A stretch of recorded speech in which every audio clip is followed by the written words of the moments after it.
Welcome back to God Jack Joan, the home of epic adventures, powerful heroes, and stories. So, what if Harry had a twin? Everyone chose the wrong one.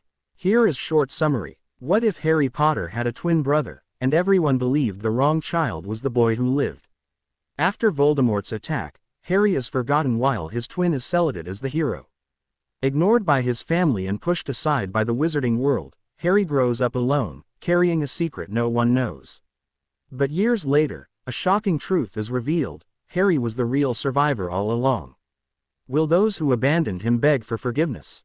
Or will Harry choose a different path and refuse to save the people who never cared about him? Discover this emotional and epic Harry Potter, What If? Story. Before we begin, don't forget to like the video, subscribe to the channel, and turn on notifications so you never miss another adventure. Now, grab your wand, prepare for the unexpected, and let's dive into today's story. "My lord, I am the secret keeper for the Potters," said Peter, his eyes gleaming with evilness and no small amount of smugness. He was sure to be his lord's favorite now after handing the Potters to him on a silver platter. He hated the fact that he wasn't even named one of the children's godfathers, hated the fact that his friends pitied him enough to befriend him. His lord saw his power, saw his usefulness, and for once he was noticed on his own. Not as James Potter's almost invisible friend, he was never asked his opinion at order meetings. He didn't regret his actions at all, and was gladly handing them over. He even had a plan for whenever the Potters were killed, since there was no doubt Sirius would come after him. As Sirius Black would soon be the only one who knew he was the secret keeper, he would ensure Black rotted in Azkaban. Everyone had underestimated him, and that would be their downfall. Excellent. Now tell me why you took so long to tell me. They have been under the Fidelius spell for a week, snarled Voldemort. He knew because Severus Snape, his other spy at Hogwarts, had told him they were safe, had gone into hiding to annoy him, though Snape didn't realize just who the secret keeper was, so it was all for naught. "I'm sorry, Master, I'm sorry," said Peter, sniveling at the powerful wizard. Why wasn't his lord happy? Why was he being so nasty? This wasn't how he imagined his reaction at all. "Tell me the address," hissed Voldemort, tiring of the sniveling traitor. He was useful, he had to give the rat that much credit, and taking the smelly sniveling boy had been a good decision after all. "The Potters shall be found at number 12 Godric's Hollow," stammered Peter quickly. Where was his lord's praise about how valuable he was in rewarding him for his loyalty? He didn't like when his master was mad at him. Maybe he should have told him straight away, but he had to get plans into motion, like saying goodbye to his mother. Despite everything, he did indeed love his mother. She had always put him first, but for a grown boy it just wasn't enough. Seeing his friends get girls and have families had taken its toll on the ugly boy. "Good. Stay here and wait for me to return. You shall be rewarded handsomely," said Voldemort. How could Voldemort not be happy? He had just received the Potters on a silver platter. Being the only real threat to his power, he could not let the TS get older. Putting his cloak on, he was gone before anything or anyone could stop him, leaving Peter Pettigrew glowing at the small measure of praise he had received. He had been wrong. His master was happy with him, he just didn't want to show it until they were dead. Then he would become his right-hand man. Snivellus would be kicked aside. Snape may spy on Dumbledore, but it was Peter who had brought the Potters to him, so he would be the Dark Lord's number one. Everyone would be envious of him, even Lucius Malfoy, as the strutting peacock would be moved down to number 4 instead of 3. Godric's Hollow, Halloween, October 31, 1981. "The Potters shall be found at number 12 Godric's Hollow," said Voldemort, causing the house to materialize out of nowhere. Smirking, he blasted the door open with his wand, and smirked more when he heard the panic in James Potter's voice. He was going to enjoy this like no other attack. Deciding what he wanted to do, he cast Stupefy at James Potter. He wanted him kept alive, since it was only the TS he was after, anyway. He would relish seeing Potter utterly defeated because his silly little boys were dead. James ducked the spell and spells started going back and forth as Lily went running up the stairs. James's foot unexpectedly got caught in one of his children's toys. Falling to the ground was the last thing he remembered as Voldemort took that opportunity to cast a Stupefy spell again. That time, it hit its mark and James Potter went limp, falling to the floor, defenseless. The supposed best Auror in the division had been brought down by Voldemort, who wasn't even trying his hardest. Voldemort decided to award Peter for his loyalties and let the rat kill him when he was through. Evans, though, unfortunately, had to remain alive, as he had promised Snape, who was too valuable to alienate. If he wanted the red head, he could have her. Perhaps he had a potion for her, who knew? Either way, he would take them with him, so cast yet another spell, a body bind so James couldn't get away if the stunner didn't hold. James, yelled Lily in anguish, fearing he was dead when she heard a body hit the floor. Voldemort yelled out the blasting curse, half hoping she was behind the door. The door smashed into tiny pieces, showing him the huddled figure of Lily Potter trying in vain to protect her children. Lily Potter attempting in vain to protect them from the evil in their house. "Hand over the TS and you will live," said Voldemort. He loved playing mind games with his victims. She didn't need to know she would survive and be given to her ex-best friend as a plaything. "Never. Not my children. Take me instead. Please take me, not my sons. Please, have mercy," screamed Lily in Lord Voldemort's face, in hopes he would leave her children alone. She was using herself as a human shield, not letting Voldemort see her children, and better yet, not letting her children see the evil wizard. "Stand aside, you silly mudblood," snarled Voldemort, his patience waning. "No, not my babies, please, no, take me. Kill me instead," she begged. "Stupefy," yelled Voldemort. He did, after all, keep his promises to his Death Eaters, it kept them under his control. Lily fell unconscious, unable to hear or see anything, lost to the world. "Avada Kedavra," was yelled and the green light of the killing curse lit up the entire room. He was too surprised to even think about moving when the curse rebounded upon him. As his body was burnt to ash, his soul was ripped from it, pain unlike anything he had ever experienced coursing through him. Unable to do anything without a corporal body, he fled, screaming in agony. Hogwarts School of Witchcraft and Wizardry. Death Eaters everywhere fell, clutching their forearms in pain. They knew that something had happened to their lord. Peter, seeing his dark mark almost gone, apparated to Godric's Hollow immediately. He saw James lying there motionless, probably dead, and heard children crying. He fled the scene when he heard a bike roar in the distance, umming it was Sirius Black's bike already coming. Turning into a rat, he went down to the sewers, wondering how things had gone so wrong. The prophecy had come true. A 1-year and 3-month-old child had defeated Voldemort. Their spy, of course, clutched his arm in agony too. It was night and Severus Snape had obviously been asleep. As soon as he saw the mark disappearing, he ran as fast as he could to Albus Dumbledore. He had to tell him what had happened. Somehow Voldemort had been hurt or possibly killed. The dark mark was now a faint outline, like someone had taken a pencil and drawn it on him. Barging into the office, he was thankful the old fool was still awake, so without further ado, he told him, not even winded by his run from the dungeons up to Dumbledore's office. He might only be a potions master, but he was by no means unfit. "He's gone, Albus. The mark is not completely gone, though, it's still there just a little bit," said Severus, his eyes wide in shock. He had never expected to survive the war. Spying was a sticky business, after all. He was showing his left forearm to Dumbledore, who could only stare in shock, knowing the prophecy as well. Fearing something had happened to the Potters, he quickly spoke. "I have to go see if they are all right. Don't worry, Severus, it's over. Tell Minerva and get everyone to the Great Hall, there is much to sell it. They deserve it, even your Slytherins," said Albus, smiling softly. "Yes, Albus, right away," said Severus coolly, as if he hadn't just been given the information he had wanted for years. He was a tad bit worried about Lily, though, but until something was said, he refused to let it show. Albus created a portkey out of one of the many dark detectors on his shelves. He couldn't apparate, so he had no choice but to portkey. He had to get there as soon as possible. Unfortunately, it didn't take him right to the house, but down the road. With speed which shouldn't have been possible for a man 140 years old, he got to Godric's Hollow. The door was blown off its hinges, but he breathed a sigh of relief when he saw that James and Lily were fine. One of the twins was in their arms and they looked greatly relieved. Lily. James. Is everything all right? Asked Dumbledore, stepping in while looking powerful and concerned. Nick defeated Voldemort, said Lily, still shaking. The relief in her green eyes was unmistakable. She had been so close to losing her children. She felt as though it was all a dream and she would wake up to find that her children were really dead. Seeing Dumbledore there, she realized it had happened, but they had all survived.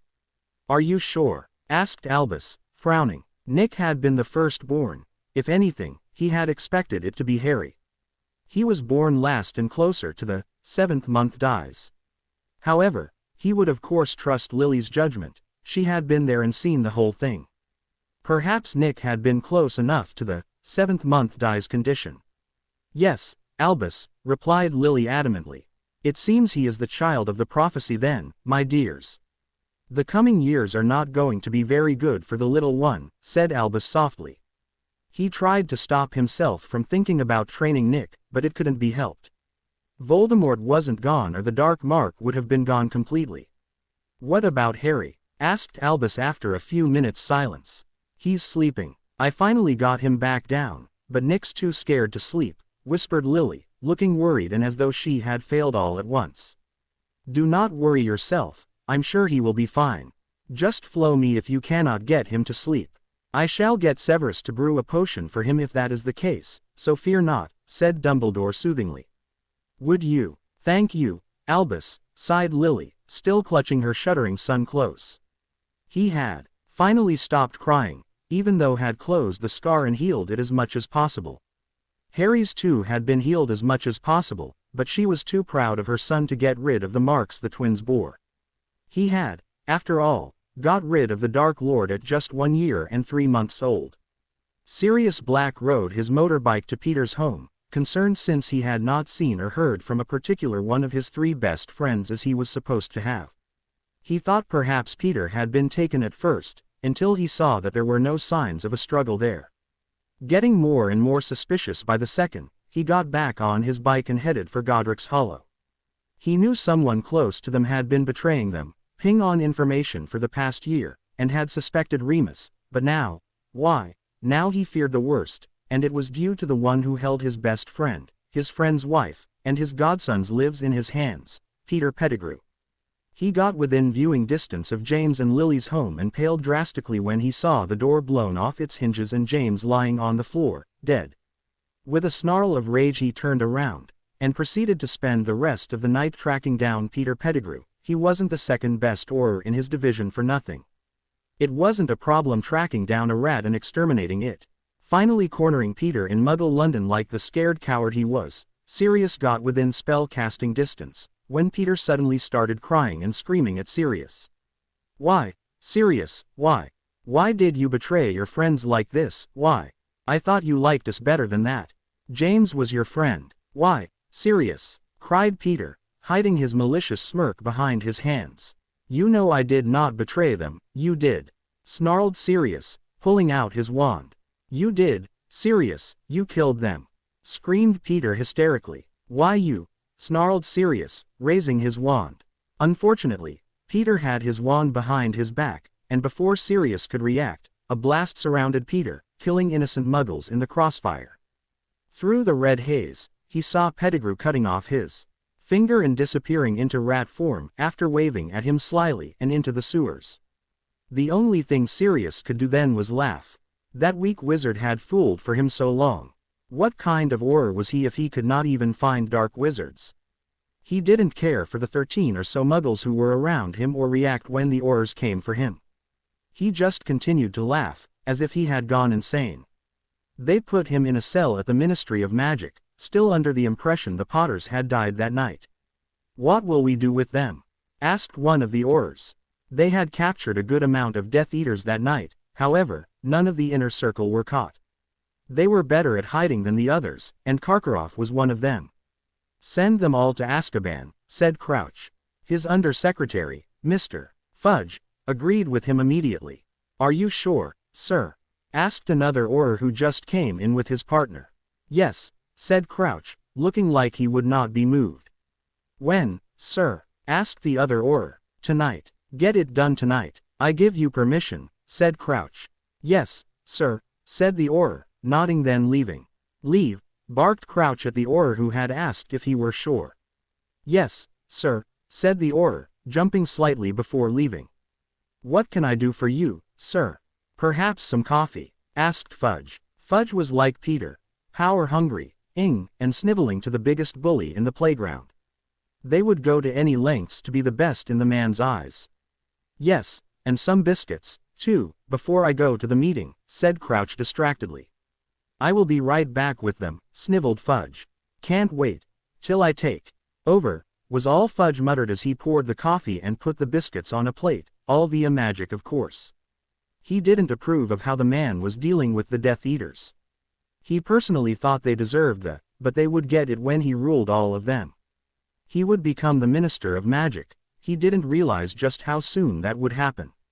Cornelius, yelled Crouch impatiently. Yes, sir, asked Fudge, coming in with the coffee and biscuits. Get me the form so I can sign the orders. Permission to take the Death Eaters to Azkaban, said the man. Right away, sir, agreed Fudge.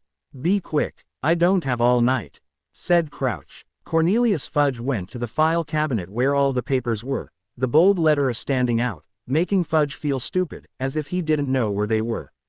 Opening it, he found the forms he needed and quickly got them to Mr. Crouch as fast as he could. Get me a decent quill, demanded Crouch. The one he currently had was just an ordinary one, and he wanted a big, special one. And ink, too, added Crouch as an afterthought.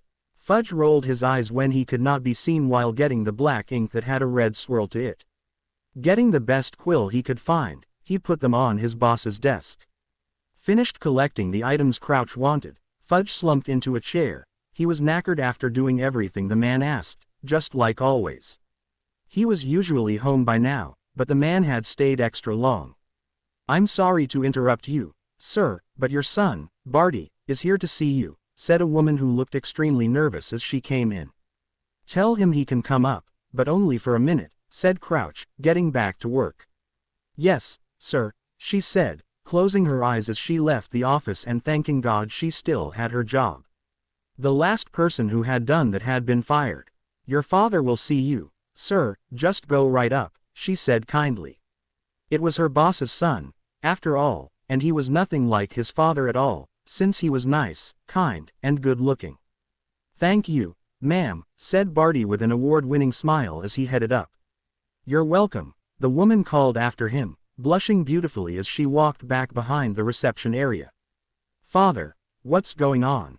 Mother is going frantic with worry. You know she's ill and her last wish is for you to spend some time with her. Growled Barty as he marched into his father's office, his face contorted in anger. I will be home soon, said the Minister of Magic. What's happened? He demanded again. Voldemort is gone thanks to the Potters. Their son got rid of him, said Crouch. What? Gone for good? Asked Barty, paling drastically and suddenly thankful the Minister of Magic never paid attention to his son so he didn't realize anything was wrong. No, he took measures to stop himself from dying, said the minister, believing what Dumbledore told him. He did not even hear the horror in his own son's voice. It was no wonder he had joined Lord Voldemort, for he never got even a second's attention from his own father.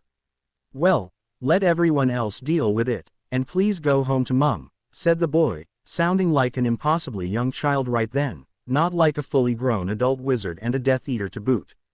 It was easy for all to see that Barty Crouch Jr. really loved his mother. No, I'm busy, said the Minister of Magic as if he was denying his errant child a sweet, not saying no to his son, a young man who was begging for his father to see his dying mother. She won't last long with worrying about you, yelled Barty angrily. Go home and I will deal with you later, snapped the Minister of Magic. I am no longer the 12-year-old you controlled, father, growled Barty furiously. Go home before I have you arrested, snapped the minister, getting impatient. Fine, I wish I wasn't your son, announced Barty, walking out of the office. He couldn't be arrested or they would no doubt see the mark, for even as faded as it was still obvious what it was. The Minister of Magic signed the forms before sending them off. A portkey spell had been added to them, so he knew the Death Eaters would be gone by morning. With a satisfied sigh, he sat back, simply enjoying his coffee. He did not want to go home just to see his wife wasting away before his eyes. She was ill and probably didn't have much longer to go, a couple of weeks if she was lucky. He didn't think he could stand it. His wife had been with him through it all, and had been very supportive. "Would you like me to get your coat for you, sir?" asked Fudge. "No, we will be staying late tonight. I want to make sure the Death Eaters are gone before I leave," said Crouch. "Yes, sir," said Fudge with a small frown. The part where Crouch had said, "we," was not lost on him.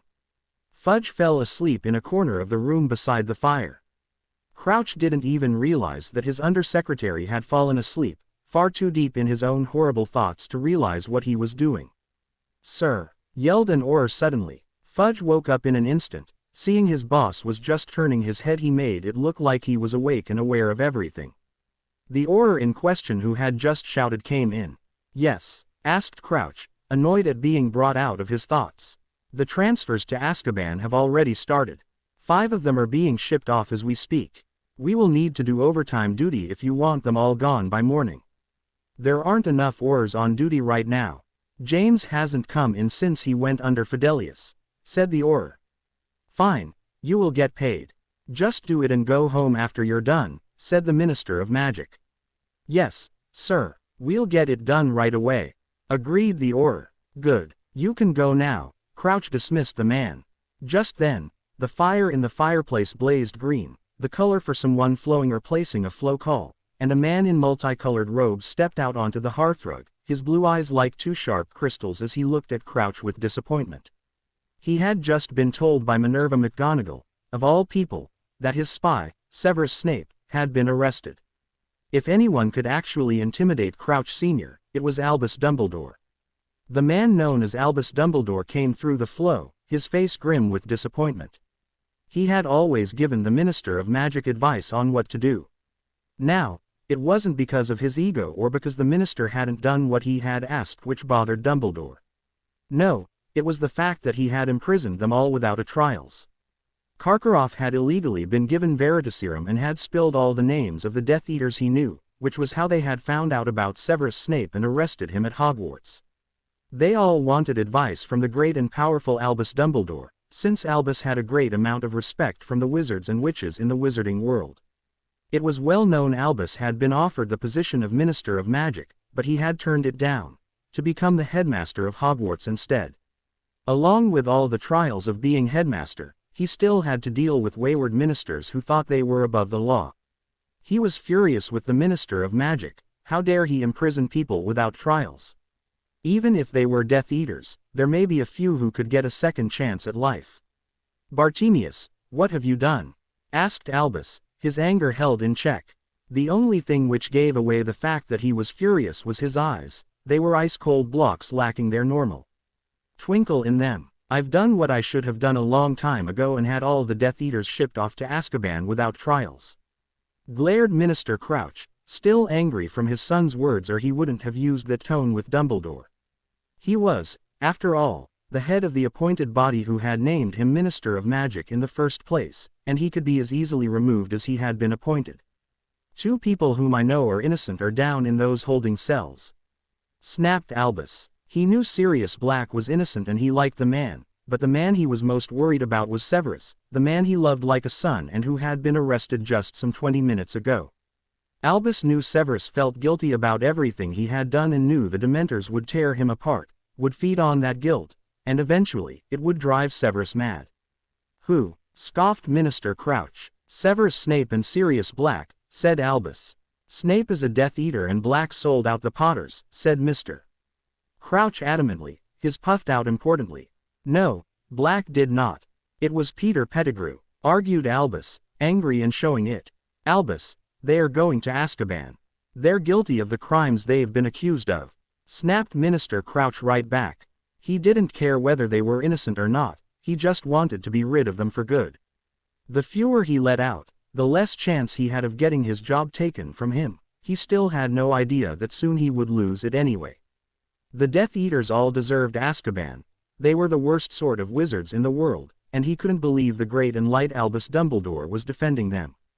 It occurred to him that he may be able to discredit Dumbledore in front of the Wizengamot now, then he shook his head slightly at his thoughts. As if that would ever happen.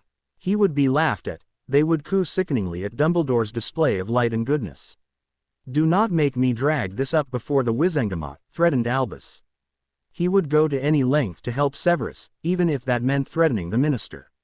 He wouldn't let anyone hurt the man he loved as if he were his own son, and had regretted telling Severus he could spy every day, because no matter how much Albus asked him to stop, he never did. He regretted telling Severus he was disgusted with him, too. He had, of course, over the years heard Severus' side of things, such as how bad the bullying was. It made him realize that, perhaps at the age Severus was, he would have been the same, and shuddered internally at the mistake he had made at that age. A beautiful, auburn-haired girl flew into his mind. She was Ariana, and oh how he missed his baby sister. It never helped, never eased. As the years went by, people had it wrong, because time didn't heal all wounds.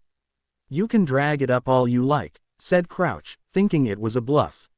"Fine. Do not say I did not warn you," said Albus, then stalked out, heading for the next nearest office with an active flow. Bartemius Crouch and Cornelius Fudge watched in trepidation as Albus left, wondering if his words hadn't been a bluff after all. Once he'd found the needed office, Albus activated the flow and began calling all the Wizengamot members to an immediate, emergency meeting. He had absolutely meant every word he had said to the minister, and he was going to prove his intentions. Calls made and answered by the Wizengamot members, Albus left the office he'd borrowed and made his way down to courtroom 10. He was determined to help all those who were and who could be innocent. Wizengamot meeting convening in courtroom 10. It wasn't long before the Wizengamot members came in, tired and sleepy from being called at this time of night, which had happened before all too often during the war. They obviously didn't know of the downfall of you-know-who, or they would have been up, drinking and cellating like everyone else. Though, the Obliviator headquarters was strangely busy obliviating muggles who had seen strange things happen. "Everyone, thank you for coming. Please take a seat," said Albus gracefully. Behind him, Crouch and Fudge entered, angry with the man for doing this. Sitting in their seats, they waited for everyone else, Crouch sincerely hoping the rest of the Wizengamot would listen to him and agree with him on this one. Perhaps they would be able to get rid of Albus Dumbledore so he could do things his own way. "What's going on?" asked one of the Wizengamot members. "Well, we have some great news and some bad news to tell you," said Albus. "So, what's the good news?" asked Madame Bones. "Voldemort is dead," said Albus softly.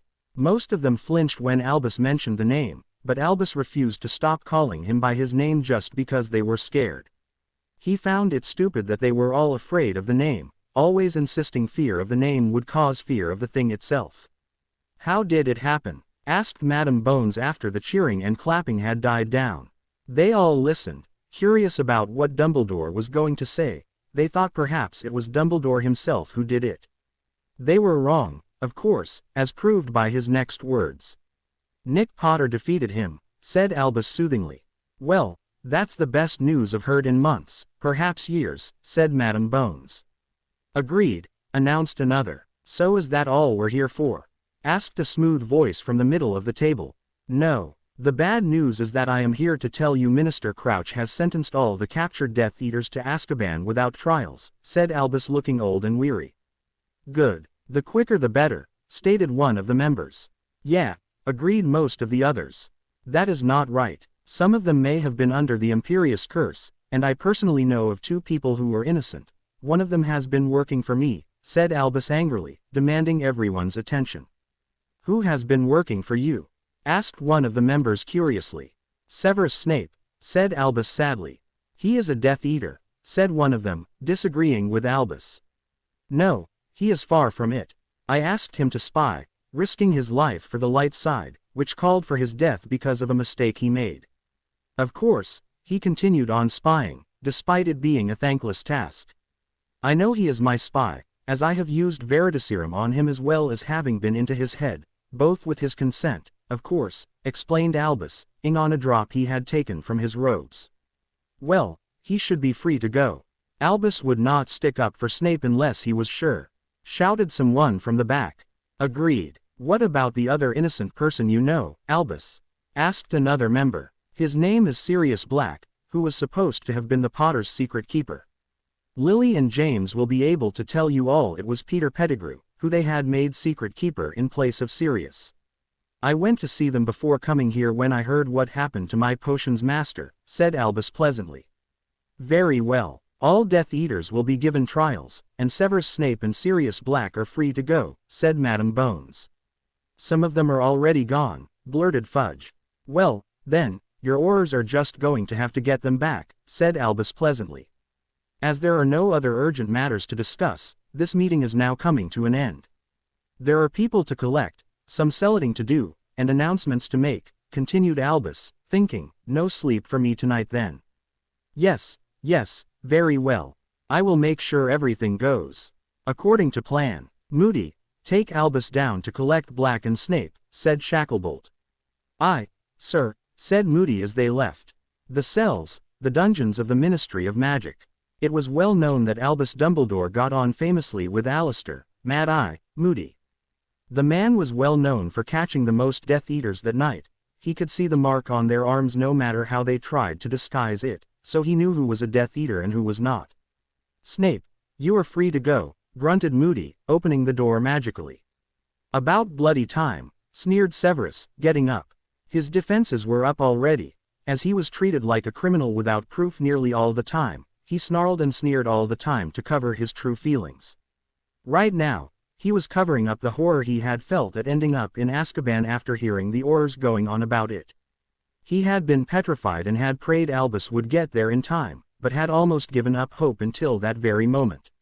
Severus, I am sorry. I just finally got them all convinced, said Albus softly. It's fine, said Severus, shivering slightly. The Dementors had been down in the dungeons of the Ministry of Magic where the cells were, so he had experienced a little of what would have happened if Dumbledore hadn't gotten him exonerated. Alistair, go get Sirius and take him to the Potters. I want to get Severus back to Hogwarts and get a hot chocolate in him, stated Albus. Aye, Albus, I will see you later, agreed Moody as he walked further down the row of cells. Albus and Severus made their way back up to the central area of the Ministry. There, he was given back his wand and everything they had taken from him, which included potions, ingredients and pre-made potions. He was a potions master, so went nowhere without potions, ingredients, and empty vials. Come on, let's get you back, said Albus quietly. He had personally had enough excitement for one night. Thanks, Albus, said Severus emotionlessly. It's okay, Severus. Now, let's get to my office, commented Albus as they stepped outside the Ministry building. Then he apparated them both to Hogwarts main gates so they could walk the rest of the way to the school. Headmaster's office, Hogwarts School of Witchcraft and Wizardry. Tea, coffee, or hot chocolate, Severus? Asked Albus curiously. Hot chocolate, please, Albus, said Severus. He was freezing cold due to the Dementors that had been patrolling the cells. Chocolate helped, so it was no wonder he was actually choosing it. He normally preferred black, strong coffee, but he wanted to get rid of the effects the Dementors had on him. He refused to let anyone see him weak in any way, shape, or form. What's been happening? Asked Severus. He had been arrested before Albus had gotten back. Nick Potter somehow defeated Voldemort, and he has been marked. My guess is that he is the child noted in the prophecy. However, I do not think Voldemort is gone for good, explained Albus. A 1-year-old child defeating Voldemort, that's unbelievable, commented Severus. He drank the hot chocolate and let it do its work as he sat back, a sigh leaving his lips. He was grateful Lily had survived, angry James Potter had survived, and bloody excited that the Dark Lord was gone now, even if not for good. So many emotions surged through him he wasn't sure which one to settle for, so decided to push them all down for the moment. He would sort through his raging emotions later, when he was alone in his quarters. Yes, but it was predicted. It just happened a lot sooner than I ever imagined, said Albus. What about the twin? Asked Severus, curious. Oh, Lily saw everything. She was in the room when Voldemort cast the spell, said Albus. It wasn't an unusual thing, since Voldemort liked to watch parents' agony as he and his Death Eaters killed their children, then turn his wand on them to kill them as well. Voldemort liked to play mind games with his victims. It was a well-known fact, especially in the Order, so the two wizards had no reason to question it. Nick and Harry grew up worlds apart, yet in the same household. Needless to say, they both had very different lives. Harry had no love from his family, few toys, and a small room. Nick had the love of a family, a big room, and anything he ever wanted. The only real rules Harry had to follow were to stay out of the way and never ask for anything, while Nick apparently had no rules at all. Nick was given private tutoring and play dates with other similar-aged children while Harry had to learn everything without a teacher, and was rarely, if ever, allowed around other children his age. Books became Harry's best friends while they were Nick's nemesis. If anyone had spent even 1 minute thinking about and watching Harry, they would have realized he was extraordinary. A couple of months after the defeat of the Dark Lord, Harry was, as usual, feeding himself. He wrote his name across the dirty high chair tray, something very few other children his age could do. However, no one paid the little boy the slightest bit of attention. His father just waved his wand and the so-called mess disappeared. Many people were always in and out of Potter Manor. The Weasleys were there a lot of the time, as well as many people from the ministry, including Madame Bones and her niece, Susan. Everyone knew about Nick Potter, since he was always in the newspapers. They never once thought about the other boy who was a part of that family. Sure, they knew he had a brother, however, they didn't care, as it hadn't been Harry who had defeated you-know-who or saved the world. By the time Harry and Nick were 3, Harry had learned to do what few other children at the tender age of 3 should have had to do. He had learned to look after himself, bathe himself, and look after what toys he had. He could, and did, read the books their parents had gotten Nick, who didn't read them if he could help it. Harry hid them under his bed so nobody could take them away from him. Harry never brought up the fact that he was the one who defeated Voldemort. He knew that, if he did, they wouldn't believe him. They were too wrapped up in thinking his twin brother was the one who had saved the world. They had celebrated every time Nick's name appeared in books, newspapers, and magazines. So far, it had happened 12 times. All the newspaper and magazine clippings had been kept and hung in Nick's room. James and Lily also duplicated them and put them up in their own room. Remus and Sirius were there occasionally, but they were mostly away doing work for something called the Order. Since they didn't have families, they volunteered to do most of the work. Everyone knew the Dark Lord was not gone, so Albus had asked them to keep being nice to the werewolves. As a result, Sirius and Remus didn't have any time for him, either. Occasionally Remus would speak with him, but Sirius always only wanted to see Nick. It seemed Sirius had forgotten he even had another godson. Lily had registered 2 strong women as Nick's godmothers, Alice Longbottom and Amelia Bones, in addition to his godfather, though Lily had wanted to use Remus. Harry didn't have godmothers, only a godfather. Harry was always bored. He usually spent all his time in his room, reading what books he had over and over again since he could read perfectly. Thankfully, for the twins' 4th birthday, their parents decided to get Nick his own Leary, paid for with the money and filled with the books people gave them as gifts for Nick for saving the world. The Potter Leary was locked up, though, as the children were deemed still too young to read most of those kinds of books. It seemed Nick took after his dad and didn't want to read stories. Harry, on the other hand, was in heaven with all the books in Nick's Leary, as most were picture books. He took one at a time, so was constantly going back and forth while reading all the books he could.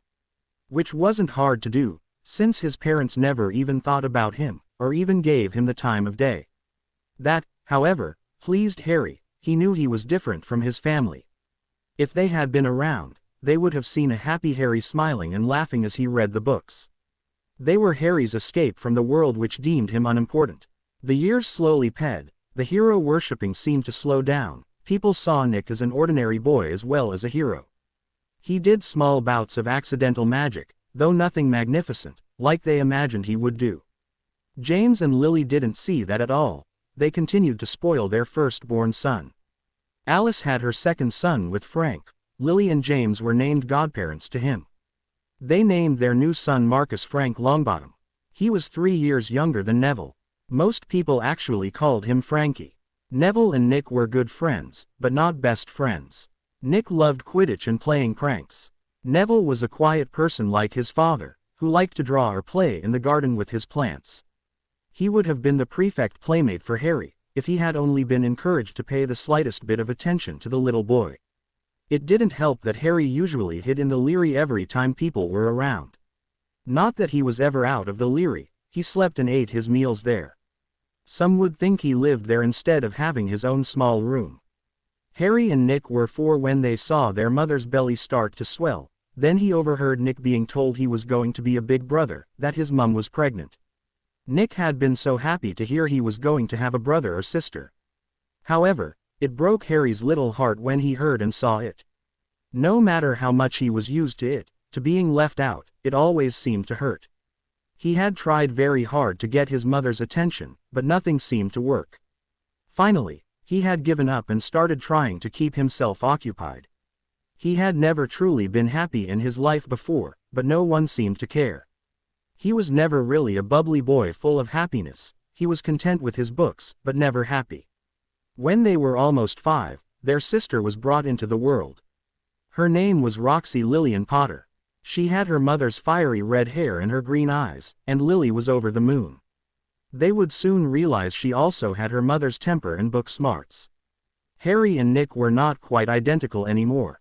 While Nick's hair became a bird's nest messier than it had a right to be, which seemed to be the Potter's only curse, Harry's hair had grown out smoothly until it reached just past his shoulder blades. Nick still got the most attention as his brother and sister grew up, but Roxy had been told nighttime stories about her heroic brother saving the world. As such, it was no surprise when Roxy preferred spending time with Nick instead of Harry. The only thing Harry had as something like a friend and confidant was his journal. It was a book that never ran out. Paper magically appeared in it when he reached the last page. His book was full of sad and heart-wrenching entries which would have had anyone crying. Remus had gotten 2 for the twins' birthday, though not surprisingly, Nick's was unused. The younger twins, on the other hand. Dear Journal, I looked out my window today, and I saw my brother again, with his friends. I wish I had a friend to play with. They all seem very happy. Why am I hated so much? Why am I ignored? No one ever says hello to me, it's like I'm invisible. They're playing a game called tag, and they also have the cat my mother bought for Nick. I always wanted a pet, but I'm not even allowed to pet the cat. Nick punched me in the face for petting it. I was left with a bruise, and no one cared. When Nick is hurt, he's cleaned up and sorted. Why do they hate me? I would do anything just to be seen for even a minute. I hate them for not noticing me, and I just wish they would love me. Love me as they love Nick. It's not my fault I'm not as noisy or good at pulling pranks as him. I just don't know how. They never gave me a chance. Harry. There were, of course, many more desperate, lonely entries in the journal as Harry grew older. It didn't feel like a long time until the letters to Hogwarts were due to come. Minerva McGonagall had come over to see the Potters personally to give them their letters for school. She had always liked the Potters. She favored them, though she would never admit to it. "Ah, Professor McGonagall, what are you doing here? Come in and I will get some coffee ready," said Lily in surprise when she saw the formidable woman at her door. She hadn't seen any of the teachers since Dumbledore's visit the night Nick defeated Voldemort. "I would like that. I am here to personally give you your son's Hogwarts letters," said Minerva, a smile on her face. "That's great. Nick has been looking forward to it. His father isn't in enough, and he doesn't get to play Quidditch often enough," said Lily, shaking her head in amusement. "So he takes after his father, does he?" asked Minerva, smiling again. "Yes, that's right. Hang on a minute," said Lily, waiting for permission to interrupt the conversation. "Sure," agreed Minerva. "Nick, come down here now. Your Hogwarts letter has arrived," shouted Lily. "I have 2 here," said Minerva in confusion. "Ah, you have Harry's, too. He will probably get it later," shrugged Lily, brushing it off as Nick ran into the sitting room followed by Roxy. "Right, here you go, then," nodded Minerva, handing them over to Lily. She thought Harry was perhaps out and about. She had no idea how wrong she was. "Okay, Nick, here you go," smiled Lily as she found the one with his name on it and ped it to her older son. Happily, Nick opened his envelope and began reading the contents within as Lily opened and quickly skimmed Harry's letter. "Mr. Nick Sirius Potter, We are pleased to inform you of your acceptance to Hogwarts School of Witchcraft and Wizardry. A list of necessary supplies has been provided for your upcoming year. If you accept, please write your name on the back of this paper and return it to us by owl at your earliest convenience. Professor Albus Dumbledore, Headmaster of Hogwarts School of Witchcraft and Wizardry, Order of Merlin, 1st CL, Grand Sorcerer, Founder of the Order of the Phoenix, Chief Warlock of the Wizengamot, Supreme Mugwump of the International Confederation of Wizards. Hogwarts School of Witchcraft and Wizardry. Uniform. First-year students will require 1. 3 sets of plain work robes black. 2. 1 plain pointed hat black for day wear. 3. 1 pair of protective gloves dragon hide or similar. 4. 1 winter cloak black, silver fastenings. Please note that all pupils' clothes should carry name tags. Course books. All students should have a copy of each of the following. The Standard Book of Spells Grade 1 by Miranda Goshawk. A History of Magic by Bathilda Bagshot. Magical Theory by Adalbert Waffling. A Beginner's Guide to Transfiguration by Emmerich Switch. 1000 Magical Herbs and Fungi by Philida Spore. Magical Drafts and Potions by Arsenius Jigger. Fantastic Beasts and Where to Find Them by Newt Scamander. The Dark Forces. A Guide to Self-Protection by Quentin Trimble. Other equipment. 1 wand. 1 cauldron pewter, standard size 2 set. 1 set GL or crystal files. 1 telescope set. 1 set BR scales. Students may also bring an owl or a cat or a toad. Parents are reminded that first years are not allowed their own broomsticks. I can't believe it. My Hogwarts letter is here. Mum, can we go to Diagon Alley? Please Mum, can we go? Asked Nick eagerly, jumping up and down. Oh, Nick, was there any doubt you'd be accepted? You have been down since you were born, said James as he came into the room, a proud smile lighting his face. He had so many things he wanted to give Nick before he left for Hogwarts. Yes, we can go to Diagon tonight. As a matter of fact, we will eat out to sell it, smiled Lily. Minerva finished off her coffee and excused herself after saying, I hope to see you in my house, Mr. Potter. She then departed, apparating away once she was past the wards surrounding Potter Manor. They had moved in after the events of Halloween, not feeling safe in Godric's Hollow any longer. James, Lily, Nick, and Roxy were ready to go when Harry walked down the stairs, an empty plate in his hand. He made his own meals most of the time now. His parents either didn't care or didn't see the deep sadness that lingered in the boy's eyes. I will get your stuff since you're the same size as Nick. Just stay here, said Lily as she made a portkey for everyone. Oh, and sign the back of your letter so I can owl it with Nick's in the morning. It's on the coffee table in the sitting room. Just leave it on the kitchen table. Okay, agreed Harry softly, continuing on his way as though it didn't bother him. He never called them anything if he could help it. They were his mother and father, but he could not bring himself to think of them as such. To him, they were people who ignored him and hurt him so much. No one saw the sagging of Harry's shoulders or the lone tear that trickled its way out of one of Harry's weary eyes and down his cheek, landing with a plop on the floor of Potter Manor. His family didn't even want him. It hurt more and more as the years passed, though he didn't know why. He would have thought it would get better, but instead, it got worse. The hollow ache just got bigger until his heart was like a gaping wound. Harry would never admit it, but he wanted his family very badly. However, he could not bring himself to be someone he was not. His parents had come back later at night with new books and school supplies. The only thing missing was a wand for him. As the wand maker had not let James take one, there was only one wand for a wizard. He had insisted he would need to see Harry to give him his wand, so James had finally given up and told Ollivander that he would bring the boy as soon as he could. Harry was excited about going to Hogwarts. He was finally getting away from his family. Perhaps if he got good enough grades his family would finally notice him. He'd already decided he would get better grades than Nick if it killed him and would be the one being selected next year. Smiling, he dug into the books. They were very easy was all Harry could think, and honestly, he had read a similar books when he was 8 or something. Hey, Harry, get down here, and bring your cloak. We're going to get your wand before I play Quidditch with Nick. Yelled James up at him. I'll be down in a minute. said Harry excitedly. He was going to get his wand. He had already read the first book and was starting his potions one. Putting his cloak on, he lamented the fact that he got the best, just like his brother and sister, since he wasn't allowed to pick them out. It was all Nick's picks, and he just got the same. He never wore the same things as Nick, unless it was accidental. Mr. Ollivander's Wand Shop, Diagon Alley. Ah, Harry Potter, I thought I would have been seeing you the other week, but no matter. You are here now. Let's see what wand is truly yours, smiled Mr. Ollivander. Yes, sir, said Harry, walking up to the counter. How about this one? Good for transfiguration. Holly and Dragon Heartstring, 11.5 inches, said Ollivander, giving the wand to Harry. Smash. Definitely not for you, Mr. Potter, said the shopkeeper, snatching the wand back. Try this one. 12 inches, Holly and Unicorn Hair, offered Mr.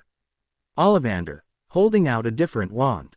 Thud thud thud thud. Definitely not that one, said the wand maker, fixing the drawers that had come out. Okay, how about this one? 10.25 inches, Cypress and Phoenix Feather, said Mr. Ollivander. Crack. Definitely not, murmured Ollivander, repairing the huge crack Harry had made in his window, even as Harry wondered if he'd be leaving without a wand. You are a tricky one, Mr. Potter, commented the old wizard. Ah, try this one. 11.25 inches, Beach and Unicorn Hair. Grasping the wand wearily, Harry suddenly felt the weariness melt away to be replaced by happiness as the wand lit up and green, blue, red, silver, and gold sparks came out of it. Blinking in the light of the colors coming from his wand, he let out a relieved sigh. He wasn't leaving without a wand after all. Well, there you go, Mr. Potter, your perfect wand, smiled Ollivander, giving Harry the box. School started tomorrow, so there was no point in wrapping it up now. Great, come on then, Harry, let's get going, ordered James. Bye, said Harry shyly before leaving. Soon after, they were ping the Owl Emporium on their way to Flo from the Leaky Cauldron. Can I get an owl? Asked Harry, seeing a beautiful owl in the window.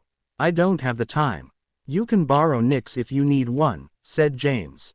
Harry didn't reply, just bowed his head, a lone sigh leaving his lips. He had never been allowed something when he asked. After a moment, he realized he had to run to catch up with James. I've thought of him as James for a long time. He doesn't want to be my dad, and I don't want him to be, either, he thought. Right, let's go home. You know the name, said James, putting Flo powder in Harry's hand. Potter Manor, called Harry. He was gone in a flash of green flames. By the time James got through, Harry was nowhere to be seen. Raising an eyebrow at his son's disappearance, he shrugged it off. He had a son to go flying with, so he shouted for him. Nick, I'm back, called James mischievously. Dad, you took ages. Where were you? Nick demanded, coming down the stairs. It took longer to get his wand. Now come on, before it gets dark, said James, heading outside. Okay, agreed Nick eagerly, following him. Harry Potter's small bedroom, Potter Manor. Harry watched them from the window, wondering how twins could be so different. He had really tried, but being on a broom didn't thrill him. He had tried to pull pranks, but found turning someone's hair green held no enjoyment for him. Perhaps it was because he had been the brunt of so many pranks from his family, who knew. He didn't like to be loud, he liked to be quiet and read. Journal entry. I got my wand today. It has 3 magical properties in it: length, wood and core. 11.25 inches, Beach and Unicorn Hair. It's amazing, nice and golden blonde. The others all have dark brown ones. I asked for a familiar, but I didn't get one. The others all have owls or something of the sort. I would really like something to keep me company. I remember the time I asked for a cat, and I should have realized they wouldn't let me have anything. I think I will be the only one going to school without anything for company. It still hurts when James ignores me. I mean, when Nick asked where he had been, he replied that it took longer to get his wand. It was as though I wasn't his son. If Nick had asked for something, he would have gotten it right away. I hate them, I hate them. Harry quietly closed the journal before climbing into bed. They were going to be up early tomorrow. The only way he could relieve all the stress, worry, and hate was through his journal. It had been his salvation over these years, the one thing he was still grateful to Remus Lupin for. Indeed, the next morning saw Nick shouting for help and his mother answering his call as though SS were on her tail. Breakfast was somewhat rushed, and everyone was thankful all they had to do with Roxy was get her dressed and fed. Making sure Nick was packed was quite enough, as he hadn't bothered to do it the night before. No one even noticed they were missing Harry, even though Harry was the only one who had actually gotten ready to go the previous night. "Come on, let's go," yelled James a while later. "Coming," replied the two children at top volume. Lily, James, and Roxy were all going to see Nick off on the Hogwarts Express. They were going to miss their brother very much. Harry, very much used to the vast amounts of noise his siblings and father made, had grown used to sleeping through it. He'd have never gotten any sleep at all in that house if he hadn't taught himself how to sleep deeply, and the amount of noise wasn't at all strange to his still sleeping mind. As such, his sleeping mind took it as normal, and normal for him meant he wasn't involved, so he easily slept through the trampling noise as his brother and sister stomped down the stairs. Nick got his mother's help with his trunk and they were gone before they knew it. "James, I think we're missing something or someone," commented Lily as they got the trolley loaded with Nick's things. The box was filled to the brim with toys and other things, 5 pairs of trainers, 2 pairs of school shoes, and lots of clothes. Then, of course, there were his books and school supplies he needed for the year. "Don't worry, love, everyone is here," said James soothingly to his wife. "Can I please go this year?" screeched Roxy suddenly as they neared the barrier. "No, your turn will come, Roxy," said Lily, not wanting her daughter to cry, especially not in public. "Okay," pouted Roxy, who was now 6 years old. "All right, son, go on through the barrier," said James, smirking proudly at his son and the supposedly blank brick dividing wall in front of them. "Okay, Dad," agreed Nick, standing up straight and proud before speeding off and disappearing through the barrier. "Roxy, you're next," said Lily, looking proud. Roxy headed through the barrier eagerly. When Lily and James appeared through the barrier a few moments later, Roxy suddenly yelled in something like shock, "Mum, Dad. You forgot Harry." "Oh, no, we forgot Harry," said Lily, looking shocked and a little peeved. "Don't worry, I'll get him and just take him straight to Hogwarts. I'm not missing Nick's first departure on the Hogwarts Express," answered James. "Okay," smiled Lily, ing James and calming down as if she hadn't just left her son at home, alone. Harry woke up feeling better than he had the night before, until he heard silence in the home. He suddenly became worried. The house was never silent unless they, meaning James, Nick, and Roxy, as Lily was generally fairly quiet, anyway, were all out, which was more often than not. Normally, the silence wouldn't bother him, as he was used to being left behind, but he hadn't forgotten that today was September 1st, the day he and Nick were to start at Hogwarts. Going down the stairs and looking into the rooms as he went, he quickly found there was no one at home. Desperately thinking his family was hiding and waiting for him to regret falling asleep, he yelled, "Mum, Dad, Nick." They had left him alone before, but never like this. He wanted to go to Hogwarts, but what if they weren't letting him go? Berating himself for staying asleep, he got his trunk down the stairs with difficulty, hoping one of his family members would come back for him. He was thinking the whole time, how could my family have forgotten me? They left me home alone on the first day of Hogwarts. James quickly apparated home with the intent to yell for his other son, but before he could yell, the man found Harry in the living area, sitting on his trunk. Growling at the trouble Harry had caused. In James's view, he always did one thing or another to annoy him.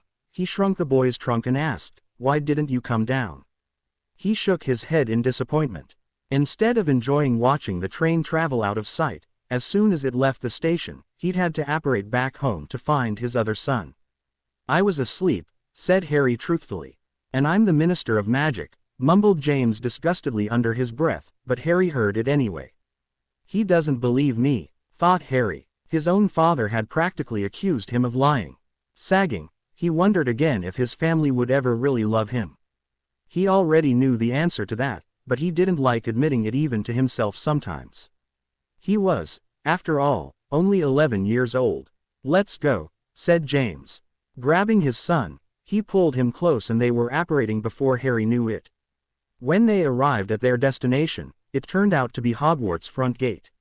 Harry's favorite book was Hogwarts, a history, so he knew where he was right away. Why are we at Hogwarts? Couldn't I have taken the train with the others?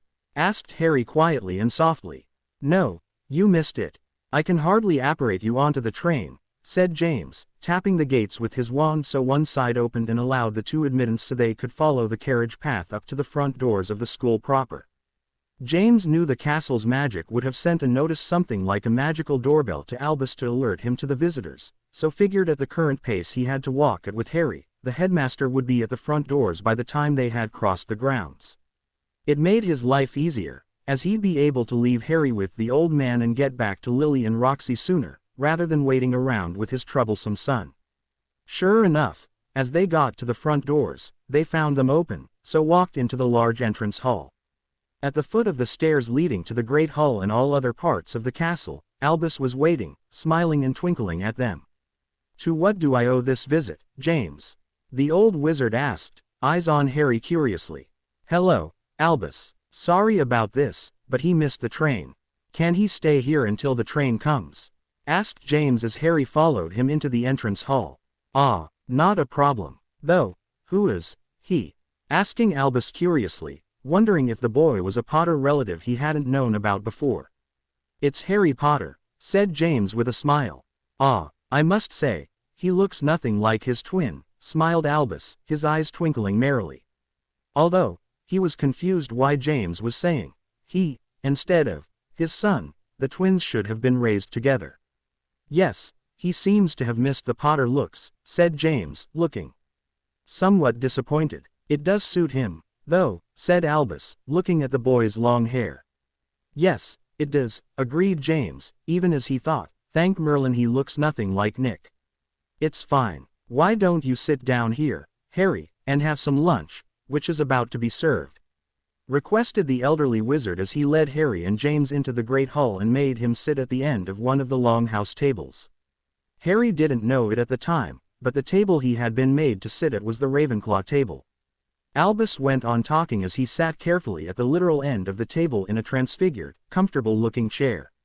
The professors will be here soon. And it's fine, James, why don't you go do what you have to do? Offered Albus merrily, as always. Thanks, Albus, said James as he left. So, Harry, are you looking forward to starting at Hogwarts? Asked the headmaster as the food appeared. I'm looking forward to it very much, sir, said Harry respectfully, surprised that someone was actually paying attention to him and asking him about things. It didn't happen very often. He had read up on Albus Dumbledore. The man was very talented and very powerful. He had done a great deal of good things for the wizarding world, so he had to wonder why such an important man was even talking with him. That's good. I will have someone show you around if you like, offered Dumbledore. At least that way, one of us will know our way around Hogwarts on the first day of school, he finished with a cheerful smile. It shouldn't be too hard, sir. I've read Hogwarts, a history, it's great and it helps you out, said Harry with a small smile. You read that, too, did you? I read it not that long ago, said the headmaster agreeably. Yes, sir, I did, agreed Harry. Ah, tart cakes, I just love them. Would you like one, Harry? Asked the headmaster, suddenly changing the topic. I would love a strawberry tart please, requested Harry almost shyly. Oh, you love strawberry better than, do you? I love, especially drops or sherbet, both Muggle candies which are very good, if you don't mind my saying so, prattled Dumbledore. Who is that and what are you doing all the way down here? Asked Severus as he joined them at the foot of the house table. Ah, Severus, this is Harry, and Harry, this is Professor Snape. He's began the headmaster, but he didn't get a chance to finish his introduction. The potions professor. I know, sir. I read about it, said Harry. Are you any good at potions? Asked Severus bluntly, looking at Harry curiously. As the boy had no resemblance to his family, he had no idea he was talking to a Potter. I'm not sure about actually making them, Professor, but I'm very good at theory, replied Harry. Phileas. called Albus, as the professor in question had just gotten there. "Hello Albus, Severus, and who is this? Is there any lunch for me?" asked the tiny professor cheerfully, banishing his luggage to his rooms. "Of course there is, and this is Harry," said Albus. "I see. It's very nice to meet you, Harry. My name is Professor Phileas Flitwick, the charms professor," said Flitwick, still as cheerful as you please. "Nice to meet you, sir," said Harry shyly. He had never met so many new people this fast before. "Severus, Poppy wants to talk to you," said the headmaster, turning to Severus when he saw Severus had finished his lunch, knowing the younger man would leave immediately as soon as he told him. Severus was far too skinny for his liking, so Albus didn't want him to go without finishing his lunch. "Sure enough, I will go see her immediately," said Severus, rising. "Very well," said the headmaster, eating yet another tart, his eyes twinkling brightly at the young man he thought of. As a son, so much had changed in 10 years. "Bye Mum, bye Dad. Bye Roxy," said Nick, waving as the Hogwarts Express left the station. Nick sat down in an empty compartment, as he knew people would be looking for him, and couldn't wait to be surrounded by people. Everyone would love him. Smiling as the door opened, he saw it was Ronald Weasley. "Hey Ron," beamed Nick. "Hey Nick, I'm so glad I'm off to Hogwarts," grinned Ron happily. "You have a dirty smudge on your nose. Did you flow here?" asked Nick casually. No," said Ron, trying to get the smudge Nick was talking about off as he didn't want to be embered any longer. Perhaps he should have let his mum remove the dirty mark, but he had been too excited. Suddenly, the door opened again, and a blonde-haired boy stood there with 2 stupid-looking goons at his sides. "They're saying that Nick Potter is in this compartment. It must be you. Come with me and I will help you find the right sort of people," said the blonde boy, looking right at Nick and ignoring Ron entirely. "Sure. What's your name?" asked Nick, liking the sound of the boy and the way he was dressed. "Name's Malfoy, Draco Malfoy," said Draco, smirking and putting his hand out. "As in the Death Eater's kid." "I'm sorry, I don't associate myself with Death Eaters," replied Nick, shuddering. His reputation would be dragged through the mud. "Very well then, you can hang around with Riff Raff all day if you like," sneered Draco, looking at Ron in disgust. "Didn't the Weasley hovel have a bath? He looked dirty." "I would rather he than you," said Nick defensively. "You will regret that, Potter," scowled Draco as he walked out, not bothering to shut the door. "Sorry about that," apologized Nick, though not very sincerely. "It's fine," said Ron. "Have any of you seen a toad?" asked a bushy-haired girl as she came into the compartment. "No, I haven't. I'm sorry I could not be of help," said Nick with a falsely polite, charming smile. "It's okay. Oh, and by the way, you have a dirty face. You could have at least washed," said the girl to Ron as she pointed at her nose before leaving, letting the compartment door slide closed behind her. "Excuse me," said Ron, leaving the compartment. That was the third person to comment on it, so he was going to the bathroom right away to get rid of it. He came back in 10 minutes, his face red from the scrubbing Nick presumed he had been doing. His face was now clean, as were his hands, so he looked much better. When Ron came to his place, he was always clean, so Nick wondered why he was dirty today. "So, do you think we'll win the Quidditch Cup this year?" asked Nick. They both knew they would end up in Gryffindor, so without further ado they began talking in more detail about Quidditch. In fact, they spent the entire train ride talking about their favorite teams. Finally, at the Hogsmeade station, they got their school uniforms on, creating a sad disparity. Nick's clothes were new and crisp, making Ron's look about 10 times second-hand. There were a couple things Ron envied about his best friend, his money and his fame. It didn't stop him being friends with him, though.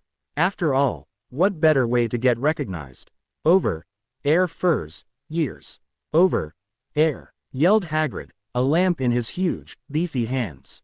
"Come on, Don. Be shy, now. This it, come on, this way." Once the man was sure he had all the first years, he lumbered away. Right. No more'n forte a boat, now. "Go on," said Hagrid, ushering them onto the boats. Hagrid had one to himself, and Nick got onto one he only let Ron on, since he was not being squashed for anyone. Plus, he deserved the extra room. He was Nick Potter, after all. They all gasped when they got their first look at the ancient castle, and even Nick couldn't help but gasp. The place was truly amazing, as his parents had described it to be in his bedtime stories. They got off the boats shivering, since by then, night had settled in and it was getting chilly. Not long after, they had left the boathouse and climbed the stairs to a large door. Hagrid raised his big, beefy hand and banged on the door, where a professor ushered them in and Hagrid said, Re-th, first years, Professor. Thank you, Hagrid, said McGonagall to him, then faced the first years. Follow me, ordered the woman. Her hair was in a tight bun and she had a no-nonsense voice and matching look around her. She led them to the entrance hall and stopped them again just before the entrance to the Great Hall's main doors. It was there where Harry quietly joined the back of the group, coming from a small antechamber he'd been led to shortly before the boats had pulled up at the boathouse, as the headmaster had told him to do. He didn't want to make an entrance or he would just be accused of being jealous of his brother again, so he followed the directions and no one even noticed him. Welcome to Hogwarts School of Witchcraft and Wizardry. My name is Professor McGonagall. The beginning of the year feast is about to begin, but before you can help yourself to the delicious food, you will need to be sorted into your houses. The houses are Hufflepuff, Gryffindor, Ravenclaw, and Slytherin. It will be your home for the next 7 years, and it will become almost like your family. Good behavior will gain you points with your house, while rule breaking will cause you to lose points. I will return shortly, so make yourselves presentable, said McGonagall. She entered the Great Hall for about 5 minutes, then came back out and announced, They're ready for you now. Move along, the sorting will start momentarily. A silence came over the hall as the first years were led up to the front of the hall, where there sat an old, ratty hat on a stool. Everyone watched as the hat twitched, then began to sing. Harry looked at it as if it had grown legs and could now walk. A hat which sung. That would give him a laugh when he needed one. He always needed a good laugh with the life he had been dealt. Then again, hadn't the singing sorting hat been mentioned in Hogwarts, a history? Oh, you may not think I'm pretty. But don't judge on what you see. I'll eat myself if you can find a smarter hat than me. You can keep your bowlers black, your top hats sleek and tall. For I'm the Hogwarts sorting hat. And I can cap them all. There's nothing hidden in your head. The sorting hat can't see. So try me on and I will tell you where you ought to be. You might belong in Gryffindor, where dwell the Vae at heart. Their daring, nerve, and chivalry set Gryffindors apart. You might belong in Hufflepuff, where they are just and loyal. Those patient Hufflepuffs are true, and unafraid of toil, are yet in wise old Ravenclaw. If you've a ready mind, where those of wit and learning will always find their kind. Or perhaps in Slytherin, you'll make your real friends. Those cunning folk use any means to achieve their ends. So put me on. Do not be afraid. Moreover, do not get in a flap. You're in safe hands though I have none. For I'm a thinking cap. Asterisk. Applause broke out, whether for the song itself or just that it had ended was not known. When I call your name, sit down on the stool and place the hat on your head. It will then sort you into what house suits you best, Professor McGonagall instructed. She then looked at the scroll she held, and began calling names off it. The first name shocked the hall, as it was completely out of order. Potter, Nick, whispers broke out as he marched up to the stool and sat down as if it was a crime that he even had to be sorted at all. Every Potter had gone into Gryffindor since, forever. The Nick Potter, he's here. Wicked, Nick Potter, as in, the boy who lived. Cool, a small, masculine voice spoke in his mind. Where to put you? You have a big head. You will do anything for what you want. Slytherin would be good for you, after all you are cunning and manipulative. Not Slytherin. Please not Slytherin. Put me in Gryffindor, please. My parents would kill me and the public would crucify me if I end up in Slytherin. Pleaded Nick, looking sick and panicked. Thankfully it couldn't be seen under the hat or the professors and students would have wondered what was going on. Very well then. Better be Gryffindor. The cheering was louder than ever as Nick Potter got off the chair and smugly went to the Gryffindor table, his head held high in superiority. He had proven once again that he could get whatever he wanted. He had even talked the hat out of putting him somewhere he refused to think about.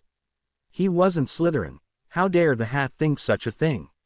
Abbott, Hannah, Hufflepuff, Bones, Susan, Hufflepuff. Harry watched as the students marched, crept, or ran up to the dilapidated hat and were placed in a house.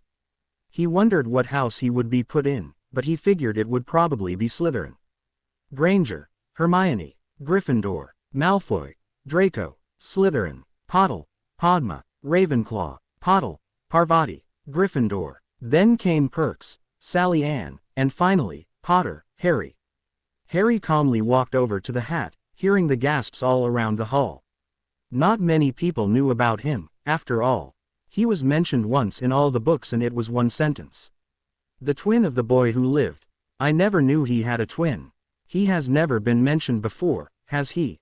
Well, what do we have here? Such ambition, cunning when you need to be, you love your books and your thirst for knowledge, yes, so much easier to place than your brother. Whispered the hat, almost grinning widely at Harry Potter's mind. Ravenclaw, yelled the hat soon after. Professor Snape's jaw had dropped, unable to believe the child he had been speaking to earlier on was the child of James Potter. Looking between the twins, he noticed they looked nothing alike outside their height, eye, and hair color. He could tell by looking at Nick Potter that he was indeed a Potter. Looking at the other, he saw hardly any resemblance to the Potters in the boy at all, or even to Lily, which was strange. He wasn't sure what to think of this Potter. He looked nothing like them and wasn't in Gryffindor. In the immediate future, he decided to think more on it later on that night, when he could actually think. There were a few announcements after the sorting, don't go to the third-floor corridor or the Forbidden Forest, and outlawed joke products. Then Dumbledore motioned and food appeared on all the tables. Gryffindor table. Ron was sitting next to Nick, as usual, they were best friends, after all. So your brother's in Ravenclaw. Strange. I guess it's just like the Potter twins, said Ron, drinking a big swig of pumpkin juice. Yes, we've never gotten on. I think he's jealous of me being famous and all. He'll never amount to anything like I will one day, since I'm the hero of the people, said Nick proudly. James and Lily had spoiled Nick rotten. He'd gotten everything he ever wanted, but he was polite and well-mannered, well-spoken. To everyone, he was the perfect son, and he used that to his advantage at every opportunity. Yes, probably just a jealous prat, said Ron, nodding and agreeing with him immediately. I'll be writing home about him, that's for sure. Everyone in our family has been in Gryffindor for as long as the Potter line has been going, frowned Nick, sounding disappointed. I know, my whole family has been in Gryffindor for ages, too, agreed Ron in understanding. Nick smiled. Perhaps Ron understood him more than he'd thought, the boy mused, nodding his head. He had been best friends with Ron, and sure, he was great to hang around with, loved Quidditch as much as him, but he hadn't known Ron understood him like that before. Ravenclaw table. The first years were already talking to one another, getting to know each other. Harry wasn't sure what he was supposed to do or say, as he'd never had a friend before. He sat eating his dinner quietly, and when someone asked him a question, he answered it. Mostly, they wanted to know about his brother. What's your brother's favorite color? What's your brother's favorite subject? What's your brother like? Why aren't you in Gryffindor with your brother? What happened that Halloween night? How did your brother destroy you-know-who? Those were just some of the many questions shouted at him. Harry was getting annoyed with them all. The worst part was that he didn't know the answers to any of the questions, and he knew he wouldn't have told them, anyway. He felt like bursting into tears. No one really cared about him, it was only about his brother. Even his own housemates weren't looking at him twice. Sighing, he sat there morosely eating his dinner. The night for Harry seemed to last forever, but to everyone else, the time went fast, and before they knew it, Dumbledore had stood up. He gave them a warm, friendly good night, telling everyone to have a good sleep, before adding one more thing. Now, before bed, the school song. Cried Headmaster Dumbledore. The Slytherin students as well as the staff remained silent as the rest of the school made fools of themselves by singing the school song. Hoggy hoggy hogwash. Nick Potter sang it along with everyone else. Severus, however, saw that Harry Potter stayed silent through the entire thing.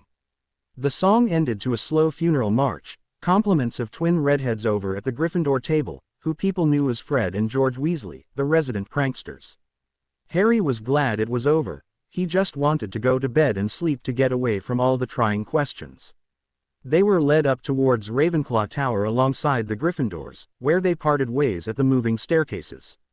Harry didn't so much as gape when the stairs moved. When they got to the 4th floor, the Gryffindors and Ravenclaws changed directions to go to their towers. The Ravenclaw prefect explained the Ravenclaw opening mechanism, answering a question correctly, always a different question, let them into the common room, and gave a huge, long, lecturing welcome. Harry didn't even bother listening to them, as his eyes were on the books, since he couldn't wait to read them, that was for sure. At the end of the speech, a different prefect stepped forward and said, "The house elves should have brought all your trunks and things up to the first-year dorms by now, so just go from room to room on the hall marked, first year, the girls are through the door to the right and the boys are to the left. We Ravenclaws are lucky, since there's only 2 to a room, and proper space for a wardrobe, dresser, desk, and a large bookshelf for each of the room's occupants, so you have plenty of room to unpack. Off you go, now." So, the girls and the boys separated and entered their dorms, searching through each room to find their trunks. When Harry finally found his, he was surprised, and secretly pleased, to see that it was in a room half the size of the others he'd seen, but there was only one bed and one of each of the corresponding articles of furniture. He stepped inside and closed the door, locking it before turning to admire the room. At Potter Manor, much of the home was in red and gold. No, he didn't hate those colors, but nor did he like them. The blue and mild yellow of the Ravenclaw dorm was much easier for him to live with, and it helped to calm him as he went to his trunk, opened it, and began pulling things out to place on shelves and in drawers. It may have been a smaller room than his own at the manor, but it already felt more like home.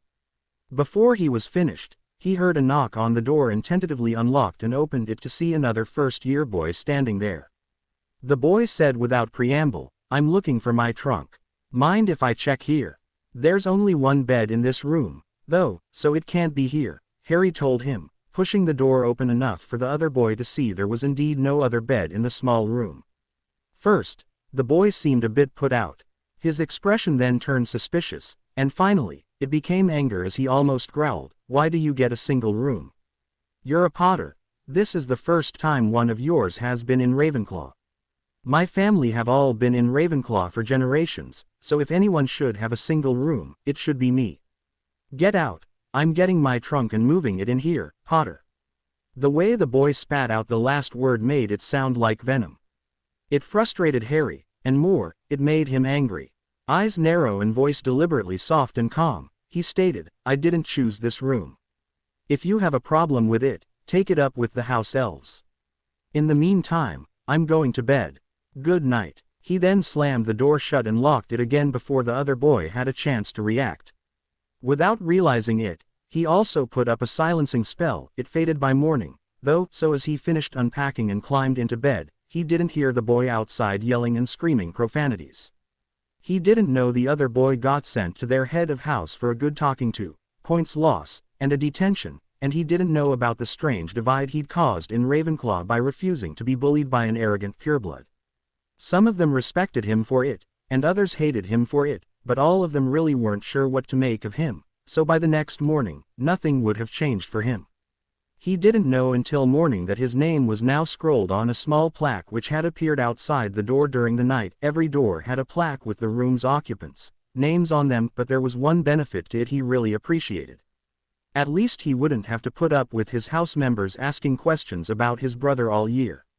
Soon, everyone was waking up for their first day at school. Yawning, Harry woke up without prompting, heading to the first year's bathing room to get a shower before the morning rush. He dressed quickly in his school robes and got out all his new books, which he had read several times already. He used some spells on his bag to make it feather light and a bottomless pit, then moved all his CL books into the bag, along with lots of parchment, quills, and ink. As he left his room, he made sure it could only open to his magic since he didn't want anyone raiding his personal things. Who knew what they would do? On the mild end of the scale, they might steal his belongings and make him do things for them, like answer their questions regarding his brother or write their essays for them. He then started on his way to the Great Hall. He took 20 minutes to get there. He had gotten lost 3 times before finally getting it correct. The Great Hall was already full of people, and no one even so much as looked up when Harry walked in. It didn't bother Harry at all. He was used to that kind of treatment. Slipping in beside a boy he didn't know, one different from the one last night, he blinked when Phileas Flitwick handed him his timetable with a cheerful, proud grin. Immediately, he began looking it over. Harry had seen the family owl delivering a letter to his brother. He wasn't surprised, but saddened, when nothing came for him.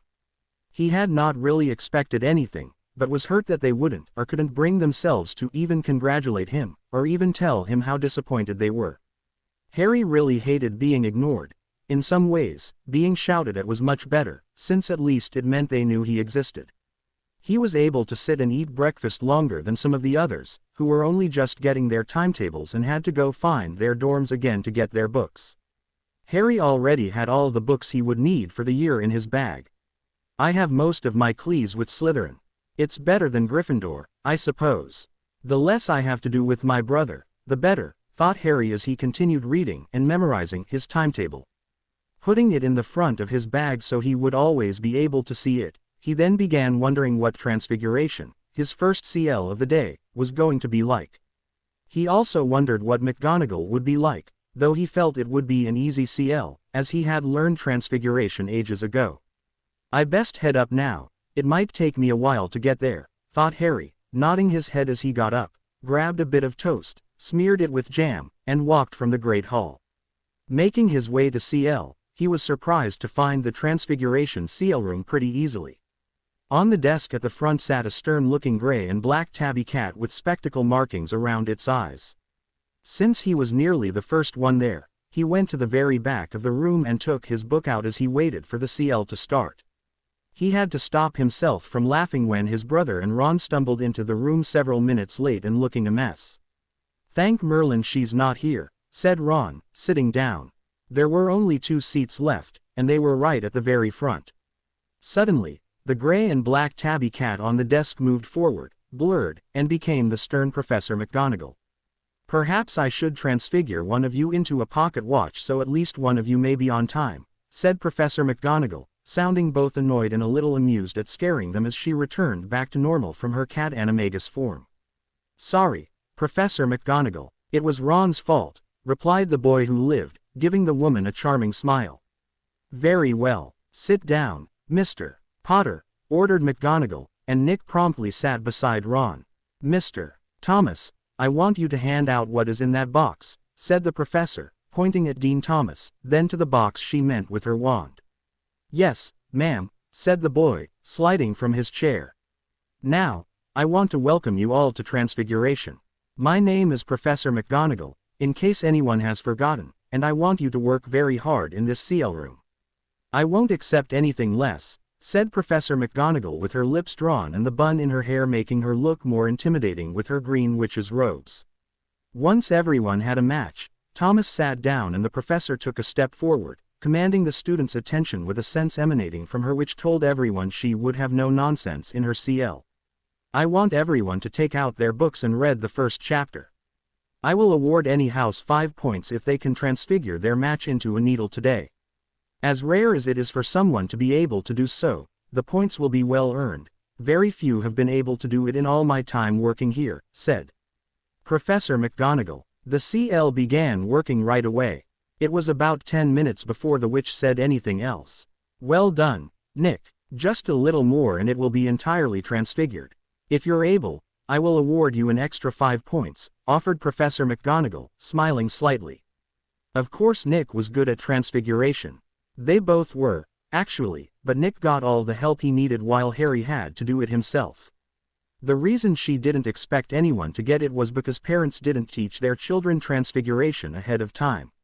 Not many people liked transfiguration, but James Potter was great at it, and his sons had taken after him. Most purebloods were too busy learning Latin and dining lessons, pureblood etiquette lessons, and dark arts to learn anything like transfiguration.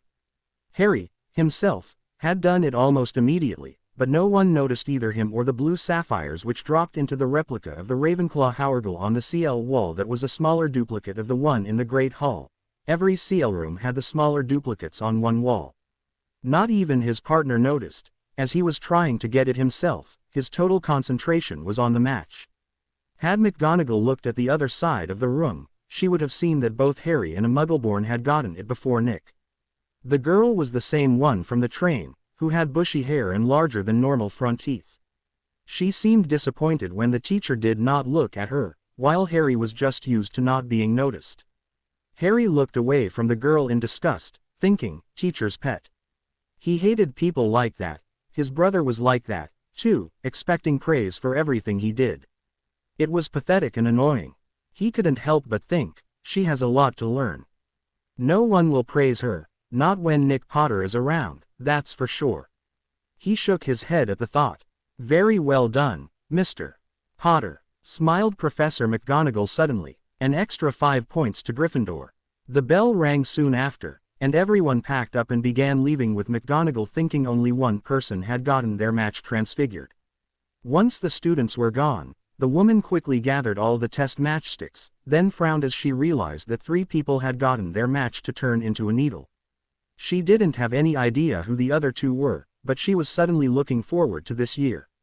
3 promising students, all in 1 centiliter. She would need to figure out who they were. She'd have to check the list for point allocation soon. She didn't realize she had spent the whole CL trying to help Nick get his match right until that moment, then dismissed the realization as irrelevant. She knew he would need all the help he could get. She knew of the prophecy, since Albus and James kept very little from her. The first years headed to defense against the dark arts next, only for it to be a CL Harry just wanted to laugh off as a joke. He just hoped the professor was playing with them the first day. If he wasn't, he was a complete, stuttering fool. Harry had gone to the back of the CL room, annoyed within moments, and began reading a book while an enchanted quill wrote down everything his teacher said. It was a good thing he could charm the quill to wait until the stuttering man had finished talking before it wrote it down, otherwise the notes would have looked like a wad of parchment full of squiggly lines and letters. He just glanced over them on his way to Charms, learning more from the parchment than from the man's stuttering mouth. Charms was great, as the small professor and Harry's head of house was very knowledgeable and happy. He pretty much paid attention to everyone, too, so Harry decided he liked Professor Flitwick. They had to read first again.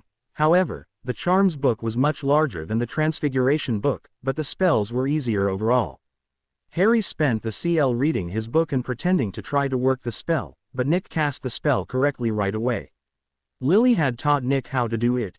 Harry knew how to do it, too, but didn't want any attention to be drawn to him in a CL where the teacher was actually paying attention to the other students, so chose not to work the spell properly. He wasn't going to be beaten up or get sent letters telling him how much of an attention seeker he was. He briefly recalled one time when he had been little and had tried out one of the family brooms. It had been fun while it had lasted, as he had been flying really well, doing tricks Nick had yet to do. James had just called him an attention seeker, and his brother had hit him in the face that time. With a small shudder, Harry just reconfirmed with himself that he didn't want to draw any attention to himself in any CL he shared with Nick. Finally, the CL ended and Harry took a quick look around for Nick. The other boy was already gone, along with nearly all the Gryffindors, so Harry called, "Professor." "What would you like, Mr. Potter?" asked Professor Flitwick cheerfully, joining him by his desk. "Can you check my spell for me before I go, please?" asked the 11-year-old.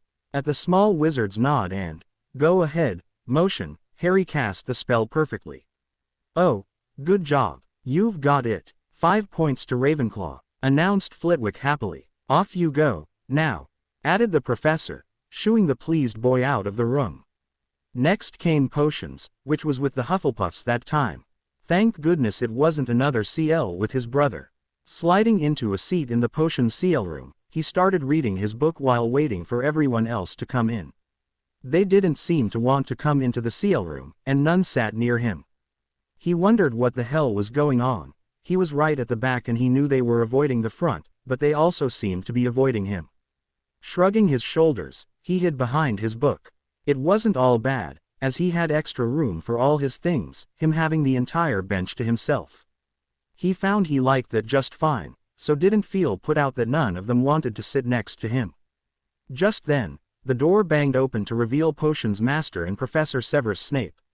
You are here to learn the subtle science and exact art of potion making. As there is little foolish wand waving here, many of you will hardly believe this is magic. I don't expect you will really understand the beauty of the softly simmering cauldron with its shimmering fumes, the delicate power of liquids that creep through human veins, bewitching the mind, ensnaring the senses. I can teach you how to bottle fame, brew glory, even stopper death, if you aren't as big a bunch of dunderheads as I usually have to teach. The whole speech had been stated in a nearly whispering voice, but the last bit about dunderheads had been snapped out like a thunderclap. After a pause, the man in black robes stated, on the blackboard are the instructions to a fairly simple potion, the cure for boils. Write down those instructions, as you will be brewing it shortly. Currently, be prepared to take notes. He didn't torment the Hufflepuffs or the Ravenclaws as much as he tormented the Gryffindors in his Slytherin-Gryffindor Cleese. The Ravenclaw-Hufflepuff Cleese were the best at following instructions and the most peaceful Cleese, probably because there was no house prejudice to be had. No, the fighting between houses was between Gryffindor and Slytherin. Severus knew that Voldemort hadn't just recruited Slytherins, but people from every house.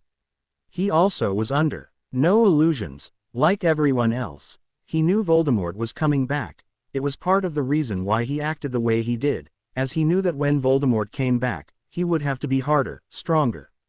Well, some people knew Voldemort would be back, such as Dumbledore, McGonagall, the Potters, and some other Order members. Not nearly enough. The Potions Master was grateful he didn't have to act in this CL, because it wasn't the CL where he would be heavily watched. It wasn't the CL Nick Potter, the boy who lived, was in. He was startled when he read the register and realized Harry Potter was in his CL. Looking for the boy as he called his name for roll call, he found him in the corner of the room, ready to take notes after having written down the potion's instructions. Severus kept an eye on the boy all through the note-taking after roll call, and right into the brewing after that. The younger Potter twin was brewing his potion with a patience he had only known himself to show for the subject, but was still not sure what to think of the boy. Even if he thought the boy was all right, he could hardly be caught being nice to the twin of the boy who lived. Mind you, he could just tell Voldemort he was corrupting the boy, as that would work. Having members of light families betray their family and friends was one of the Dark Lord's favorite games, in fact. Severus shook his head to clear it. He hated thinking about Voldemort coming back because it just put him in a really bad mood. Sighing, he decided not to think about the boy anymore. Looking away from Harry Potter, he barked at the students who were about to add the wrong ingredient to their potion. Harry had seen his potions professor looking at him. He was confused, as no one had ever stared at him for so long it began making him uncomfortable. He shuddered slightly, thinking on what would have happened if he had been picked up and hailed the hero. He didn't think he could have put up with it, and didn't know how his brother put up with it. At dinner, Nick was the talk of the day. Looking over, he saw that his brother was red and looked ready to explode. Frowning, he wondered what the hell had happened, so began listening to the Ravenclaws talk until he found out what had happened. Professor Snape was downright nasty to him. Asked him potions questions he didn't know. I knew them, though, and so did a Muggleborn girl with bushy hair. That girl is getting on my nerves. I just hope she keeps her nose out of my business. Thank Merlin I don't have her in many of my Clees, thought Harry, shaking his head. Oh, how he felt like strangling the Muggleborn girl. Although, in her favor, Harry found it amusing how his brother couldn't answer the questions when she could. Hadn't he read his books? He soon found out what questions it was which Nick couldn't answer. Didn't know what he would get if he added powdered root of asphodel to an infusion of wormwood. Stupid. Asphodel and wormwood, isn't that the draft of living death? I'm going to check that, thought Harry. Didn't know where to find a bazaar. That's stupid. It's on the second page of 1000 magical herbs and fungi. It tells you it's found in the stomach of a goat. It's the second ingredient you learn about. I know he has the book, thought Harry, wondering what was going on. His brother wasn't that daft, was he? Quote dot dot dot. The last one was easier. It was a trick question about the difference between monkshood and wolfsbane. What? Blinked Harry. Oh. Nick was so stupid. The questions went from hard to easy. No wonder the Ravenclaws think he's stupid and why Snape was pissed. It's the same bloody plant, thought Harry. Before anyone knew it, it was the day before. Flying lessons with someone named Madam Hooch. Harry was looking forward to it, but right now, he was walking along the Quidditch pitch and no one was around. Nick was good at flying, but nothing like Harry. Undeniably, Harry was the better flyer, so much so that even Nick had to admit it. The only problem was that the older twin was a jealous prat. He had been brought up believing he had to be and was good at everything, so why would he think otherwise? Despite how good Harry was, though, he wasn't a flying fanatic, just a natural, which meant James couldn't have bonded with him over his flying, even if the man had wanted to. Wanting a taste of flying again, he went to the broom shed and took out a broom. No one was there to tell him he was being an attention seeker, so he could fly for a few minutes. He was going to pretend to be crap at it during CL, after all. It had been a long time since he had been on one. His row with his father and brother had made him never want to go on one again, not where someone in the family would see. He wasn't an attention seeker and he never would be. Climbing onto the broom, he started flying, not knowing it was against the rules. After all, the letter had only said no first years allowed their own broom at school, not that they weren't allowed to fly outside of their supervised cleats. He started doing twists and turns, relishing the freedom it brought him. He didn't like Quidditch, it was too competitive for his tastes, but flying was all right. He didn't see anything exciting about it or worth gossiping over. What he did like was the freedom he felt while flying for a few minutes, though he still preferred a good book. "Potter!" yelled McGonagall suddenly, squinting as she tried to see him better, since she didn't have her glees on. Swearing silently, he took off for a hidden corner, thinking that, maybe if he disappeared, the woman wouldn't know and think it was someone else. Then he realized, who was he kidding? She had yelled, "Potter!" Banishing the broom back to the shed, he ran to the Leary and buried his nose in a book, hoping he would somehow avoid trouble. He had spent the rest of the day in the Leary, and now it was dinner time. He was just turning a corner when he heard his brothers and Ron's voices. Halting in mid-step, he listened to their conversation. "No, she just told me I've been made the youngest seeker in a century," said Nick, smirking. "But we were with you. You didn't go flying, so what the hell happened?" asked Ron, sounding confused. "I went by myself a while ago," answered Nick, lying quickly to cover up the suspicion. Harry's jaw dropped at that. So McGonagall had thought he was Nick, and now the credit for his skill was going to his brother again. Slumping against the wall, he stopped the tears from falling down his face with an act of will. Crying made no difference. Nobody cared, ever. It was best not to cry over anything, he had learned that the hard way. He still had to wonder why everything he did always got turned into some accomplishment for his brother. First Voldemort, then many other bouts of accidental magic, and now this. No longer feeling hungry, he went back up to his dorm, not wanting to hear any of the solutions about how Nick Potter was on the Quidditch team. The last thing he wanted was for everyone to praise his brother for being the best while thinking Harry was stupid and worth nothing. His room was better than the Great Hall, even when he had no homework to distract him, he'd already finished it. He spent the night locked in his room trying to stop himself from succumbing to the emotional agony of that day's new revelation. Before everyone knew it, Halloween was upon them. Harry was dreading it, listening and watching all the happy people talking about and preparing for Halloween. He had never really celebrated it, and knew he could get away with not being there. After all, they didn't care about him. He hid in his room until he heard the footsteps of his housemates thud into nothingness. It didn't take long for Harry to get bored, so he searched in his trunk for a book, promptly realizing he had read everything. Getting out his Leary card, which allowed him to check books out of the Leary, he headed to his favorite place in the whole school. He was so intent on getting to the Leary he didn't hear the thudding or smell the stench until it was close. Shocked, he fell when the very corridor shook with each step the thing took. Wondering what the hell a giant or troll was doing in the school, he backed away, eyes searching for it, and finding a fully grown mountain troll. "Conjunctiva!" yelled Harry, wide-eyed and knowing this beast could, and would, kill him. He was even more shocked when he actively realized there was a troll in the school. Harry only realized he shouldn't have done that when it began stomping around and bashing its club on the walls. If anything, the troll had become worse, but thankfully, the walls were getting the worst of it so far. Thinking of another spell he could use, he finally decided on one. Pointing his wand, he yelled a spell he had learned from an upper-year potions book he had found.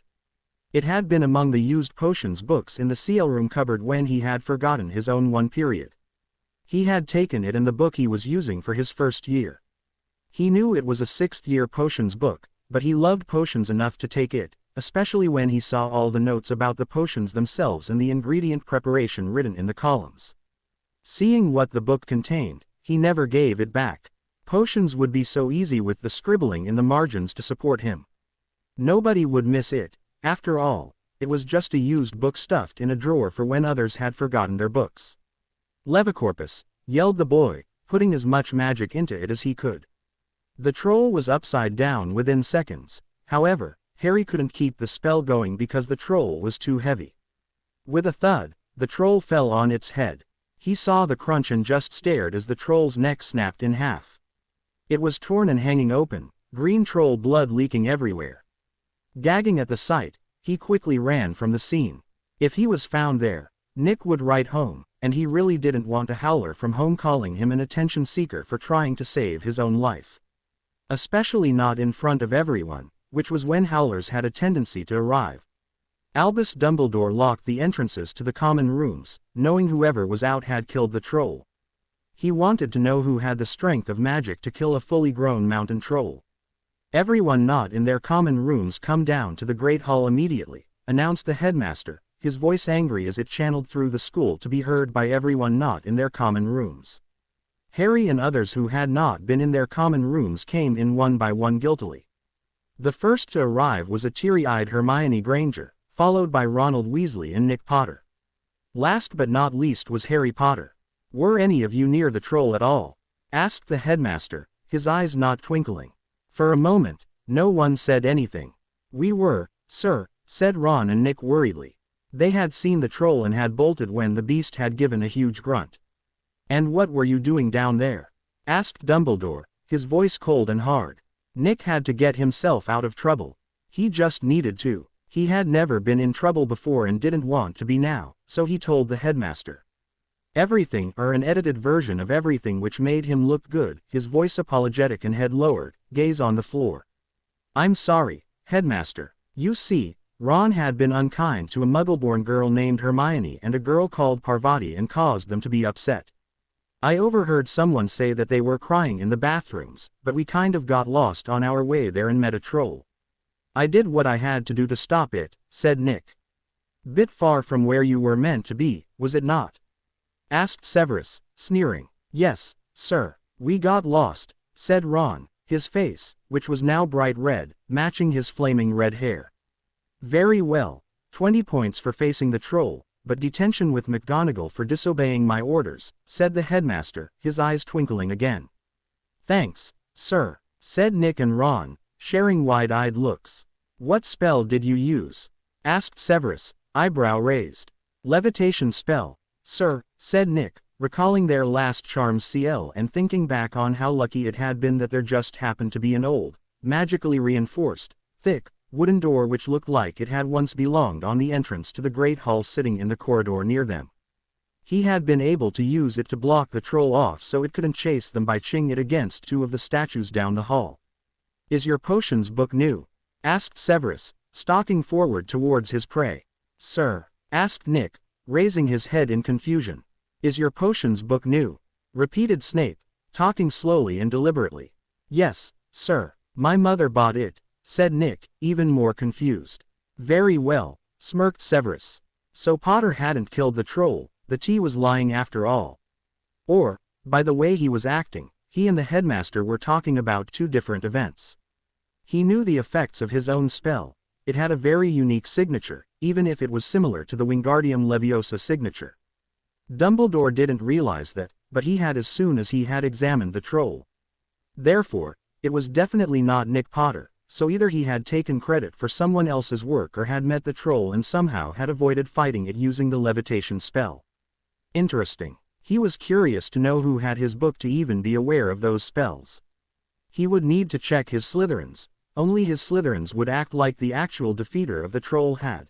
Doing something, then running away and not telling anyone what they had accomplished. If only he had looked at Harry in the moments after he'd asked Nick about his potions book, he may have realized who had his book. Harry, on the other hand, knew that the book belonged to Severus Snape as soon as he had asked. After all, the spell had been in the book and the spell did not exist anywhere else. So the potions master was the half-blood prince. He couldn't help smirking a bit, finding that information interesting, very interesting indeed. Snape's mother had been a prince, then. No wonder he was good at potions. The princes had been known for their potions. He had read books and books full of potions the princes had created or improved.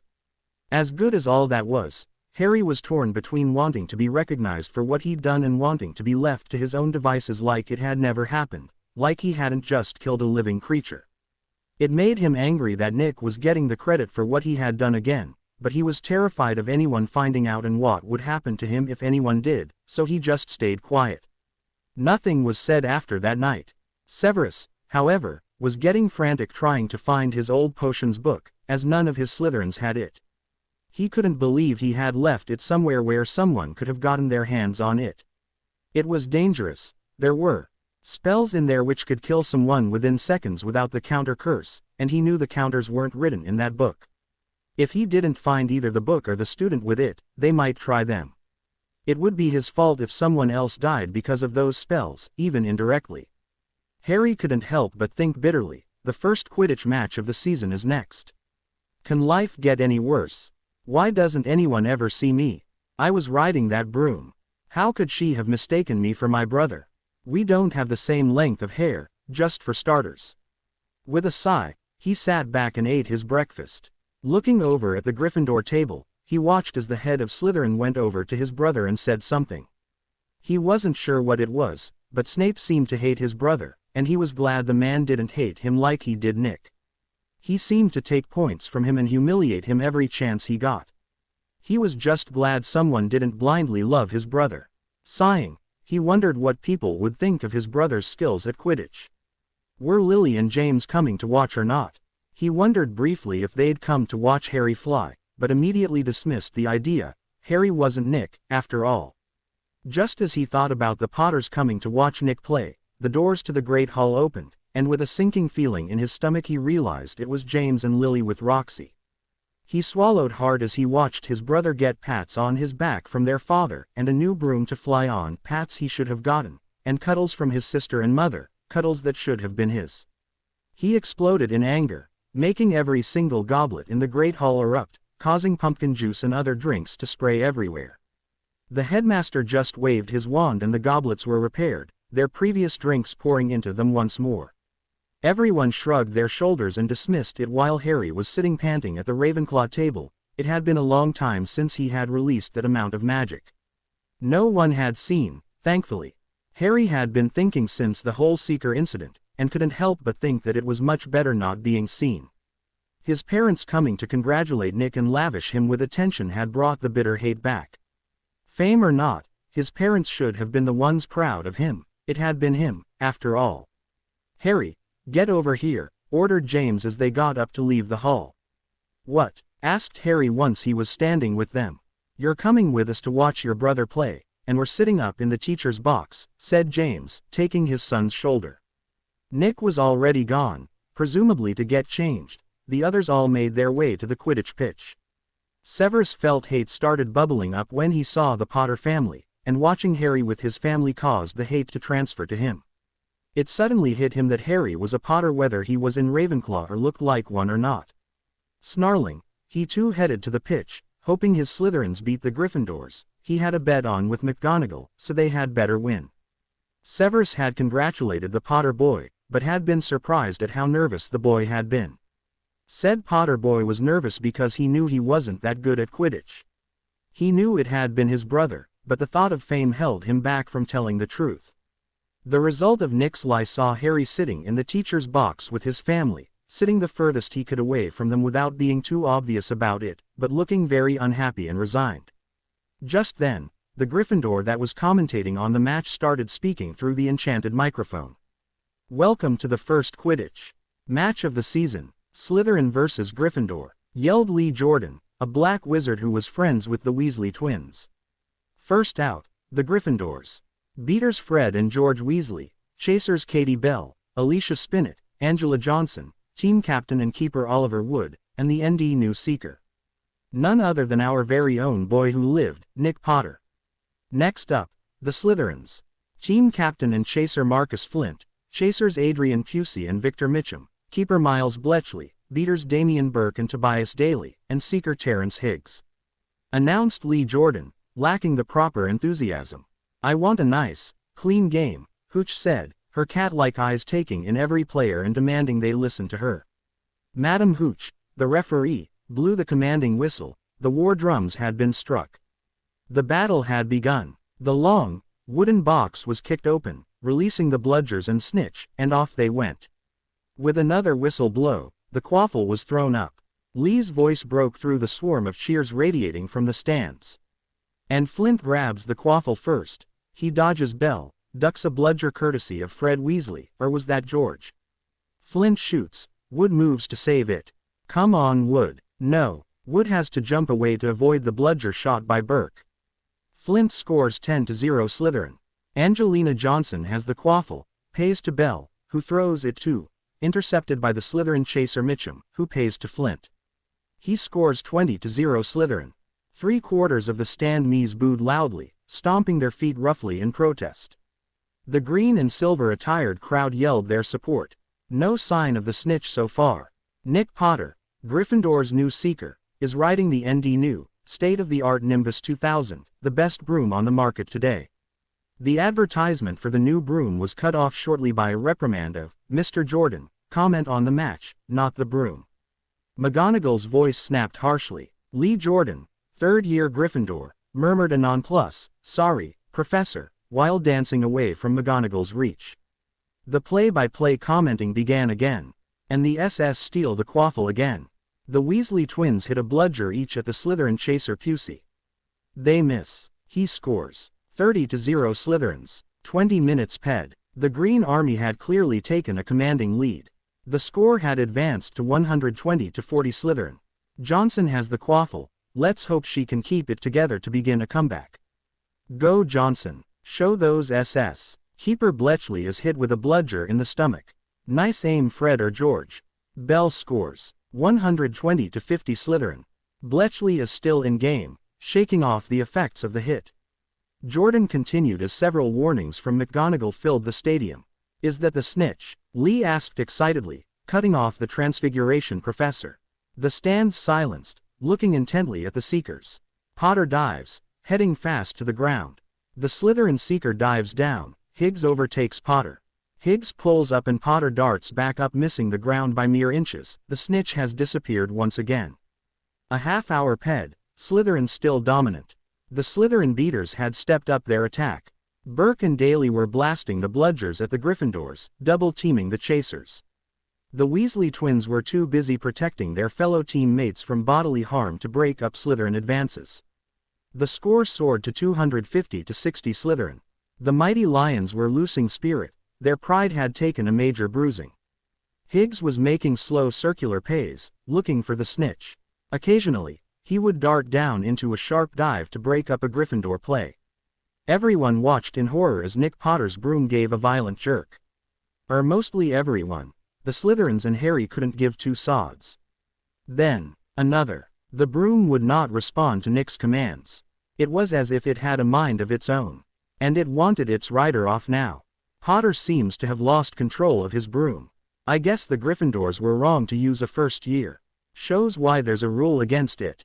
Jordan stated for those few who hadn't already noticed. The stands had noticed. A silence fell over the field. Confusion and murmurs grew as time ped. Flint signaled his beaters to take out Wood. 2 bludgers hit the Gryffindor captain and keeper, knocking him unconscious and off his broom. No one was paying attention. Eyes fixated on the boy who lived, who was dangling off his Nimbus 2000 broom. Flint seized the quaffle, They couldn't miss such a brilliant opportunity to ensure they won this match, even if Nick Potter caught the snitch. 260 to 60 Slytherin. Nick's broom bucked to the right. The raven-haired boy held on looking petrified. 270 to 60 Slytherin. The boy who lived looked at the teachers, his eyes begging for his parents to do something. Every time his friends and admirers tried to help, he would be jerked further up. 290 to 60 Slytherin. Flint was enjoying tossing the quaffle through the 3 rings with no resistance. Suddenly, Higgs spotted the snitch. Diving after it, he paid no mind to the boy who was barely clinging to his broom. 300 to 60 Slytherin. Higgs was flying blindingly fast after the snitch. Right, left, down, up, down, left. He diligently followed the little golden ball. 310 to 60 Slytherin. Suddenly, the broom stopped bucking and Nick Potter was able to get control of his broom back so he could follow Higgs and the snitch. No one realized the broom stopped bucking because James got between Quirrell and Nick while trying to figure out a way to help his son. 320 to 60 Slytherin. Higgs was nearly there. The gold ball was twitching within a few inches of his reach. 330 to 60 Slytherin. The Seeker clutched his fingers around the winged menace. Higgs smirked. The Slytherins had won. Harry felt like jumping for joy, but he kept his cheers to himself, knowing the trouble he would be in. For once, it had been proven Nick wasn't the best. A crowd had already gathered, waiting for the heroes in green and silver. The army dressed in red and gold trudged off the battlefield, battered and worn. They had lost. "I thought you said he was good," asked Severus, sneering. "He was, Severus. Perhaps it's just nerves," insisted McGonagall. "Couldn't it have been the other Potter?" asked Severus suddenly, causing Harry to stiffen and pray McGonagall didn't listen. He didn't care about Quidditch anymore, and the Gryffindors lost either way. "Harry doesn't fly. He's never been on a broom in his life," said James, sneering at Severus. "He was, of course, lying through his teeth. Strange that, he was when we did flying practice," said Madam Hooch. "There is a first time for everything. Excuse me, I want to see if my son is all right," said James, running to catch up with his wife, Roxy, and Nick, leaving Harry behind. "Well, you owe me 20 galleons, Minerva," said Severus, smirking. As he made his way from the stands, he noticed a miserable-looking Harry disappearing towards Ravenclaw Tower and vaguely wondered what that was all about. Christmas was upon them all before they knew it, and it was time for everyone who was staying to sign up. Harry signed up to stay, but his brother was going home to Potter Manor. Harry would rather stay, and they wouldn't miss him anyway, plus he wanted to learn more magic. What better way than to stay over Christmas and read all the time? He wondered briefly if he would get any presents, but he knew his parents had forgotten last year, and had only vaguely compensated him with some of the gifts Nick and Roxy had gotten and didn't want. He would have been stupid not to see his brothers' and sisters' names on the name tags. In the meantime, he got his first detention from Snape. Severus was getting more and more suspicious about the boy, but he couldn't put his finger on what it was. The detention would have given him a better idea of what it was, however he hadn't been able to monitor that detention. Dumbledore had called him up to his office to talk about his precious boy who lived in the various plots Albus had in motion. It was getting on his nerves. His last nerve, at that.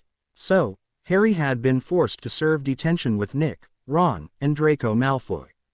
Harry walked away from them, even though he had been told to go with Malfoy.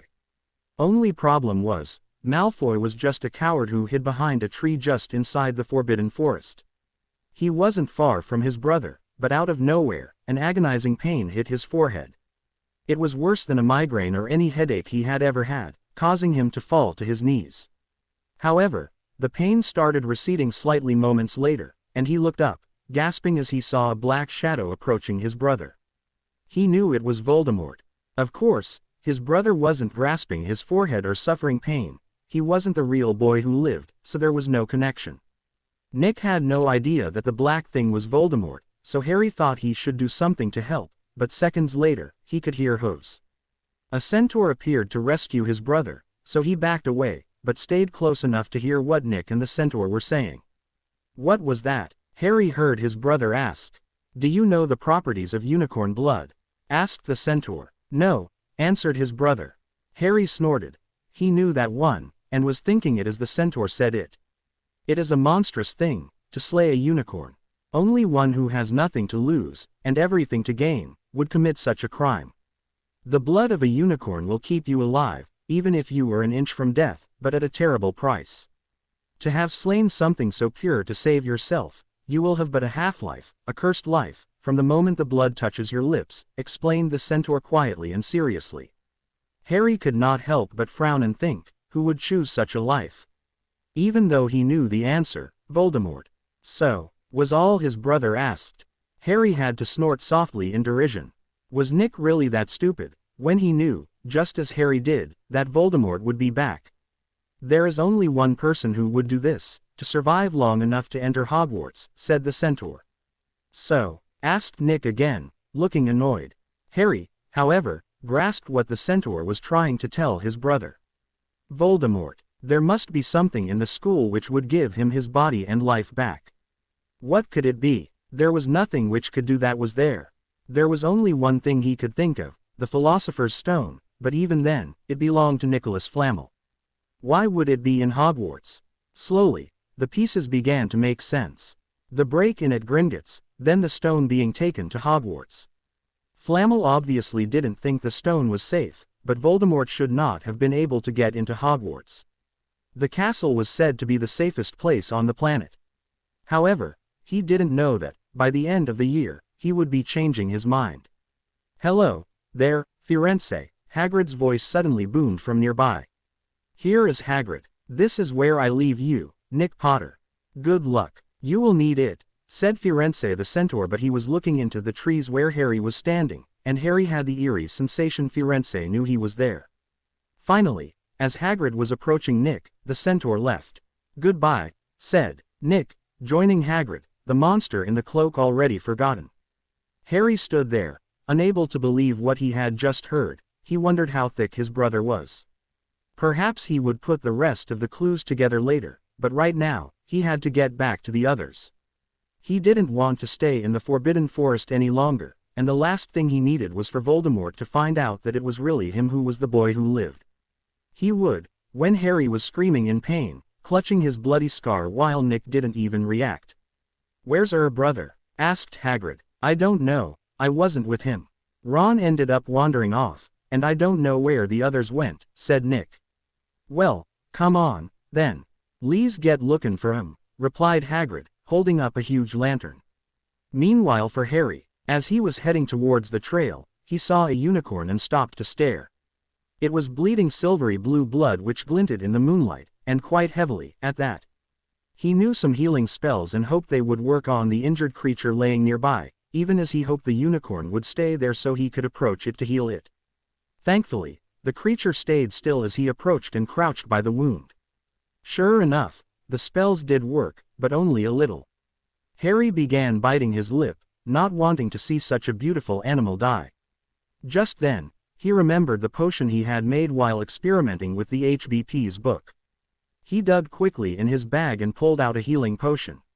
It was a fairly basic healing potion, but was still difficult to make normally, but with the HBP's potions book, he was able to brew it, and not just at quality, better than standard quality.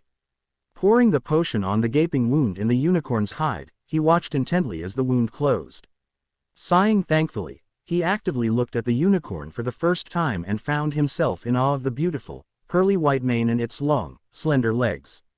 Slowly but not threateningly, he started petting the unicorn softly, and as did, he couldn't help but think, they're so white that it makes snow seem a grayish color. He was surprised the unicorn didn't move, as it was well known that unicorns only liked women's touch, and mostly pure women's touch. However, for whatever reason, the unicorn didn't move and let him pet her. Quickly putting everything away, he was awed when a golden hoof came up and cut her skin shallowly on the opposite foreleg. Harry was awed, because very, very few had ever been given unicorn blood freely, and none of them in the last few hundred years. Shaking slightly, he gathered only one large-sized potions vial, about a cup, of it. After all, the unicorn had lost a lot of blood. He tucked the potion bottle safely away, knowing he would carry it always. Goodbye, was all Harry said, before running until he got back to Hagrid and Nick. Led somewhat by Hagrid's voice, he could never mistake that loud voice for anyone else. "I'm here. Is detention over?" "By the way, the hurt unicorn is over there," said Harry, pointing in its direction. "Oh dear," said Hagrid, lumbering over towards the hurt unicorn with the two boys following. They got there to see it getting up on unsteady feet and trotting back into the forest, dipping its head slightly. Harry knew it was at him, but both Hagrid and Nick thought it was directed at Nick Potter, the boy who lived. He was, after all, golden and pure, and the unicorn was able to sense that, or so they assumed. Harry seethed, but didn't say anything. Finding Draco and Ron arguing at the edge of the forest, they went back to school. Detention was finally over. They all went to their beds, glad to be out of the forbidden forest and away from the strange creatures there. Although Harry just wanted to hide in the shadows, he hated people looking at him so much, especially the way Dumbledore looked at him in disappointment and the way Snape looked at him searchingly. Harry knew immediately what was happening when he saw Dumbledore leaving, and the look Quirrell was giving the headmasters retreating back. Frowning, he followed Quirrell, knowing the professor had Voldemort attached to him somehow. After feeling his scar constantly aching in the .acl, it was hard not to. Harry followed until he knew Quirrell was in a place no one would look for him, stunning him, binding him, and leaving him for dead. He then took off, unaware that his stupid brother and friends were going into a maze, not because of Voldemort but because of Dumbledore's manipulations. He wanted to test Nick Potter. He wanted to know if he would be able to take on Voldemort when the time came. They got through the Devil's Snare after getting past the dog, and through Flitwick's charmed flying keys, past the troll that was already dead to the world, then past the chess set, where Ron ended up unconscious and injured.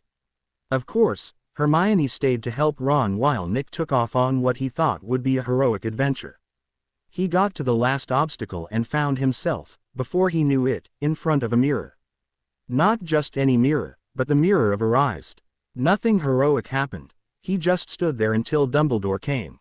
However, Dumbledore was sorely disappointed at not being able to save his savior from anything, nor had Nick been able to access the stone hidden within the mirror. Dumbledore sighed before taking him back up to the school, past Snape and McGonagall, the latter of whom looked relieved.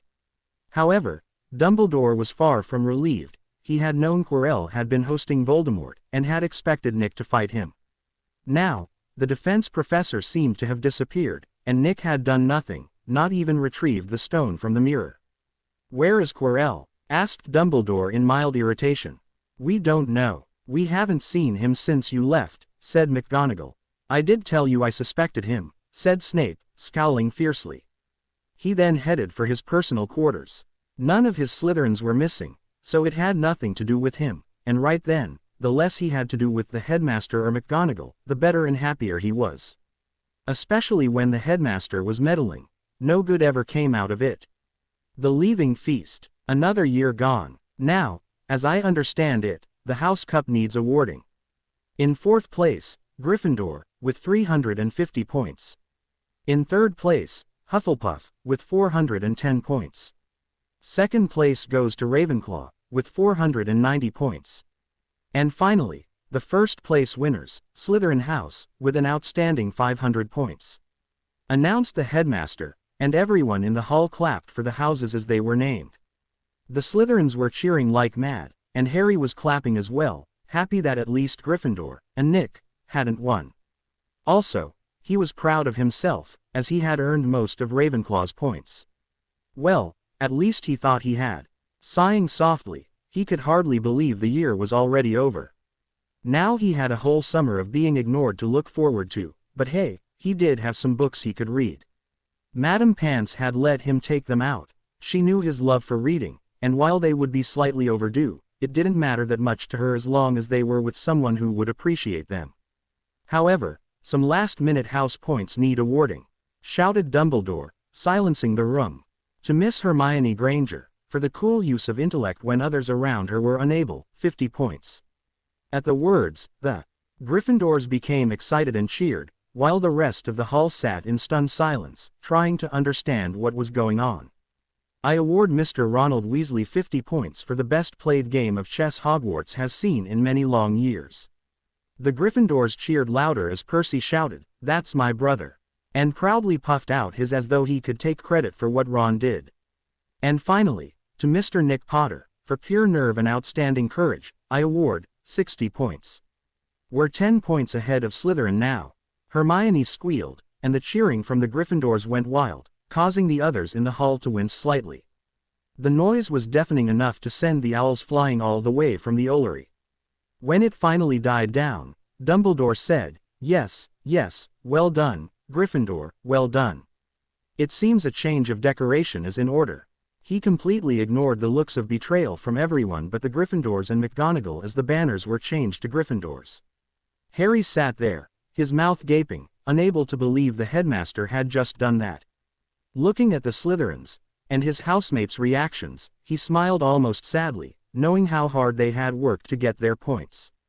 While Ravenclaw wouldn't have won, anyway, for the Slytherins to be stripped of the chance of winning the cup in seconds just before getting it was bound to. Also, it meant Ravenclaw was bumped down to third place, negating even an honorable mention, which was just as bad. That night was subdued for the Slytherins, as well as the Ravenclaws and Hufflepuffs. They thought what Dumbledore had done was wrong, literally cheating a hard-won house cup away from its true winner. They didn't even need to look at the Slytherin table to see that, but a look at said table showed clearly the results of being cast aside in favor of the boy who lived. They were all loyal to their friends and housemates, but the expressions on the Slytherins' faces made them wince in sympathy. No masks could hide their hurt and anger over what Dumbledore had done. Severus Snape, however, was fuming mad, and if looks could kill Dumbledore, he surely would have been dead by now. However, for the Gryffindors, it was a different matter entirely.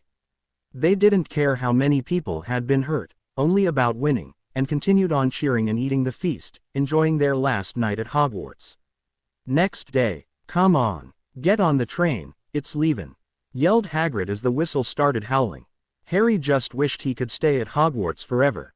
He could live in the Leary for all he cared. It was better than going back to a family that hated him, a place where he was completely invisible.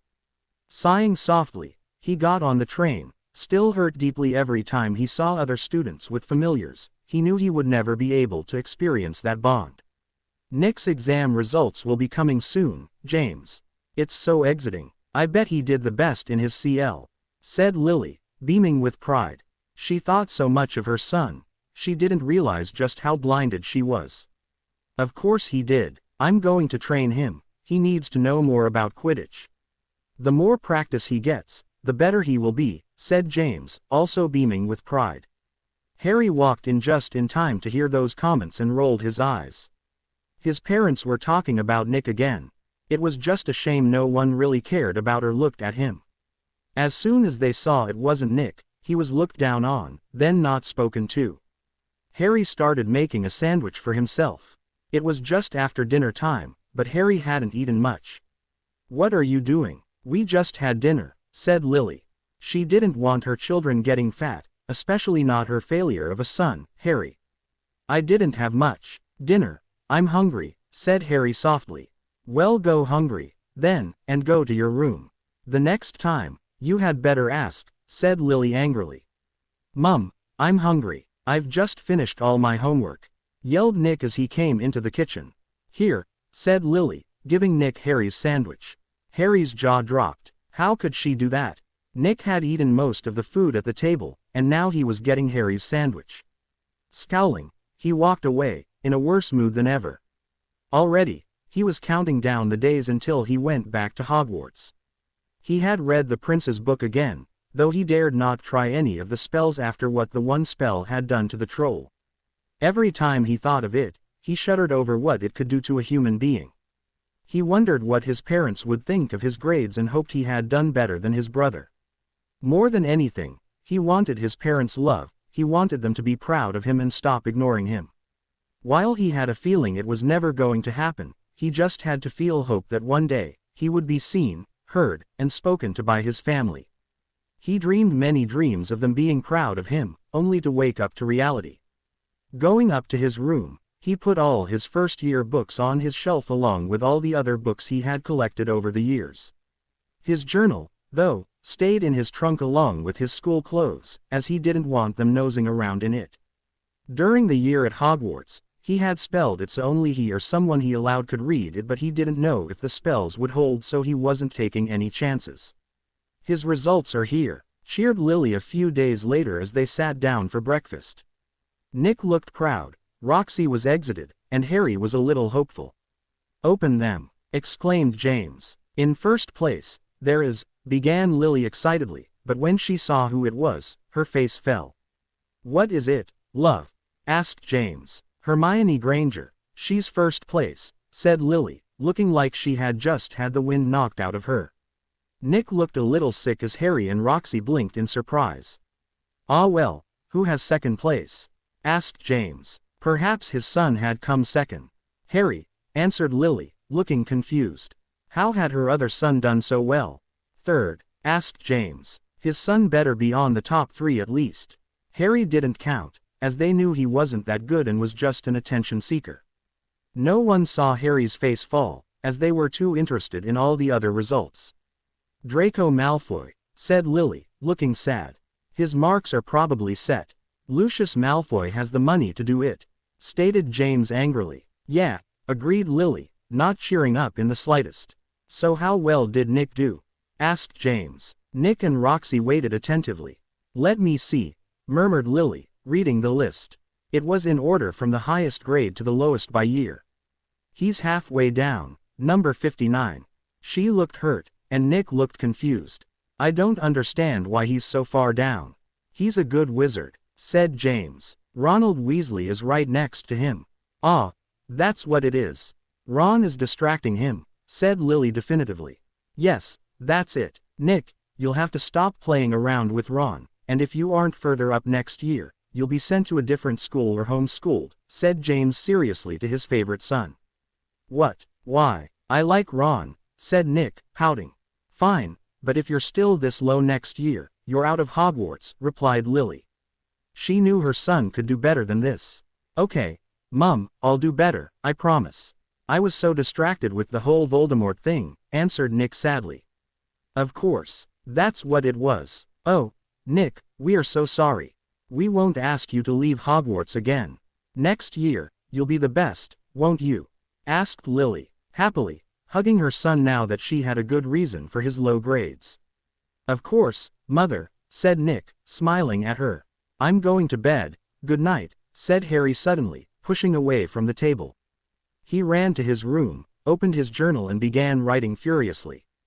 Tears didn't fall. He hadn't cried in a long time. Still, life was so unfair. Journal entry. "Our results just came," but instead of reading them for the actual results, they just wanted to see how good he was compared to everyone else. "I came second, Nick came 59th. He used the excuse about Voldemort and the stupid stone. They didn't even bother about my results. I didn't even get a well done. They didn't even acknowledge me. I feel so sick and alone, I really don't know what to do anymore. I don't know how much longer I can stay in this house. I just want to die sometimes." Would they even notice? Not until they smelt my rotten corpse they wouldn't. "I hate Nick. I hate my parents, I hate them so much. I hate that I get hurt every time they do it, too. Why do I keep deceiving myself? I always know what's going to happen, yet I just let it. I have to stop caring, but how? How do I stop wanting my parents' approval? I wished I was adopted. I wish I had a different family. Any family would be better than this one. I hate my life." Harry had flowed to Hogsmeade one day, unable to stand being in the manor anymore. The night before, he had seen Nick and Roxy getting and cuddles before bed, and it had made him realize how unloved he was. They hadn't done that to him for years. He spent his day wandering around, until he got to a newly opened corner shop run by a black-haired woman. It sold newspapers, sweets, and everything else a person might need, from toilet rolls to bird seed. Just then he saw an advert for a paperboy or girl. It had different delivery routes, in Hogsmeade and Diagon Alley. Inspiration struck Harry immediately. A job meant money, and money meant getting away from his family sooner. He might even be able to save up for the kind of job he really wanted one day. "Excuse me, are you still looking for someone to deliver newspapers, ma'am?" asked Harry politely. "Yes we are, dear," said the woman nicely. "Are you interested? Maybe. Can you tell me more about it?" asked the boy curiously. There are 6 slots, actually. There are morning and evening weekday routes here in Hogsmeade, morning and evening weekday routes in Diagon Alley, and the weekend routes in both Hogsmeade and Diagon Alley. I counted them separately because the weekend routes require many more papers to be delivered than the weekday ones, explained the woman. How much for each? Asked Harry thoughtfully. 25 galleons weekly for each route, and 50 for each weekend route, dear, she said. It was a lot of money, but then again, it was a load of newspapers to be delivered all around Hogsmeade and Diagon Alley. The places weren't as small as they looked to shoppers or people who didn't live in them. How many of them are taken already? Asked Harry. Unfortunately, none so far, sighed the woman. I would love all the jobs, please. Smiled the boy. Are you sure, dear? I mean, it's a lot to do for a child your age. Speaking of which, how old are you? She asked. Could it really be that she'd found someone to deliver the papers for her? 13, ma'am, lied Harry smoothly. Very well, the jobs are yours. If you want to start today then you are most welcome.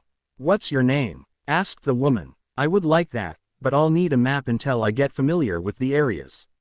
My name is Harry, said Harry, knowing he didn't know his way around Diagon Alley or Hogsmeade properly. He only knew the shops, not the houses. Very well, you will be paid at the end of every week, which is Friday for me. You would have needed a map, regardless, so you knew which homes to deliver the paper to, so I'll have one for you with each stack to be delivered, smiled the woman. I'll take it for sure. Can I get the papers for this morning, or do I start with the evening paper today? Asked Harry, suddenly hyper with the thought of getting his own money. Sure, it's the evening paper today, you'll have to come at 5 in the morning for the morning paper. They're already bundled and over there, explained the woman as she pointed to a corner where stacks of papers sat. I've been using owls, but they weren't happy with the amount they had to carry. Well, they can be happy, because now I'll deliver them, said Harry. Good, off you go, then, she said, helping him gather the papers so he could deliver them. So, how did it go? Find everything all right? She asked, watching the flushed child come in 3 hours later. Yes, I found every door. It's not as hard as I thought, said Harry softly. So you still want the job then? Asked the woman curiously. Of course, agreed Harry. Then be here at 5 to deliver the morning papers, said the woman. I will be. Good night, smiled Harry, heading away. Goodbye, answered the woman. That was what Harry did for the rest of the summer. Delivering newspapers meant he was awake before everyone else and back in his room before everyone else, also. He had lots of his own money. This was his freedom, and once he had enough, he was leaving. He knew enough about muggles to live among them. They would never think to look in the muggle world for him. He was finally satisfied, and better yet, he was almost free. He was still going to go to Hogwarts, he just wouldn't go home after school. He wasn't spending another day with the Potters, as it was clear they didn't want him, and he doubted they would realize he was missing, anyways. They would just be glad he was gone if they did realize it. He would lie to them and tell them he was staying at a friend's house. Eileen, the woman who ran the newspaper routes and convenience shop, was grateful for Harry. He not only delivered the papers, but helped her restock the shelves, as well. Eileen was getting too old to keep up with everything since it hadn't been as easy as she first thought to get an income. Harry was such a nice little boy, and he had done wonders for Eileen's life, making it so much easier, even if it was something as simple as stocking the shelves. She didn't have much magic, unfortunately, what with all the inbreeding going on in pureblood families. It was the main reason she had gone away to the Muggle world in the first place. Now, though, she had come back to her rightful world. Her son couldn't have been happier about that. He just hated going to see her in the Muggle world, so closed off from the world she belonged in. Harry was soon sitting behind the counter for her for a few hours while she had a rest and put her feet up. No one recognized him, and no one played him second to Nick Potter, his brother. Harry was finally happy, and that's all that mattered to him. As predicted, his family didn't even realize he was going anywhere. School was starting up once again, and Harry still didn't have a familiar. However, he was saving up any money he could get beyond what he needed to leave the wizarding world. He didn't get pocket money from his family even if Nick did. His money had been put into his vault, and he now owned one of his very own no one could get into. The key was safely around his neck at all times since he didn't want anything to happen to it. Not that anyone would be able to get into his vault, anyway. He was also very unhappy about the selection of books he had. They had been, to his disgust, Gilderoy Lockhart books. The books were somewhat unbelievable. No one man could ever do everything that man was saying he could do, therefore, he was a fraud. Well, that was what Harry thought, anyways, but nobody cared what he thought. Get a move on. We're going now if we want to catch the Hogwarts Express, yelled James up the stairs. Harry dragged his trunk down, which was very heavy. His parents hadn't even levitated his trunk for him. Sighing softly, he wondered again why it was always him ignored. He had done nothing to deserve it. He didn't want to be left behind this year or to miss another year on the train.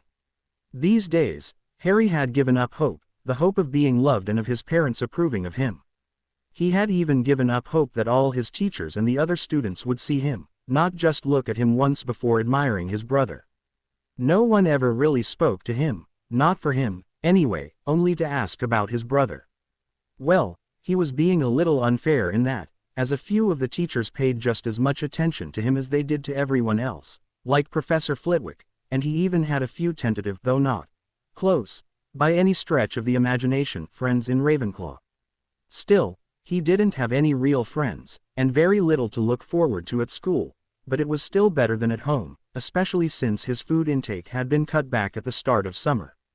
Okay, everyone grab the portkey, ordered James as he held out an old glove.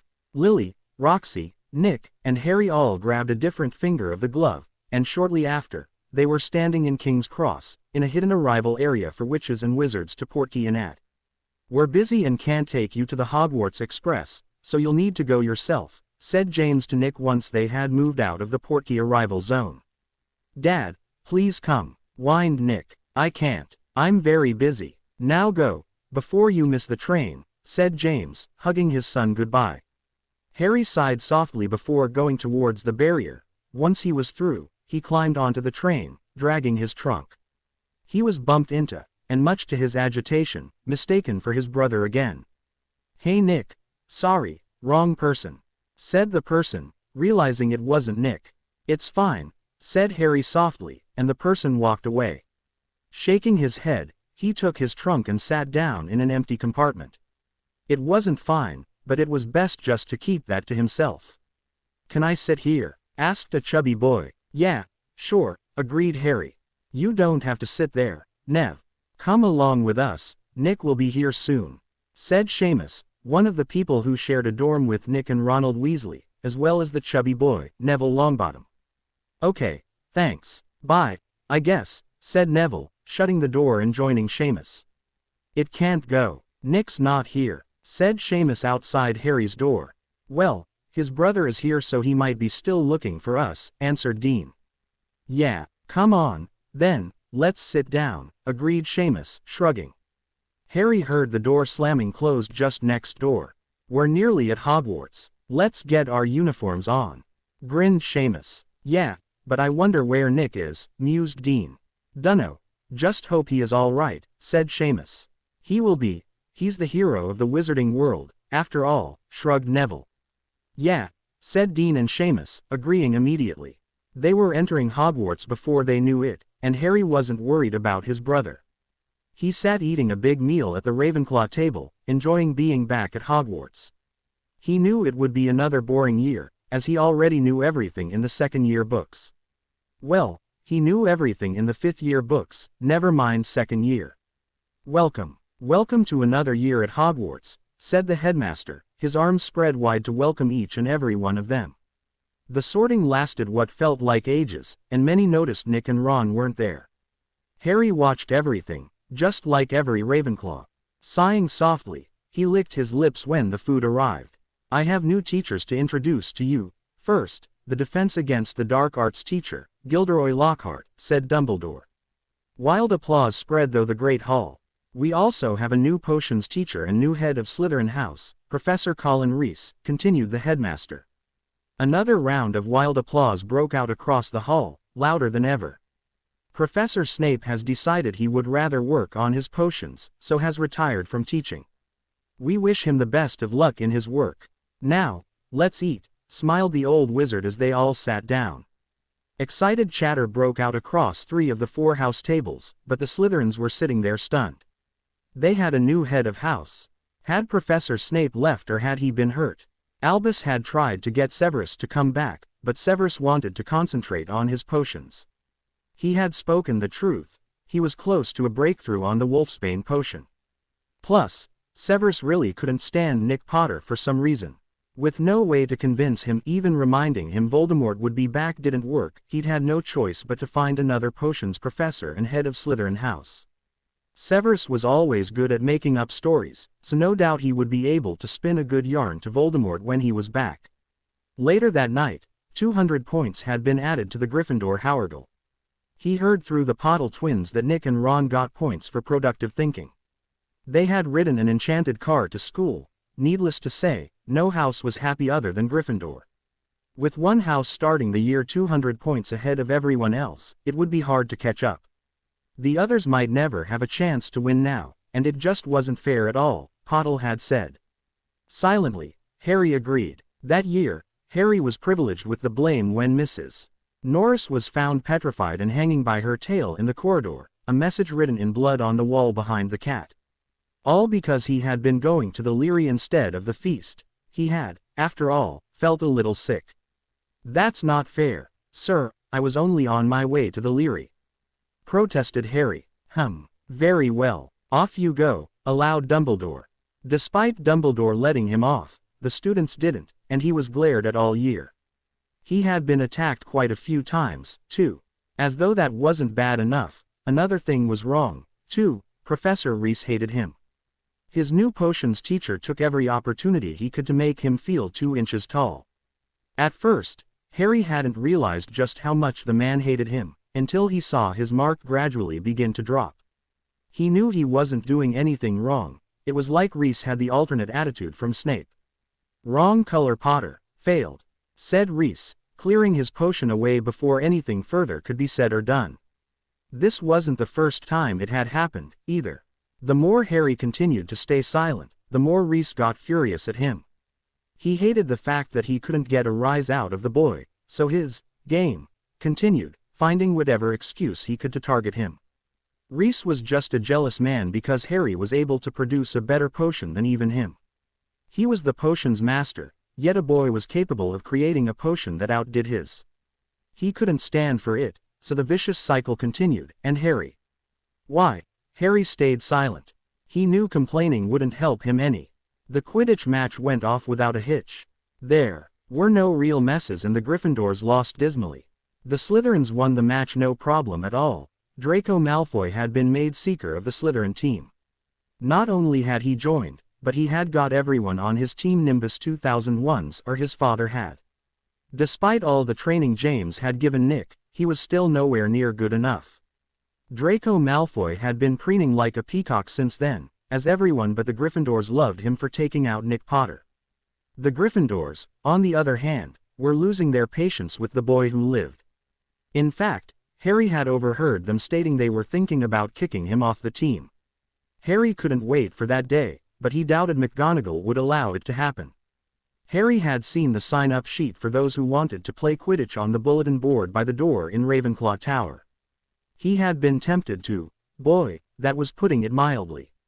In the end, he had decided against it, not wanting to get a howler. He would have loved to have beat Nick and wiped the smug smile from James and Lily's faces. It had been some time since he'd called them by their proper titles. They weren't mother and father to him, and they certainly weren't mum and dad. He never wrote home, and they never wrote to him, and that, sadly, was just fine. It seemed the question he had asked his journal had finally been answered. He had finally stopped caring about what they thought, and it had been a long time coming. Lockhart and Flitwick dueled first at the dueling club, with Flitwick firing one Expelliarmus curse that not only knocked the wand from the fake's hand, but knocked him to the other side of the CL as well. Harry had been the only one not a Slytherin boy laughing at it. It had been one of the most hilarious sights he'd seen in his 12 years of life. As far as cheerful thoughts he needed to make himself happy on bad days went, that one was joining the vision of the Sorting Hat spouting arms and legs and running away. Unfortunately, bad days were happening more and more often. Flitwick had warned Lockhart not to pair Harry and Nick, but the warning only made Lockhart want to see them duel all the more. Harry and Nick began to curse each other, and with a smirk, Nick fired once more and a large S appeared in the middle of the dueling table, sliding towards Harry. Flitwick turned to glare at Lockhart, who blushed. The S forgot about Harry and dived for a gasping, terrified Justin Finch-Fletchley. Harry shouted for the S to stop and it did, yet everyone turned to stare at Harry in fear. Slowly the S came far enough away from Justin for Flitwick to vanish safely. Everyone left the room mumbling about Harry being dark now. Even his brother was moving away, looking at him in fear as well, like Voldemort was standing behind him. Rolling his eyes in confused irritation, he wondered what made everyone look at him like that.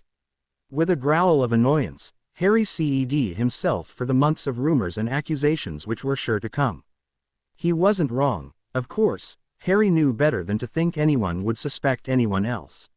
He was probably the only one apart from Granger who didn't have any friends in the entire school, as even the tentative ones he'd had weren't there anymore since the petrified cat incident. None of that prevented him from hearing the rumors. By listening to the rumors, he realized he had spoken Parseltongue's language.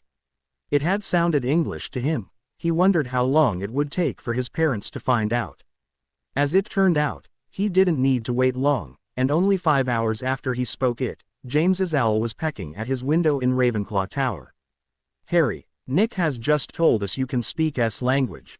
I want you to know I'm extremely disappointed in you. Every year, there is always something, like getting sorted into Ravenclaw. No Potter has ever been sorted anywhere other than Gryffindor bar you. We hadn't said anything then because we got no complaints from the teachers, but now I supposed I should just be grateful it wasn't Slytherin. Though, given your newly discovered talent, I'm surprised you're not. Then there was showing up your brother by getting better grades when you know very well what your brother was going through trying to fight Voldemort. Now you can speak Parseltongue. When you come home for the summer, you are to go straight to your room. You will stay in there. I will get Lily to send food up to your room since we don't want to see you. Poor Roxy is utterly mortified, as are your mother and I. Do you know what this could do to Nick's reputation? If this backlashes on us, you'll be out on your backside. Dad." Harry couldn't believe the nerve of James to actually sign it. Dad. He wasn't his father, he was just a man in his life who continued to mock and reprimand him no matter what he did. Nothing was good enough for the likes of James or Lily Potter. Just wait until it was revealed he was the real boy who lived. They would regret the day they had decided to ignore him for his brother, he would ensure it. Around the school, people, and even a ghost, turned up petrified and were taken to the medical ward. Among them were the ghost of Gryffindor, nearly headless Nick or Sir Nicholas, as he preferred, a boy named Colin Creevey, Justin Finch-Fletchley, Hermione Granger, and a fifth-year Gryffindor named Penelope Clearwater. Nick had gotten everyone's attention and sympathy by saying he had been talking to Colin not 5 minutes before he was petrified. When Harry heard Nick's story and the following sympathy, he had just snorted and kept walking. He was an outcast in his own school and he hated it. Since he had spoken to the S, he had received 2 broken bones, 5 cutting curses, and goodness knows how many bumps and bruises. They all looked at him like was about to kill them all, like he was Lord Voldemort back from the dead. Despite the petrifaction, Quidditch continued. Ravenclaw beat Hufflepuff and Gryffindor, but failed to beat Slytherin for the Quidditch Cup, so the cup belonged to the Slytherins again that year. Her skeleton will lie in the chamber forever. "Oh my, what has happened?" asked Minerva. It was the first thing Harry heard from the corner he had been about to turn. "It looks like a student has been taken." "Poor girl," murmured Sprout sadly. "Lockhart, check my Gryffindors, and Phileas, Pomona, and Colin, check that everyone in your houses is accounted for. Come back here immediately afterwards with news on anyone not accounted for," said McGonagall, looking pale and shaken. It was happening again, the chamber was truly open, she could feel it. When she had been at school, a student had died, but what most people didn't realize was that Myrtle had been her CL mate when she attended school. Not her housemate, but a CL mate, as Myrtle had been a Muggle born sorted into Slytherin. She, Minerva McGonagall, had been a Gryffindor just like her mother before her. Harry watched everything wide-eyed and silently. It took 5 minutes before everyone began returning. All Gryffindors accounted for, beamed Lockhart, happy to have finished his task. All of my Hufflepuffs are accounted for, said Sprout, looking greatly relieved. The Slytherins are all present and accounted for, said Reese. Are you sure all my Gryffindors are in the tower? Asked McGonagall, trusting Lockhart the least out of them all. She immediately called him up, wondering if he made a mistake, which she dearly hoped wasn't the case, since it was her Gryffindors they were talking about here. Yes, all 59, affirmed Lockhart. McGonagall paled drastically. There isn't 59. My Gryffindor head count is 60. Lockhart's eyes widened in horror. Professors, professors, professors, shouted Filch, running up to them. Yes, asked Sprout, seeing that McGonagall wasn't going to speak. A few of the portraits told me that boy, Ronald Weasley, says his sister's missing. Percy Weasley is trying to get out of the Gryffindor common room to find her, said Filch. What does this mean? Asked Sprout gravely. That Hogwarts will shut down, said Minerva sadly. Harry didn't know why he was playing the hero, but he was the only one able to do it. Obviously no one really cared he was missing. Then again, Flitwick hadn't come back yet. Well, Hogwarts was still better than home, so he went to the second-floor girls' bathroom, a place he had seen Ginny entering not even an hour ago. He looked around, but found nothing. He was about to leave when something green glinted out of the corner of his eyes. Turning around, he noticed the picture of AS on the sink's tap. Open, hissed Harry, blinking as the sink opened up to show a deep, dark, gross tunnel. Once again, he briefly wondered why he was saving the school, then remembered he would rather be at Hogwarts than home with his so-called family all next year. The Leary alone was enough reason for him wanting to save the school. It's where he spent the majority of his time. Madame Pants really liked him and he was actually glad for that. At least someone around here actually bloody did. Jumping into the tunnel, he slid down it to the bottom, where he landed hard on things which crunched. They turned out to be bones of rodents and things littering a huge tunnel which led to another S-themed gate, beyond which was a large room filled with water, S-pillars holding up the ceiling, and a statue of what he assumed was Salazar Slytherin. Once he got there, he noticed something was wrong. Ginny's body lay cold on the ground, and he found out what quick enough. The specter, he noticed, was Tom Marvolo Riddle, aka Lord Voldemort. For some reason Tom kept calling him Nick Potter, a misconception he didn't bother to correct, and asking why he had survived when the almighty Lord Voldemort hadn't. In the end, he had been forced to fight the gigantic S, thankful for Fawkes' help. The Sorting Hat he'd thought at first that he could have done without, until the legendary artifact, Rowena Ravenclaw's diadem, came out of it. Putting it on, he felt immediately more confident and smarter, with a greater knowledge of when, where, and how to use some very powerful spells. He began firing spells into the basilisk's mouth whenever it opened, the only weak spot the creature had. Bombarda, cursed Harry, moving to avoid the large serpent, which continued to follow him. Its eyes may be plucked out, regretfully that didn't stop its sense of smell it seemed. Since it was continuing to follow him, Harry ran quickly, not caring for being stealthy at the moment. Ducking into the tunnels and thankfully avoiding all the ones that led to nowhere, which would have seen him being eaten by the hungry basilisk. Damn it, cursed Harry, as he tumbled over his own cloak. Yanking it off, he left it behind, then paused down the corridor when he didn't hear it close by. It was sniffing around the area where his cloak was on the ground. Brilliant. The words, "for enemies," in the prince's book came to mind. The basilisk was one, but could he use the spell? He said he wouldn't use those spells again after what happened to the troll. It didn't look like he had much of a choice down here, it was literally life or death. His green eyes widened when he heard the great big S on the move. Again, and pointing his wand, he yelled out, "Sectum Sempra." He then gave a great big yelp when the curse rebounded. After hitting the S, he ducked in time for the spell to zoom harmlessly past. Well, that spell was useless, thought Harry, but at least now he knew what it did. A great big nothing against a basilisk at the very least. He scrambled to his feet awkwardly, since his wand was in his hand, and he didn't want to break the only line of defense he had down here. Bombarda, he shouted, aiming at it as he bolted. It was far too close to him for his liking. Just then, it started hissing in agony, its mouth wide open. Harry didn't hesitate this time, as he once again shouted, Bombarda. Sectum Sempra. Harry backed away from the writhing basilisk as blood gushed from its mouth, along with other stuff he did not want to identify. Grimacing in distaste, he suddenly remembered the real reason he'd come down here.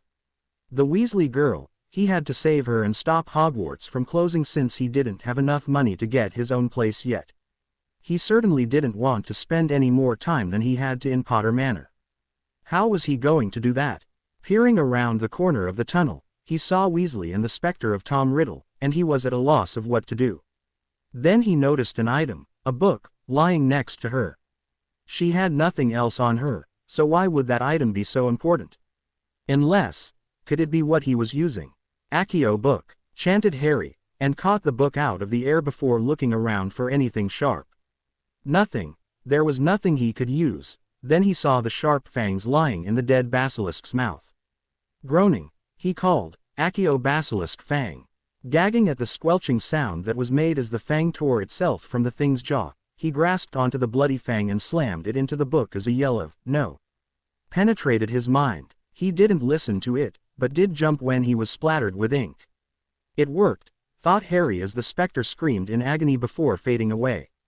Not even 5 seconds later, Weasley began to stir. He'd done it, he was safe and Hogwarts would remain open. He didn't go to her immediately, instead removing the diadem from his head and caressing it. It had been thought to be lost since the Founder's time, yet here it was, in the Sorting Hat all this time. He would have loved to keep it, but he knew the temptation to use it would be too great. Taking a deep breath, he reluctantly stalked over to the hat and quickly shoved it in. It wasn't his to keep. Can you move? Asked Harry, staring at Weasley enquiringly. He had no idea how he was going to get them both back up that tunnel, but he lended her a hand, pulling her up. Just before he could reclaim his hand, Fawkes trilled at them before grasping his shoulder in his small talons, and for the first time, they felt the beauty of being transported by a phoenix. Harry noticed they were in the headmaster's office, since he could see Dumbledore staring at them in surprise. It was the last thing Harry saw before he ped out, having exhausted his magic. When he woke, it was again in the hospital wing, but at least this time, he hadn't been attacked to wind up there. Ah, Harry, it's good to see you finally awake, beamed Dumbledore, sitting beside Harry's bed. Yes, sir, said Harry stiffly. Aren't you curious about why Fawkes answered your call? Asked the headmaster proudly. Not really, answered Harry. He didn't like Dumbledore. He was finally being noticed, but it was a little too late for that. Only those with utmost faith in me would have been able to call Fawkes to that chamber. I am proud of you, Harry. You are as much a hero as your brother is. I will be writing home to your parents to let them know how you saved the school. They will be very proud of you, too, I'm sure, smiled Dumbledore kindly. Harry suppressed the urge to laugh by nodding curtly and acting a little weak. He hadn't even been thinking about Dumbledore. No, his only thought had been to keep Hogwarts open so he could continue attending. He wasn't a hero, at least he didn't see himself as such, and he never wanted to be. Dumbledore drew a 6-inch basilisk fang from in his robes and held it out to Harry, informing him, "Before I go, I wanted to give you this. The venom has been removed, so it is just a fang now. There's no danger in letting you keep this as a memento of your victory." The headmaster had given the basilisk to Severus to use in potions, but the potions master had suggested giving the fang to Harry once the venom had been taken out, and it seemed that had been the right way to handle it. "Thanks, sir," the boy agreed, taking the fang with a small grin. "Get some rest, Harry. Tonight is the leaving feast. You have been unconscious for days," revealed Dumbledore, looking concerned for a moment before turning and leaving. For the first time in his living memory, his brother hadn't been able to take credit for his accomplishments. It felt good. He couldn't suppress the smirk any longer, but also felt tired enough to want more rest. At first, he was waylaid from sleep by the Medi-Witch, Madame Pomfrey, bringing him healthy and filling foods to make up for the week he'd been unconscious. Afterwards, He laid back down for a few more hours, until Madame Pomfrey came to check him over and let him go for a bit before the feast. "You can go now if you feel up to it. Any tiredness and you had better come and see me, all right Harry?" said Poppy, concerned. Harry swallowed sharply. He had always wanted his mother to do that. Why did it have to be the school nurse? The boy nodded grimly before leaving. It took him a while to get to Ravenclaw Tower as he was still a little lethargic and tired. He managed in the end, and went straight to his room. Once safely inside, he spelled a hole in the fang, shrunk it down to an inch big, and pushed a piece of string through the hole. Finally, he tied it around his neck. Not long after, it was time for the leaving feast, and Dumbledore gave his usual announcements, and one very unexpected one. "I would also like to award Harry Potter 150 house points for defending the school against a basilisk. I am also giving him an award for services to the school," said Dumbledore, his eyes twinkling over at the Ravenclaw table. Harry was stunned and looked it. This was the last thing he had expected. Normally, things he did weren't given credit, so he hadn't expected Dumbledore to tell everyone, but he had at least the fact he'd saved the school. Suddenly, he didn't hate the man so much, and he thought to himself, perhaps my brother isn't so favored after all. Sighing softly, he silently wished his money would build up quicker. The sooner he was away from the Potters, the better a life he would have, and while he had a lot, he knew it wasn't nearly enough yet to go to the Muggle world and live for years before being able to work. "Well done, Harry," said Luna Lovegood, her blue eyes twinkling brightly. She was a year younger than him, had very pale blonde hair trailing down her back, and tended to wear very strange things like bottle-cap necklaces and radish-shaped earrings. There was an air of mystery around her and she didn't care about the students or what they thought of her. Harry secretly admired that about her. He had noticed her by herself, much like he was while going to Cleese. "Thanks," the boy replied a little timidly. Maybe next year he might get to know her properly. That is, if she wanted to know someone like him. He wasn't Nick Potter, after all. Also announced at the feast was that Lockhart had decided it was too much drama teaching children at Hogwarts, and he insisted on concentrating on his new book. It was good news for him. He wasn't going to have to put up with the fake again next year, and he was ever so glad. The next morning, he was on the train due to go back home. Sighing softly as he sat alone in the compartment once again, he contemplated why he still called that house home. His family hated him, and he hated his family so much, especially his mother and father. Why did they need to favor his brother all the time? What was wrong with showing him a bit of love? They didn't need to all out neglect him or ignore him all the time. And yet, that was what they did. It was no home to him. "How are your potions going?" asked Dumbledore curiously. Since Severus had left, Dumbledore had made sure they met up at least once or twice a month. This time, it was at Hogwarts, in Albus' office.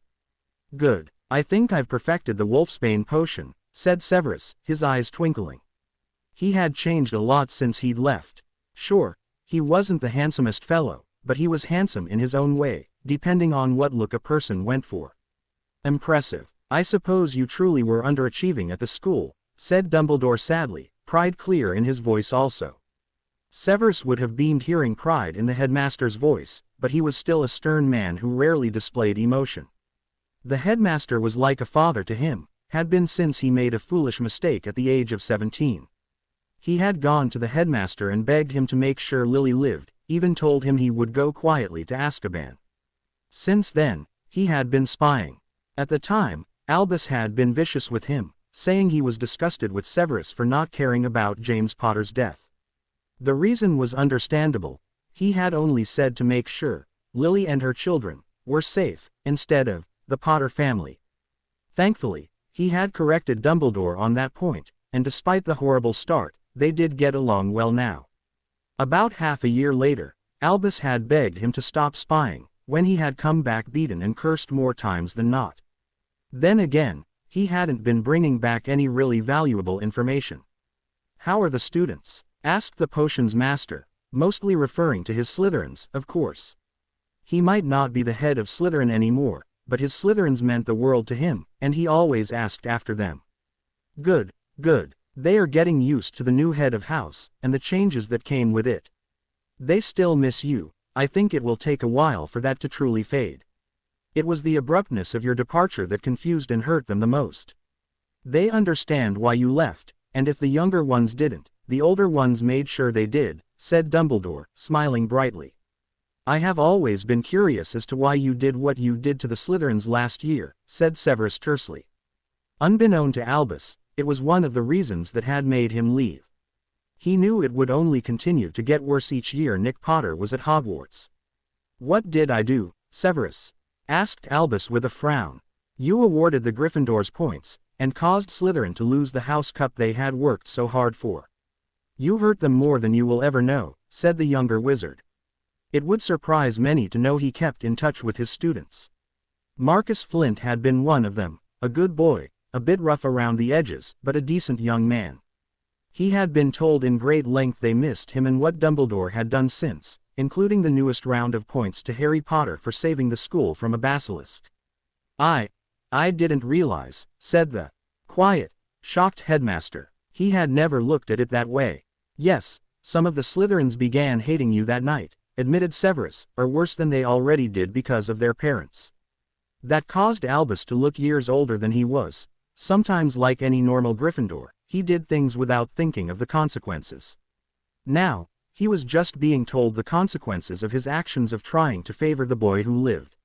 However, it's the Potter twins who have me mystified, sighed Dumbledore, changing the subject slightly. Excuse me, asked Severus in confusion. The Potter twins, Nick and Harry, clarified Dumbledore. It's like Harry should be the boy who lived. He has the power and the thirst for knowledge, and he's smart. Indeed, smirked Severus. And Nick, well, he's like Neville, just a usual wizard. I don't know if it's just because he wants to prank and not do work or if he's really just like any other wizard, sighed Albus. Don't let Lily or James hear you say that, warned the potions master, smirking at the thought of Nick Potter being described as a mediocre student. Ah, don't worry, I won't. I'm sorry about Lily, Severus, said the old wizard sadly. Well, nothing was the same after I called her that word. I expected her to despise me. We had been friends since we were 8 years old, Albus. I didn't expect her to forget me completely, admitted Severus sadly. I am sorry, she doesn't realize just how much you sacrificed for her, said Dumbledore, looking quite angry with Lily. And she never will, said Severus, narrowing his eyes at Dumbledore as if to say, and you had better not tell her. Oh, he didn't love her the way James Potter thought he did, as his preferences lay in his own gender, thank you very much. It wasn't something he publicized. Then again, he didn't publicize anything. He wasn't the boy who lived, so nobody wanted to know about him. I've been asking around. It's becoming apparent that Harry is hardly with his family, said the headmaster. You are snooping? Asked the younger wizard wryly. Not snooping, just concerned, mumbled Dumbledore. He's a teenager. Of course he doesn't want to spend time with his mother and father, said Severus. Plus, he's always seemed different from them all. If I didn't know Lily had twins and they were hers, I would say Harry wasn't a Potter. I can see what you mean, admitted Albus. Harry was so different from his parents and brother. What about the last Potter tea? Asked the potions master. Well, Roxy I've never met, replied Dumbledore. I see, shrugged Severus, not caring much about the subject of Potters. Well, school is starting back up soon. The first month is the worst. Homesick students, dropouts, getting the tuition money out of the parents. I wish it was someone else's job to do that, sighed the headmaster. Everything was left to him, unfortunately. Severus smirked. Well, just arrange another day and I'll be available. Until then, headmaster, good day to you and thanks again for the basilisk. It was the nicest gift he had ever been given. He had so many experimental potions going he didn't know what to do with them all. Had he taken a few moments to think through it, he may have realized that Albus had been evasive during their conversation. Goodbye Severus, and good luck, smiled Dumbledore. He watched as Severus flowed out, going home to his mother's ancestral home, Prince Manor. His mother didn't live there, unfortunately. The young potions master had wanted her to, but she had seen enough of it to last her a lifetime. Instead, the younger wizard had given her some of the prince's money to buy herself a flat. He also knew she had opened a shop of some sort, but he hadn't seen it yet. He preferred to talk to his mother up in her flat, away from customers. He had heard all about his mother's little summer helper, Harry, too. He had asked her the other day for his last name, and her answer stunned him. She didn't even know his last name, of all the foolish things. Still, he was good for her, so Severus wasn't going to complain too much. The summer was much the same as usual for Harry, delivering papers and listening to his parents gee-geeing about his brother. He wondered how it never got old for them really, honestly, how could they still praise a boy who's been praised about everything humanly possible? Harry had, of course, been completely ignored, not that he had expected anything less. They had sent him right up to his room, but they didn't care enough to check on him, so he flew out every morning and was back every night. "Come on, then, let's see the results," said James apprehensively as the yearly grade scores arrived. After last year, no one could really blame him, since even he had gotten better results when he mostly just spent his time pranking people. Nowhere near as good as Harry, but still better than Nick, not that he was thinking anything like that, as he didn't think about his other son unless he had to. Lily took a breath before she opened the letter, and her eyes trailed down the page looking for her son. "It's better than last year," sighed Lily, disappointment in her green eyes. "Then why?" frowned James, taking the letter. "First, Draco Malfoy, set up. Second, Hermione Granger, bloody ridiculous. Third, Harry Potter, and so it continued until he got to his son's score. 53rd in your year. I was scared. I thought he was the heir of Slytherin," gasped Nick, wide-eyed. "Not good enough. I'll get the list from Albus that you need for this year. The entire summer, you will learn everything from the books. If you refuse, no Quidditch and no outings for you," replied James adamantly.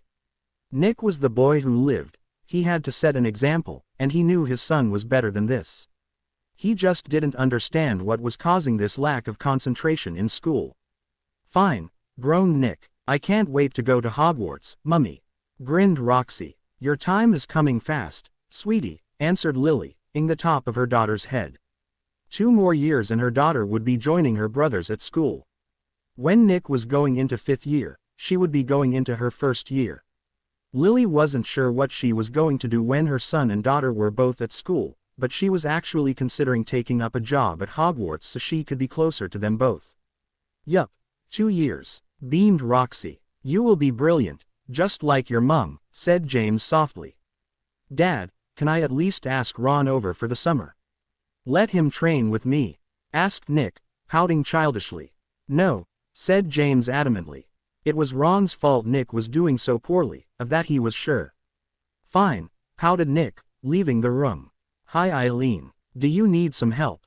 asked Harry shyly as he came in. "I sure do, son. By the way, you never did tell me your last name, what is it?" asked Eileen eyeing Harry speculatively. Harry sighed before telling her. Harry James. He suddenly found he couldn't get the Potter part past his lips. "That's a nice name. It suits you," said Eileen kindly, not realizing Harry's struggle to get the last part of his name out. She just took it for granted that was his name, Harry James. With a sigh, Harry realized it was probably for the best that she didn't know, anyway. They started stocking the shelves as he thought about his situation. "I'm going to put my feet up for a while, laddie, all right?" asked Eileen as she set aside the last of the boxes of things for the upper shelves. "Sure, no problem," agreed Harry, continuing to work. Anything to stay away from that blasted manor. That was how Harry spent his summer days, stocking shelves and delivering newspapers. He enjoyed it. He liked Eileen a great deal, and she was kind to him when no one else was. The boy heard Eileen's kettle whistling as he put the chocolate frogs into their correct space, making him smile as he thought about how the shop felt more like home than Potter Manor did. "Mummy, Froggy please," whined a spoiled 2-year-old as Harry finished up. "Fine, just one," said the witch sternly, seeing her sticky-fingered little girl trying to pick up more than one chocolate frog. She pouted, but her mother didn't cave.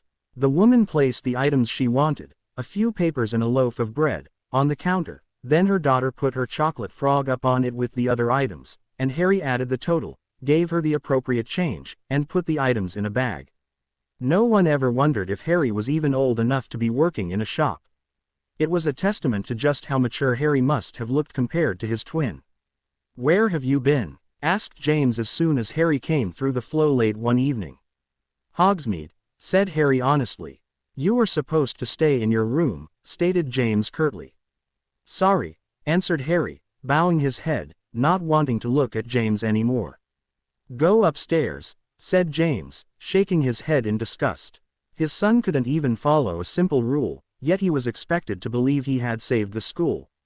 No, Dumbledore must have been mistaken. His son was nothing special. He didn't have the magic to kill a basilisk. "Yes, sir," said Harry. James continued on, never even realizing his own flesh and blood had just called him, sir. Regardless of the rule, and having been caught out on one night, the boy continued to go to Eileen's shop, knowing no one would pay enough attention to him to realize he still wasn't in his room. It was testament to the fact that he would have starved to death if he had done what he'd been told. Harry grew to trust Eileen. She truly was a nice old lady. Meanwhile, Eileen had grown more and more curious and concerned about the mysterious boy who was working for her. She saw more of him than his own parents did, and it was very concerning. She'd never seen his so-called parents either, and that was perhaps the most concerning thing of all. "What are you doing when you go home, Harry?" asked Eileen softly one day. She had a cup of coffee in her hand while she sat behind the counter. She may have looked as though she wasn't watching him intently, but she wanted to know more about him. "Me, going to bed, I guess," answered the boy, shrugging his shoulders. "Don't you spend time with your family?" she asked cautiously. "No, they don't care about me, only my brother," said Harry truthfully. "That's a horrible thing to say. I'm sure it just feels like that. Is he older than you?" "I'm guessing he learned to do everything first," asked the woman softly. She had only one child, and she loved him more than life itself. "No, same age," murmured Harry. "I only had one child, but I couldn't imagine treating them different," said Eileen, taken aback. "Well, I wish you were my mother," said the boy honestly. "Are you trying to get enough money to leave?" asked Eileen, her eyes narrowing as she came to the conclusion. So that was why the boy had been working so hard. She should have guessed a long time ago. "Yes," sighed Harry truthfully. There was no point in lying. Either she would keep him on or not. "I see. Well, if you don't want to go home, there's a room in my flat upstairs that no one's using, and it has a bed if you would like to stay," offered Eileen. Was Harry abused, hurt, neglected? She couldn't in good conscience let him go back, not with the knowledge she had. She had seen firsthand what abuse did to people. Her own son had been abused by his father, before she had gotten up the courage to leave the bastard. Of course by then it was already too late, the damage had been done. No, she refused to let a child be harmed by anyone ever again. It was one of her biggest regrets letting Tobias hurt their son. "You would let me stay?" asked Harry in surprise as a painful degree of hope shone in his eyes. "Of course," said the woman, not letting show the sorrow she felt when Harry agreed so readily. It must be extremely bad if he was willing to leave. Didn't he have anyone he could go to? Was she really his only hope? "Great. How long?" asked Harry curiously and immediately. "As long as you need a room," replied Eileen. She would repay him properly for all the help he had given her, and while she really shouldn't do it, Harry deserved better. He was the sweetest boy she had ever met, so hardworking and loyal, and she wanted what was best for him. Eileen didn't want to see Harry withdrawing into himself and eventually becoming closed off like her son had. Unfortunately, if his parents came, she didn't have a leg to stand on legally, but she didn't care. Considering she hadn't seen them, perhaps they didn't even care. "Brilliant," agreed the boy, unable to believe his luck. "Very well, dear. Why don't you get your things together and we can close early to get you settled in?" asked Eileen. "Sure," said Harry, smiling happily still, and feeling like nothing could burst his bubble. Harry did indeed go right home to get his things together. His room was empty within a couple of minutes. All he really cherished was his books and a few other items that he quickly put into his trunk. Going down the stairs, He waited until his parents actually noticed him by him stepping in front of them while they worked with Nick on the things in the school books, then started speaking. "I'm going to stay at a friend's for the rest of the summer," explained Harry. "You don't have any friends," sneered Nick. He was a loner in Ravenclaw. Everyone knew how useless his brother actually was. "Yes I do," snapped Harry, but he flushed red when he realized it was actually true, but he didn't care, really. They were all just immature children. He didn't want to become immature by hanging around with the likes of them. Maybe Luna would be his friend this year, since she seemed alright to him. "Go on, then. I'm sure you will be back in a few days," said James smoothly. Nobody in their right mind would want to keep a Parselmouth under their roof willingly, as it would remind them of the Dark Lord Voldemort. James was sure Harry would come home in the middle of the night on the first night at the earliest. "Bye, then," said Harry happily, scampering back to the fireplace. "Bye," answered Lily distractedly. They had begun going over the work Nick had done, so she was too busy with making corrections to pay much attention. Harry sighed sadly at her lack of attention. As he used the flow, he heard Nick whining once more and suddenly grinned widely. He wouldn't have to put up with that for the rest of the summer holidays. "Why can't I stay over at my friends' places?" whined Nick, already forgetting about Harry. "Because you have caused enough trouble this year," said James sternly. "Fine," pouted Nick. "He can come over here.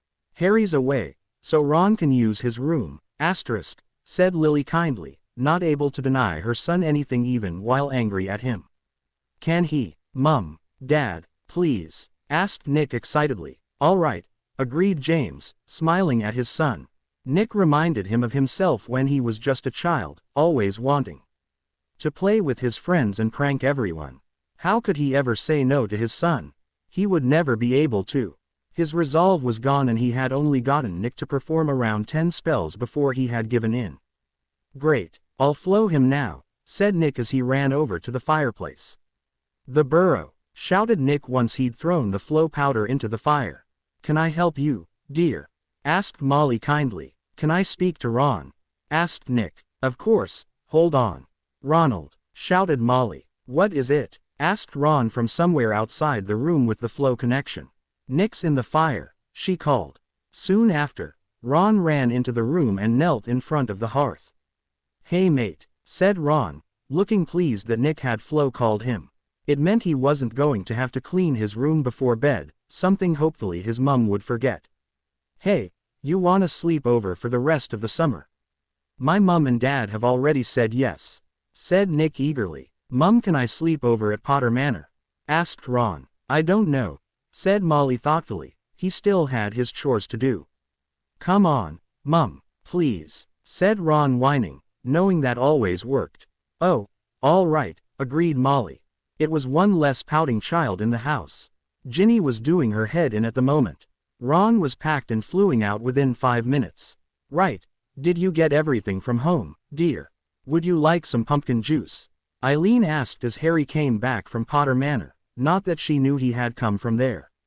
"Yes, ma'am, I got everything, and no, ma'am, no juice," said Harry, smiling happily. He was just extremely pleased he wouldn't have to stay at Potter Manor or listen to his brother or parents anymore. "If you're staying, call me Eileen, Harry," said Eileen softly. She should get her son to do some investigating into Harry James's parents, but she worried that it would stir things up. Her son hated abuse in any form, especially against children, so perhaps it was best to leave off until she was sure she wouldn't get more information from Harry. "Of course, Eileen," agreed Harry slowly, testing the name out on his tongue. "Good. Now, why don't you go get settled in?" smiled Eileen as she pointed him at the guest room. It hadn't even been used since her son didn't stay over. She had to admit it would be nice having company, even if it was only a child. Harry was happier than he had ever been. He had an early escape from the Potters. Going to the room she'd indicated, he saw it had more than just a bed. In fact, it had a gorgeous pair of bookshelves, and a matching wardrobe and of drawers, with a mild color scheme in cream. He would have to make sure he didn't tread dirt in, since the carpet was really light. He put away his clothes in the wardrobe and his socks and boxers in the of drawers, with some other private things. All the books he had went onto the shelves. He was very proud of his books and would hate if anything happened to them. Once that was done, he sighed in satisfaction. Just then, a knock sounded the door. "Come in," called Harry softly, knowing it was just Eileen. He wasn't used to that. The Potters usually just yelled for him or forgot about him completely. "Very nice, dear. I didn't know you liked books so much," she said, stepping into the room. She was startled by the amount of books the child had. Then again, she was talking about a Ravenclaw, so she shouldn't be surprised. "Thank you," smiled the boy softly. "Now, let's go get some supper," said the woman, not taking no for an answer. Harry was a tad on the thin side. "Yes, please," agreed Harry, smiling as they went into the kitchen sitting room. He had a plate of cheesy toast in front of him before he knew it, along with some pumpkin juice. "How much will I pay you for rent?" asked Harry. "Nothing, dear," answered Eileen. Her eyes were sad as she thought of such a young boy thinking he had to pay for somewhere to stay. The place was bought and paid for. She wouldn't have to pay taxes for a lodger. He would only be there for the summers, and the rest of the time, he would be at Hogwarts, so she wouldn't need to feed him all year. No, she wouldn't accept rent. "But," protested Harry. "I have spoken," said Eileen, her tone brooking no arguments. "Okay," said Harry slowly, smiling shyly. The tone she used was somewhat familiar, but Harry couldn't put a finger on what it was. The rest of the meal was spent in comfortable silence, other than the chewing of food and cutlery clattering. "Why don't you go to bed, Harry? You look exhausted," said the woman kindly. She could see he was almost swaying on the spot. She hadn't got to ask any questions, but she knew asking them right away would cause him to clam up. No, she would need to be subtle about it. "Okay," agreed the boy, feeling kind of warmed. No one had ever told him when to go to bed, since his parents had never bothered to. This was the first time in his living memory, and it meant a lot to him because she cared and wasn't just saying it. "Good night, dear," said Eileen, smiling softly at him before she went to her own bed. "Night," mumbled Harry as he went to his new bed, closing the door behind him. Moments later, he was out like a light. Nick and Ron tore out of the living room and right out onto the Quidditch field. "Should we let him? It's awfully dangerous playing Quidditch in this weather," murmured Lily in concern. "There's nothing to worry about, Lily," said James, smiling charmingly. He'd played Quidditch in worse weather than this and came out unscathed. Or so they thought. Outside, it had started to get really windy, but the boys didn't care. They both loved Quidditch and Nick was finally getting better. They were far up in the air when it finally began raining. It was like the heavens had opened up and let it pour out. "I think we should go back," shouted Ron over the wind and rain. "What? Because it's windy?" shouted Nick back, looking scandalized. "It's pouring down," snapped Ron. "Fine, but once we've caught the snitch," answered Nick, swooping after the named object. "That would be their undoing." The snitch flew higher, and they flew higher to chase it. The next thing they knew, the entire sky lit up with lightning. They realized too late that it was actually fierce storm winds howling under the thunder and lightning, and when they tried diving back down to the ground, they didn't get far. The fierce, cyclone winds forced them back up into the sky. They saw people below yelling for them, but they were wasting their breath. Nick and Ron couldn't hear anything apart from the wind rushing in their ears. Their hearts were pumping. They were so scared, more scared than they had ever been in their lives. "James, it's raining and the wind's picking up. We must call them in," said Lily, looking concerned, as she wiped her hands on the towel. She'd just finished dinner and was gazing out at the manor grounds. "They'll be in themselves in a minute," shrugged James, giving them way too much credit. James and Lily relaxed into the sofa, expecting their son and his friend to come in soon. However, many minutes passed. They didn't see the lightning light up the sky, but they jumped themselves when they heard the loudest bang and rolling of thunder they'd ever heard in their lives. "Nick!" shouted Lily, scared as she ran out of the house. They couldn't apparate, because they'd put anti-apparition spells up. Not to mention, it would be foolish to apparate out into a storm so fierce. James quickly followed her. Both of them ran faster than they could remember running, skidding to a halt outside, where they saw their son and his friend trapped in a whirlwind. Wide-eyed, Lily tried every spell she could think of to stop the wind, but nothing worked. Not only that, but the lightning was flashing wildly across the sky, almost hitting the children. James! Shrieked Lily, looking at her husband, hoping he had something in mind. He should have had an idea. He was, after all, an Auror at the end of the day. I don't know what to do, Lily, cried James, looking at his son fearfully. He wasn't trained against this sort of thing. It was the weather, and not even magic could change bad weather like this. Dumbledore, shouted Lily suddenly. I'll go get him. You stay here, answered James, running inside his home and to the fire.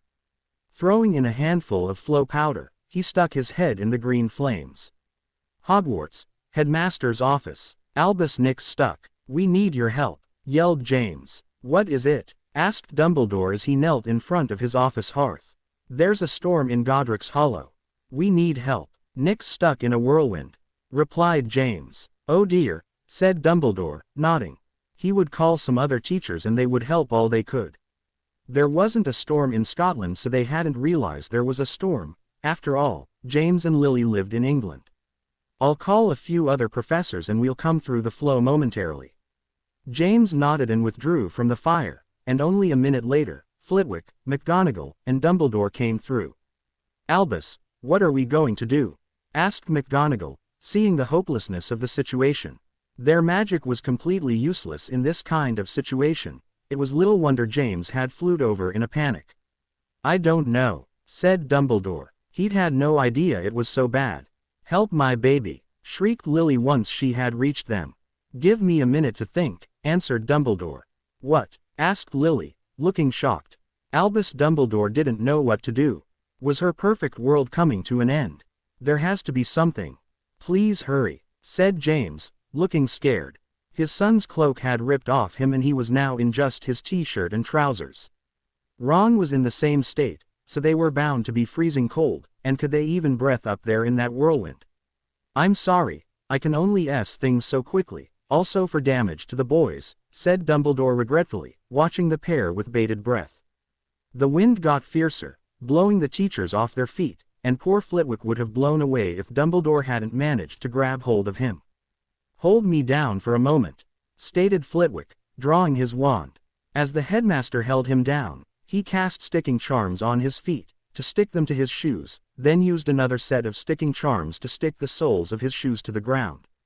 It wasn't hard to balance himself or keep himself upright once he'd done that. Done? The taller wizard asked. Yes, Flitwick agreed, so Albus let him go and he was able to keep himself up. Meanwhile, it had gotten so bad that the wind was shoving Nick and Ron like rag dolls, their brooms hitting them everywhere as they tried to keep their grips on them. It was the broom alone that was stopping them from being thrown off their brooms in such a violent manner that it broke every bone in their bodies.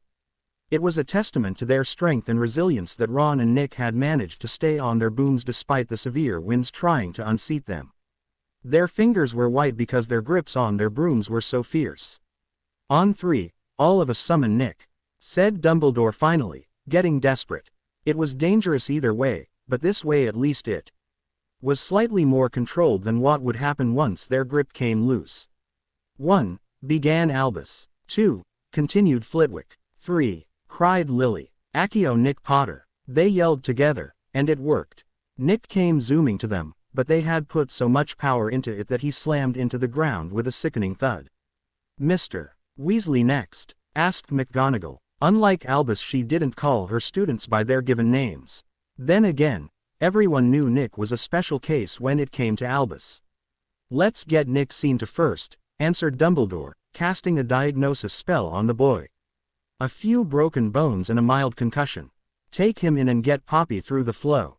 The magically weakest of us should take Nick, suggested Minerva. I'll take him, said Lily adamantly. Very well, answered Dumbledore, nodding in agreement. Come on, Nick, hold on for Mum, said Lily, sobbing as she held onto her son and ran towards the house. Once she had taken Nick, the others turned back to Ron. On one, said Dumbledore. One, snapped James, wanting to get inside to be with his son. Accio Ronald Weasley, called all four of them, putting all their power into the spell. Ron was ripped out of the storm, and fell with the same sickening thud as Nick had. Ron felt himself coming around, groaning in pain. He couldn't remember anything. Blinking his eyes open, he looked around, and the memories came to him in slow motion. Tears entered his eyes before he could stop them. He had seen them summon Nick. It had made him feel horrible, and it had hurt. He'd known he was second best, but for them to rescue Nick first, then see if he was alright before even getting him down had hurt more than he thought it would. He now no longer wanted to be best friends with Nick. He didn't want to be second fiddle to anyone. He could remember screaming until he couldn't anymore, then falling to the ground with a thud. It was the last thing he remembered as blackness took over. Ron couldn't stop the tears, no matter how embering it was to cry. He wasn't a baby. "Ron, you're awake. How are you, dear?" asked Molly in concern. He had been unconscious for almost 2 full days, after all. Ron just continued to cry. "Ron, are you in pain?" asked Molly, getting worried about her youngest son. "No," croaked Ron. His mother sat beside him and brought him into a hug, and he leaned into it for the first time since he was 4 or 5 years old, when he'd started saying, "Yuck," to her hugs. He wasn't second best here. If his mum had been there, he knew he would have been summoned straight away. Molly realized her son must be very upset if he was actually letting her hug him. Not that she minded, she was actually quite happy to let him remain in her arms, since she loved her son. They remained that way for a long time before Ron stopped crying and Molly remembered something.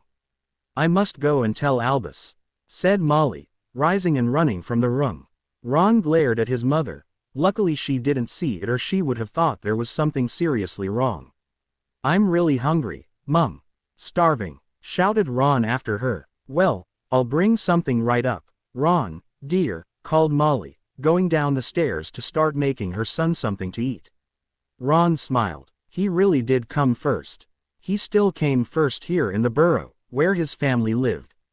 He may share his mother with his sisters and brothers, but right now, he came first. And for the first time in his life he really appreciated his mother.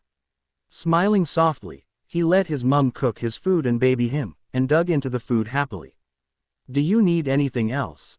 asked Molly, looking worriedly at her son. "No, Mum, I'm just really tired now," yawned Ron, feeling sleepy. "You sleep, then. When you wake up, you'll need another potion for the pain, but apart from that, you're fine. Your broken bones have been mended," said Molly soothingly. "Thanks, Mum. I love you," murmured Ron. Molly practically beamed, and Ron felt terrible that he hardly said it to his mum at all. He swore from then on he would appreciate his mum more and tell her how much he loved her. "Very well, dear, you get some sleep," said Molly, tucking her son in and plumping up the pillows. Ron lay down and was snoring before he knew it. Molly smiled softly before leaving the room, the used dishes and silverware trailing behind her magically. Once she had cleaned everything up, she grabbed some flow powder and quickly shouted for the headmaster's office. "Ah, Molly, is everything all right?" asked Albus, fearing Ron's condition had worsened. "Ron's awake," said Molly, looking relieved and proud. "He is," blinked a shocked and surprised Dumbledore. "Yes, and he's recovering quite nicely," added Molly softly. "Good, good. I'm very pleased you told me, Molly. Let me know if his condition changes," said the headmaster. He wondered how Lily and James would react to the fact that Ronald Weasley was more powerful than Nick. His suspicions about Harry and how powerful he was kept coming back to him, as well. "Oh, of course," agreed Molly, withdrawing from the fire and continuing to clean her home. Dumbledore finished with the few papers he had to sign, then went to the fireplace and threw some flow powder in. "Potter Manor," he called, and when their living room appeared, he shouted, "Lily, James." It didn't take long for Lily and James to appear in the room. "What is it, Albus?" asked a concerned Lily. "Young Mr. Weasley is awake and recovering," said Dumbledore. "That's good to hear. I'm glad he's all right. Molly and Arthur must be relieved," said James. Inwardly, though, he was having different thoughts. How was that possible? That would mean Ron is more powerful than his son. "Indeed, how is Nick recovering?" said Dumbledore softly. "He's fine," said Lily immediately. "Good, good. Let me know when his condition changes," said Albus, before he ended the flow call. "What are we going to do?" asked a worried Lily, staring into the empty fireplace. There had to be something wrong. Ron wasn't more powerful than her son. Her son was equal in magic to Voldemort and would one day destroy him. She couldn't let anyone doubt that. Nick was important to the magical world, and they had to believe in him so they could support him when the time came. "We could use Polyjuice Potion," suggested James, understanding her concern and feeling it himself. The press couldn't catch wind of this. It would destroy his son's reputation and destroy his belief in his own magic. "We cannot let the world know our son isn't powerful. He must have been using magic to save himself and Ron in the storm which caused him to be drained." "Of course, I didn't even think of that," cried Lily, feeling as though she'd betrayed her son by thinking he was magically less powerful than Ron. "I'll get a lock of Nick's hair, you go get the potion." James had it for undercover operations, and was legally allowed to have it due to his status as an Auror. "All right," agreed James, moving off towards the cupboard in the kitchen where they stored all the potions. There was a ward at the back, preventing anyone other than him or Lily from accessing the Polyjuice Potion. Plucking it from the shelf, he closed the door and entered the living room again, waiting patiently for Lily to appear, while ignoring his own thoughts about illegally using the potion to make his son seem better. It was wrong on so many levels, but he couldn't let the press eat him alive. He had to protect his son at all costs. When Lily came back, she held up a hair to show her husband. Uncapping the potion, he handed it over, allowing Lily to drop the hair into the green sludge. He had long ago stopped grimacing at the taste and look of the potion, although he didn't use it all that often if he was honest. The hair being added made it turn a murky green-brown. James held his nose and drank the potion down, causing his body to begin changing, painfully. When the changes stopped, he looked just like his son, including height and age, so had to stand there, blinking, for a few minutes as he adapted to being small again. "Let's go," said Lily as she headed for the door, then paused when she saw he wasn't following her. "Coming?" asked Lily, looking back at him. "Yes, Lily," said James, rolling his eyes. Why was he doing this again? If they got caught, it would make this situation 10 times worse.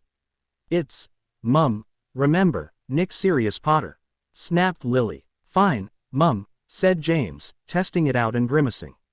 "Let's get this over with. The things you did for your children," he thought in distaste. "Don't mess up," cautioned Lily. James just rolled his eyes again. It couldn't be that hard to pretend to be Nick. His son was just like him, after all. Sighing inwardly, he quickly caught up with Lily. Once they stepped past the boundary of Potter Manor, reporters were surrounding them, their cameras flashing as they took pictures. This was why he was doing it, to save his son from the press. The stories they'd publish if they knew caused him to shudder. "Are you all right?" asked one reporter. "What happened?" asked another. "How do you feel? Who saved you?" The questions continued and James couldn't make sense of them all being yelled out that way. "I'm fine now, thank you," said James as Nick, giving a smile. "When did you wake up?" asked the next reporter. "I woke up during the night, the same night it happened. Mum kept me on bed rest, but there was no need for it. I was fine. I'm going to see my best friend, who's just woken up today," smiled James as Nick. He felt like a total fraud, but there was nothing to be done about it. "Lily, where's James?" asked a more nosy reporter. "James is still home having a rest. He was up all night watching his son, even though he woke up," said Lily smoothly. "He's been a rock for Nick, so I made sure he got some rest." "Nick, how do you feel now?" asked another reporter. "I'm much better than I was when it happened," smiled James. Nick. He had frozen when his name was mentioned. Thankfully the attention hadn't been on him. "Who pulled you down?" was asked from someone at the back again. "I don't know, I was trapped in a whirlwind," protested James, getting annoyed with the stupid questions. "It was thanks to me, James, Albus, Phileas, and Minerva that the 2 boys were brought down safely," smiled Lily. After many more questions, James raised an eyebrow at Lily to indicate the time, and Lily understood they didn't have much time left before he started transforming back. "We have to go, we are off to see Ron Weasley," said Lily, then grabbed her son, and apparated before they could ask any more questions. "Here, drink more, hurry," said Lily as soon as they landed at the Burrow, the wards having accepted them in. "It's wearing off." James drank more from the potion vial. He had just transformed back into his son when the door of the burrow opened, showing Molly Weasley beaming at them. "Lily, Nick, how are you? Come in, said Molly, smiling at them. "Molly, nice to see you. I just brought Nick to see Ron when Dumbledore told us he was finally awake," smiled Lily. "When did Nick wake up?" asked Molly, concerned as she looked the boy over. He looked a bit peaky, so she hoped Lily and James were feeding him up. He was a growing boy after all. "Oh, the same night it happened," answered Lily, flippantly, as if disinterested in the conversation. "Oh, good, smiled Molly. She wasn't ashamed of her son, any of them, and it deflated Lily's pride a lot. "Ron is in his room, Nick. Why don't you go up and surprise him?" suggested Molly, shooing him along like she did with children, unaware that it was in fact James Potter. Upon hearing his mother's shouts, Ron looked out the window and saw his mother talking to Lily Potter and her son. Groaning, Ron quickly dived into his bed and pretended to sleep, as he didn't want to speak to any of the Potters right then. "Ron!" shouted James, banging on the door.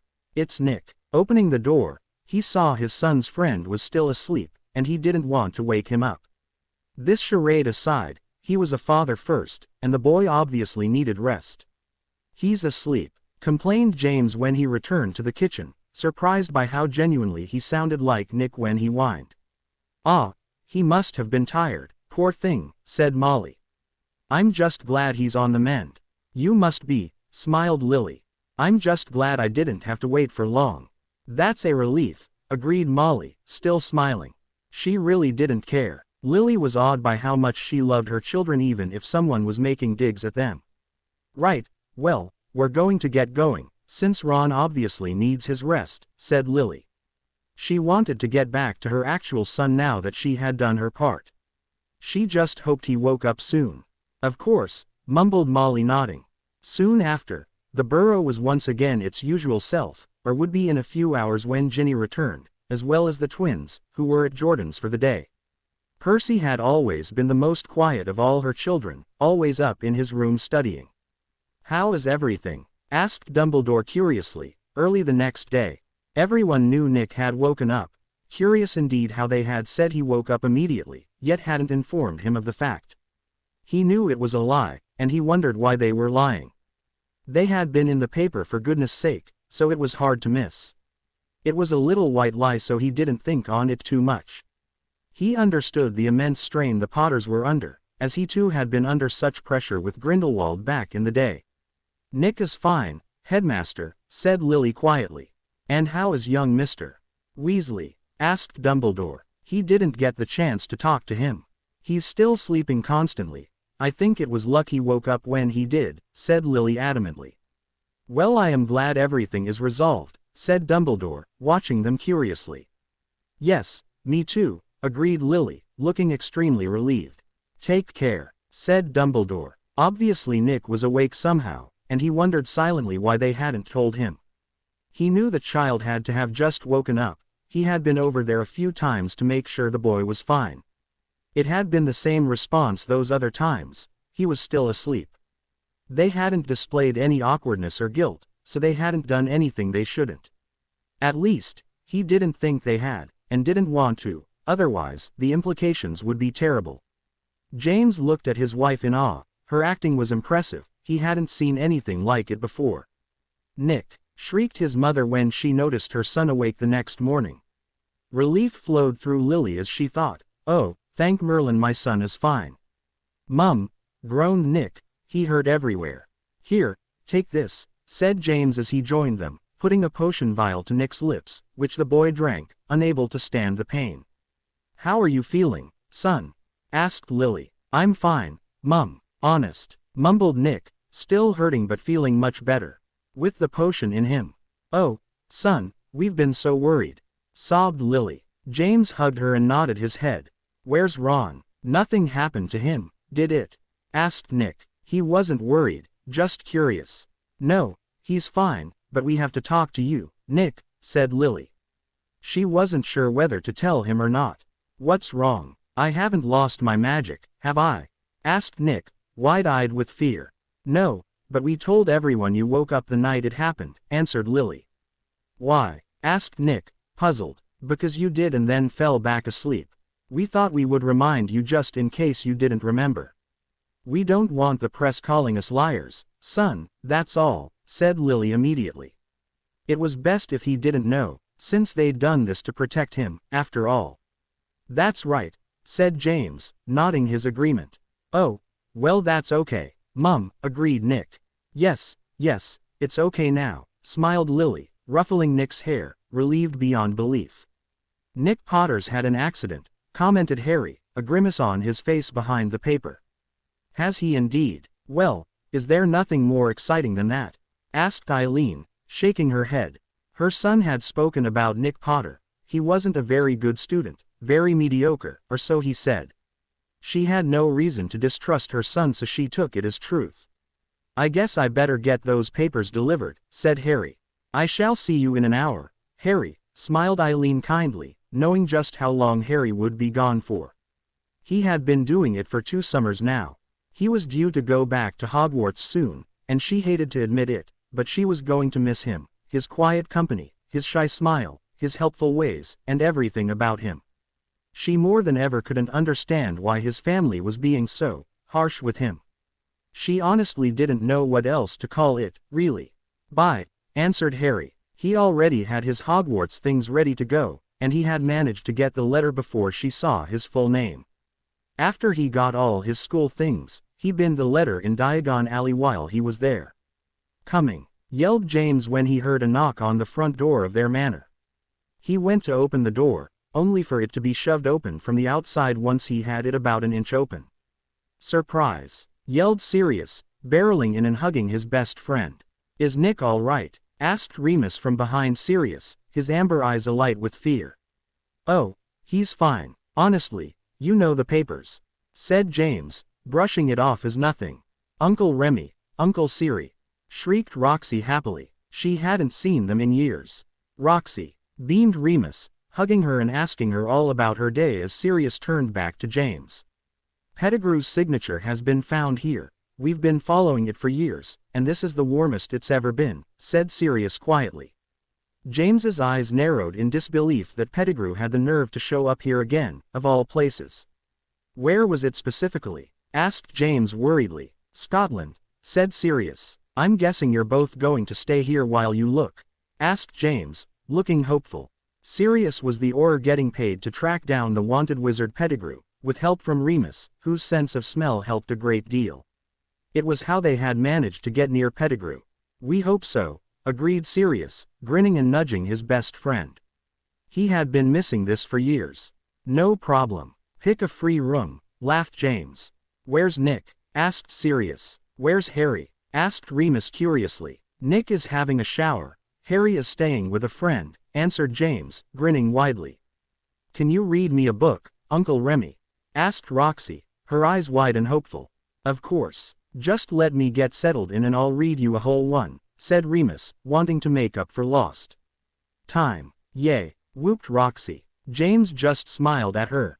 He loved his family, unsurprisingly, that didn't include Harry.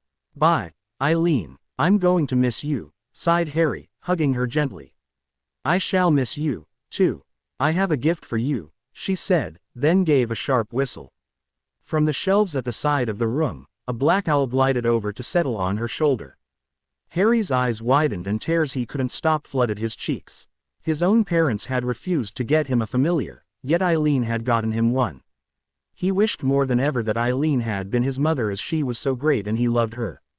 He loved her more than anyone, Lily, James, Nick, Roxy, or even himself, and Eileen could see that.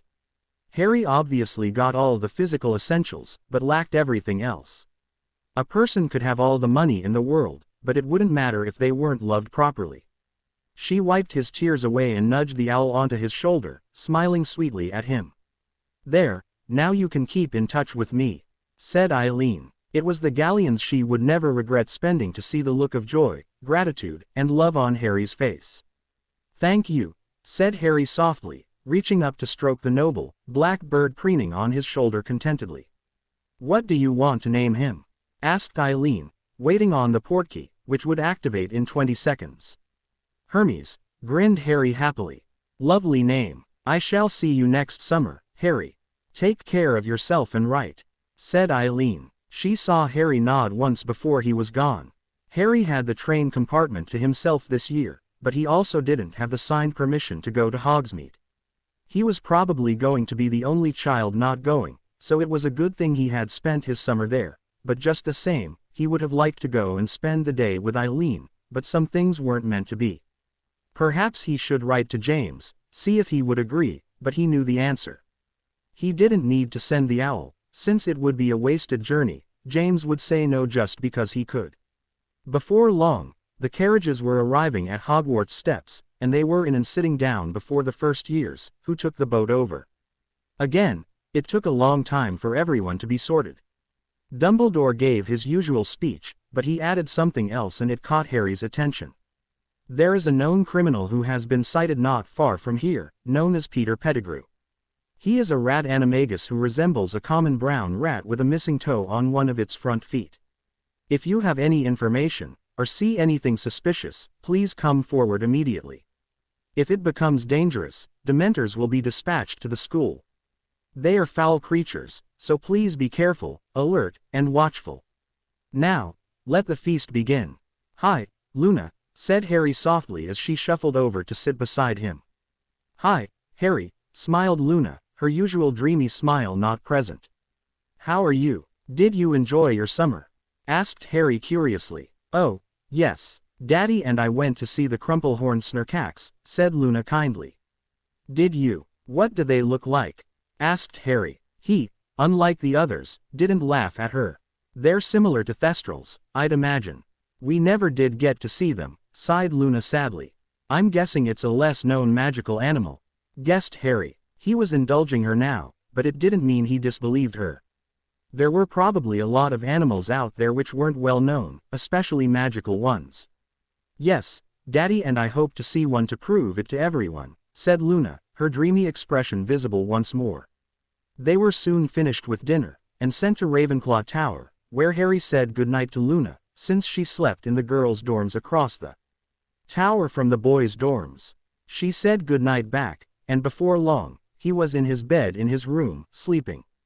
He was ready for his first day back at Hogwarts, but couldn't help wondering if Dumbledore would really allow Dementors on the school grounds. While everyone went on Hogsmeade visits once a month, Harry stayed behind, thankfully with Luna, who was becoming a fast friend. She loved books almost as much as he did, although she preferred to read about magical animals. The Leary became a retreat for both of them. Harry loved having a friend of his own nobody else had. She didn't care about Nick as he came to learn, though sometimes she would get lost in her own little world created in her mind. Rubeus Hagrid had become the care of magical creatures teacher. Harry didn't like him, but loved the CL. Hagrid had allowed Nick to ride on Buckbeak, but no one else had been given the opportunity. Then again, it might have had something to do with Draco Malfoy being an idiot and causing Buckbeak to scratch his arm. Needless to say, none of the Clees were quite as good as the first one. During subsequent Clees, all Hagrid said was, "Nick, look at this, what are you doing, Nick," etc. It was all rather annoying, as he wasn't acting like a proper teacher. The same happened in Defense Against the Dark Arts, where Remus Lupin, James's old friend, had become the teacher. Unfortunately for him, he had defense with the Gryffindors that year. He had been behind Nick when they were facing a boggart. When Remus realized who was at the front, he skidded in front of Nick, and the forming image became a moon, which then became a balloon. He knew what it meant since Remus' condition had never been hidden from the Potter family, and he'd heard James speaking about it sometimes with Lily. Before he had left, he had heard James saying he would give Remus enough money to buy a new potion called Wolfsbane. It was created by Snape, so he was going to be safe to be the Defense Against the Dark Arts teacher. Harry had wondered for a while what his greatest fear was, but couldn't come to any conclusions. He had seen Remus spending a lot of time with Nick as well, which had hurt, too. It wasn't fair. It couldn't have hurt Remus to speak to him outside of CL even just once.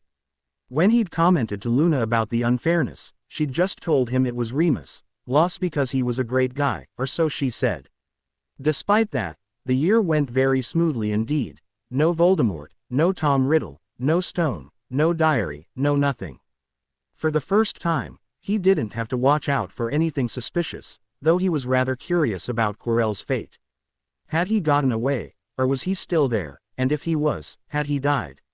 He dared not go back in case someone was watching. He didn't want to be blamed for the Death Eater's death, thank you very much, and Quirrell had been a Death Eater. His scar had been constantly on fire, he had to have been connected to Voldemort in some way. That year went far too fast for Harry's liking, what with Luna and Harry being inseparable. He had, of course, kept in touch with Eileen all year, she was fast becoming a mother sort of figure to him. He loved her, she always wrote back to him right away, he was number one to her and it meant the world to him. He had noticed that Ron had stayed well away from Nick that year, too. Weasley had become friends with two other Gryffindors instead, Finnegan and Thomas.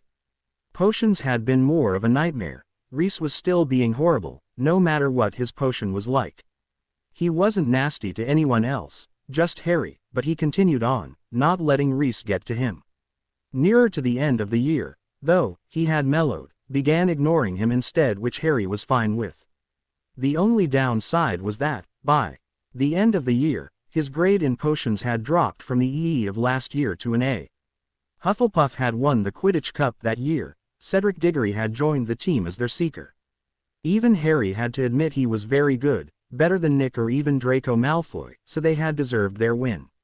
He had no house loyalty, so he didn't care much that Ravenclaw hadn't won. On the other hand, Slytherin had won the House Cup, that time with no last-minute points to force them into second. It helped having Reese unfairly giving 10 points to Slytherins for each completed potion, but not giving those same 10 points to each Ravenclaw, Hufflepuff, or Gryffindor, with the exception of Nick Potter, who completed a potion successfully. Although, Harry had to admit by what pleas he had with the Slytherins that they had won their points fair and square in all but Reese, CL. Before long, he was in the steam spouting train on his way back to Eileen's now that he had definite permission. He had told James what he was doing, and had gotten back one scrap of paper saying, okay, and that was it. He was going home for the summer, to a place where he was wanted, loved, and happy. It had been almost a whole year since he had seen his family, and he had never felt better. All right to you, unless you're going away this summer? Questioned Harry as he and Luna stood on the platform, knowing Luna and her father had a habit of going places to look for magical animals during summers and holidays. Not for the first half of summer, smiled Luna serenely. Oh, well okay then. I'll be in touch, grinned Harry happily. Eileen had told him he needed a friend, and perhaps she had been right. Then again, she had been right about a lot of things. Before long, he was hidden in the toilets of King's Cross and using his portkey to go home. Harry, lovely to see you, son, beamed Eileen, looking up at the sound of the portkey and seeing him in the shop, portkey in hand. You too, I've missed you so much, grinned Harry, hugging her gently as not to hurt her. Eileen's eyes widened at the changes in Harry. He looked like a carefree child, and all hope hadn't been lost. Luna had been a good friend to Harry, and she was suddenly glad for the boy's friendship with the girl. Harry had also grown some more, and he was likely going to be taller than her in a few years' time. She was a tall woman, and her son was a tall man, so Harry would fit right in with her family, which was a pleasant thought. Sirius, Remus, and James were meeting back at Potter Manor after having gone to get Nick from the platform, and Nick was now outside, chasing down a snitch while Lily and Roxy practiced a few spells in another room. No luck? Asked James of the other Auror. None at all, James. I'm at a loss, sighed Sirius. How was your year at Hogwarts, Remus? Great, but I've told Albus I'm going back to helping you this year. Peter's still here, and we need to find him before he hurts Nick, said Remus gravely. What if he goes back to Hogwarts and you aren't there? Asked Sirius. Dumbledore is there, so I doubt Pettigrew would chance it, snorted James. Maybe, murmured Remus. I just hope Nick did better this year, since he had no distractions, said James. It was getting embering. Distractions, frowned Remus. James told them everything that had happened in the previous 2 years of school, which had been stopping his son from getting perfect scores. Why don't we all chip in and train him, then? I'll train him in defense. James, you can do transfiguration, Lily should do charms, and maybe Sirius can help him with Quidditch. suggested Remus after hearing about Nick's years. No wonder he couldn't concentrate, if only he had thought about it from the boys' view. On the other hand, he turned into a wolf every month, yet he hadn't had any problem with his schoolwork and had been one of the top students, so one could ask how he was so damn blinded. Plus it would give us a chance to know him more. I regret not getting to spend time with them, but Pettigrew had to be found. I suppose, conceded James, looking worried. He knew he would have to do it sooner or later, since his son had no idea of the prophecy, and it would stay that way for a while, until he was sure Nick was ready for it. He just didn't like the thought of training his son to be a weapon, to destroy Voldemort, especially considering he might not even be back for years yet. Peace had reigned in the world for the past 13 years come Halloween, and he wanted his son to be a child, the same loving boy he was right now, at least until he left Hogwarts. Then that's what we'll do. Just stick to your guns, James, and he will respect you for it, encouraged Remus, mistaking James's worry for the thought that his son would hate him for giving him extra tutoring instead of letting him play that summer. "Where is Harry?" asked Roxy curiously, coming in looking bored. She had noticed his room was empty, and while she saw Nick all the time, she never saw Harry anymore. It had piqued her curiosity. She played with Nick a lot, but recently, she realized she hadn't ever given her other brother the time of day before. "He's staying over at his friend's place," explained James. "Why is he never home?" asked Roxy, cocking her head to the side. She had her mother's never-ending curiosity. "When you get to Nick and Harry's age, you won't want to be here either. You'll want to spend all your time at your friends' homes," said James, smiling wryly. Nobody noticed how tense he was. "Do you want to go over to play with Marcus?" asked Lily. Marcus Longbottom was really the only child they knew Roxy's age. He was very different from Neville. He was loud, boisterous, loved Quidditch, and hated his brother's talk about plants. Then again, people always said they hated something about their brothers or sisters. "No, Marcus's grandmother's over for a fortnight," said Roxy, screwing her face up. She didn't like Lady Longbottom at all. The woman was too strict for Roxy, who was used to getting everything she wanted, when she wanted it. Alice was like Lily, just slightly stricter, and Roxy could deal with that. However, she couldn't deal with Marcus and Neville's gran, as she stuck to her guns and Roxy wasn't able to have everything she wanted. "I see," said Lily, looking conflicted. "Can we go to the beach please?" whined Roxy. She was so bored. "Oh, all right, but change into something appropriate for the outing," said Lily, giving in. Her children all had some Muggle attire, minus Harry, who she always forgot about for every occasion they might encounter in the Muggle world. James let her do what she pleased, but never joined her shopping trips to the Muggle world. He hated being there any longer than necessary, so he made his excuses to just not go. "Remus and I are going to fix up a schedule for training Nick," said James, ing his wife while making his excuse for this time. "Oh, okay, then. I'll just take them," said Lily, smiling softly. She didn't mind him making excuses, since it meant she got to spend quality time with her children without James being present, which was sometimes nice. "Eileen's flat above the shop," Luna wrote, said Harry, grinning widely when he noticed the strange bird which could only belong to the Lovegoods. It was probably why he loved Luna so much. She was different, she didn't bow down to expectations. Neither would he when the time came, come to think of that. The world could screw itself. "What does she say this time?" asked Eileen indulgently. "She's offering me a ticket to see the Quidditch match," gasped Harry in awe. "Bulgaria versus Ireland?" asked the woman curiously. It had been in the newspapers, so it was hard to miss. It was the Quidditch World Cup, after all, so it was expected to be in the paper for the Quidditch fanatics to find. She, like her son, didn't care for Quidditch. "Yes," agreed Harry, still stunned. "That's nice of her," said Eileen kindly.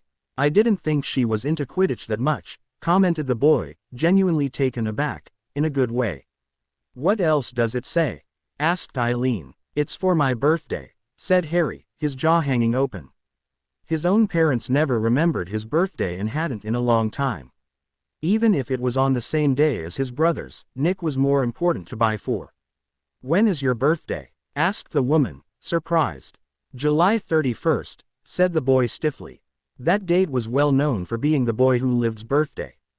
So far, though, Eileen hadn't so much as twitched when Nick was in the papers.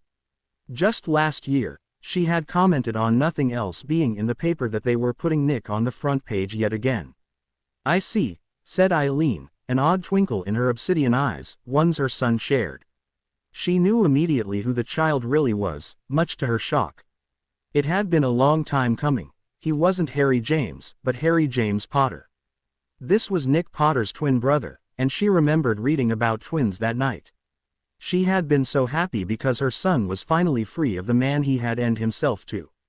It wasn't that she cared about Nick Potter in particular, because she didn't care who did it, just that he was gone. Her son told her often enough that, the Dark Lord, he never called him Voldemort or you-know-who, wasn't truly gone. Severus wasn't scared enough to call him you-know-who, but definitely didn't want to call him Voldemort. It sent sharp flares of pain through the mark. Voldemort had added a guise of sorts to the dark marks which reacted to his name. Harry, where do your parents think you are? Asked Eileen, feeling worried, but she managed to conceal her worry from Harry. Staying with friends for the summer, said the boy quietly. He never spoke about his parents if he could help it. I see, said the woman, sighing sadly. The Potters had much to answer for, since it seemed they ignored their younger son in favor of his twin. How long had it been going on? All the child's life? She hoped not. Are you going to go? Asked Eileen, smiling softly as she turned the conversation back to Luna's letter. Harry obviously didn't like talking about his family, since he always evaded her questions or answered with as little information as possible. He obviously thought she didn't know who he was, and he had been right until now. I think so, grinned Harry. I have an old tent up in the loft if you want to use it, offered Eileen. I'll write back and see what she says, chuckled Harry softly. It would probably be the best decision he had ever made. He knew his family would probably be going, but he didn't let that deter him. He would keep a low profile and keep well out of their way, since he doubted Luna would have box seats, so they likely wouldn't see them. You do that, agreed the woman. She was more curious than ever about Harry and his life, and wondered silently if her son would have more information to share about that. She didn't like the thought of going behind Harry's back. However, if she wanted answers, it looked like that was going to be the only way. Lovegood home, Harry's replied, said Luna dreamily from her home, which wasn't far from the Weasleys' home in Ottery Street. Catchpole Inn, Devon. That's good, grinned Zeno softly. He loved his daughter more than anything else in the world. He would do anything for her, go anywhere for her, and even kill to keep her safe and alive. Her mother had loved her, too. His greatest regret was that Luna had seen it happen, but he was also very relieved his wife had cast a containment spell on Luna when she realized what was happening. She had obviously not had the chance to cast it on herself before the experiment had blown up in her face. He would have probably followed Luna and Lindsay if the worst had happened. He continued watching his daughter, a serene smile on his face. He had missed Luna while she was away, and she was already going into her 3rd year this year, while he still found it hard to believe she was only his 3 months of the year now. Sometimes, he wished she didn't have to grow up so quickly. Only someone who had lost everything other than their child would truly understand that Luna truly was his everything, that without her he might as well be dead. He's asking if we have a tent, giggled Luna. You'd best reply, then, sweetheart, said Zeno, ing her on her head as he left to get a coffee. Eileen's flat. They have a tent, so it's okay. Thanks for the offer, though, grinned Harry. It was now night time, and Hermes had just come back with Luna's reply. He wasn't about to send his owl back out again, not at this time of night, so he took Hermes over to the owl stand and placed a few treats into his owl dish and refreshed the water. No problem, sweetie, said Eileen, still awed by the change a year could make in Harry. When she first met him, she had assumed he was older, and it didn't help that he'd lied about his age. Back then, he had very often been brooding and unhappy, not always, but most of the time she supposed. He had always been happy to help her and speak to her about all things that didn't dibble in his family, friends, and his life. She understood everything better now. Harry hadn't had a true family, or any friends, since they no doubt preferred Nick Potter. That name left a rotten taste in her mouth. She was like her son in that regard, For once, her son wasn't like her, and instead, she was like him. I'm awfully tired, so I'm going to sleep now. Night, Eileen, said Harry, gently hugging her quickly before leaving the room. Harry hadn't felt so happy before in his life. Good night, she said to the closing door. Harry tossed and turned most of the night, and before long, he was having the most absurd and frightening dream he'd had in his life. Dream. There is a little more in the bottle, my lord, if you are still hungry, said an unknown voice. Later, hissed a second voice. Move me closer to the fire, Wormtail. There was the sound of wood scraping against wood, as the chair was moved closer to the fireplace as the hissing voice had instructed. Where is Nagini? Asked the second voice once more after a few seconds of silence. I don't know, my lord, said the first voice again, no doubt belonging to this Wormtail. It sounded nervous now, even Harry could tell that from the dream. She set out to explore the house, I think. You will milk her before we retire, Wormtail, said the second voice, the Lord. I will need feeding in the night. The journey has tired me greatly. My lord, may I ask how long we are going to stay here? Asked Wormtail. A week, hissed the second, cold voice. Perhaps longer. The place is moderately comfortable, and the plan cannot proceed yet. It would be foolish to act before the Quidditch World Cup is over. The Quidditch World Cup, my lord? Asked Wormtail. Forgive me, but I don't understand. Why should we wait until the World Cup is over? Because, fool, at this very moment wizards are pouring into the country from all over the world, and every meddler from the Ministry of Magic will be on duty, on the watch for signs of unusual activity, checking and double-checking identities. They will be obsessed with security, lest the muggles notice anything. So we wait, hissed the Lord. Your lordship is still determined, then? Asked Wormtail quietly. Certainly I am determined, Wormtail. The menacing note in the voice was hard to mistake.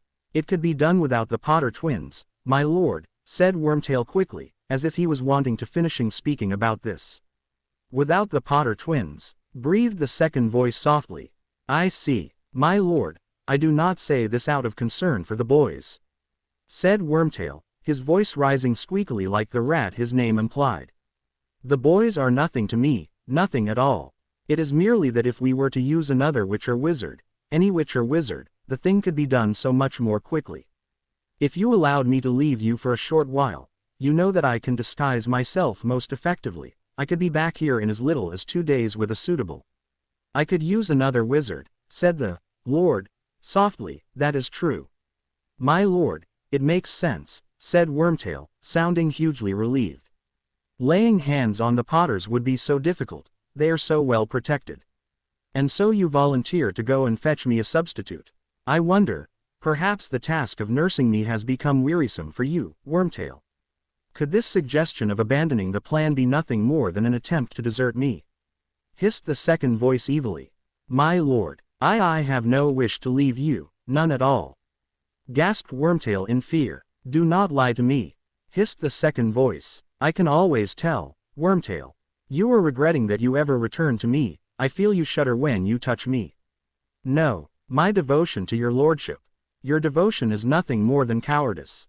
You would not be here if you had anywhere else to go. How am I to survive without you, when I need feeding every few hours? Who is to milk Nagini? But you seem so much stronger, my lord. Liar, breathed the Lord. I am no stronger, and a few days alone would be enough to rob me of the little health I have regained under your clumsy care. Now, silence. I have my reasons for using the boys, as I have already explained to you, and I will use no other. I have waited 13 years, a few more months will make no difference. As for the protection surrounding the boys, I believe my plan will be effective. All that is needed is a little courage from you, Wormtail, courage you will find, unless you wish to feel the full extent of Lord Voldemort's wrath. There was such threat in the words and tone that Wormtail only managed to incoherently whimper something which may have been a repeated apology. Quiet, I think I hear Nagini, hissed Voldemort, cutting off the annoying whimpering. In the silence, Harry had begun to hear a hissing voice, but try as he might, he couldn't understand the actual words the S spoke. Nagini has interesting news, Wormtail, said Voldemort after listening to her hissing for a bit. Indeed, my lord. questioned Wormtail. Indeed, yes, said the Lord. According to Nagini, there is an old muggle standing right outside this room, listening to every word we say. Invite him inside, Wormtail. Where are your manners? There was a pause as the sound of a door creaking on old, rusty hinges came to Harry. You heard everything, Muggle, hissed Voldemort. What's that you're calling me? Asked the unknown Muggle, a man judging by the sound of voice. I am calling you a Muggle, said the voice. It means you are not a wizard. I don't know what you mean by wizard, said the Muggle. All I know is I've heard enough to interest the police tonight. I have. You've done murder and you're planning more. And I'll tell you this, too, he added. My wife knows I'm up here, and if I don't come back. You have no wife, said the cold voice quietly. Nobody knows you are here. You told nobody that you were coming. Do not lie to Lord Voldemort, Muggle, for he knows, he always knows. Is that right? Said the Muggle roughly. Lord, is it? Well, I don't think much of your manners, my lord. Turn around and face me like a man, why don't you? But I am not a man, Muggle, said Voldemort. It seemed he was having trouble speaking, as if it was exhausting him to even open his mouth. I am much, much more than a man. However, why not? I will face you, Wormtail. Come turn my chair around. Wormtail whimpered nasally. You heard me, Wormtail, hissed Voldemort. End of Deem. The killing curse was uttered, and miles away, Harry Potter woke up with a jolt, his entire body shaking with fear. After a moment, he realized his mouth was open, so he closed it, wondering if he had screamed at all. He hoped he hadn't, because he didn't want to wake Eileen up. After all, she was kind enough to let him stay. Then the pain penetrated and he pressed his palm to his scar. It felt as if someone had applied a hot poker to it. It took a long time for the shaking to stop, and once it did, the sweat soon dried, but sleep never came back to Harry that night. The pain faded very slowly, unlike that time during Quirrell's Cleese. He remembered the dream. A Muggle had been killed by Voldemort. The name Wormtail was familiar to him as well, but he didn't know why. Portkey meeting place. Are you ready to go to the Quidditch World Cup? Grinned Nick. Both the Potters and Weasleys were packed to go, the only differences between the families being the sizes of the families and the condition of their gear, one new and one well used. I can't wait, cheered Ron, his face almost splitting in two. For once, Ron was glad his father worked in the Ministry of Magic, for the misuse of Muggle artifacts office.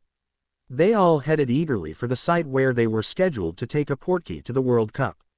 Ah, Amos, grinned James good-naturedly, finally spotting the two males who were near the Portkey, one older and one around 17.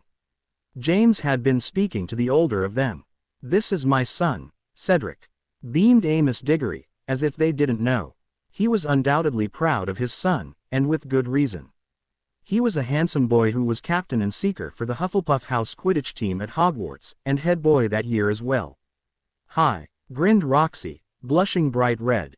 She actually hadn't met him before.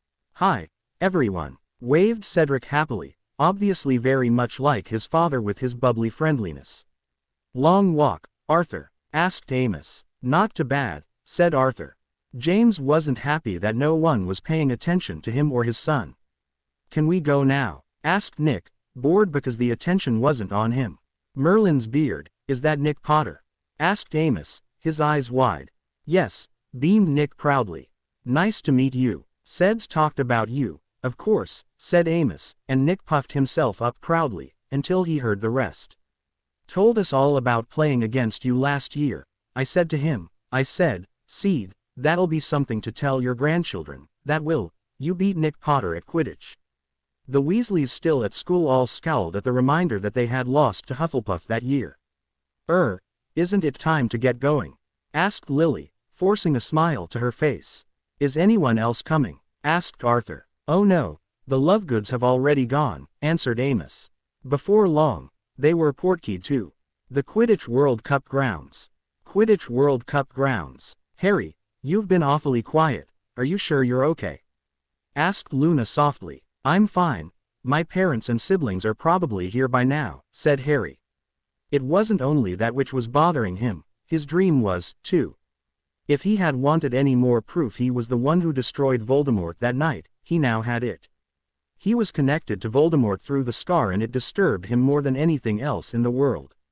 Luna blinked sharply before her dreamy mask was back up again. Don't think on them. Just enjoy the Quidditch World Cup, while you can, said the girl kindly. Yeah, I guess I should, grinned Harry, nodding his head, not noticing his friend's use of, while you can, as if she knew something he didn't. It wouldn't be the last time he would make that same mistake. Eileen's flat. Severus and Eileen. Hello, Mother, said Severus, giving her a small, gentle smile, only she ever saw his softer side. Severus, come sit down, love. I've made us some coffee, beamed Eileen, happy her son was once again coming to see her. Why is the shop closed? Asked Severus curiously. Harry has gone to the Quidditch World Cup with the Lovegoods, smiled Eileen as if it explained everything. I see, answered Severus. How are your potions coming along? Asked Eileen. For the first hour or so, they spoke about what potions he was creating and brewing for others. The topics ranged from how much money he was making from the very successful Wolfsbane potion to how his time was limited because of the delicate stages it took to brew said potion. If anyone understood potions and had the same paean as Severus, it was his mother, yet another thing he had gotten from her. What do you know about Harry Potter, Severus? Asked the woman suddenly during a lull in the conversation, unable to keep quiet anymore. Harry Potter, repeated Severus for confirmation, his eyebrow raised in curiosity. Yes, nodded Eileen, confirming she had said the correct name. I only taught him for a year, replied the younger man, curious now. Yes, I know, but did you notice anything about him? About his family? Asked Eileen. I don't pay attention to the Potters, Mother, sighed Severus, though what he was saying wasn't strictly true. Severus, chided Eileen softly, shaking her head. All right. Harry was very good at potions, but his brother was what I expected, totally inept at it, said Severus. He was also very different from his twin. There's nothing, Potter, to him at all, save some of his looks. He was quiet, shy, a very hard worker, a loner, and he didn't seem to have the same enthusiasm for his parents, or even his brother, as Nick Potter did. He never received a single package or letter the entire year that I saw, and he stayed for the holidays when his twin left.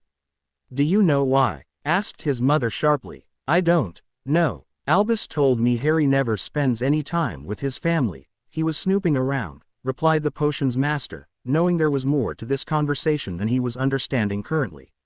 I see, murmured Eileen gravely. Mother, what do you know? Why are you asking about this? Asked Severus, a note of warning in his voice. The boy I've been telling you about is him, answered Eileen quietly. Severus' eyes widened in shock as that was the last thing he had expected. Harry James was actually Harry James Potter. Severus felt like laughing. He had told her a half-truth, which wasn't a very Ravenclaw move to make. Then he thought of everything his mother had told him, her suspicions about the boy's family abusing him. Lily wouldn't abuse her son, said Severus adamantly. I think I was wrong in that regard, it wasn't physical. Abuse, sighed Eileen. Severus shook his head, a soft sigh leaving his lips. He couldn't believe his, ex-best friend really would do that or allow it to happen. Surely there was no way she could ignore her son. However, he trusted his mother more than Lily. He knew she had changed. Fame did that to some, unfortunately. She wasn't the same quiet girl he had befriended at the age of 8. I think it's neglect, said the woman adamantly. Severus just frowned and gestured to her to continue. I got him an owl last year and he just about burst into tears, Severus. Over an owl. He's never received anything like that before in his life, I'm sure of it. Then there's how he admitted to me that he gets ignored in favor of his brother at all times. Cried Eileen, defending Harry from Severus, who probably believed Lily incapable of such behavior, but he didn't see what she did. I see, murmured Severus, faintly disturbed now. The Potters had a lot of money, so why wouldn't they get their son a familiar, unless it was exactly as his mother said, that they actually were being neglectful in regards to their youngest son. His birthday has passed. Did you know that? He got nothing other than one card and tickets to the Quidditch World Cup. She said with a huff. They are hard to come by, so it's a perfectly acceptable birthday present, said the younger man. It was more than he had gotten, that was for sure. Yes, except that he got them from his only friend, Luna. Replied Eileen tersely. Severus looked into the room Harry was occupying and saw, true to her word, only one card sitting on the beside table. He felt his heart lurch uncomfortably, as he knew what it was like to be in Harry's shoes. For the majority of his life, he'd only had Lily, but at least he'd also had his mother. Harry Potter, it seemed, had no one. Lily had changed more than he'd thought. If that was how she was treating her child, the Lily he had known wouldn't have done such a thing. She's changed more than I thought, sighed Severus finally. He had seen the paper from when Nick Potter was hurt. He always ordered the Daily Prophet, since even if the majority of it was rubbish, the potions section was perfectly useful. That's putting it mildly, scoffed Eileen. Do they know he's staying with you? Asked Severus, suddenly concerned. They're under the impression he's staying with a friend, and I doubt they asked who. He hasn't received anything from them, and he's with me all summer unless he's doing his paper rounds, sighed his mother sadly. I'll speak to Albus to see if he can shed more light on the situation, promised Severus. Thank you, son, sighed Eileen in relief. No problem, smirked the younger man in amusement. Just then, a letter came flying through the open window on its own power, heading straight for Severus. Frowning in confusion, he noticed Dumbledore's handwriting and opened it, but upon reading the contents, he froze in shock. Sev, love, what is it? Asked Eileen, alarmed. Not much could shock her son like that. Death Eaters attacked the Quidditch World Cup, he said hoarsely in disbelief. Dumbledore thinks Voldemort is trying to find a way back. Harry, whispered Eileen, looking positively sick. I have to go, mother. Dumbledore wants to see me, said Severus, getting up swiftly and summoning his cloak from the peg his mother had put it on. Clipping it in place around his neck, he bade her goodbye and told her to be extra careful before apparating away. Quidditch World Cup grounds. That was brilliant, beamed Harry, practically babbling all the way back to the Lovegood tent. I should have put a bet on. It happened just as I predicted. It's so not fair. It would have won me some money. Did you see Crumb do that Wronski feint? Asked Luna, wide-eyed. Oh yeah, that was definitely cool, grinned Harry. I didn't expect it, agreed Zeno, looking amused. They wouldn't have caught up. He wanted to end it on his own terms. It's such a pity his team seems angry with him, sighed Luna. They weren't when they got applauded. Harry laughed, remembering their taken-aback expressions. He's an awfully big man to be such a good seeker, admitted Zeno. Are you writing about the game in the Quibbler? Asked Harry curiously. I think you should, Daddy. Sales will go through the roof for once, and they might look at the other articles, said Luna smartly. Harry grinned and nodded his head in agreement. Finally, after an hour of walking, they were back at the tent. It seemed like they had just gotten in when a commotion started. Looking outside, they saw how everyone was trampling all over the place, screaming. Zeno looked terrified as he stared slightly upwards. Harry followed his gaze and saw that some muggles were being levitated in the air by masked figures. Death Eaters, gasped Zeno, terrified as his gaze immediately went to his daughter. He wouldn't lose her. Portkey now, yelped Harry, grabbing Luna out of the way of a wizard trying to escape the masked figures. That shocked Zeno into action, and a moment and 2 spells later, the tent was in his pocket and the portkey was in his hand. They had to wait 3 seconds on it activating, but they got out of there just as a stunning spell shot by. Harry found himself in a very strange house. No doubt it was the Lovegood abode. It suited them, as they were strange, but he really liked them. Zeno was cool even when he was talking about animals the boy had never heard about. What on earth was going on? Asked Luna, wide-eyed, her cornflower blue eyes full of worry. Death Eaters attacked the Quidditch Cup, answered Harry. Voldemort hadn't authorized that if his dream was anything to go by. He had wanted to remain hidden. Those Death Eaters were in for it if he managed to get a body back.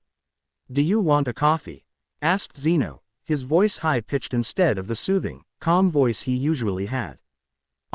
Sure, agreed Harry. Zeno obviously wanted something to do.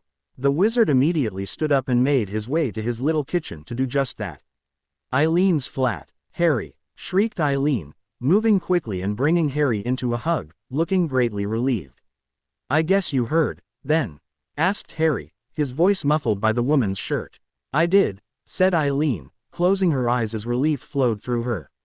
I'm okay, Mr. Lovegood portkeed us out of there at the first sign of trouble, said Harry honestly. Thank Merlin, oh thank Merlin, murmured Eileen, almost shaking with relief. Can I get you a coffee?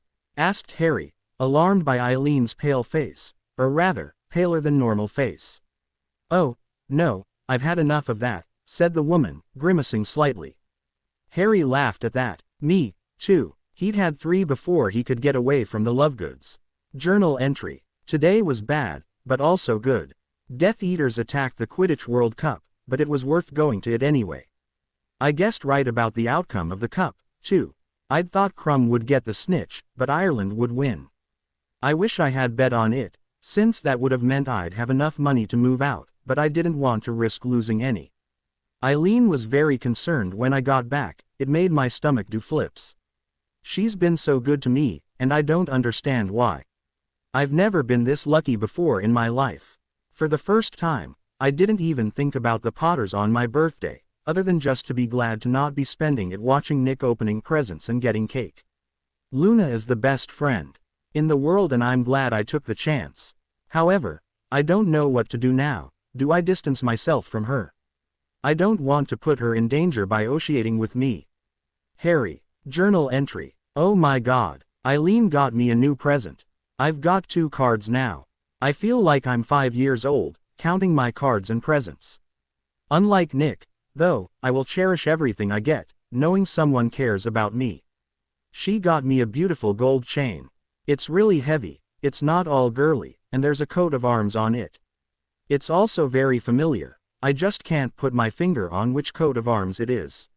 Maybe at Hogwarts, if I get a chance, I'll look it up. I will figure it out sooner or later. She baked me a cake, too, and wrote, "Happy belated birthday," on it in blue icing. I don't remember the last time I got a cake. Anyway, so I've sent pieces of it to Luna and Zeno, and Eileen ped a piece onto her son. I wonder who he is, but I've never asked.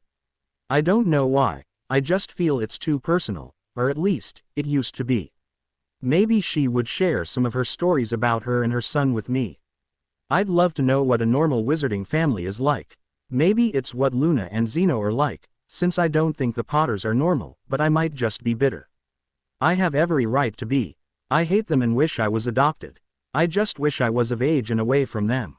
I will be able to afford my own flat the day I turn 17, then I'll move into it and be out of their control for good. Oh, one last thing. I haven't had any more strange dreams. Am I connected to Voldemort, or was my imagination running away with me? I don't think so. I just wish I knew. Until then, I'm going to watch my back and trust no one, other than Luna, that is. Harry. Eileen's flat. After the events at the Quidditch World Cup, the rest of the summer was very uneventful to say the least. Harry was actually glad for that. After his dream and the Death Eaters, he just didn't want anything usual happening. He was going to have to be cautious for the year as it was, what with Voldemort coming after him and his brother. Not that he was going to hold himself responsible for his brother, anyhow, since what Nick did, or didn't do, was up to him.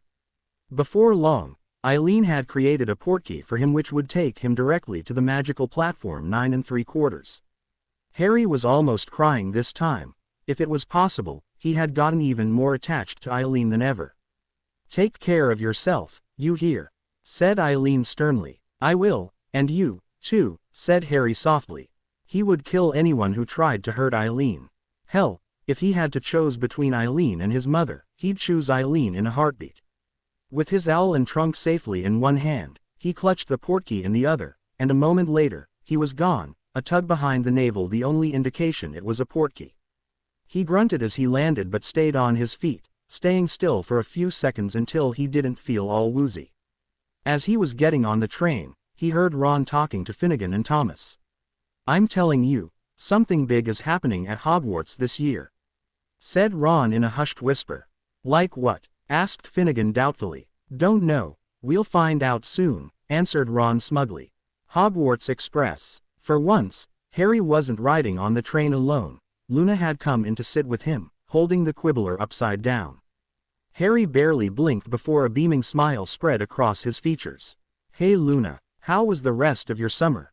Did you find anything? Asked Harry eagerly. No, but come look at some of the pictures. We saw plenty of other things, smiled Luna, gesturing for him to sit next to her. That was how they spent their hours getting to Hogwarts. He bought them 2 chocolate frogs, each from the cart on the way. Luna, in turn, got them her favorite sweet, Bertie Bott's every flavor beans. Some of the magical animals were weird, and he was rather envious of Luna right there and then. He would have loved his dad to do something like that with him. Hogwarts. Great Hall. The defense seat is empty. I wonder why, said Luna, who was sitting next to Harry at the Ravenclaw table. I don't know. I doubt Dumbledore would have trouble finding someone, mused Harry. Even if the someone was an idiot. True, agreed Luna, her dreamy look back again soon after speaking. They quietened down to listen to the Sorting Hat sing its usual song, then the sorting began. Marcus Longbottom joined his brother in Gryffindor. Boy, his parents would be proud. They got a few new firsties joining Ravenclaw, including Stuart Ackerley and Orla Quirk. The other houses also got some new students, but none really of note. I have just 2 words to say to you, tuck in, beamed Dumbledore happily. During dinner, Harry noticed a commotion at the Gryffindor table. Surprise, surprise, it turned out to be Hermione Granger. He grimaced at her in disgust. Honestly, he hated that girl, she was such a know-it-all. While he really liked to know things, he didn't put his hand up before the teacher finished their question, or at all, really. Even after 3 years, she hadn't changed a bit. Only once dinner and pudding had been completely demolished did Dumbledore stand once more, gaining the attention of the entire hall with just that act alone. So, said Dumbledore, now that we are all fed and watered, I must ask again for your attention, while I give out a few notices. Mr. Filch, the caretaker, has asked me to tell you that the list of objects forbidden inside the castle has this year been extended to include screaming yo-yos, fang frisbees, and ever-bashing boomerangs. The full list comprises some 437 items, I believe, and can be viewed in Mr. Filch's office, if anybody would like to check it. Who cares? Whispered Harry, rolling his eyes. As always, continued Dumbledore, I would like to remind you that the Forbidden Forest is out of bounds to students, as is the village of Hogsmeade to all below 3rd year. It is also my painful duty to inform you that the Inter-House Quidditch Cup will not take place this year. What? Screeched Nick furiously, along with several others around the hall. No way, protested Ron hotly. He loved Quidditch, even if Gryffindor always lost because Nick played for the team. Said Cedric, looking disheartened. Dumbledore, it seemed, wasn't finished yet. This is due to an event which will be starting in October, and continuing throughout the school year, taking up much of the teacher's time and energy, but I am sure you will all enjoy it immensely. I have great pleasure in announcing that this year, Hogwarts. Suddenly, the doors of the Great Hall banged open, startling absolutely everyone. A man stood in the doorway, leaning upon a long staff, shrouded in a black traveling cloak. Every head in the Great Hall swiveled towards the stranger, suddenly brightly illuminated by a fork of lightning that flashed across the ceiling. He lowered his hood, shook out a long mane of grizzled, dark gray hair, and began to walk up towards the staff table. A dull clunk echoed through the hall with every other step he took. He reached the end of the top table, turned right, and limped heavily towards Dumbledore. Another flash of lightning crossed the ceiling and Luna gasped. The lightning had thrown the man's face into sharp relief, and it was a face unlike anything Harry had ever seen before. It looked as though it had been carved out of weathered wood by someone who had only the vaguest idea of what human faces were supposed to look like, and was none too skilled with a chisel. He could understand why Luna had gasped. May I introduce our new defense against the dark arts teacher, said Dumbledore brightly. Professor Moody. Moody, as in the Auror Mad Eye Moody? Asked Harry, wide-eyed. Yeah, my dad told me all about him, answered Cedric from a few seats away, on the other side of the aisle separating the Ravenclaw and Hufflepuff tables. As I was saying, said Dumbledore, continuing on with his previous announcement. We are to have the honor of hosting a very exciting event over the coming months, an event which has not been held for over a century. It is my very great pleasure to inform you that the Triwizard Tournament will be taking place at Hogwarts this year. Well, Weasley had it right, said Harry quietly to Luna. She nodded jerkily. He had told her what Ron had said on the train ride to Hogwarts. Harry faded out, not listening to Dumbledore going on about things which didn't concern him. He didn't care that you had to be 17, because he most bloody certainly wasn't competing anyway. It wouldn't surprise him if his brother tried to get in, but he doubted anyone could jinx the Goblet of Fire. Hogwarts courtyard. Luna and Harry were blessed with the most amazing sight of their life their second day back at Hogwarts.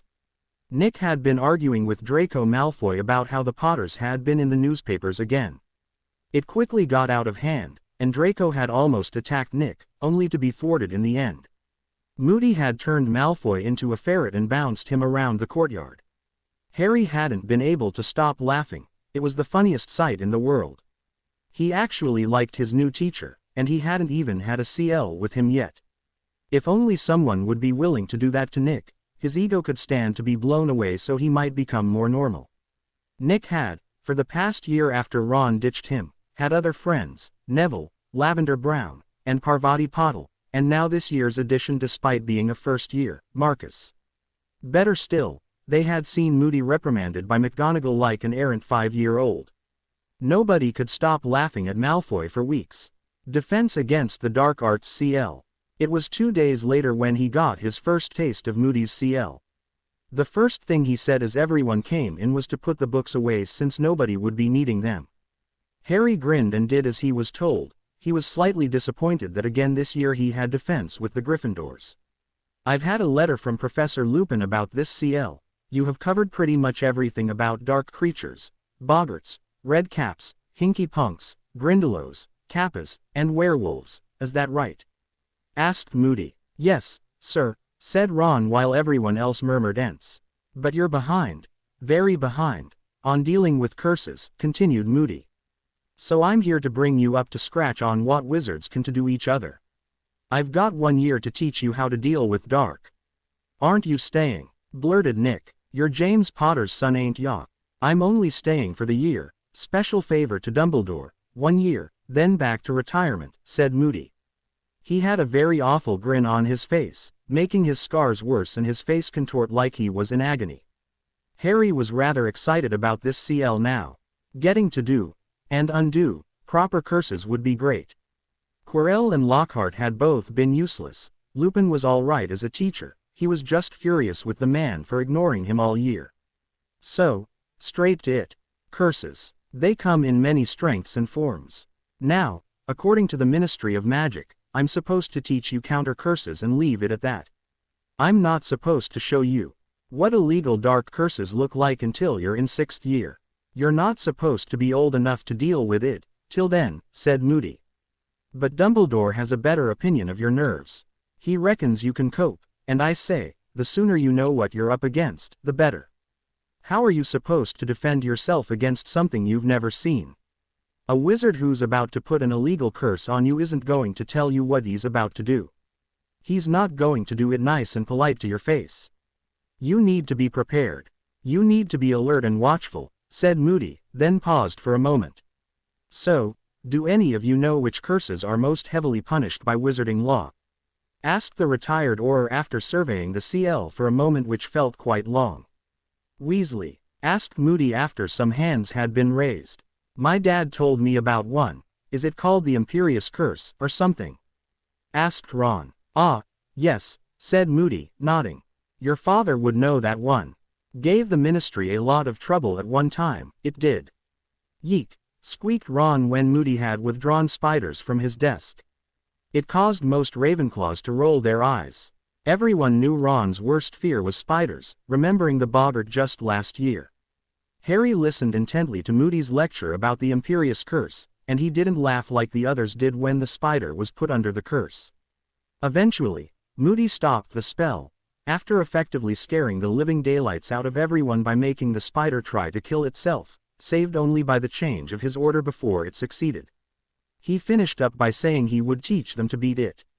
Anyone else know another one? Asked Moody. Hermione's hand was waving in the air as usual, and Harry had to roll his eyes at her. For once, he put his hand up, spitefully hoping the teacher chose him. I? Asked Moody, staring at Harry intently. The Cruciatus curse, said Harry bluntly. The spider was quickly enlarged with Engorgio and the curse was cast. Harry didn't react, but half the CL winced at the spider's actions. It twitched horribly, rocking from side to side, and while no sound came from it, Harry could imagine what it must be going through. Right, anyone know another? Asked Moody as though he hadn't just tortured a living creature. Harry wanted to laugh when Nick finally raised his hand. He had his back ramrod straight and he had a smug smile on his face. Yes, asked Moody, both eyes on Nick. Avada Kedavra. The killing curse, said Nick. The last spider was killed quickly in a flash of green light, and Harry felt suddenly sick for some reason. He had to stop himself from retching, but a look back at Nick showed how he seemed unaffected by it all. A sigh left his lips and he turned back to his teacher, watching curiously to see what would happen. Would Moody go on about his brother being the only survivor? Who was he kidding? He knew it was coming. Not nice, Moody said. Not pleasant. There's no counter curse and no blocking it. Only one known person has ever survived it, and he's sitting here right in front of me. Harry wanted to roll his eyes, but that magical eye would probably detect it, so he refrained from doing so. Surprisingly enough, Moody said no more about it, and instead went on to tell them the 3 spells were collectively called the Unforgivables. Before long, they were taking notes on the Unforgivables until the bell rang, and Harry was glad when it was time to go. As soon as he was free of the room, he ran for the nearest bathroom and was spectacularly sick all over the toilet. Journal entry. Professor Moody showed us the Unforgivables today. I couldn't eat my lunch or dinner. Luna understood though. I think she doesn't know I was the one to really survive it, though. Sometimes she has that twinkle in her eye as if she knows what I'm thinking. It's impossible, though, right? She can't know. It's impossible. When I saw that green flash, I got this image in my head, of a S-like figure, then that Muggle man. It wasn't a dream, I did see someone die. I guess it's just starting to sink in how close I came to dying when I was a baby. It was me who was nearly killed, yet it's Nick who gets all the love and attention and fame. I don't care for those last 2, and I'm glad I'm not like Nick, but I'd have loved even an ounce of Mum's love and attention, when I still called her that instead of Lily. Sometimes, I even wished people knew so I could just get it over with. I read in the Leary after school finished today, and I found out I could get myself emancipated early and get my share of the Potter inheritance. Then I wouldn't have to live with the Potters anymore. I could get my own flat right now if I liked. I'm seriously thinking about doing it, since that way, James and or Lily couldn't drag me back out of spite. I don't know why, but I'm getting a strong urge to go through with it. Soon. Harry. Defense against the dark arts. His next defense CL was just as bad as ever, not because of anything Moody did, but because he had attention drawn to him. Everyone had been put under the Imperious Curse. No one other than Harry had been able to fight it off. Not only that, but his legs felt broken, and meanwhile, Moody just continued singing his praises. He wouldn't have minded that, but damn it, they were staring at Harry as if they hadn't seen him before. The Ravenclaws started cheering for their housemate, and the Gryffindors looked at Nick as if they couldn't believe he couldn't do it when his brother could. The way he talks, growled Harry, wobbling out of the defense seal room while feeling very bloody weak. You'd think I was going to be attacked any minute. Are you all right, Harry? Asked Luna, coming up beside Terry and Harry. Terry had a hold of Harry, keeping him steady. No, Moody nearly broke my legs, answered Harry simply. How? Asked Luna, her dreamy look vanishing. She looked furious, a very odd and surprisingly intimidating expression on her. Put the Imperious Curse on me, sighed Harry, taking his hands away from Terry, saying a quiet, thank you, to him. You're welcome. I hope you get better soon, and good luck, said Terry firmly. Harry was shocked by the fact that Terry was talking to him, as hardly anyone spoke to him. He made you break your own legs. Nearly, asked Luna in mock surprise. No, said Harry, giggling slightly and forgetting the soreness. He told me to jump onto the student desks, but I didn't want to, so I fought off the curse, and I'd half jump and slam into the desks, instead. He did it 4 times, until I could throw it off altogether. I'm the only one who can, too. Wow, Harry, that's really good, beamed Luna, happy for him. Thanks, Now come on. I'm starving, said Harry, happily dragging Luna along. He had his appetite back, thank Merlin for that. Entrance hall. The next nearly 2 months flew by for Harry as he found himself generally enjoying his clees more than usual, until one day when he was heading with Luna for the Great Hall for supper after that day's clees, only to see a crowd around something at the bottom of the staircases separating the entrance hall and the Great Hall. What on earth is going on? Murmured Harry, seeing how many people were gathering around there instead of going to eat. There's been a notice posted about the Triwizard Tournament, said Luna simply. What does it say? Asked Harry curiously as they entered the Great Hall and sat at the Ravenclaw table, not caring about the Triwizard Tournament like everyone else. The wizards from Durmstrang and witches from Beauxbatons will be here at 6 o'clock on Friday, October 30th. Our lessons are finishing half an hour earlier to greet our guests at the entrance hall, said Luna. That's only a week away. Blinked Harry in surprise. I didn't realize so much time has already passed this year. Yeah, agreed Luna, nodding as she sipped her pumpkin juice. Entrance hall. Needless to say, the teachers were pretty tense when the time came for the students of Beauxbatons and Durmstrang to arrive. The entrance hall was nearly bursting with people, but Luna and Harry held back while Nick the idiot stood in the front with McGonagall as if he was a school mascot. Actually, being a mascot was pretty low on the ladder, but Nick didn't seem to realize that, hence his new title, given to him by Harry and Luna. Miss Lovegood, straighten your hat, snapped McGonagall. Miss Pottle, take that ridiculous thing out of your hair. Misters Weasley, tuck in your shirts. Then the commotion began. Beauxbatons had arrived first, in a miv carriage, flying through the air while being pulled by Axons, winged horses which were nearly the size of elephants. Harry sighed, wondering when this was going to be over with. Students everywhere were gasping, oohing, and awing, as if they hadn't seen anything like it before in their lives. Even Harry could see the woman emerging from the carriage from way in the back of the hall. She was huge, possibly the biggest woman he had ever seen. She could stand beside Hagrid and be the same height he reckoned. Soon after, Durmstrang followed, arriving via a ship in the middle of the lake, where it spouted out of the water like it had just been released from the bottom of the lake. It certainly impressed everyone other than Luna and Harry, who were actually just sitting and talking quietly in the corner about how their day went. Harry never mentioned the fact that he'd had the Imperious Curse on him again, but spoke about everything else. Luna may be a year younger, but she knew a lot of spells, and she was getting to know a lot more by talking with him. She would have no problem in her 4th year if she kept it up, anyway, that was for sure. If the pandemonium of the ship's arrival was bad, it was nothing compared to when they found out just who from Durmstrang had come, Victor Crumb. Nick was positively drooling, grinning widely. He had left his friends, and tried to see him, but was too late. There were too many people milling around to even think about getting near him in time. Finally, Luna and Harry managed to get to the Great Hall for their dinner. The ladies of Beauxbatons chose to sit at the end furthest from the first years at the Ravenclaw table. The Durmstrang students chose to sit at the Slytherin table, where they were heartily welcomed. Once they had finished their dinner, they were shown the legendary Goblet of Fire. Then everyone was lectured once again on having to be 17 or older to enter. Honestly, did Dumbledore think people didn't listen? He had just heard the same speech at the sorting feast 2 months ago.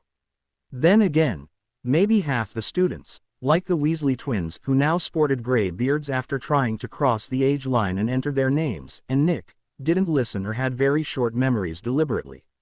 Come on, I've had enough for one night, said Harry. He was tired, and just wanted to get some sleep. You're right, let's go, agreed Luna. All this fuss was annoying. It didn't take them long to get to Ravenclaw Tower. Good night, Luna, sighed Harry, going up the stairs to the boys' dorms. Night, Harry, said Luna, heading up to the girls' dorms.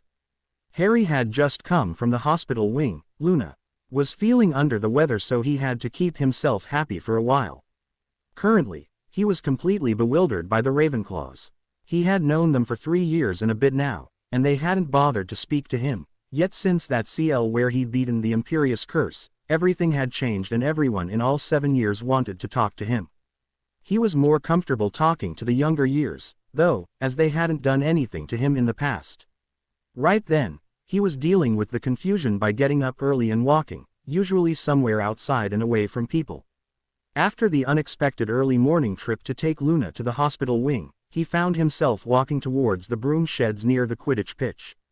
While he normally wouldn't, he had the sudden urge and desire to fly, so he took out one of the old school brooms. It had been a long time since he had flown. He knew exactly when the last time had been. The day he got caught by McGonagall, who then turned around and gave his position to his brother. He didn't notice he had company until he had flown down and landed near the shed 20 minutes later. "Dat was some good flying. Do you play for your school?" asked a Bulgarian-accented boy, who Harry knew to be Victor Krum, the seeker who had caught the snitch during the Quidditch World Cup. His vowels were all stressed to a specific letter, which may not have been the one the word was written with in English. "No, it's only the second time I've been on a broom." "I'll bet it's nothing like your flying. You were brilliant, and the dive you pulled off was awesome," smiled Harry. He didn't gush at or look at Krum in awe, just stated a fact. He, unlike most of the students at Hogwarts, didn't care that Krum was famous, since he was just a 17-year-old wizard and that was all there was to it. In fact, he liked Krum more than Nick, as Krum had at least earned his fame. "Thank you," said Krum in surprise. Normally, they would hound him and ask for autographs, especially the girls.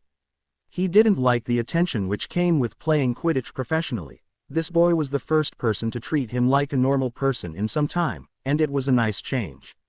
"Are your parents proud of you?" questioned Harry, sitting down on the green, lush lawn which never seemed to grow. "Of course," answered Krum, looking at Harry a little weirdly. "Do you have brothers or sisters?" asked Harry, cocking his head to the side. "Yes, a little sister," said Krum, blinking in surprise. Obviously this boy wasn't obsessed, since nearly everyone knew he had a sister. There were plenty of pictures in magazines with her and his parents. "How do they treat her?" asked Harry curiously. "She gets all the attention while I am at school, and she writes about all the places they visit and the gifts she's given," replied Krum, now knowing there was more behind the question. He noticed how the boy's eyes were twinkling and thought they were beautiful. The boy was very attractive, especially his eyes.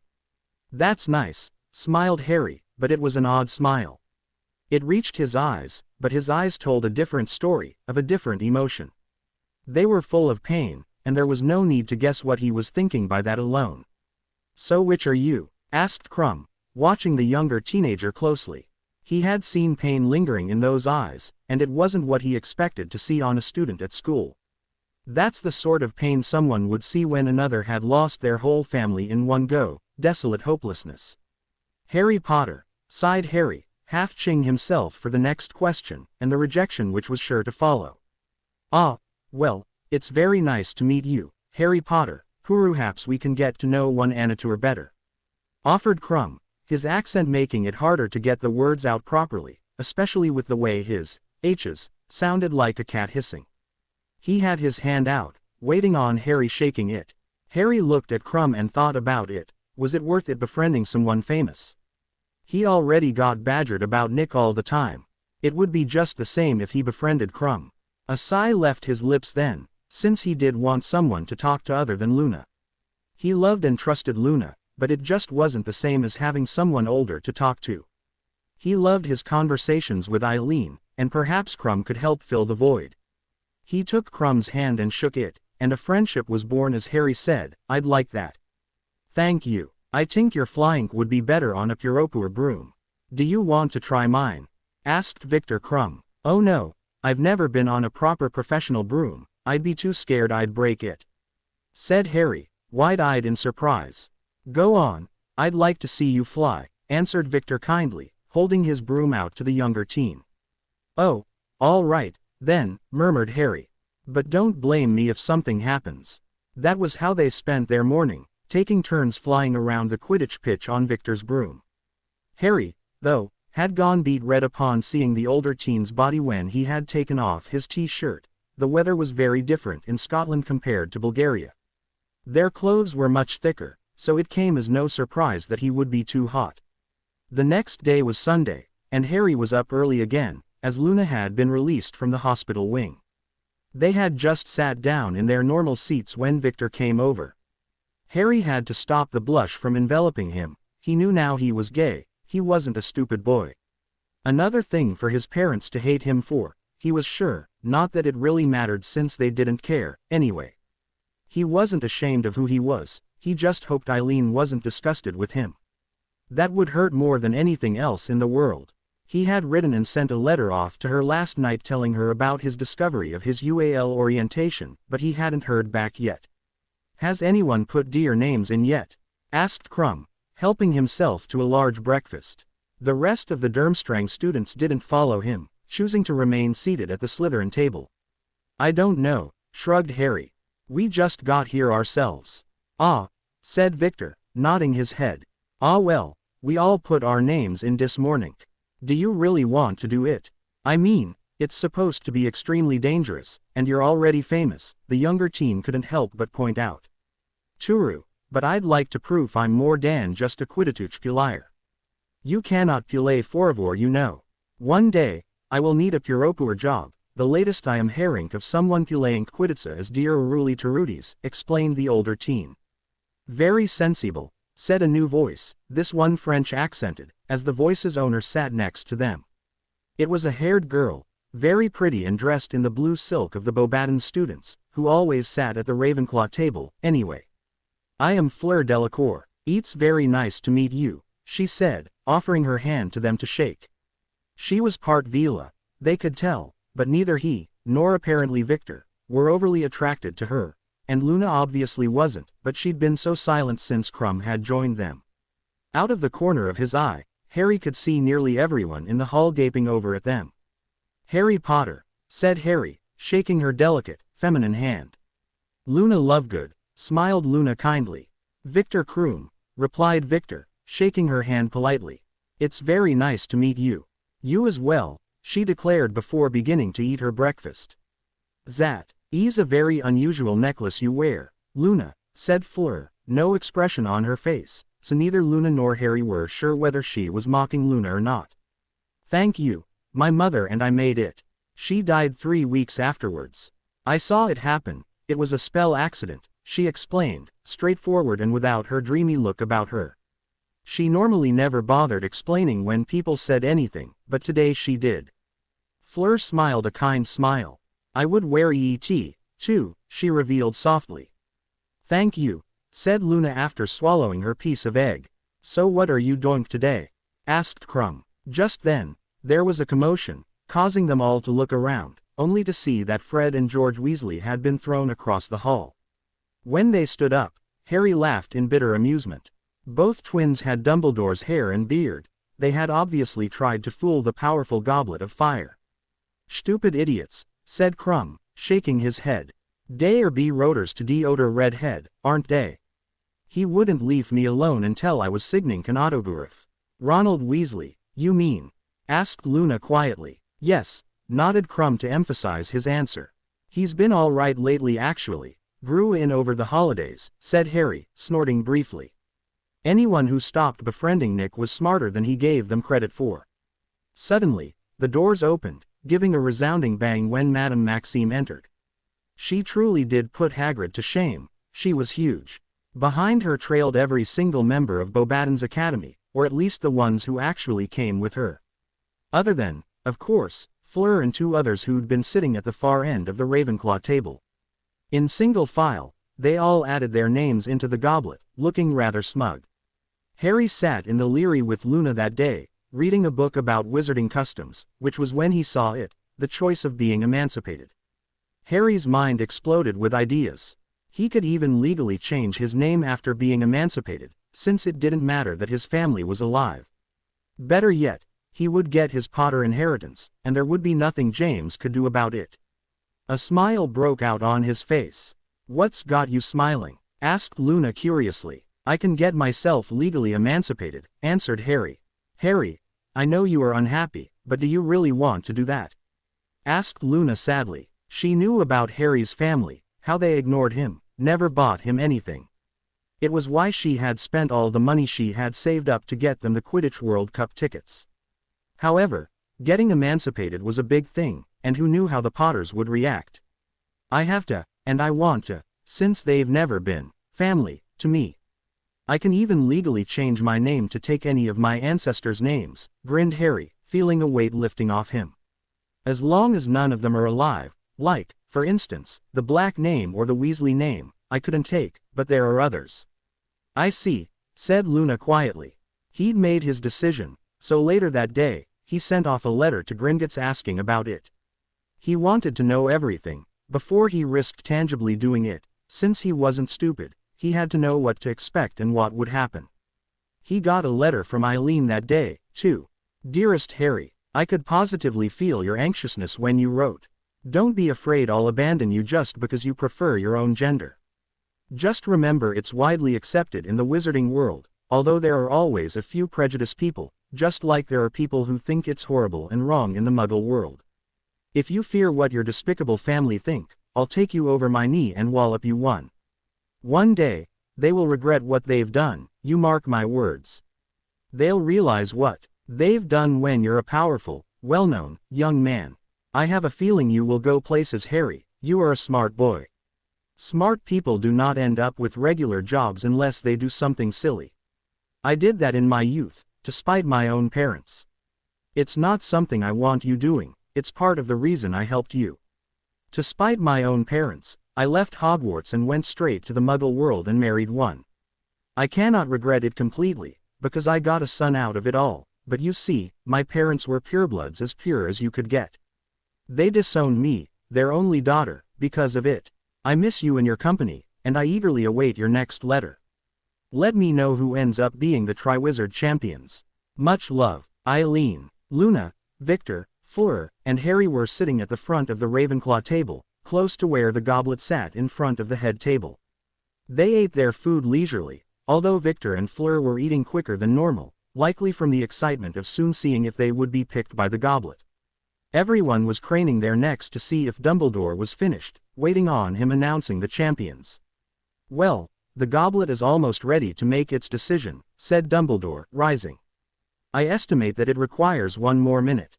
Now, when the champions' names are called, I would ask them please to come up to the front of the hall, walk along the head table, and go through into the next chamber to your right.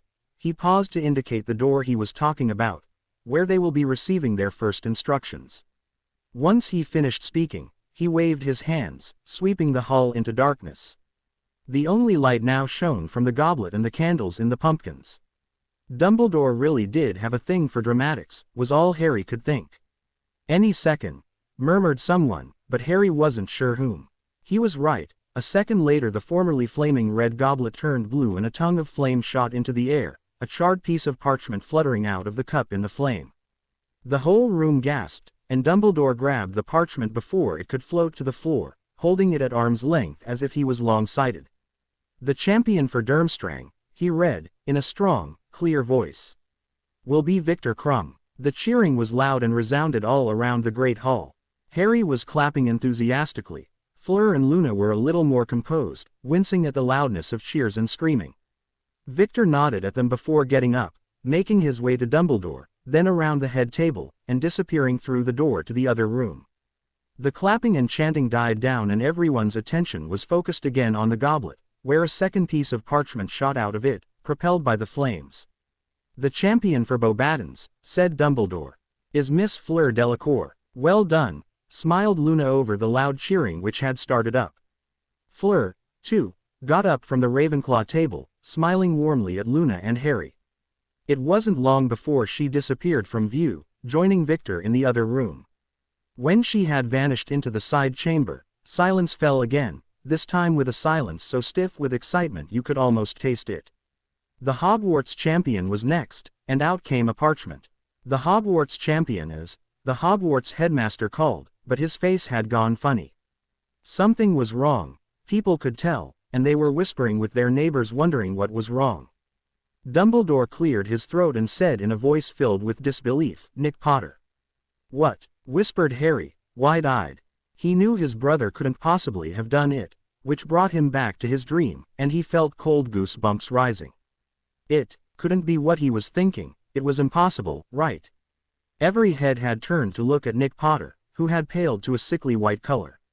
There was no applause. A buzzing, as though of angry bees, was starting to fill the hall, some students were standing up to get a better look at Nick. Professor McGonagall rose from her seat, moving past Ludo Bagman and Headmaster Karkaroff to whisper urgently in Professor Dumbledore's ear. He bent towards her, frowning slightly. Suddenly, Dumbledore straightened up and nodded grimly to Minerva. "Nick Potter," he called again. "Nick, up here, if you please." Nick sighed before getting up, smirking smugly. He knew his parents could get him out of it. He didn't have to worry, but he was sure that, right now, he had to make sure people thought him unbothered by this turn of events. The smirk made everyone furious, which caused Nick to falter in concern. No one had ever been like that with him. They seemed furious. To Harry, Nick took his damn time walking towards Dumbledore. "Well, through the door, Nick," said Dumbledore, but he wasn't smiling. Everyone was still sitting there in stunned silence when the goblet started burning yet again, throwing out another parchment. Dumbledore looked worried and stunned. He snatched the piece of parchment with dread, his long arms holding it away from him, just like he had with the other three, but this one being treated like something dangerous. The next name just left the Great Hall in stunned silence, completely bewildered by the new turn of events. "Harry Potter," shouted Dumbledore. "Oh dear," murmured Luna, wide-eyed, eyeing Harry with worry in her blue eyes. Every eye in Hogwarts was fixed on him, causing him to shudder. He felt as though spiders were crawling up his back. He didn't like it at all. His face emotionless but very pale, he walked through the hall and into the chamber with the others, feeling dread washing through him. It had happened. The worst had been reality, not just his mind playing tricks on him. Fleur and Victor were standing by the fire, staring at Nick and frowning. Nick was just standing there looking stunned and wary. "Do they want us in z all? He's not speaking," said Fleur, sniffing in disgust. "No, we've been entered into the Triwizard Tournament without our say," said Harry bluntly. Nick was drawn as the Hogwarts champion, but me? I have no idea. "No," was Victor's wide-eyed response. "How did that happen?" asked a baffled Fleur. She knew Harry better than to think he had put his name in. He didn't seem to care about the tournament, or her allure, or Crumb's fame, which was why she had chosen to talk with him. "I have no idea," sighed Harry, crossing his arms and looking broodingly into the fire, wondering what on earth was going to happen now. "They said I've no choice but to compete. The rules are binding," snapped Harry bitterly, sitting down in the Leary with Victor, Fleur, and Luna, looking like he was about to rage. After the instructions the four had been given, and an argument between their headmasters and headmistress, they had all been shooed out to get some rest. The next day, Harry had gone back to talk with Professors Dumbledore and McGonagall, with his head of house, Professor Flitwick, to see if there was a way to get out of it. The answer had been an unfortunate no, complete with tired, sad, old grandfather Dumbledore, who wished he could change the rules, but wasn't able to do so.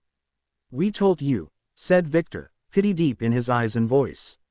"We" meant Fleur and him, as they had told Harry last night that it was binding. "Even our parents can't get us out of it. They're raging at Dumbledore. They got there just as I was leaving with Flitwick. Of course, they threatened to sue if anything happens to Nick," sighed Harry, his shoulders slumped and looking older than ever. When he had gone up to Ravenclaw Tower, he had been patted on the back. Every single Ravenclaw, old and young, had said they would be with him the whole way through, supporting him, encouraging him on to win, helping him in any way they could. That had been even more freaky than what happened the week with the Imperious Curse lesson. Things were going too fast for Harry and he didn't like it. People were gawping at him constantly, he could feel their beady eyes analyzing him, and he just wasn't used to it. The sorting had been enough for him, thank you very much. "Just Nick?" queried Fleur, confused. "Yeah, he is, the boy who lived, after all," replied Harry emotionlessly. Needless to say, Fleur didn't say anything after that. Victor, however, had the confirmation he needed. The conversation he had first had with Harry out on the Quidditch pitch had always bothered him. It was beginning to make more sense the more time he spent with Harry, and his sudden remarks about his parents or Nick. "Mr. Harry James Potter, you wanted information about emancipation and the procedures done. You will find an enclosed booklet which will explain the details. Please return it back to me with the appropriate data filled in, and I will begin the process for you, should you wish to go through with it." Grip hook. Brilliant, cried Harry, poring over the book. The booklet basically told him the same as the book, with added information. The paperwork was also included, and a list of names he could have from the Potter line. Harry smirked in bitter amusement at some of the names. Breathing deeply, he began filling in the forms, then chose his new name and signed it, once with his current signature and once with his new signature with his new name, before sending it off with Hermes. His new name, Harry James Peverell. 2 days later, they wrote back informing him it had gone through. He had also asked if it could get him out of the tournament, but he had no such luck. The only thing it did was cause his name to have changed if anyone looked. Harry didn't want anyone to know just yet, so his new name was only shared in secret with Luna. He didn't even need to change the P on his trunk.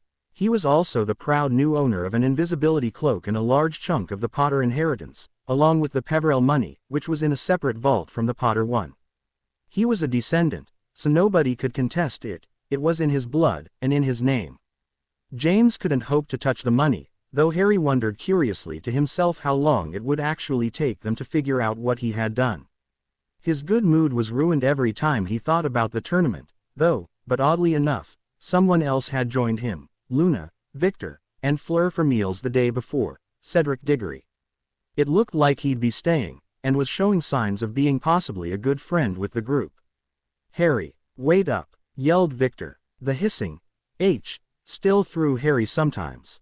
"What's up? I've got to go to CL, I'm already late," said Harry, cocking his head to the side in curiosity as he paused. "It's dragons, de-farouched task," whispered Victor into his ear. Harry's face had gone a little red at the older teen's closeness. Swallowing heavily, it took a few moments for the sentence to sink in. "How?" questioned Harry, wide-eyed. "How on earth did Victor know?"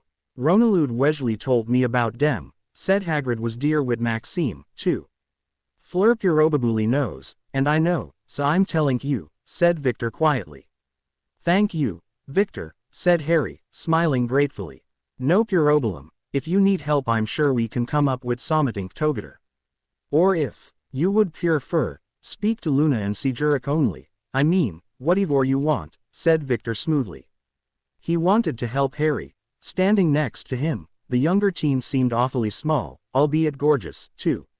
"I don't want to think about it unless I have to be honest with you, Victor. Please are hard enough without worrying about things like that. Although, I sure am glad they aren't treating me like Nick," conceded Harry. Nick was being ignored by every single Gryffindor, whereas the Ravenclaws were all gathering around Harry, helping him. The Hufflepuffs were disappointed one of their own hadn't been chosen, but they'd become friendly enough to their group when Cedric began hanging around with 3 of the 4 champions, Fleur, Victor, and Harry. The Slytherins were jealous of Nick's fame and always had been, so it was no surprise they were going to great lengths to annoy and belittle Nick, calling him a liar, a sneak, a cheat, or anything else they could. They never bothered Harry, though, then again, he hadn't truly existed until this shit all happened, and had never gotten into any fights with them, so they really had nothing against him. He was a non-entity to them. Victor just smirked. "Well, I have told you what I needed to. I see to you in coal. I have got 10 minutes to get back to the boat for lessons." "Sure thing. No problem, I'll see you later," said Harry, running in the other direction and hoping he didn't lose points for being late to CL. He knew he would, though, it was potions he had, after all, and he knew Reese hated him and looked for any reason he possibly could to deduct points or otherwise punish him. As much as he tried, he couldn't keep his mind off the bloody dragons, so legitimately ruined that day's potion, a first for him. What were they supposed to do with bloody dragons? What kind of tasks were they having the champions perform? Harry woke up early the next morning and went down to the common room to wait for Luna. It was something he had been doing for a while now, thankful that Luna wasn't like most girls. She was awake within 15 minutes of him and dressed for the day while none of the other girls were down in the common room until 5 minutes before breakfast. Just because they were bookworms, it didn't mean they didn't like to wear makeup or gossip, although the gossip was usually more academic in nature. They were going down to breakfast before they knew it, and as usual, it wouldn't be long before their other friends joined them. Cedric Diggory had now officially joined their group, having been very upset not to be chosen as a champion, especially losing out to Nick Potter, of all people. There was nothing to be done about it now, though. Cedric really liked Fleur, so that might have also been a reason for his joining. Fifth-year Ravenclaw Cho Chang had been practically glaring daggers at both Cedric and Fleur since then. She obviously liked Cedric, but unfortunately, she was nothing compared to Avila and she knew it. "Did you get any sleep?" asked Luna as they sat down. No one else was there yet, apart from the teachers, of course. None of the Durmstrang students had ventured from the boat nor had any of the Beauxbatons ventured from their carriage house. Luna had told him it was beautiful after having gone with Fleur one time to see it. Or rather, Luna had gone to see the Axons pulling it, given how much she loved magical creatures. Fleur was used to them and didn't see them as magnificent creatures. She was proud of her school and everything about it, though, hence why she hadn't had a problem showing Luna around. "I suppose so," answered Harry. He was so used to getting up early it was a habit. He had to get up early during the summer to open the shop and deliver the newspapers. The people of Diagon Alley and Hogsmeade preferred their post delivered to their doors, as they saw enough owls without being woken up by them at 6 in the morning. Most of the people in both delivery zones were housewives with working husbands. It was hard enough looking after children without being woken up at the crack of dawn. "What do you have first thing?" asked Luna. She always did, despite probably knowing his schedule equally as well as her own. Harry grimaced in distaste. "Potions. Ah, good luck with that," said the girl, knowing about Reese's hatred for Harry. Although, the teacher had cooled down somewhat in regards to being nasty, possibly having something to do with Harry no longer doing his best in his CL. It was always the right color and texture, but never, ever to the extent of being perfect like before. He did, however, continue reading his potions books, and kept sharp with his written knowledge. He loved potions, it was by far his favorite subject. Or it had been, until Reese came along. Part of him resented Professor Snape for that, but he couldn't blame him, not really. Given half a chance, he would leave and become an apprentice to a potions master. Defense came next in terms of likes. He loved that at least his defense scores weren't bad like his potions ones. Reese was truly out to get him, and Harry couldn't figure out why. At least with Professor Snape, he knew why he hated Nick. He remembered all the times James had spoken about him with disgust, usually ending with trying to tell Nick a name he used to call him, a SNIV something, but Lily always yelled at him for trying to do so. Potions had just started and Reese kept staring at him while he was talking about poisons and antidotes. He had a sinking feeling that he was going to be the test subject, but didn't let the teacher see how bothered he was, even if his heart was beating a mile a minute. Harry was just wishing he could fade away when there was an urgent knock on the door. The boy who came in was the same boy who followed Nick around all day. His younger brother had taken to doing it, too. They were both short, skinny little runts. Colin and Dennis Creevy he thought their names were, if he remembered the sorting properly. Colin was positively beaming at Nick as he went up to Professor Reese's desk. "Can I help you?" frowned Reese in confusion. "Sir, I've to take the Potters upstairs," beamed Colin. "They have an hour of potions to complete. They will go up when this CL is finished," said Reese, glaring at Harry before softening his gaze as he looked at the eager Gryffindor, Nick. "Sir, Mr. Bagman wants them. All the champions have got to go." "I think they want to take photographs," said Colin. "Very well. Nick, Potter, go," said Professor Reese curtly. Harry and Nick quickly left the CL room, Harry eager to get away and Nick not wanting to miss an opportunity to get his picture taken. "It's amazing, isn't it, Nick?" asked Colin, gazing up at Nick in obvious hero worship. "Isn't it, though, you being champion? Of course, if anyone's going to be a champion, it's me," agreed Nick smugly. "What do they want photos for?" asked Harry curtly, cutting into the absurdity. "The Daily Prophet, I think," said Colin, barely glancing Harry's way. He was too busy staring at Nick in awe. Harry grimaced, hating the idea that he was going to have his picture across the bloody globe. There was still hope that maybe they would only put Nick's picture up, as he would sell more papers than the other champions. He crossed his fingers and prayed for the best. When he entered the room Colin led them to, he saw a rather small CL room. Crumb was staring moodily at the corner and Fleur was just standing there near Crumb, so he waved at them. Both, feeling like copying Victor. It helped that he now knew the older teen hated the press. It was no wonder given the things they would do to get a picture of the Quidditch hero. He also saw Bagman sitting in the middle of the room, talking to a witch he had never met before.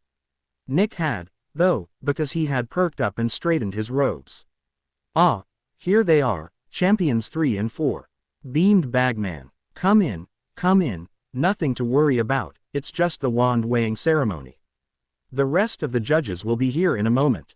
"Wand weighing?" asked Harry frowning. "We have to check that your wands are fully functional, no problems, you know, as they're your most important tools in the tasks ahead," nodded Bagman soothingly. "Now, this is Rita Skeeter. She's doing a small piece for the Daily Prophet," said Bagman, introducing the witch. "Maybe not that small, Ludo," said Skeeter. Harry noticed she only had eyes for Nick and nearly whooped in relief. Maybe his face wouldn't be on display after all. "May I have a conversation with our youngest champion first?" asked Rita after a few seconds. Harry didn't even bother to mention that he was actually the youngest, being younger than Nick. He didn't want attention drawn to himself, thank you very much. Before Ludo, or even Nick, could agree, Skeeter was dragging him along and pulling him into a broom cupboard. Meanwhile, Fleur, Victor, and Harry sat down on chairs they'd placed near one wall, conversing quietly. Shortly after, the rest of the judges arrived: Maxime, Karkaroff, Dumbledore, and Crouch. The trio saw Headmistress Maxime and Headmaster Karkaroff frowning at the fact they were talking to one another, though Dumbledore was smiling and twinkling madly at them. The teachers seemed to be taking the tournament a lot more seriously than the students were, anyway. Harry had no desire to win, even if it would prove he was better than his brother. They would assume it was a fluke, or even that he'd cheated in order to take the attention away from Nick, and would wonder how he had won and not his brother. "Harry, my boy, where is Nick?" asked Dumbledore kindly to his student. "In the broom closet," said Harry bluntly, pointing at it. Go figure. Dumbledore finally talked to him for the first time since the day they'd met, but only to ask him about Nick Bloody Potter. Sometimes he felt like strangling the old man. If Dumbledore had any brothers or sisters, he pitied them for having to put up with him, since no doubt it was just like him and Nick all over again. Dumbledore frowned before quickly making his way over to the closet. Nick quickly joined the other teens, surprisingly sitting next to Harry. The younger twin shifted away a bit, but not making it too obvious, as he didn't want it in the paper that he was jealous of his brother's fame. "May I introduce you to Mr. Ollivander? He will be weighing the wands," said Dumbledore suddenly, drawing all attention to the door, where the other old wizard now stood beside him. The Hogwarts headmaster's eyes twinkled big time. Greetings were exchanged as Ollivander took a chair and moved it to face the champions so he sat a few feet away from them, far enough that they'd have to get up to give him their wands, but close enough for everyone to see clearly from where they stood or sat. "Mademoiselle Delacour, could I have you forward first, please?" said Mr. Ollivander, causing Nick to frown and twitch beside Harry. "Of course," she agreed. Fleur smiled at them before sweeping over to the wand maker and handing him her wand. Murmured the wand maker. He examined it for a time as everyone waited anxiously. "Yes," said the man quietly. 9.5 inches, inflexible, rosewood, and containing, dear me. Air from Z. Ead of Avila, said Fleur. "One of my grandmozers." "Yes," said Mr. Ollivander. "Yes, I've never used Vila hair myself, of course. I find it makes for rather temperamental wands. However, to each their own, and if this suits you, Orchideus," muttered the wand maker, and flowers emerged from Fleur's wand. Very well, very well. It's in fine working order," said Mr. Ollivander, picking up the flowers and handing them to Fleur along with her wand. "Mr. Crumb, you are next." Nick began tapping his foot impatiently. He wasn't used to waiting, and Harry found it hilarious. Said Ollivander again. "This is a Grigorovich creation, unless I'm very much mistaken. A fine wandmaker, though the styling is never quite what however, yes, hornbeam and dragon heartstring. Rather thicker than one usually sees. Quite rigid, 10.25 inches. Avis a number of small, twittering birds flew out the end and disappeared through the open window. "Good, now Harry Potter," said Ollivander, Harry stopped his snickers from breaking through at Nick's indignant look. He handed over his polished wand to the wand maker and waited patiently. "Ah, now this is one of mine," said Mr. Ollivander with much more enthusiasm. 11 1/3 inches, beach, and unicorn hair. A strong combination, proclaimed Ollivander. Harry just nodded since he already knew that. The wand shot out wine before Ollivander said it was in perfect working order. Finally, it was Nick's turn as the older twin huffed and got up, handing his wand over. All three other champions, and even most of the judges, rolled their eyes when they saw him acting as if he was doing a great service to Ollivander by letting him touch the boy who lives wand. "Ah, another of my own. 9 inches, holly, dragon heartstring," said Ollivander, using it to conjure wine, much the same as he had Harry's. Nodding his head, the wand maker proclaimed it in working order. It wasn't long before Ollivander was gone and it was time for the dreaded photos. Harry almost wanted to beg Ollivander to do them all again. Then again, he knew even Fleur and Victor would kill him if he did that. He could tell by their faces that they were getting very bored. Harry was whipped out of his thoughts just to catch Rita saying, "Individual photos." She was looking at Nick as if he was the holy grail of the wizarding world, so Harry just smiled almost smugly. He knew Nick would definitely be the only one on the front cover of the Prophet. As he put up with the flashing pictures, he almost rubbed his hands together gleefully, and unlike the others, he didn't even attempt to smile. Not that anyone noticed, of course. Harry was right, and the next edition for the Daily Prophet only had Nick on it. Not only that, but Skeeter had spewed lies about Nick across the front page. Harry couldn't see Nick saying he was scared, or letting his green eyes glisten with tears at the thought of disappointing his parents. Skeeter was in for it, that was for sure. James wouldn't just let that go. He may only be an Auror, but he had plenty of connections, even if that was mostly because of who his son was. "We are only mentewand at the bottom of the page," huffed Fleur, her accent even thicker than normal as she tried to contain her fury. "You get used to it eventually," said Harry softly, tone indifferent. "They had no right, he's stealing the limelight from everyone," said Cedric, furious on Fleur's behalf. "How do you put up with it, Harry?" asked Victor, not as bothered as Fleur. He had been in the papers all summer back home. He was actually glad for the reprieve he was getting here, and he was quick to notice how Harry was quite turned on by the peculiar hissing and rolling R sound of Victor's voice when he said, "Harry's name. It's all I've ever known, so what can I say?" Shrugged Harry, deciding not to tell them he was bloody glad his face hadn't appeared in the paper. It was a shame for Victor and Fleur, he knew that, but he wasn't them, he didn't want eternal glory. Fame wasn't everything, and he loathed the thought of being famous. "I still think it's wrong. At least Daddy did a good piece," said Luna. She had taken pictures of Victor, Fleur, and Harry and sent them home, and her father had indeed done a piece for those who bought the magazine, and now, for those who wanted to know about the champions besides Nick Potter. "Zeno is great," smiled Harry, nodding in agreement. "Look at Zat. Zat is a good picture, Luna. You might be able to go into Zat business," stated Fleur kindly. "Oh yes, I plan on it. I'd rather take pictures of magical animals, though," said the younger girl dreamily, and the others smiled. 2 weeks had gone flying by. Between pleas, homework, and spending time with his friends, Harry was exhausted. He had brewed 2 potions alone, one to make him invisible, and a potion he could take to repel flames from him. He had also found a spell to erase his scent so the dragon couldn't track him by smell. Before long, they were in the tent, listening to the roaring of the crowd. Crouch brought a bag forward, and inside it were miniature versions of the dragons they would be facing. They then each had to pick one out. Fleur got a Welsh green, Crumb ended up with the Chinese fireball, and Harry got the Swedish short snout, which left Nick with the most dangerous of all, the Hungarian horntail. Bagman took Nick outside, but Bagman came back in 10 minutes later.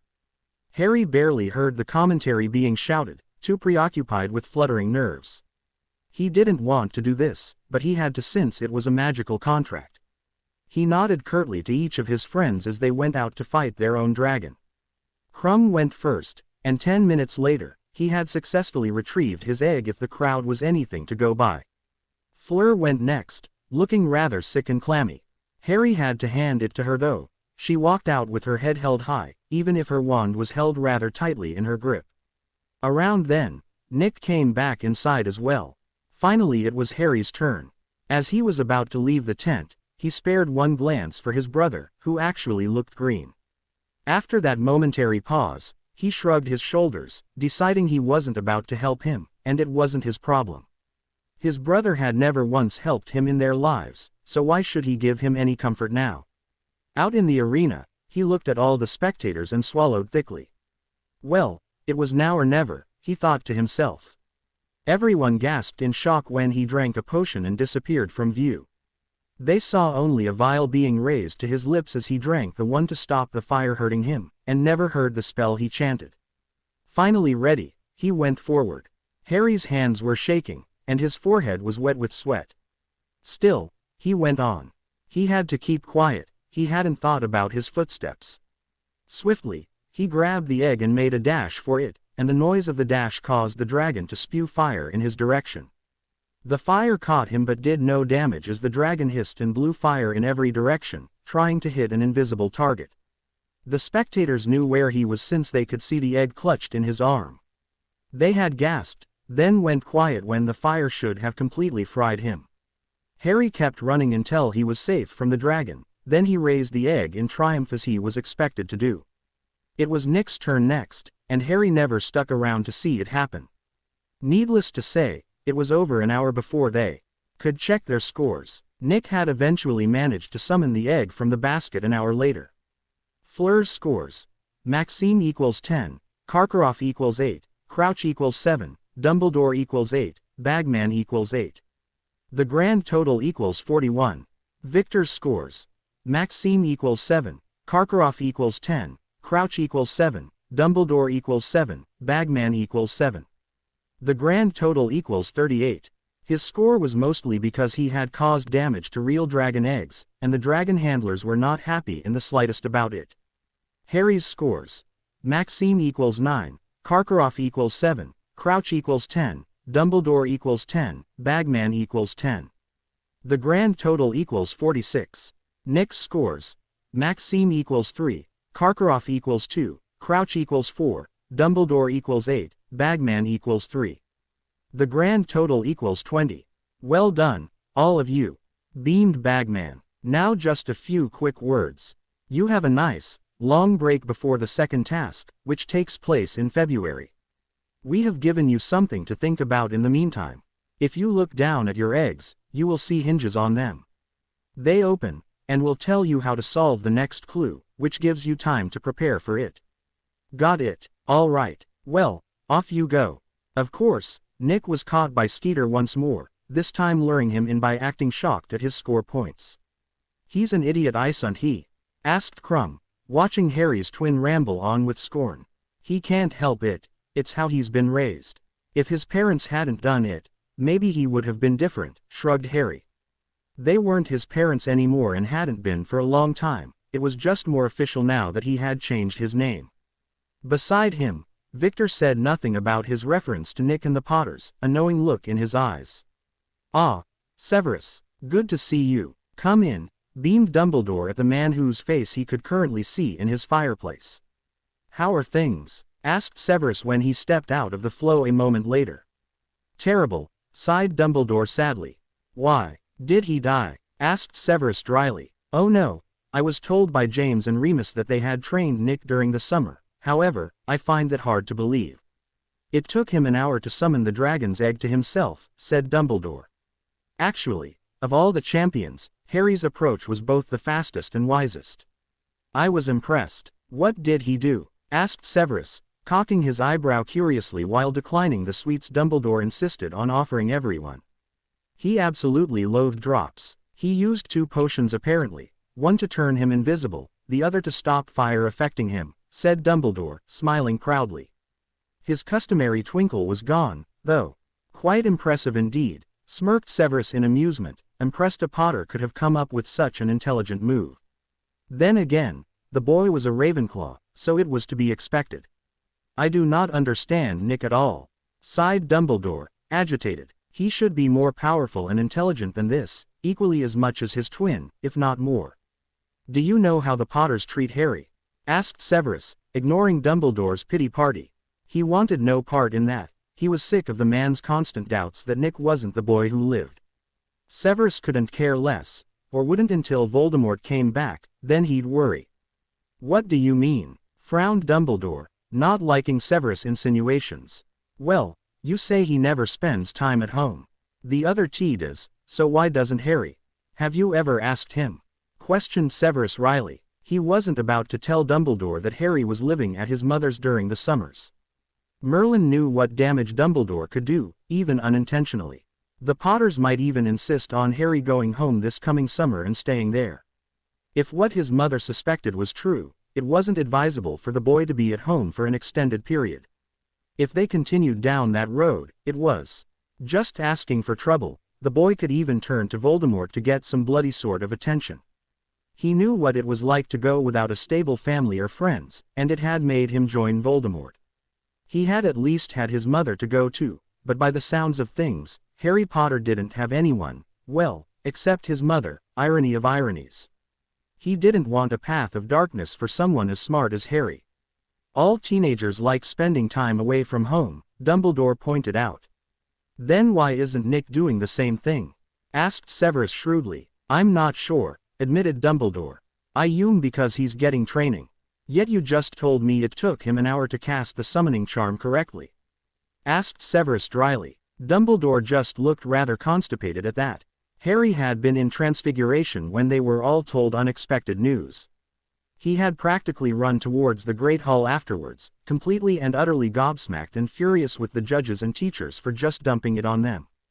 Harry hadn't worn dress robes in years. Nick's parents hadn't bought him any in just as long, either. He didn't have the kind of money for dress robes, especially not on short notice. Life was going from bad to worse in his bloody book. What's wrong, Harry? Asked Luna, noticing Harry's sour mood.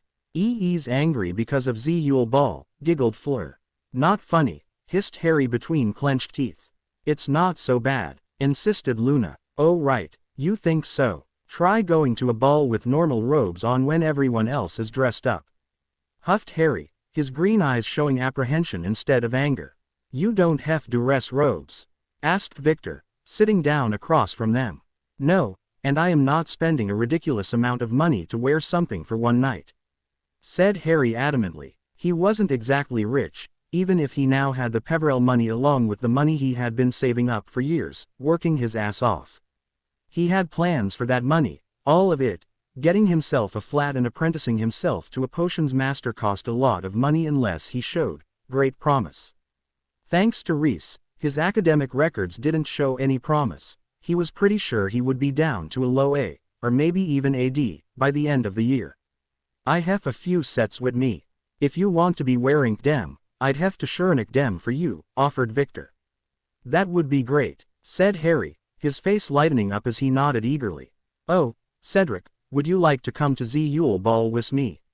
Asked Fleur, half seriously and half flirting teasingly as soon as she saw Cedric approaching. I'd love to, smiled Cedric, not seeing Cho's defeated look. Very good, said Fleur, smiling as well. It's a pity I cannot invite a champion, said Victor. Why's that? Asked Harry, jealousy stirring in him as he thought Victor wanted to ask Nick. I would have a sook at you, answered Victor, his face softer than anyone had ever seen it. Harry flushed bright red, a smile on his face. He nodded that he would have accepted. Luna, I'd love to ask you, as my best friend, of course, said Harry quietly. I'd love to, beamed Luna. She wouldn't get to go if she didn't agree, anyway, so she might as well. As dear a boy you like, Luna? Asked Victor curiously. Neville, blushed Luna softly. Well, ask him, just say you are doing me a favor, suggested Harry. I think I will, said Luna, grinning widely without her usual dreamy look. Now I just have to find someone which would rather go with someone else, who will put up with me just for one Danius, commented Victor, his distaste for it evident. Thomas asked the Weasley girl. Why not ask her? Suggested Cedric. I guess I could be askink her, agreed Victor reluctantly. Victor had given Harry the robes and shrunk them, and had also asked Ginny Weasley for the first dance with the champions. She had spoken to Dean Thomas and both had agreed, Ginny unable to pee up the opportunity to dance with the Victor Crumb, as she was as Quidditch crazed as the rest of the Weasley family. Christmas morning was fun to say the least. Fleur, Victor, Cedric, Luna, and Eileen had all given him presents this year. Victor had gotten him 2 potions books, one for defensive potions and one a very rare advanced potions book. Fleur had given him a raven clasp to put his hair up with. She was always complaining that he didn't do his hair properly, something she felt he had to do since he kept it long. Fleur always had perfect hair whenever he saw her, and it did make him feel rather messy, so she had gotten him the perfect gift, and he wasn't even surprised to find a comb next to it. It wasn't just any comb, either, but a blue jewel-encrusted one you wouldn't leave lying around, and it made Harry feel bad. He hadn't gotten anything nearly as nice as that for her. Cedric had gotten him a large selection of candies which contained more of his favorites than anything else. That meant more chocolate frogs, sugar quills, and exploding bonbons than fizzing Whizbees, ice mice, and others. Eileen had gotten him some casual wear, some chocolates, and a few books. She had seen all the books in the room she had given him, and gotten some really nice ones he didn't have yet. Along with those, she had given him a ND new journal. This one he had decided to use like the Half-Blood Prince had used his potions book. Any new spells or potions he made in the future would be placed inside the beautiful journal, as well as notes about improvements or adjustments to spells and potions already in use. Luna had gotten him a dream catcher. It looked as if she had made it herself, and had added a lot of protection charms to it if the warmth emanating from it was anything to go by. It was quite large, but Harry didn't care. He loved it, and proudly put it above his bed. Not that there was anyone to look at it since he still had his own room. Harry had given Eileen a nice, old-fashioned locket he had found in the Peverell vault. It was embedded with onyx, which was why he had given it to her. It reminded him of her, plus it was a locket so he wasn't about to go around wearing it.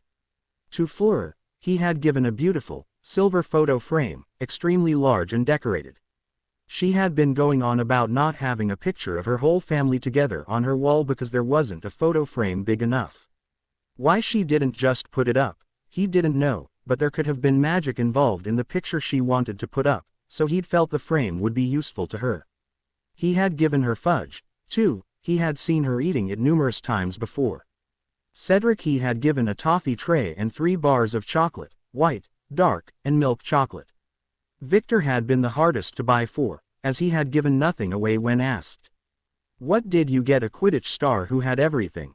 So, after watching him very closely for a while, Harry had gotten him a dragonhide wallet. He'd noticed just a few days ago that his other one was very worn, and that Victor kept a picture of his immediate family in it. As such, the one Harry had eventually chosen had a clear slot for a picture in it. He knew Victor missed his family, especially his sister. For Luna, he had gotten chocolates, a new camera which he had gotten at a discounted rate, and a spell. The spell was one he'd needed to research extensively and had partially made, himself, but it could be embedded in all her things so she could say the activation word and they would appear in her trunk. It had taken him a year to complete it, but he had managed.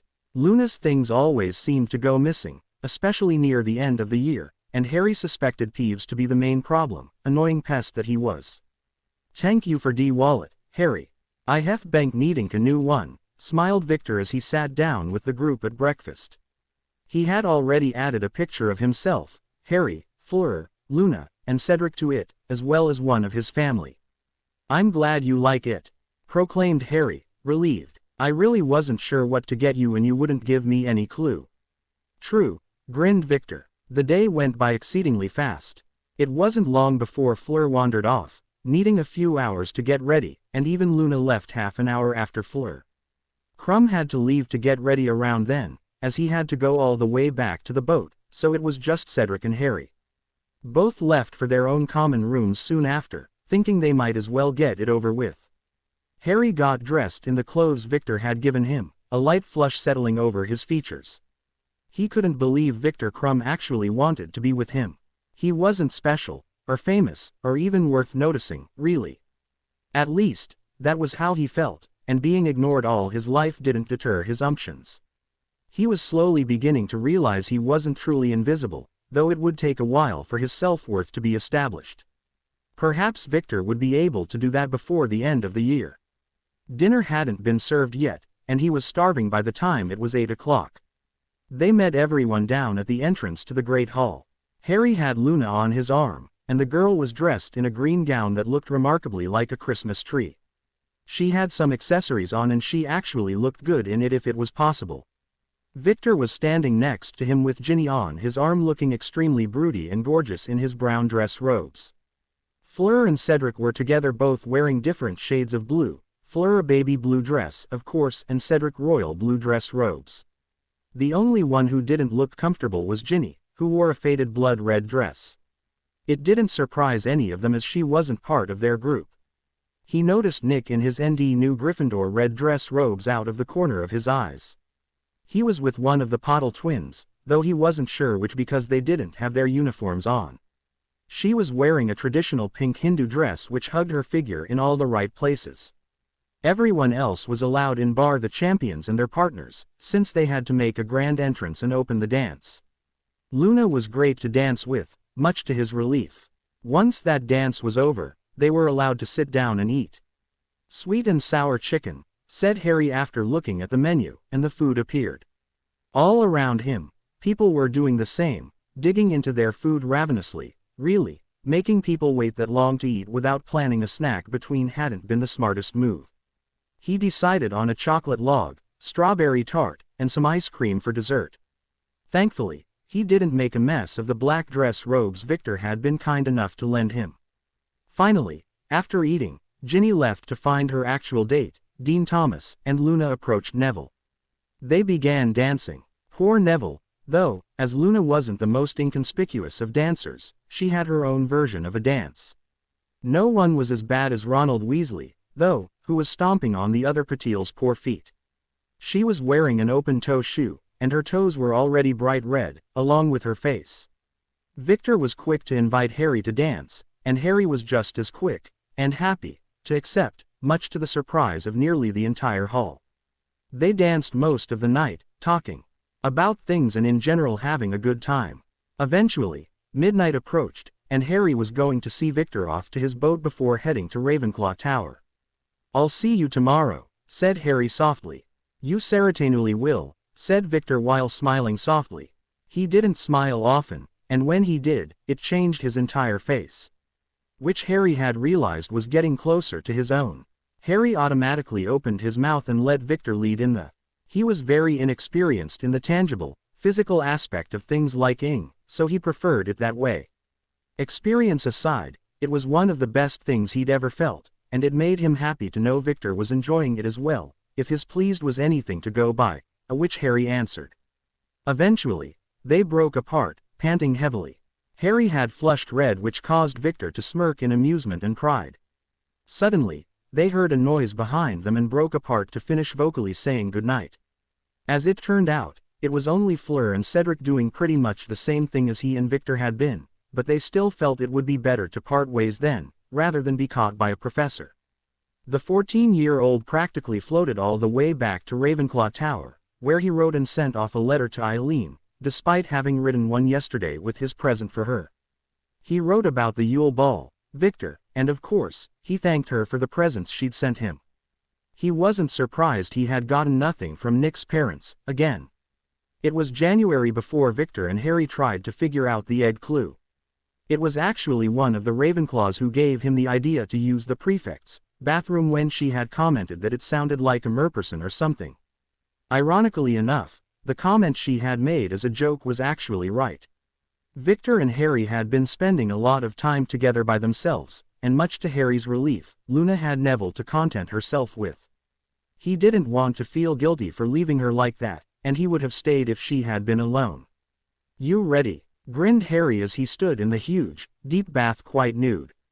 His confidence had grown in leaps and bounds and he was finally comfortable in his own skin by the looks of things. "Your EGK first," answered Victor, who was also nude and clearly quite enjoying the view of Harry he had. Well, work came before pleasure, so they dove under the water and listened to Harry's first, then Victor put his under and they found it was the same message. What do you think it means? Asked Harry curiously, wrapping his legs around Victor's under the water, grinning mischievously. Well, obvious Yuli something we value as bank taken under de water, said Victor, frowning thoughtfully and trying to ignore Harry's actions, which was getting harder by the second. It wasn't just getting hard to ignore Harry's actions, but his body was as well. Mine will be Luna, then, if it's a person, and I really don't have anything else. Besides you, I'd risk my life for, and you're out because you're a champion, too, said Harry confidently, rocking back and forth against the older teen, which pulled a strangled gasp from Victor's lips. Which could they be using for me? Grunted Victor. Your sister, if she's coming here for the task. Harry offered. He then said, now let's stop talking about that. I want our first time to be really, really good, not mixed with that.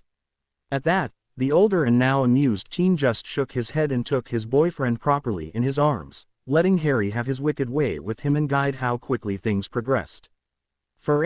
Harry seemed very experienced, knowing how to drive him mad with desire.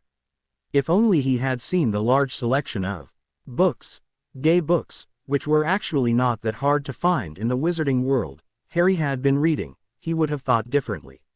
Finally, when he'd had enough teasing, Victor turned them around. Harry grabbed the edge of the large bath for balance, then wrapped his arms around Victor's torso more securely. The younger teen gasped, feeling the intrusion of the older's first finger in his body, but when Victor hit that spot inside of him, he pushed down, pushing it deeper into him while ing deeply. Another finger was added rather quickly, then Victor grabbed his wand and used a spell, lubricating Harry.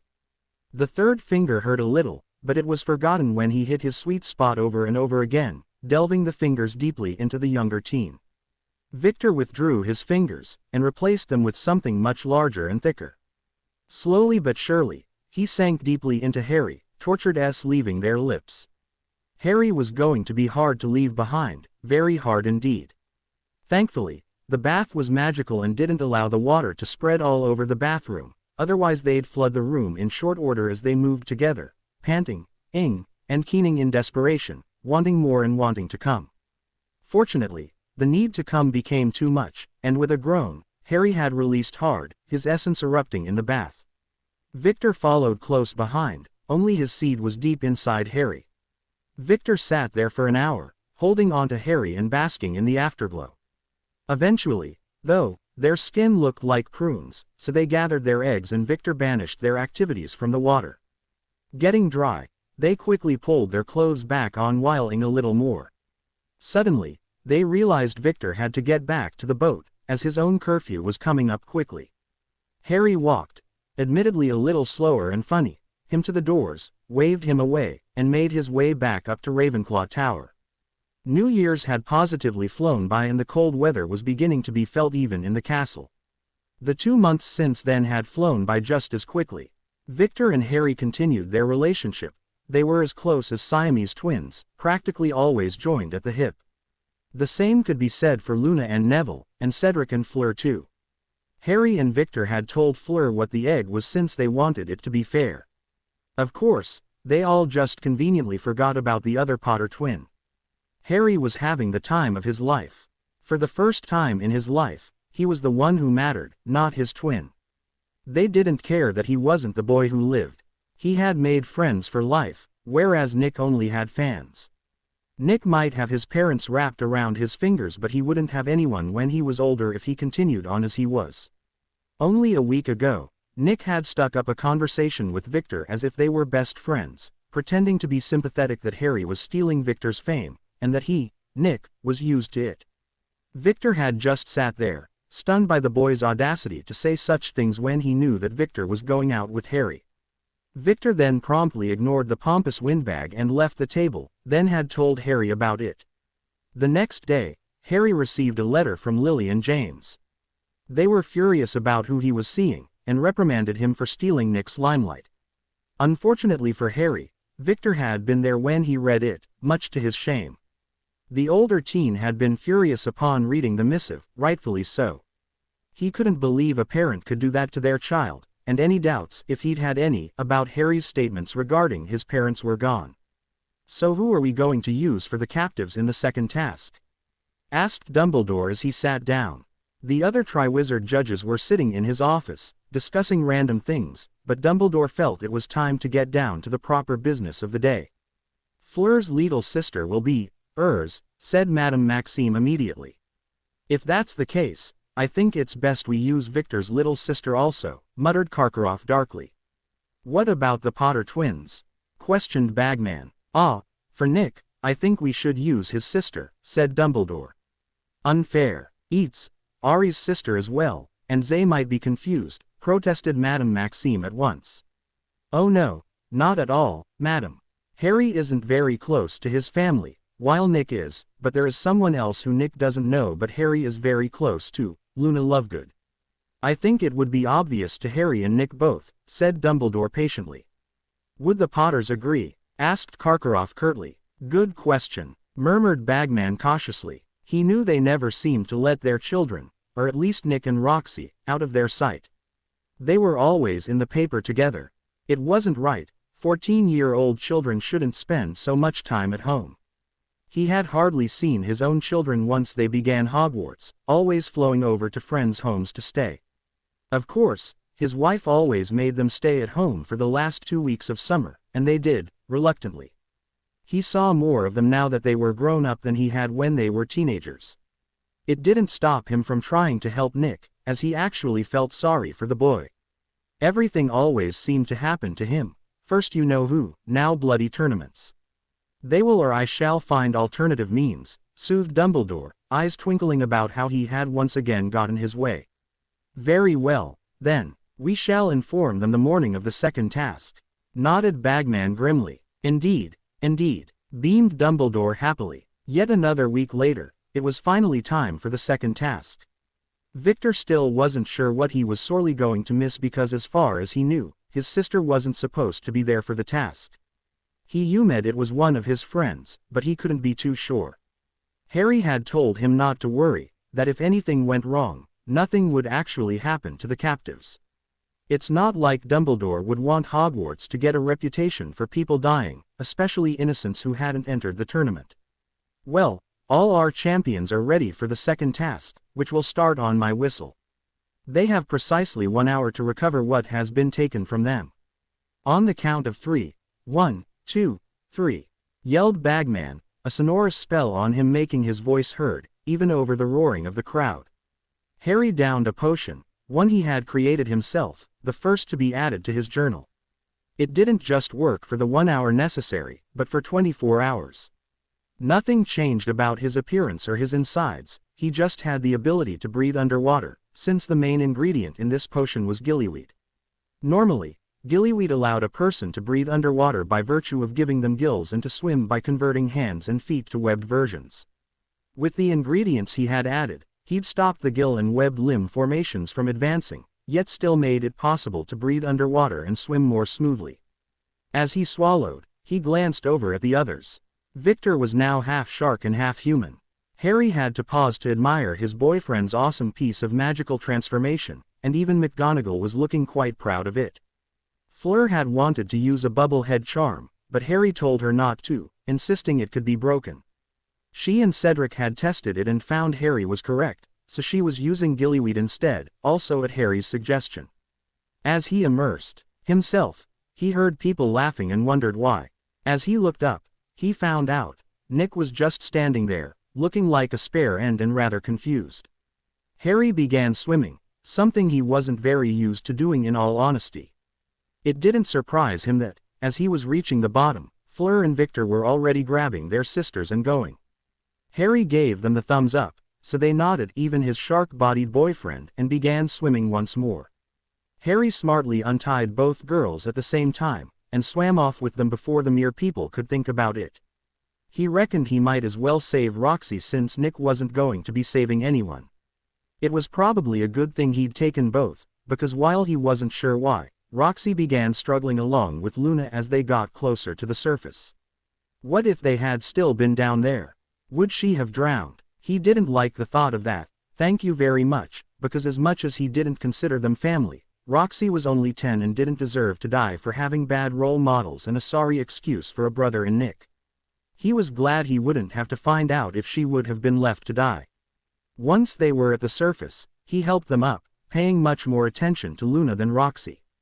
He was about to grab towels when one was wrapped around him, then another DD over Luna's shoulders. It was Victor, who had the time since he had already dried himself and his sister off. Harry remembered the drying spell and cast it instead of wasting time using towels, beaming at his boyfriend in thanks. He handed his towel to Roxy so she could dry off, then helped Luna up and sat her down away from the water. Ludo Bagman's voice sounded again, this time going on about a Chief Merperson, and awarding points to the champions. To Miss Fleur Delacour, for her use of gillyweed to great effect and for coming in second, we award 45 points.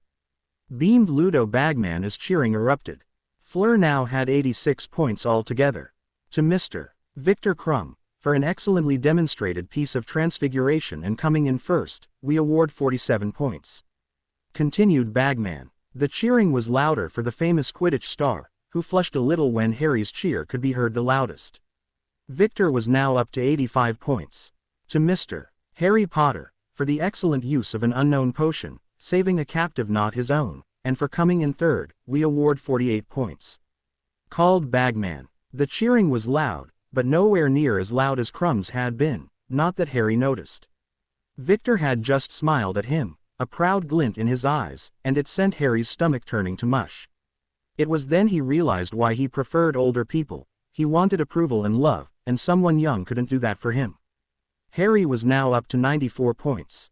To Mr. Nick Potter, who didn't even get into the water, we award 0 points, said Bagman, looking well and truly disappointed and a little embered.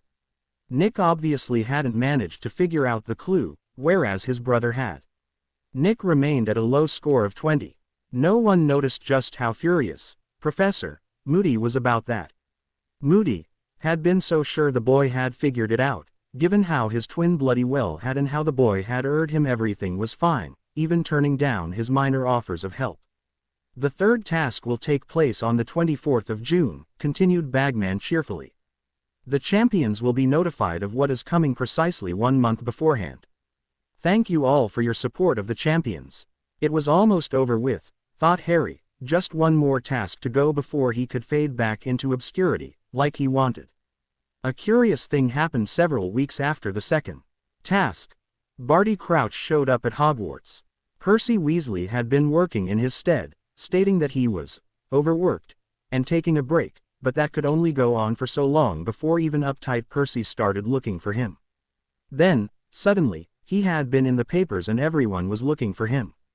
He wasn't at home, street, Mungo's, or anywhere else they could think of, as he seemed to have vanished off the face of the planet. Harry didn't know much about the event, as it had happened to Nick and had quickly become another of Hogwarts' worst-kept secrets. After finding Crouch, Nick had left to get Dumbledore, and apparently by the time they got back, he had disappeared. It had happened shortly after they had been told about the last task, when Nick had been wandering around by himself after dark.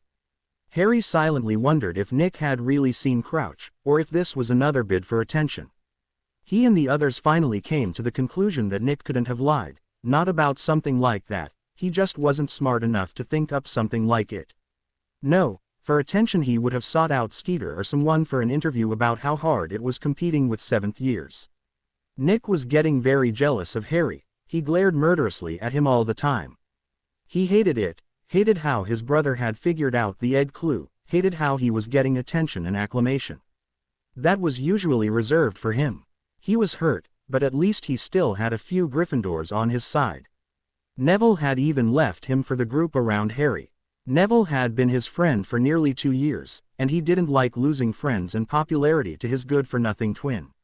Marcus seemed to be slipping off and befriending those his own age.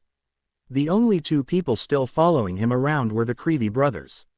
The other Gryffindors were still at odds with him, even the Quidditch team. He didn't realize his 5th year was going to be even worse, as the team had decided enough was enough. They were going to get a decent seeker to play Quidditch next year. Some of them actually wanted to win before they left Hogwarts for good and joined the real world.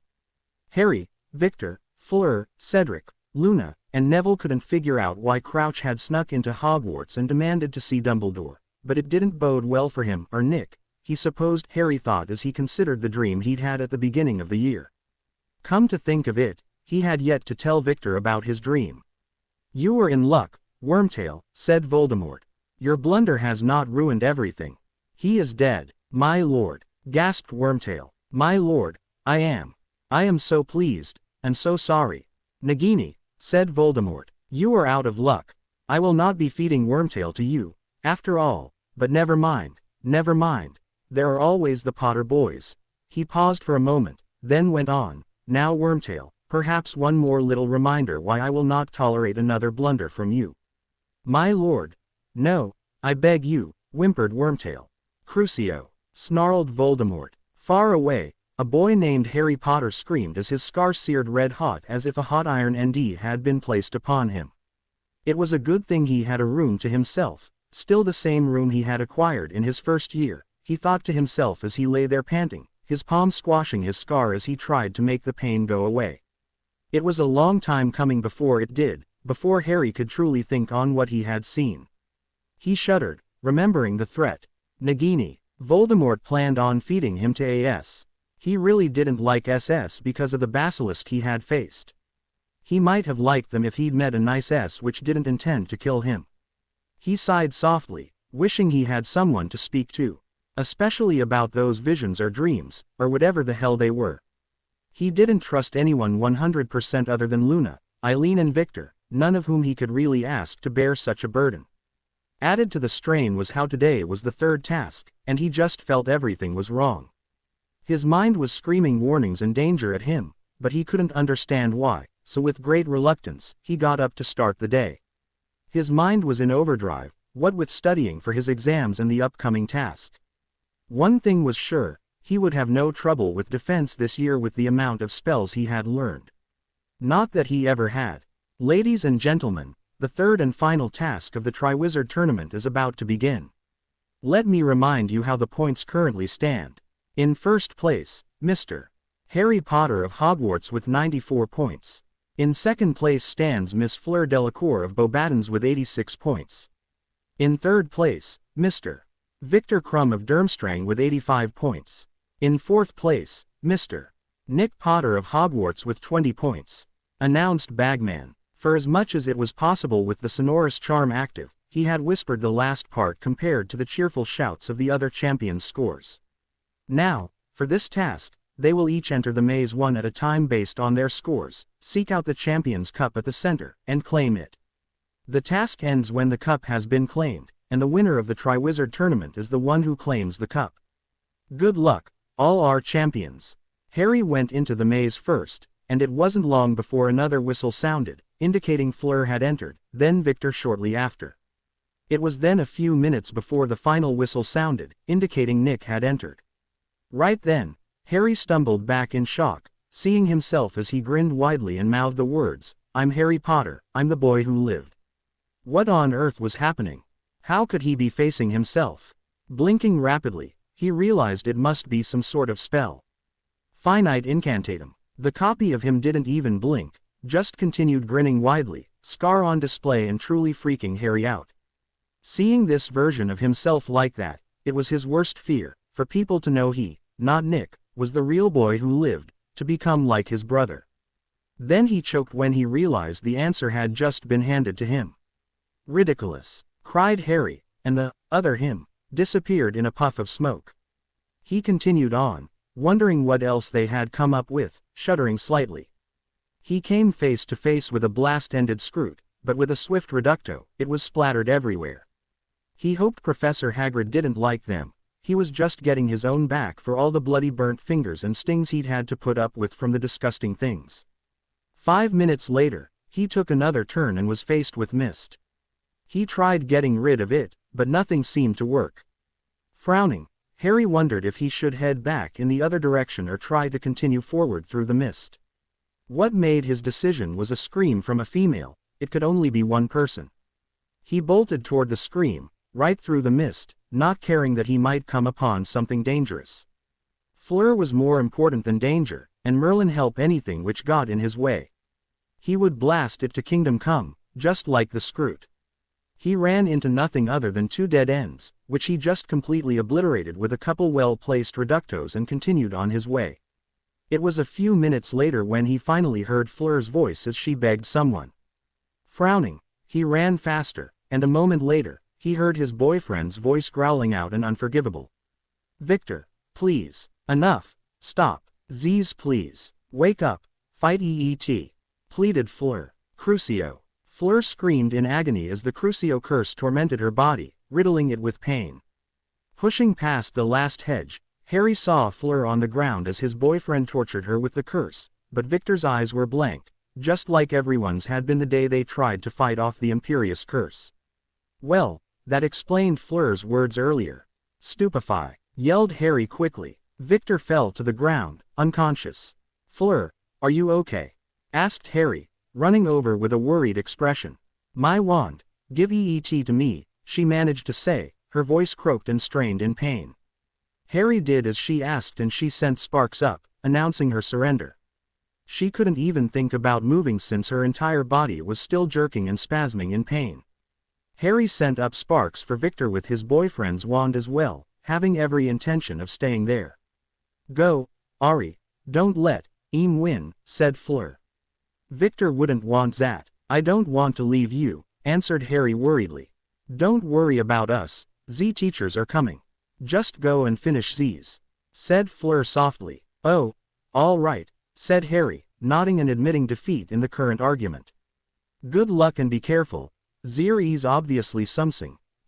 Murmured Fleur, looking around worriedly. I will, agreed Harry adamantly, gripping his wand and rising to go. He returned to the quest for the cup as he meant to continue, alert for any trouble. For 10 minutes, he wandered through the maze, never seeing hide nor hair of his brother, not that he cared. He was just about to turn another corner when he bumped into a creature's, one he had only ever seen in a book, the Monster Book of Monsters. It was a sphinx, with a cat-like body, a human-like head, and wings. You are near your goal. The quickest path is through me, she said. Okay, how do I pee you?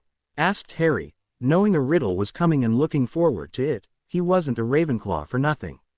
Answer my riddle successfully and I allow you to pee. Answer it wrong and I shall attack.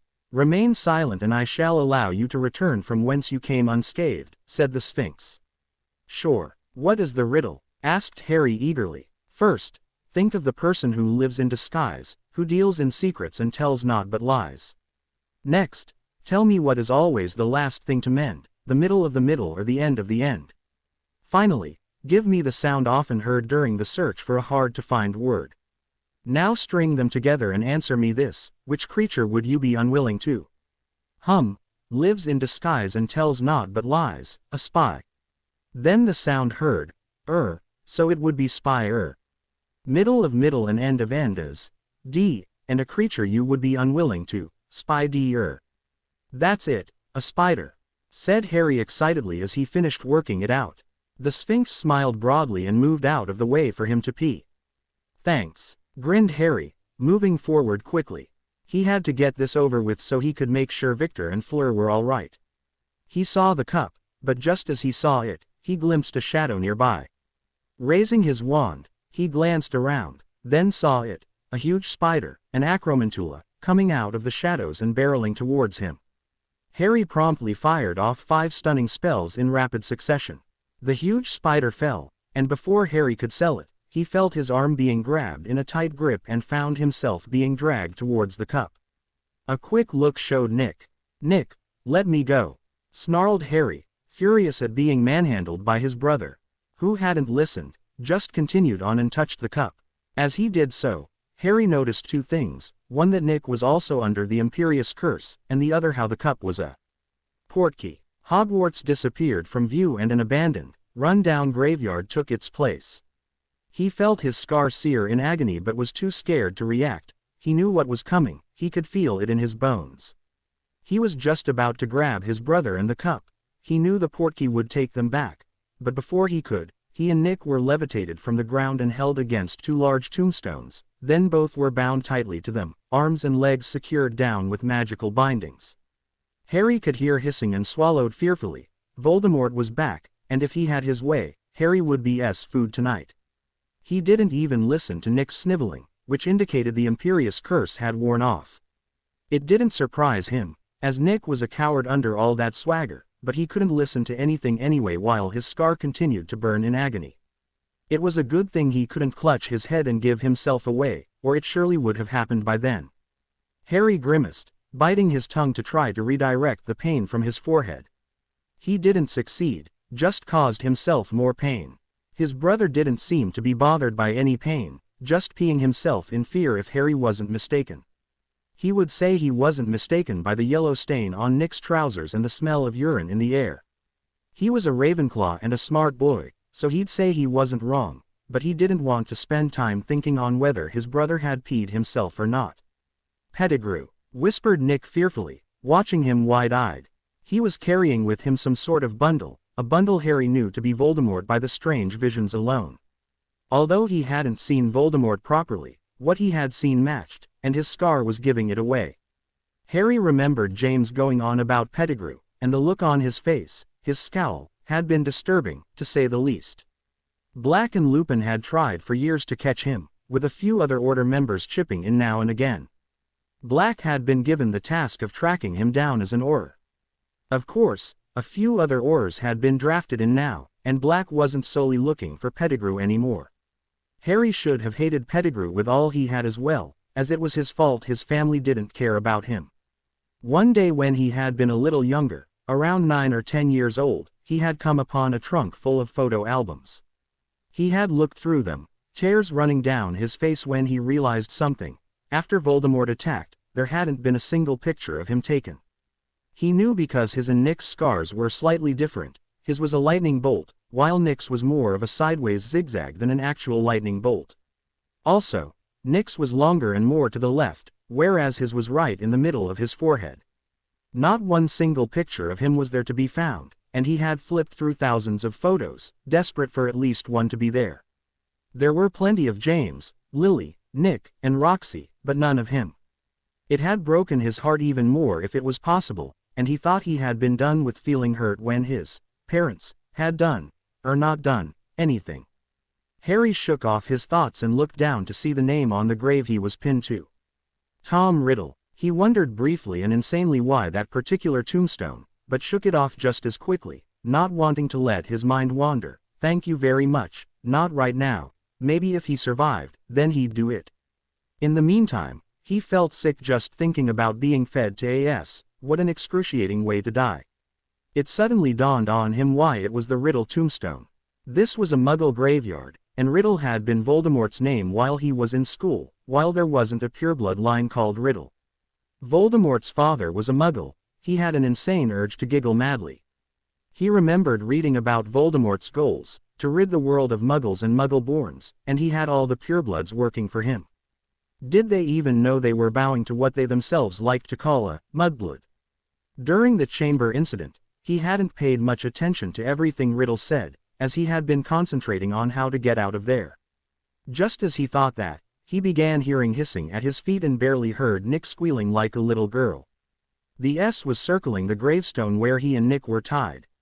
With great difficulty, he managed to get his wand back into his sleeve, which concealed his wand holster.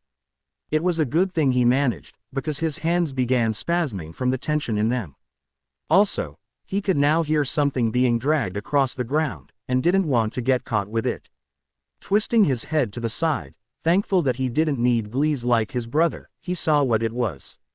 Pettigrew was dragging a huge cauldron across the graveyard, and Harry silently wondered where he had managed to get it. After all, Pettigrew was the most wanted man in the world, so there was no way he just walked into a shop willy-nilly to purchase one. Another thing occurred to him: whoever the spy was, he was someone at Hogwarts, which right now could be anyone. Then again, that wasn't strictly true, as whoever it was had handled the Triwizard Cup, had also been circling the maze or couldn't have managed to use the Imperious Curse on Victor and his right now smelly brother. He frowned slightly, remembering who had been patrolling the maze: McGonagall, Dumbledore, Moody, and Flitwick. He felt a sinking feeling in the pit of his stomach as he remembered Reese accusing him of stealing ingredients OCIATED with the Polyjuice potion, if he remembered correctly. Moody, it had to be Moody, otherwise Hogwarts was well and truly compromised if it was McGonagall, Dumbledore, or Flitwick. They controlled the wards of Hogwarts, as headmaster and heads of houses. If one set of wards were weakened, Hogwarts would be penetrated. He came out of his thoughts to bubbling. There was a fire beneath the cauldron now, and it was heating up fast. There was also the bundle hissing beside it persistently, as if it was getting agitated. His scar burned hot, searing red across his forehead, so he looked away, hissing in pain and trying not to bring attention to himself. Steam billowed out of the cauldron as a voice hissed, "Hurry!" "It is ready, master," said Pettigrew. "Now," said the cold, harsh voice of Voldemort. The bundle was dropped into the boiling water unceremoniously, and Harry could hear Nick murmuring, let it drown," making him want to laugh. Pettigrew wouldn't risk something as stupid as letting the thing drown. If he didn't know any better, he would have said that's what something would look like if AS and a human got together. He wondered what kind of name they would come up for that, like he knew half-human, half-horse beings were called centaurs. Snomans. He knew immediately he was getting hysterical with his nonsensical thoughts. At least he wasn't expecting Voldemort to drown. The thought of it actually happening was enough to make him laugh uproariously. Then again, it would have added a sense of irony to the whole thing. "Stop it, Nick," hissed Harry, utterly humiliated that his twin had began whimpering now. Nick just stared at him as if he had lost his mind. Pettigrew began speaking, his entire pudgy form quaking in fear. "Bone of the father, unknowingly given, you shall renew your son." The surface under Harry and Nick's feet quivered. Horrified, Nick and Harry watched as a fine trickle of dust rose into the air at Wormtail's command. It fell sizzling into the cauldron, which hissed and steamed some more. The water had turned a very poisonous blue color. Harry eyed the dagger Wormtail had just produced warily. Meanwhile, Nick just whimpered some more. If Harry hadn't been wondering what would happen next, he would have rolled his eyes at his brother. That wasn't to say he wasn't scared, because he was, but there was a difference between being scared and being a coward. Nick's wand was over by the portkey and Harry wondered silently why they hadn't taken the wand yet. Another whimper brought him out of his thoughts. He realized right away it wasn't Nick. It was Wormtail, and he was cutting off his own hand. Harry nearly gagged in disgust, unable to look away, having never seen anything more gruesome in his entire life. The man actually cut off his hand from right above the wrist. "Flesh of the servant, willingly given, you will revive your master." Fantastic, thought Harry, glancing at Nick quickly. His eyes were closed and he was very pale. The cauldron water had turned a bloody red, no surprise there considering what had just been added. Harry's heart was thumping a mile a minute, knowing what was coming before it happened. "Blood of the enemies, forcefully taken, you will resurrect your foe." "No, don't," shrieked Nick loudly as Pettigrew approached him, trying to move in the bonds but having no luck. He was stuck just as tightly as his brother with no chance of getting away. Tears were running down his face as his upper arm was sliced into with the same knife the rat had used to cut off his hand. After making the incision, Wormtail fumbled with the knife, getting it into his belt and pulling out a vial to gather some of Nick's blood in. The rat animagus new arm stump was bleeding quite heavily, the man clearly in pain, yet he was still going to continue. Harry was next as Wormtail approached him with the vial in his belt and the knife back in hand. He bit his tongue and glared at Pettigrew, a glare that promised death, as the knife bit into his arm. The man had the nerve to squeak before collecting Harry's blood in the vial and returning to the cauldron, where he added both their blood. The cauldron turned instantly blinding white so nobody could see at all. The next thing they could see when the light disappeared was Lord Voldemort standing nude in the cauldron. Harry actually gagged at that, unable to hold back. The man was a rather disgusting sight to behold. A person couldn't even tell he was a man anymore, either, in more ways than one. Voldemort was more S than human, though where the S-like appearance had come from by the ingredients added to the cauldron, Harry really didn't understand. "Robe me," hissed Voldemort. Wormtail, still sobbing, did as he was bid. Harry was actually quite grateful for that, as he didn't think he would be able to sleep for a long time. Voldemort, thin and bony, stepped out of the cauldron and stared between Nick and Harry, an unholy gleam in his blood-red eyes. He was doing something with his mouth but Harry wasn't sure what. It looked like a thin line, no lips or anything, so he could have been grimacing or grinning for all Harry knew. The eyes, though, made him shiver. He felt something in the back of his mind and memories were floating to the surface. Breaking eye contact with the man, he closed his eyes and concentrated on shutting that presence out before it saw his memories. He wanted to shout, to tell Nick to stop looking, but he couldn't, he wasn't given the chance. Wormtail interrupted them, begging Voldemort on bended knee for goodness knew what.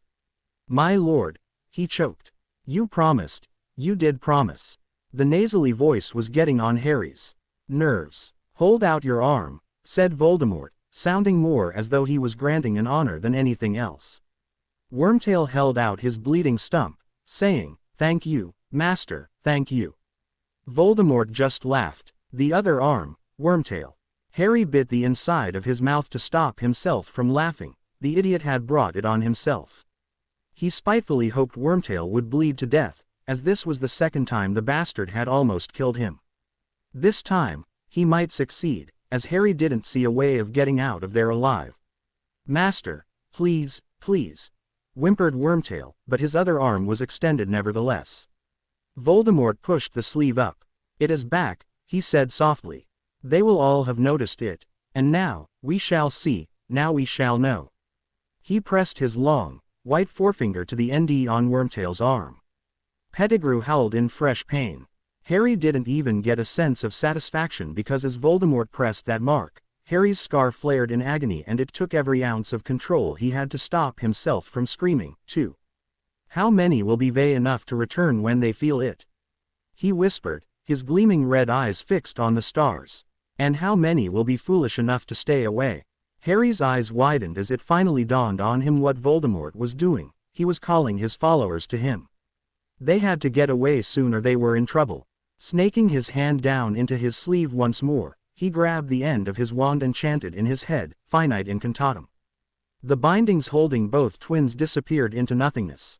He didn't count on his brother screaming as they fell with a thud from the stone.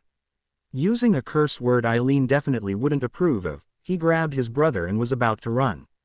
However, Nagini had wrapped herself around his foot and he had to bite his lip to keep himself from actually telling the thing to get off of him. He let the thing get inches from him, before he blasted it with a reducto curse, and he vaguely heard Voldemort's horrified screech as he kicked the dead S from him. Both Nick and Harry were running, ducking behind gravestones, while Voldemort was sending killing curses at them, none of which were finding their targets, thankfully. Harry was throwing back anything he could think of. They were, however, getting cuts and bruises from the debris being flung everywhere. Harry managed to hit Pettigrew in the with another reducto curse.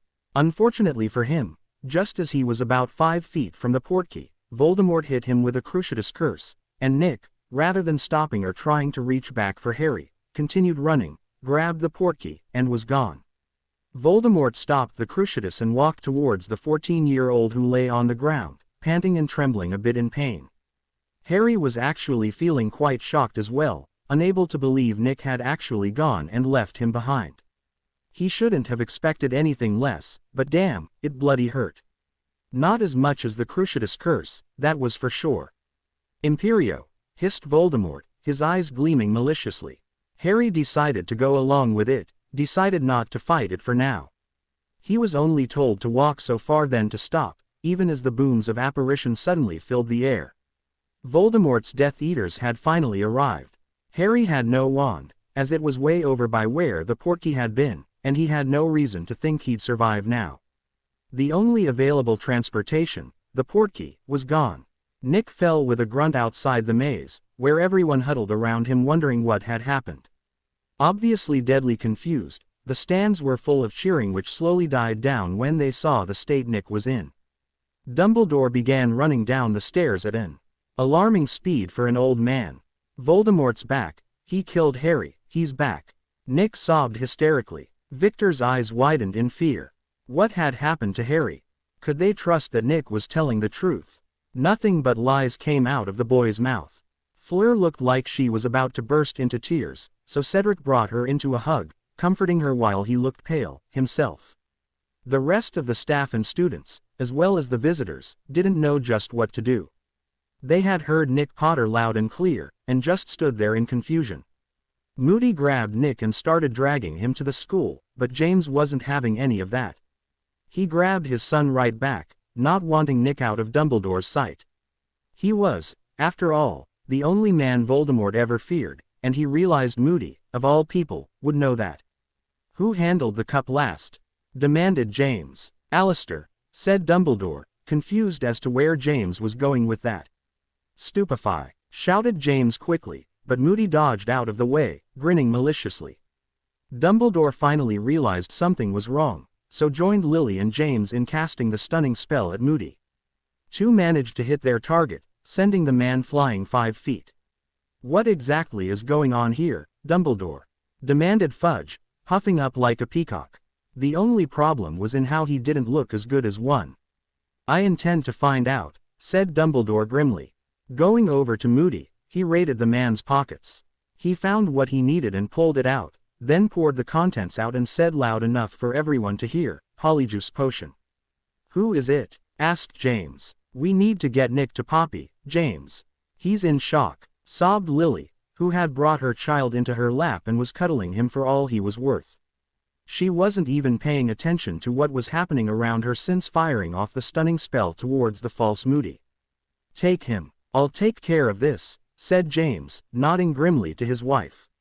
"Come on, Roxy," demanded Lily, trying to rise with her son in her arms. She was unable to lift him, so she conjured a stretcher to levitate instead. As Lily headed for the castle leading the stretcher with Nick on it, Roxy trailed after her, looking scared. Lily looked behind her every few seconds to make sure her daughter was there, as she didn't want to let her children out of her sight. Dumbledore grimly waited for the potion to wear off. It was getting dark, but the students and spectators didn't move, even when they were told to.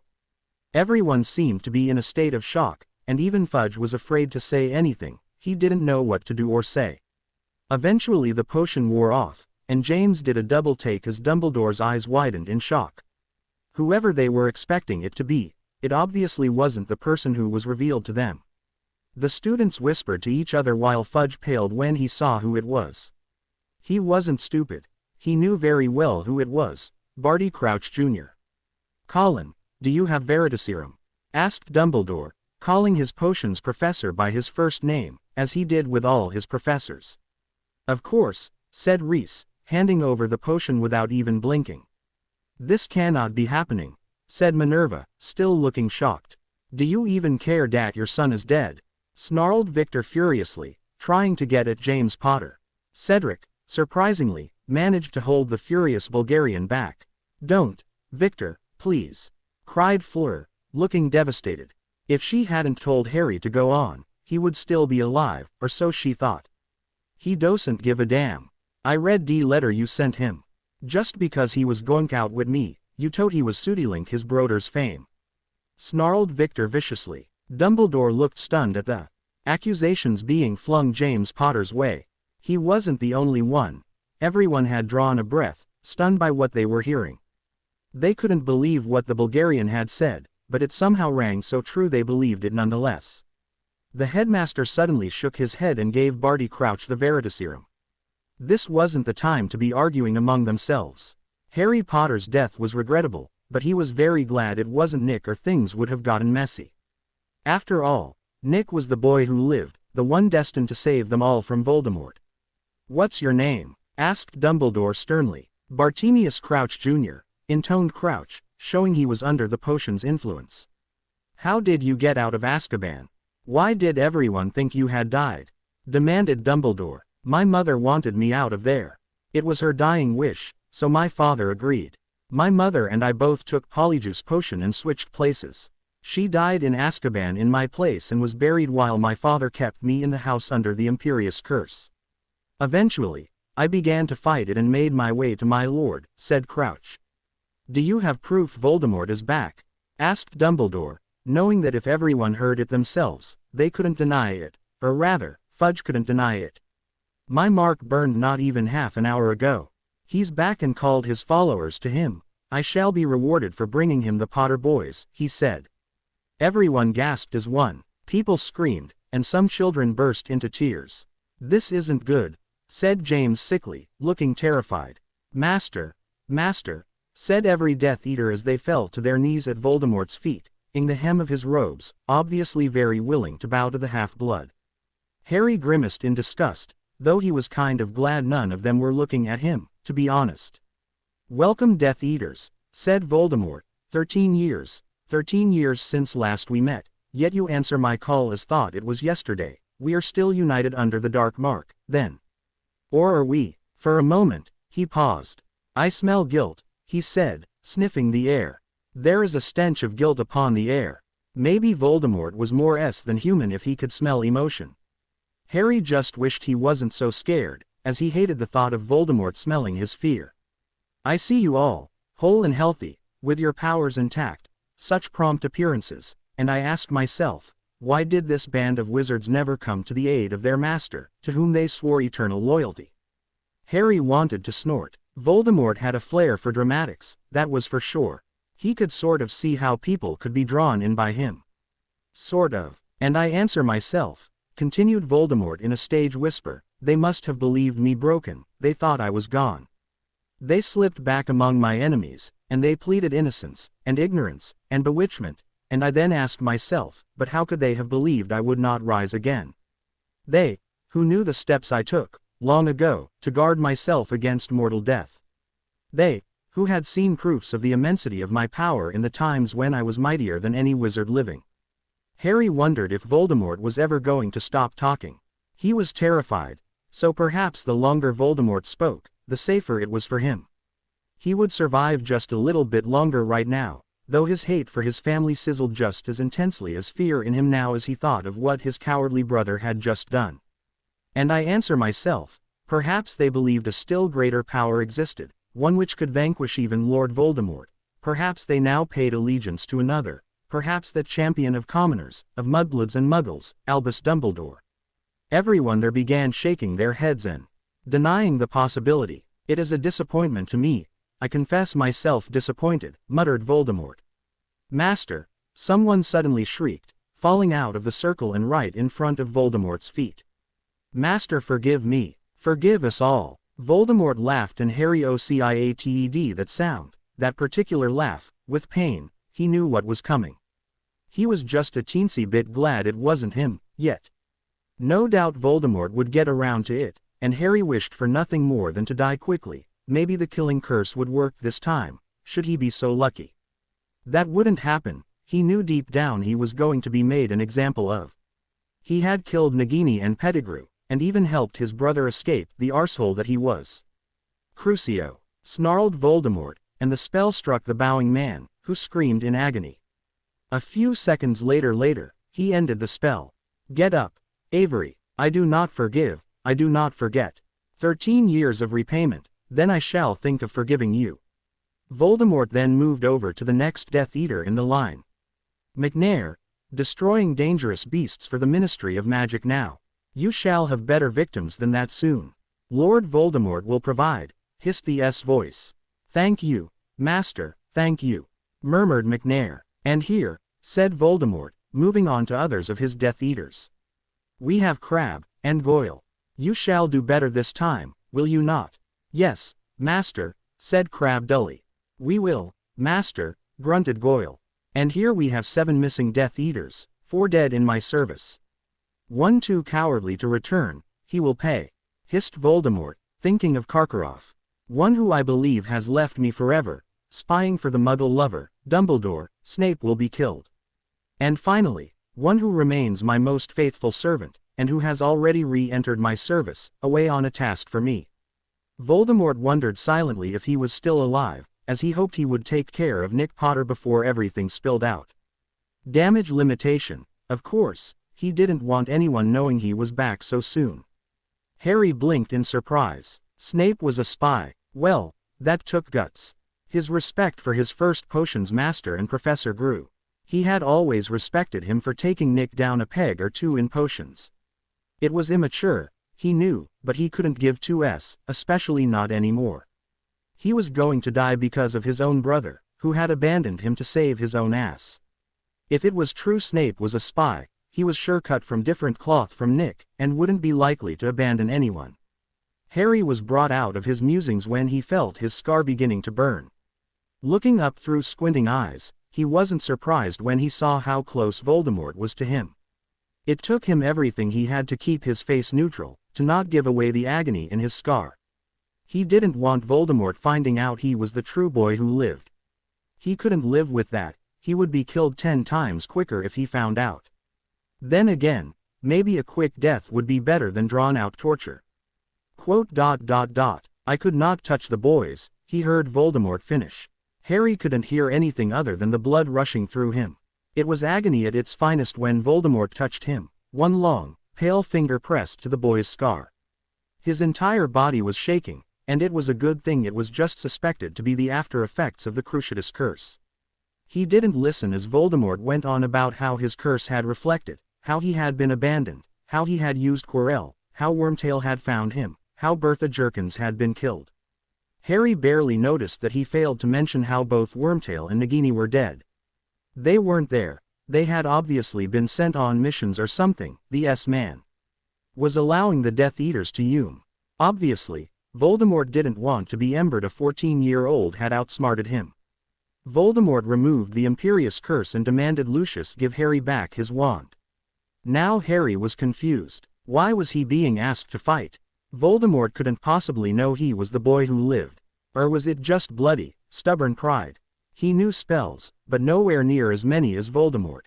He wasn't about to cast the Unforgivables. He wasn't evil like Voldemort.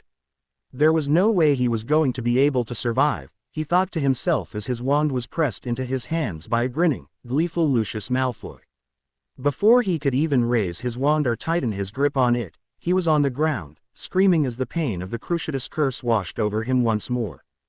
"Get up, Potter," said Voldemort, looking amused. "Or are you already too weak to manage that?" Spitting bitterly, he stood up determinedly. He wasn't going to give Voldemort the satisfaction of taunting him, making him out to be weak. The red eyes just gleamed maliciously at his defiance, and Harry silently wondered if he had done what Voldemort wanted him to. But then he had to ask himself why Voldemort would want him to be defiant. "Crucio!" snarled Voldemort again. Harry was down once more, over and over again. He wasn't sure how much more he could take. His head felt like it was splitting open in agony, and his scar had literally split open and blood was running down his face. His bones felt like they were being burnt with acid, pricked with needles and SCD with a cheese grater all at once. He wasn't sure, but he could feel the pain becoming less, or was he just losing his ability to feel it? His mind became fuzzy and his vision distorted. Finally, Harry fell unconscious, his body still jerking and writhing under the curse. "You already know," said Severus, narrowing his eyes at Dumbledore. He had finally gotten to Hogwarts after feeling his forearm burn for the first time in 13 years. His trial had been too public to ever conceive being welcomed back into the Death Eater fold with open arms. No, he would be dead before he could protest that he was only doing his Lord's bidding. He was confused as to how Dumbledore already knew, though. He knew he was the man's only spy, so how did he know? He could tell by just looking at the old man. He looked like he had aged 20 years since he saw him last. "I do indeed," said Dumbledore grimly. He had just gotten everyone settled down. An hour ago, he had finally gotten everyone off the pitch and Crouch Jr. was arrested once more. James and Lily refused to leave the hospital wing despite it being improper. Parents weren't allowed to stay overnight like that. Given the circumstances and the fact that everyone was shaken up, nobody bothered complaining. Dumbledore had been furious when he got to the hospital wing, as Lily had forced Poppy to feed Nick a dreamless sleep potion. He wasn't going to get any answers from the 14-year-old until he woke up. Once the minister had stopped flowing him for advice every few minutes and his teachers had finally left him alone, only then did he allow himself to think about Harry Potter, and with great shame, too. He had ignored that child in favor of his brother, and it seemed his family had, too. The question Severus had asked him came back to haunt him, and that wasn't the only thing. He was having flashbacks to when he was 17 years old and had just left Hogwarts, being with Gellert and hating his sister for being mentally weak, for hating magic, for letting the Muggle boys win, for embering him. In the end, he had lost her. The saying was true, unfortunately, You had to lose something before you realized just how much you'd miss it. And or them. That was how Severus found him, catching him off guard for the first, and probably only, time in his life. How? Asked Severus, sitting down curiously. Had someone else defected? Did Dumbledore have a new spy? He knew if Dumbledore did, he would never know who, as it was just too dangerous, especially with him no doubt already on Voldemort's hit list. The Triwizard Cup was a portkey. Somehow both twins took the cup, no doubt for a shared victory. Was his voice truly as hollow as his thoughts? He didn't even have the heart to defend Nick, not after what Victor Crumb had implied. Severus snorted quietly at the words. Shared victory indeed. That certainly wasn't the Nick Potter he knew. Somehow Voldemort brought himself back. Nick got back, in the nick of time I think, and Harry Potter was killed, finished Dumbledore hollowly. Severus looked startled at that. Nothing much could make Snape show anything other than disgust or seriousness. However, right then Snape looked worried and a tad bit upset. Severus didn't know how his mother was going to take this latest blow. He wasn't stupid. Severus knew she loved the child like a son or grandson or some such. It was going to devastate him to have to tell her this, and it was something he wasn't looking forward to. The first casualty in the war, and it had to be a bright, willing-to-learn Potter who liked potions. You would have liked him, Severus. Do you know he created the potion which let him breathe underwater? Questioned Dumbledore, the ache he felt growing more pronounced. Did he indeed? Asked Severus curiously, but his voice was a little flat. He wanted to get this over with and ensure his mother's safety. Very few knew Eileen was his mother, which helped her be safer in her little shop, and she already had a portkey that would get her out of there. Severus was a suspicious man, so it was no surprise really. Look, said Dumbledore, handing over the journal. He had looked through Harry's things since he as the headmaster had the right to do so before giving it back to the parents, just in case there was something disturbing. There was plenty he needed to look for, like a journal full of depressed thoughts, if the wizard or witch had been suicidal and killed themselves, or signs of the dark arts, anything, really, which would upset the parents. However, he noticed he couldn't read one of the journals, one which was, no doubt, Harry Potter's diary. He didn't know why, but he had slipped it into his drawer, not even attempting to look at it. If Harry had been treated as Crumb claimed he didn't want the confirmation in the scribblings of a scared, hurt child and teenager. That is a very good combination. No doubt the gills wouldn't even form. It's very good indeed, said Severus, his black eyes reading over the ingredients and notes Harry had written down. It would be quite popular for those who liked swimming but suddenly had a phobia of drowning, or parents who wanted to make sure their children didn't get hurt. It was usable even in the Muggle world as there would be no gills or attachments to give anything out of the ordinary away. Unless, of course, the child, or adult, he supposed, stayed under the water too long and gave the Muggles heart attacks. It contradicts his potions grades, said Dumbledore sadly as he pulled out the results for Harry Potter's tests over the years. Severus' eyes widened when he saw the results. A bare acceptable indeed. What a lot of cow dung. Harry Potter had gotten outstanding from him. It was a well-earned one, too, as unlike most of his other students, Harry had a flair for potions. Obviously, there's something wrong there, snorted Severus bitterly. The potions teacher had thrown decent students' grades down the drain. It was a shame, and now Harry would never get to fulfill his potential in anything. He wondered again if anyone would care that Harry Potter was dead. How many people around the UK were glad it hadn't been Nick? That thought alone left him cold and disgusted.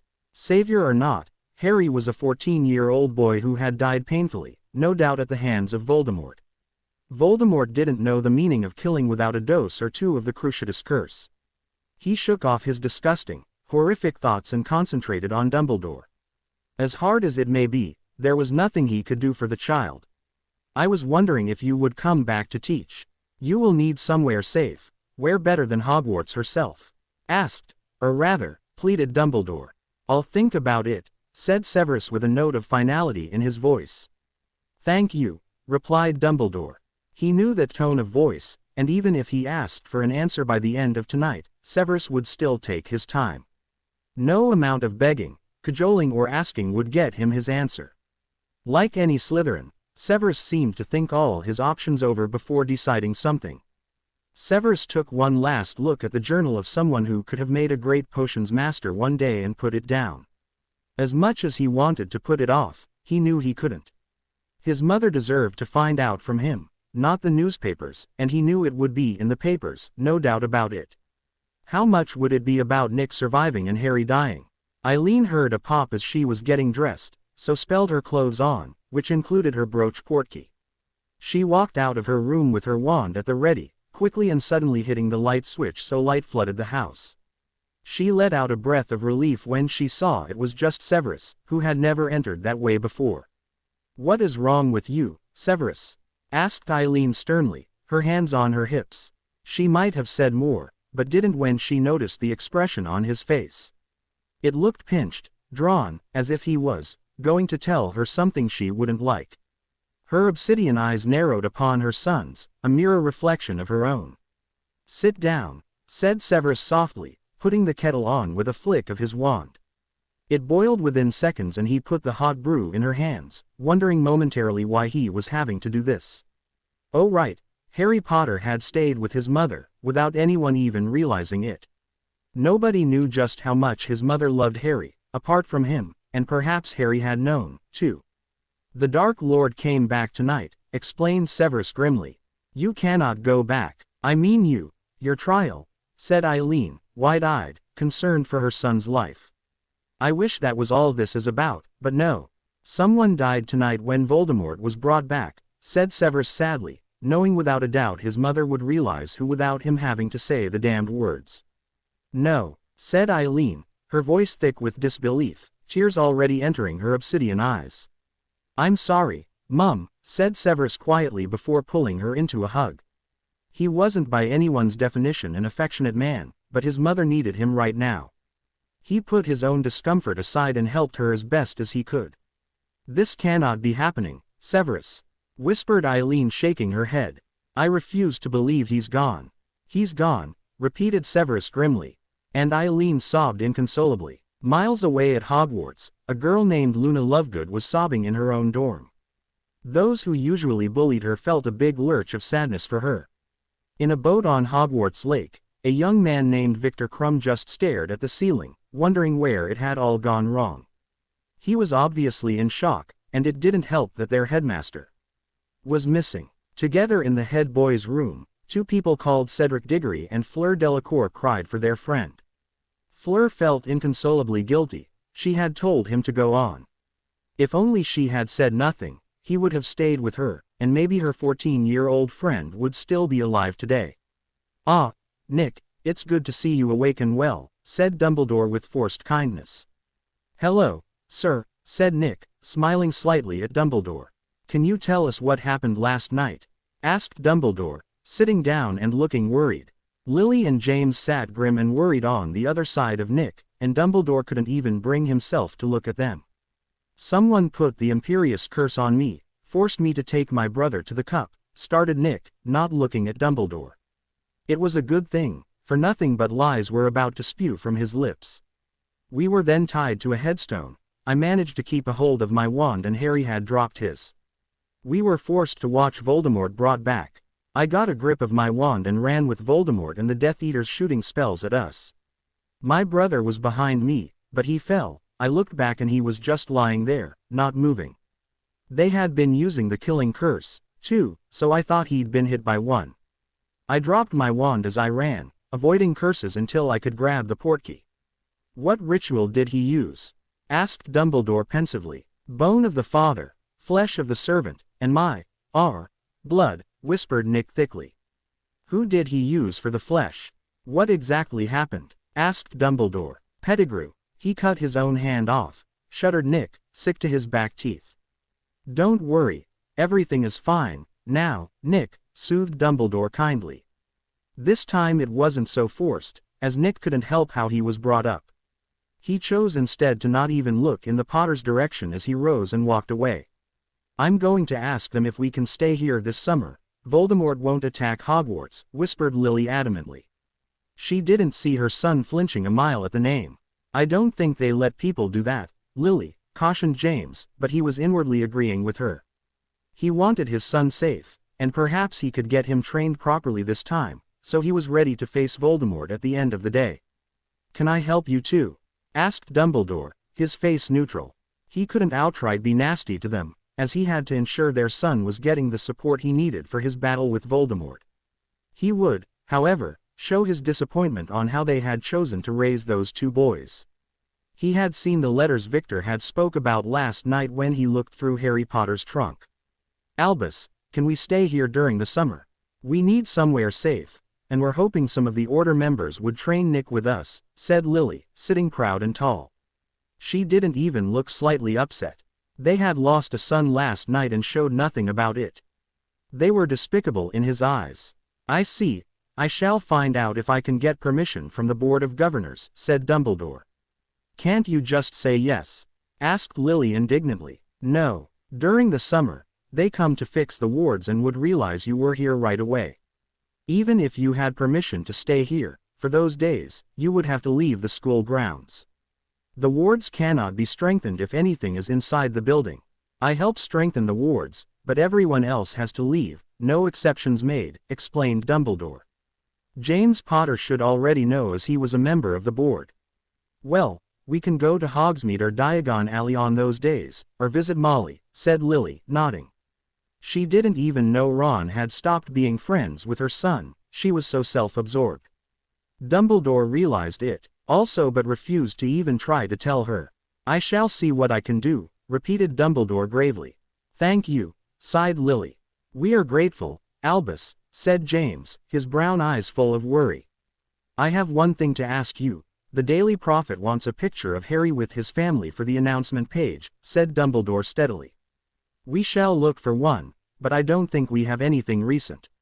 He's been staying at friends' houses all summer, he's hardly ever home," said Lily, not displaying her shock and worry at what was being asked.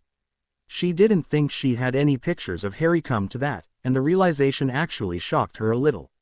"Come, Lily, I want to get back to Nick," said James.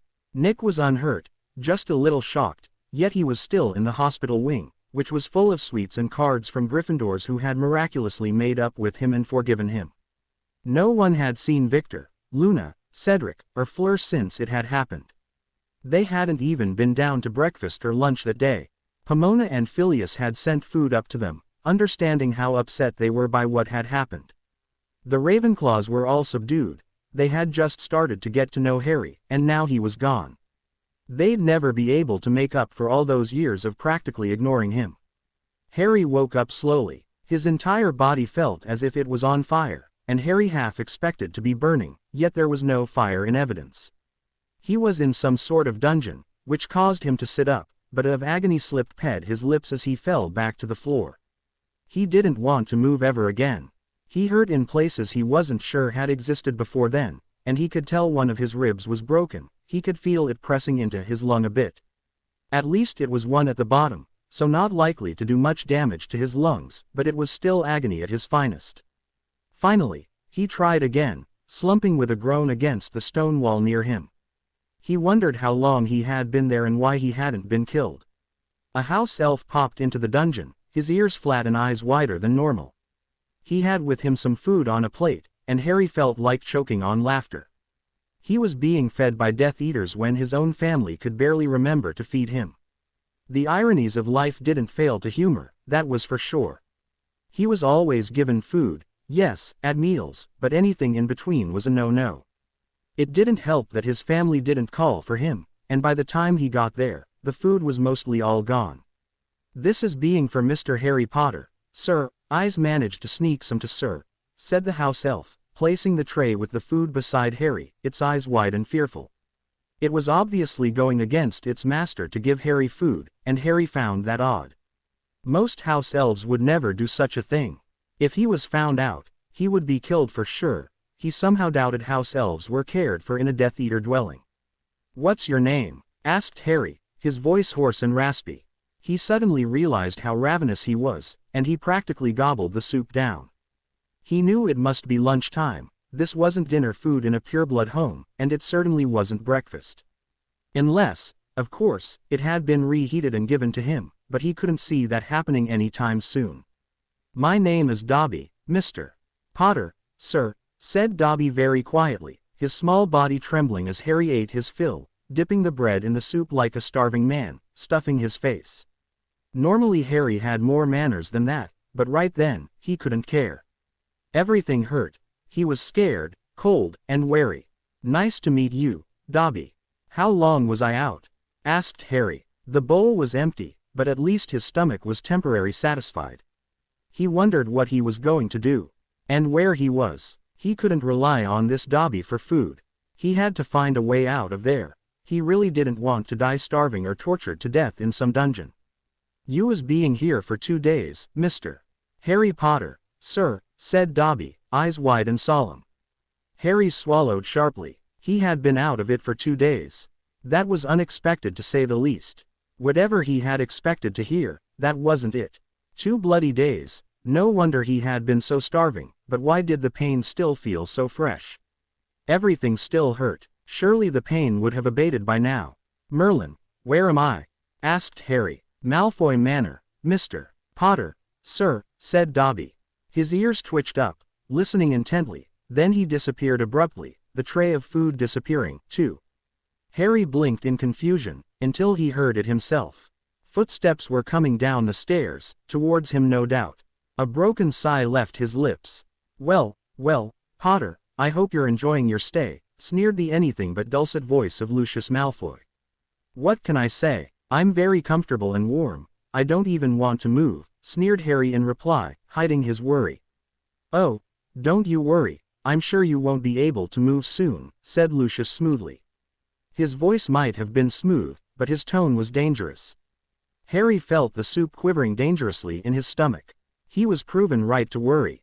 Lucius Malfoy left him unable to move, or even breathe, without agony ripping through him. He didn't know how much more of this he could take. He was, after all, only 14 years old. Harry was curled up in the very back corner of the cell, shaking and shivering. Avery and McNair, as well as Malfoy, had been at him today. McNair had gotten physical with him, not just cursing him with spells. The things McNair had said made his skin crawl, and he wanted out of there. He knew he wouldn't last much longer, not if they did what he suspected they would. McNair had leered at him unpleasantly, suggesting that he might as well get some enjoyment out of him being there. Dobby had shown up half an hour ago with some food. Unfortunately, Harry just didn't have the stomach to eat anything. He had tried some of the bread, but he just couldn't eat anything else.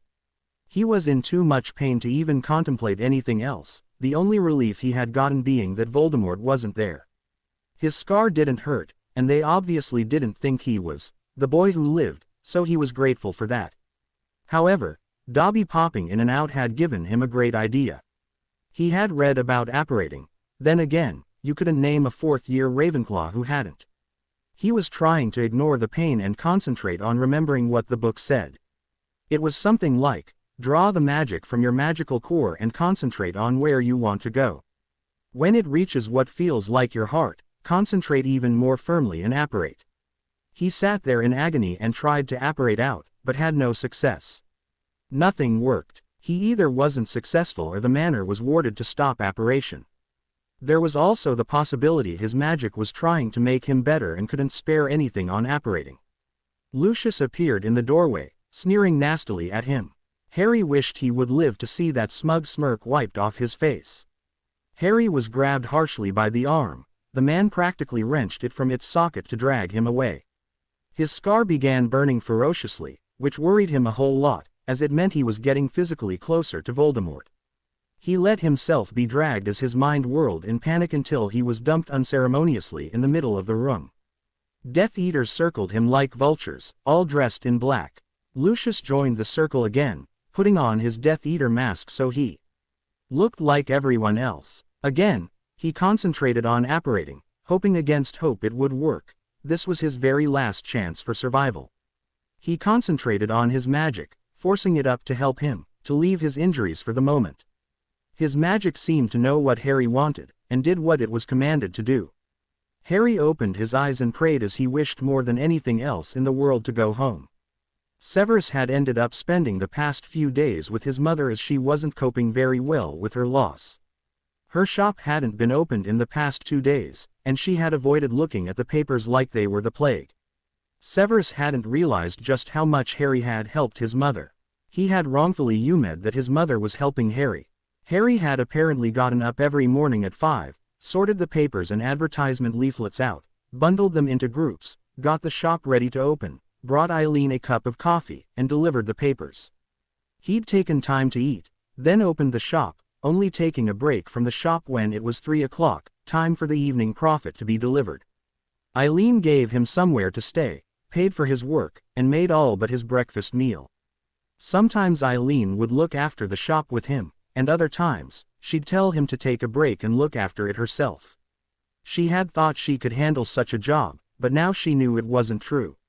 Severus had suggested her getting a new worker in, and immediately regretted it when he saw the pain shine through his mother's familiar obsidian eyes. She had proceeded to ignore him for an hour, until Severus worked up the courage to apologize. Apologizing wasn't something that came easy to a man such as Severus Snape. He knew when he was wrong, though, and his mother was all he truly had, so he had bit back his pride and said sorry. It was now 3 days since it happened, since Voldemort had returned and Harry had died. Severus had been told by Dumbledore he was furious with Lily and James for giving Nick dreamless sleep. For once, Dumbledore had wanted to do the right thing by Harry Potter. He had wanted to retrieve the boy's body. Instead, he had found Pettigrew's and Nagini's. Dumbledore hadn't been sure what to make of it, but Harry was probably dead, regardless. Severus kept to himself just what the child had probably gone through. It had given him nightmares so severe he had hardly had any sleep in the past 2 nights. He doubted he would get much sleep tonight, either. Voldemort usually didn't torture children, but this wasn't any child, it was Harry Potter, the brother of the one destined to kill him. No doubt he would send the child's body back in a right state, as a warning to the Potters, and the wizarding world, of what was going to happen to Nick Potter when Voldemort got his hands on him. He shuddered anew at his thoughts. Just as he was going to tell his mother to get some sleep and give her a dreamless sleep potion, a pop resounded through the flat. Severus was on his guard immediately, pushing his mother behind his back. "Stay," said Severus softly, his voice cold and hard. It was the one he used on first-year students to ensure they did what they were told. His mother didn't even twitch at his tone, even if she was unhappy at being spoken to in such a way. She knew it was only out of concern for her. He frowned when they both heard a lowing sound. Severus ventured forward, towards the sound, which was coming from the living room. Peeking around the door, he saw something that made him want to be sick. There wasn't a part of the child unharmed. Stalking forward quickly, he got down on his hands and knees and felt for a pulse. There was one, weak and fast, but it was there. Raising his wand, he summoned his potions kit to him. "Severus," asked Eileen, her eyes wide and completely stunned. "Get some water and a basin and cloth," said Severus curtly, his fingers grabbing a pain-relieving potion, first. It was hard to get the uncooperative child to swallow it. He seemed to be half conscious and half unconscious, as though knowing something was happening but not able to tell what. He had to rub Harry's throat to get the potion into him. Almost immediately after consuming the potion, the child went lax as the pain disappeared completely. Harry struggled to stay alert and awake, but the lack of pain and his exhaustion was too strong. "Sleep, Harry, you're safe," said Severus softly, which was very unlike him. However, the child had been tortured and had probably been in agony for 3 days. It seemed perhaps his accidental magic had saved his life, if it was accidental at all. Harry must have believed him, either that or his exhaustion had won, because he stilled completely. Severus grimaced at the state of him. His face was black, bloody and swollen, his clothes torn and bloody. He didn't want to see the rest of him, but needs a must. He wasn't about to let the child die. He didn't even need to spell a medical scan to appear. He knew the Cruciatus Curse's aftereffects when he saw them, considering he had been put under it often enough when Voldemort had been in power. It was a good thing he always kept a few vials of the nerve-healing potion on him just in case. With the war ongoing, he had no doubt he would be supplying it to everyone. He wondered silently just who had gone back to Voldemort, and who had stayed away. He knew Karkaroff would be one of the ones to stay away, along with himself, but who else would stay away was the question. Who had taken part in hurting a 14-year-old boy? Most Death Eaters had sons or daughters that age. It disgusted him to no end how they could do such a thing, which was why he hadn't been cut out to be a Death Eater. It was why he had left and sought redemption from the one who Voldemort liked to call the champion of mudbloods and muggles, Albus Dumbledore. Even as he sat there, deep in thought, his fingers were busy. He was healing the worst of the injuries first. Surprisingly, many of them were physical wounds made by some sort of dagger or knife. He knew immediately who had been part of the proceedings, McNair. He was the only one sick enough to actually do such a thing. He had watched him work too many times. Too many times to ever forget the screams of his victims, even in his nightmares, while Voldemort watched like a proud father, grinning insanely. He wondered if the boy would have McNair arrested. At least that would be one less sadistic Death Eater around to torture people. He knew the Ministry had declared Voldemort's return because it was hard not to. Crouch Jr., much to his surprise because he was thought dead, was sentenced to Azkaban. Crouch Jr. was Severus' most hated and most sadistic Death Eater, right next to McNair, as he liked cursing muggles with the Cruciatus until they were driven insane. Those victims had mercifully been killed with a painless potion to bring an end to their suffering. Dumbledore had protested against it, but the Ministry had overruled him. 50 muggles in total had been given the potion, which would cause them to die painlessly in their sleep after about 5 minutes. He had created the potion, one which wasn't published. It didn't mean others didn't know about it. For example, Lucius Malfoy did with his connections in the Ministry, unfortunately. "Will he be okay?" asked Eileen, her voice tremulous. She had watched her son give Harry pain relievers, Skele-Gro, blood replenishers, and put wound sealers on his open wounds, the latter of which sizzled unpleasantly. It did its job, though, so she was grateful. Severus also gave him a few other potions she was unfamiliar with. One of them stopped the trembling quite noticeably, and she realized it must be the nerve-regenerating potion Severus had created. "He will be fine," said Severus adamantly. He wasn't going to fail Harry Potter, not now, not after all he had been through. Harry felt himself waking up, and like the past 3 days, he kept still, wondering where he was. He could feel a soft bed under him and taste the residue of potions on his tongue. Not only that, but the excruciating pain he had been feeling for 3 days was gone.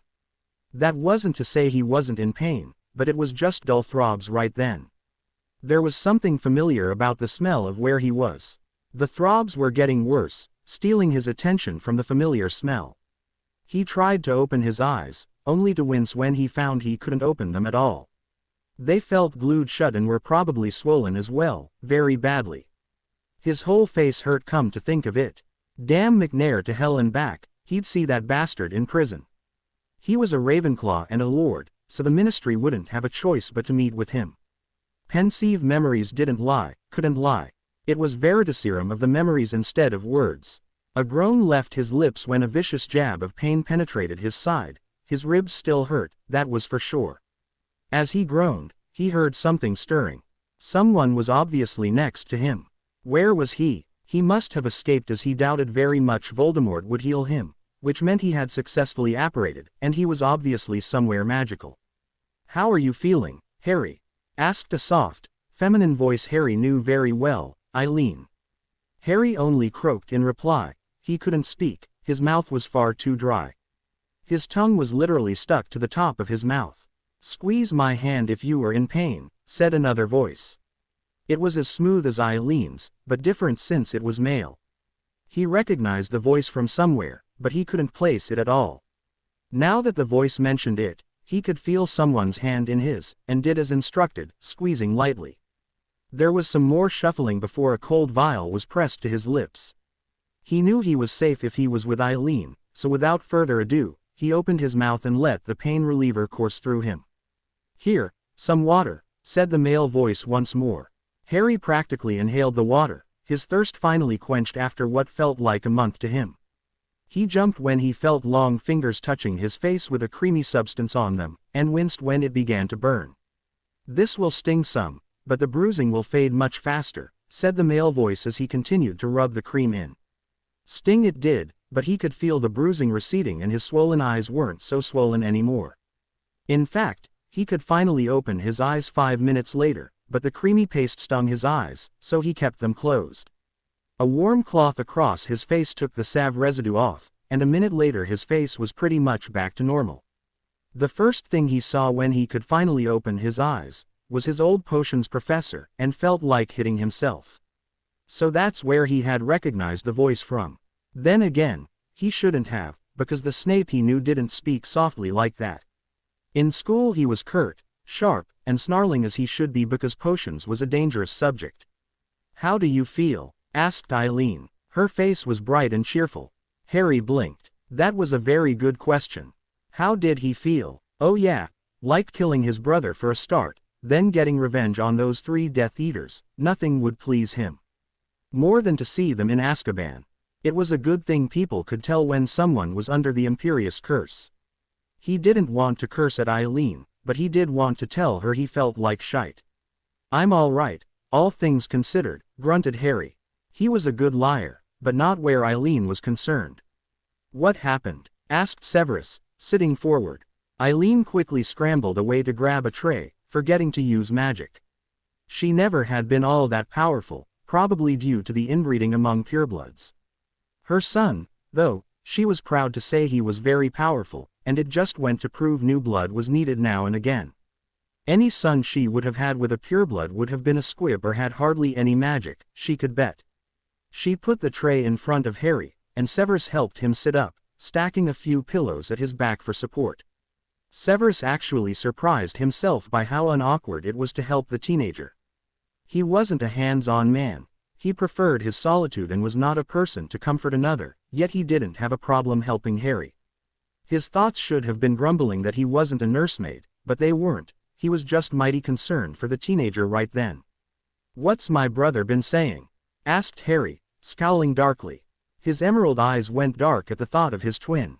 He quickly ate the food in front of him, utterly starving once more. Severus noticed the darkness in Harry's eyes and became slightly alarmed. Just what the hell had happened that night? "I don't want to know his version of events, I want to know yours. Look at me when I am talking to you," said Severus, his voice soothing but tone adamant.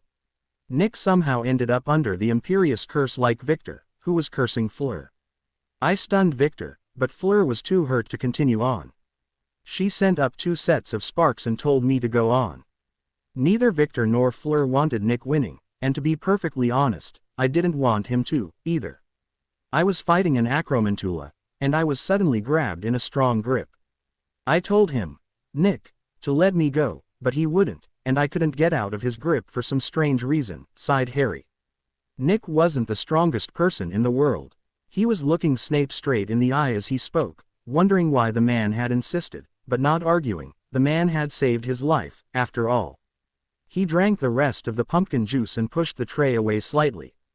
With a flick of his wand, Severus had levitated it to the sink, and it was cleaning itself and placing itself neatly back into the appropriate cupboards. While you are under the Imperious curse, you can do things you normally couldn't, which includes strength and agility enhancements. It had nothing to do with you being weak, said Severus, his eyes solemn. Harry nodded his head curtly. I only noticed he was under the Imperious just before he had actually grabbed onto the cup. It was a portkey. I was about to get the cup back after the transport and get us out of there when we were tied to a tombstone. You were leaving something out, observed Severus, his eyes narrowing dangerously. Harry was breathing heavily now. How did he know he was leaving something out? That thought left him chilled to the bone. What could he do? Just avoid the question and continue. He somehow doubted it would work. Nick realized it was Peter Pettigrew, James's old friend, the one who had been our secret keeper, continued Harry, avoiding Snape's eyes. Why didn't you just assume it was a part of the task? Why reach for the portkey immediately? Questioned Severus. And look at me when I am speaking to you. Scared green eyes met his and Severus knew it was something important and probably life-altering the child was hiding. He got the feeling it was something he had kept to himself for the longest time. Oh Harry, you can tell us.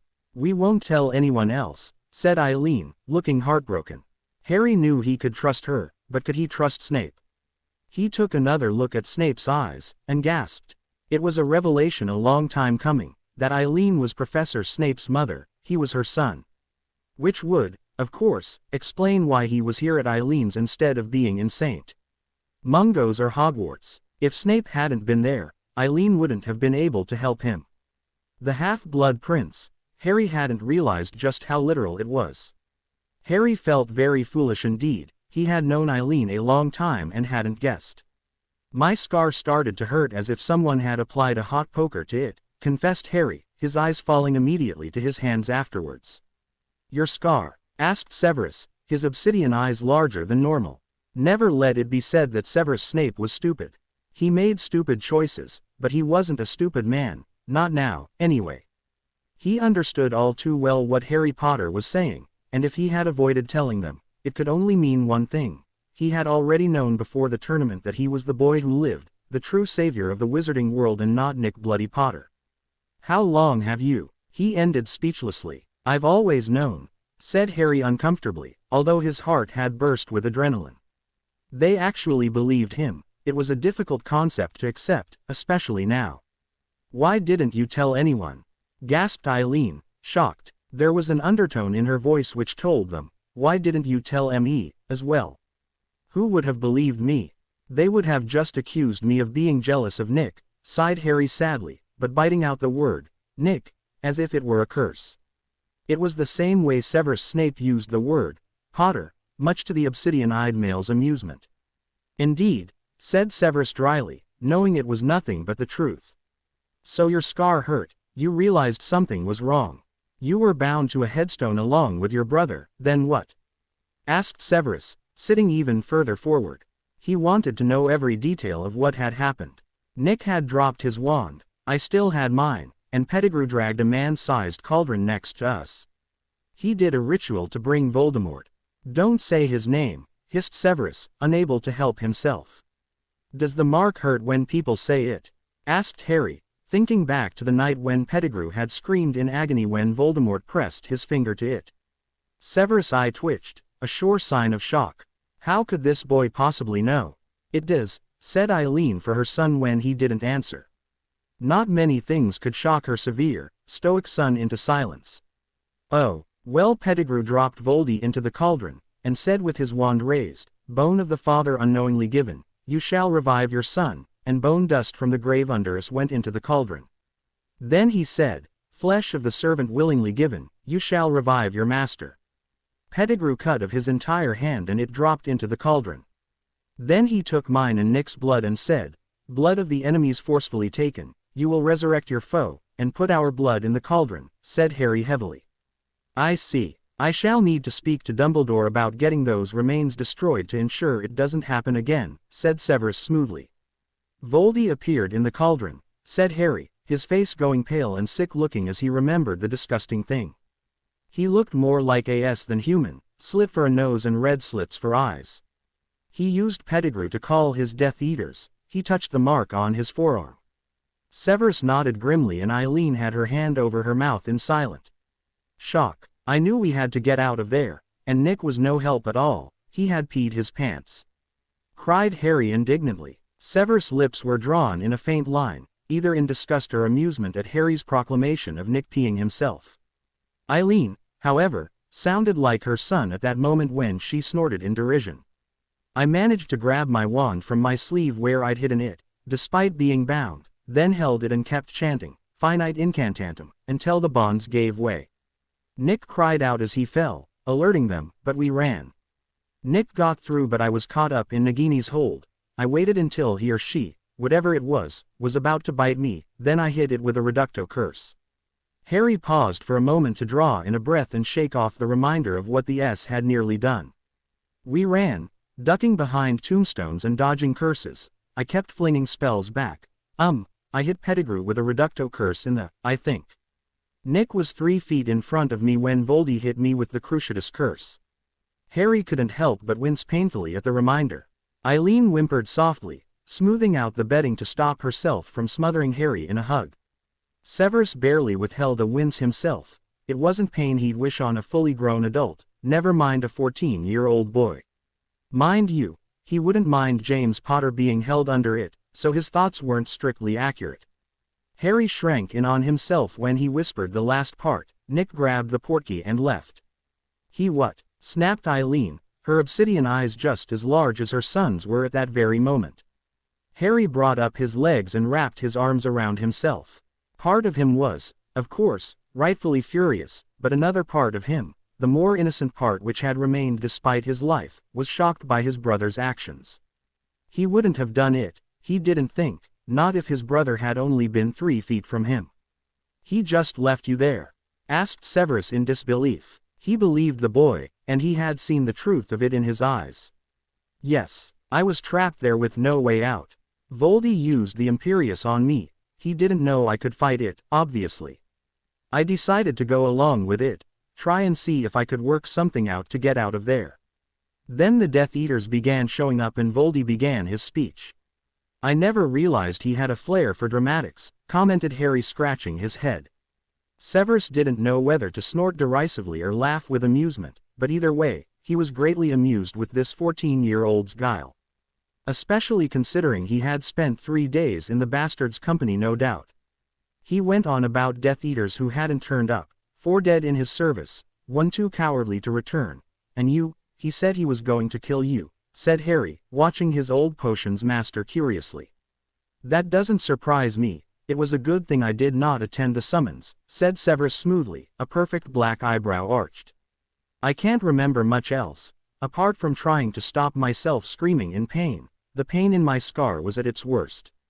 I didn't want to give myself away. I don't think he realizes I'm the boy who lived. I don't think he would have let me survive that night if he did," said Harry. "He put the cruciatus on me until I ped out. I woke up 2 days later still in agony as if it had just been applied. A house elf brought me some food. He disappeared when he heard footsteps. Turned out I was in Malfoy Manor. He cursed me with loads of different spells, then left again. Malfoy will be a fool, then, should he go anywhere in public," said Severus curtly. "He brought McNair and Avery the next time, at least that's what I think they were called. They didn't have their masks on and they were calling each other by their last names." Harry shuddered in disgust as he remembered McNair. McNair was the worst. He said he might as well have some fun with me while I was there. Severus' eyes widened once more at the implication. "Did he?" asked Severus, swallowing nervously. "There were a few sadistic Death Eaters who liked that. McNair was one of them and Avery was another. Lucius refused to touch anything which wasn't pure, or he would have been doing it himself, too. No. I had read about apparition at the start of the year. I tried it while I was in the dungeons, but I couldn't." "No, you couldn't. Malfoy's dungeons were warded against apparition and portkeys, otherwise it wouldn't be a very effective prison." "It was no fault of your own," said Severus quickly. "Lucius Malfoy dragged me out and up the stairs into this big dining hall. I've never seen anything like it before. The Death Eaters surrounded me at every angle. Malfoy then went back and put his mask on and took his place in the circle. I felt my scar flare and I knew he was there. I tried to apparate again, and that's the last thing I remember," said Harry honestly. He still had his arms wrapped around his legs, his head lying on his knees, but his eyes met Snape's until he was finished speaking. Severus sighed slightly, not looking forward to telling the teenager about what Potter was telling everyone. He had to tell Harry, of course. The world thought he was dead, for goodness sake. He realized with a start that he wasn't exactly terribly shocked to know now that Nick had left his brother. Whether he had known Nick was a coward or whether it was just because he believed the worst of all the Potters, he didn't know. Well, not this one. Harry was different from the lot of them. He had known that by being his teacher for only 1 year at Hogwarts. "The world believes you perished the night the Dark Lord returned. Your brother has taken the credit for killing Nagini and Pettigrew," explained Severus softly, but he was interrupted before he could continue. "Not surprising. He's taken credit for everything I've done, from the night Voldy died to my flying to the troll. I guess I'm used to it now," sighed Harry morosely. Not only had his brother left him to die, he had taken credit for something not his own doing once again. "You bloody well shouldn't be," snapped Eileen, furious on Harry's behalf. "What date is it?" asked Harry. "It's the 4th day since you were taken. It's the last day of Hogwarts tomorrow. Just relax and get yourself fit again. I shall contact the headmaster to let him know," said Severus. "Don't. I mean, please don't. I'll go to school tomorrow," said Harry, his green eyes gleaming like emerald stones. Severus narrowed his eyes before grudgingly nodding his head. "Promise me you won't tell anyone about me being, you know," said Harry warily, shuddering as he remembered the boggart. "This cannot be kept secret, Mr. Potter," said Severus severely. "Please, I don't want anyone to know," whispered Harry, panting in fear as his heartbeat skyrocketed at the thought. "On one condition. You allow me to train you," said Severus. "Why?" demanded Harry warily. "Because I know of something you don't, something important. It's nothing a 14-year-old should know," said Severus somewhat cautiously. Harry narrowed his eyes. That didn't sound good at all. Meaning what, exactly? Harry didn't like how weak his voice sounded, but it couldn't be helped. Severus looked deeply conflicted. The boy had a right to know, but should he be told now, as young as he was? He could tell Harry wasn't going to be satisfied with half-truths or avoidances. He decided on the truth. Harry had kept his mouth shut about him being the boy who lived, had managed to keep Voldemort ignorant of that fact, too. Perhaps he could be trusted with this information, also. There was a prophecy spoken about a year or so before you were born. I was still loyal back then, so when myself, Malfoy, and another Death Eater overheard Trelawney, a seer, predicting the Dark Lord's downfall, we immediately told him. We only ever heard the first half of it. The one with the power to vanquish the Dark Lord approaches, born to those who have thrice defied him, born as the 7th month dies. That was all we heard. The bartender had caught us lurking and accused us of spying. Quite rightfully so, I suppose, said Severus, his obsidian eyes watching Harry's emerald ones cautiously as he told his story. He felt relief flood through him when there was no accusation or hurt in them. I did not expect the Dark Lord to start hunting unborn children down. He became obsessed with finding out who it was. He finally narrowed it down to 2 families, the Potters and the Longbottoms, who both went into hiding.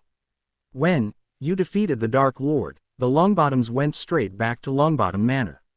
It was a good thing, as Bellatrix Lestrange and a few other Death Eaters entered their hidden home, intending on getting information. They were captured instead, and sentenced to Azkaban along with a lot of other Death Eaters. "When did you become a spy?" asked Harry, his eyes wide as he digested this new information. He had the power to vanquish the Dark Lord, as it said. That was unexpected to say the least, and he didn't know what to make of it. "When I realized he was going after your family, I went to Dumbledore to protect you all. This was my way of repaying the life debt I owed your father, but I was also good friends with your mother when we were children," said Severus, his lips still curled in disgust. Harry blinked at that new information. "You were friends with my mum. Why aren't you friends anymore? I knew her from when we were 8 years old and we were friends until we were 16. I called her a mudblood when she tried to help me when your father was humiliating me in front of the entire school when your godfather was bored," sneered Severus. "Sirius Black, I've not seen him since I was a little boy, 3 or 4 years old if I remember right," said Harry, cocking his head to the side. "You don't know the mutt?" asked Severus, taken aback. "Nope, and Lupin pretty much ignored me when he taught last year, spent all his free time with Nick," shrugged Harry, his eyes briefly displaying the hurt before it was gone. "They will regret it one day, you know," said Severus, trying to comfort and renew the teenager. Harry smirked almost ferally. "I know, and when I'm ready for everyone to know, they will. Drink this and get some sleep," said Severus, handing over a purple potion. Not only did Harry need sleep, Severus and Eileen did too. They had spent the entire night healing him. Eileen had left so Severus could remove his clothes and wash him down. Once that had been done, pajamas had been conjured and placed on the teenager. Thankfully not too much physical damage had been done to his body, just 3 slashes from a knife or dagger to the, which had been cleaned out and healed. They had scarred unfortunately, but the scarring would fade with time.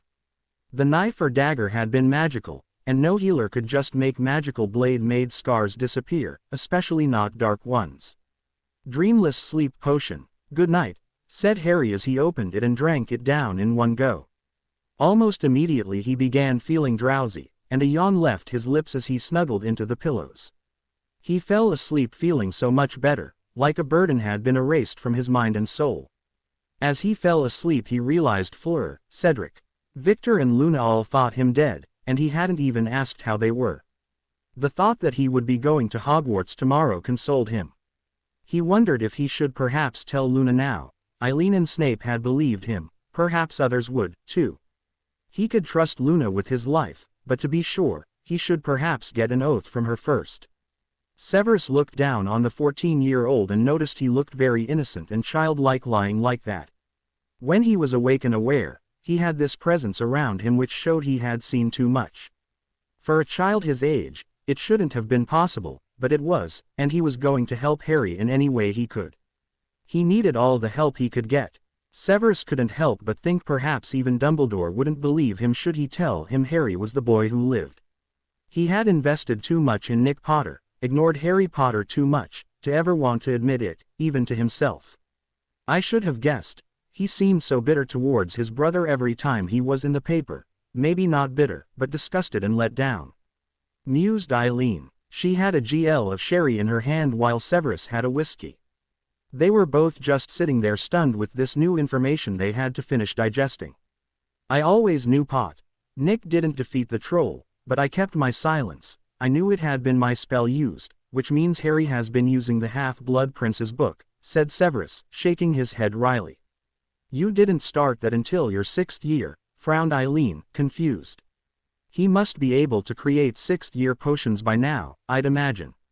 He recognized the dreamless sleep potion if that's any indication, smirked Severus in bitter amusement.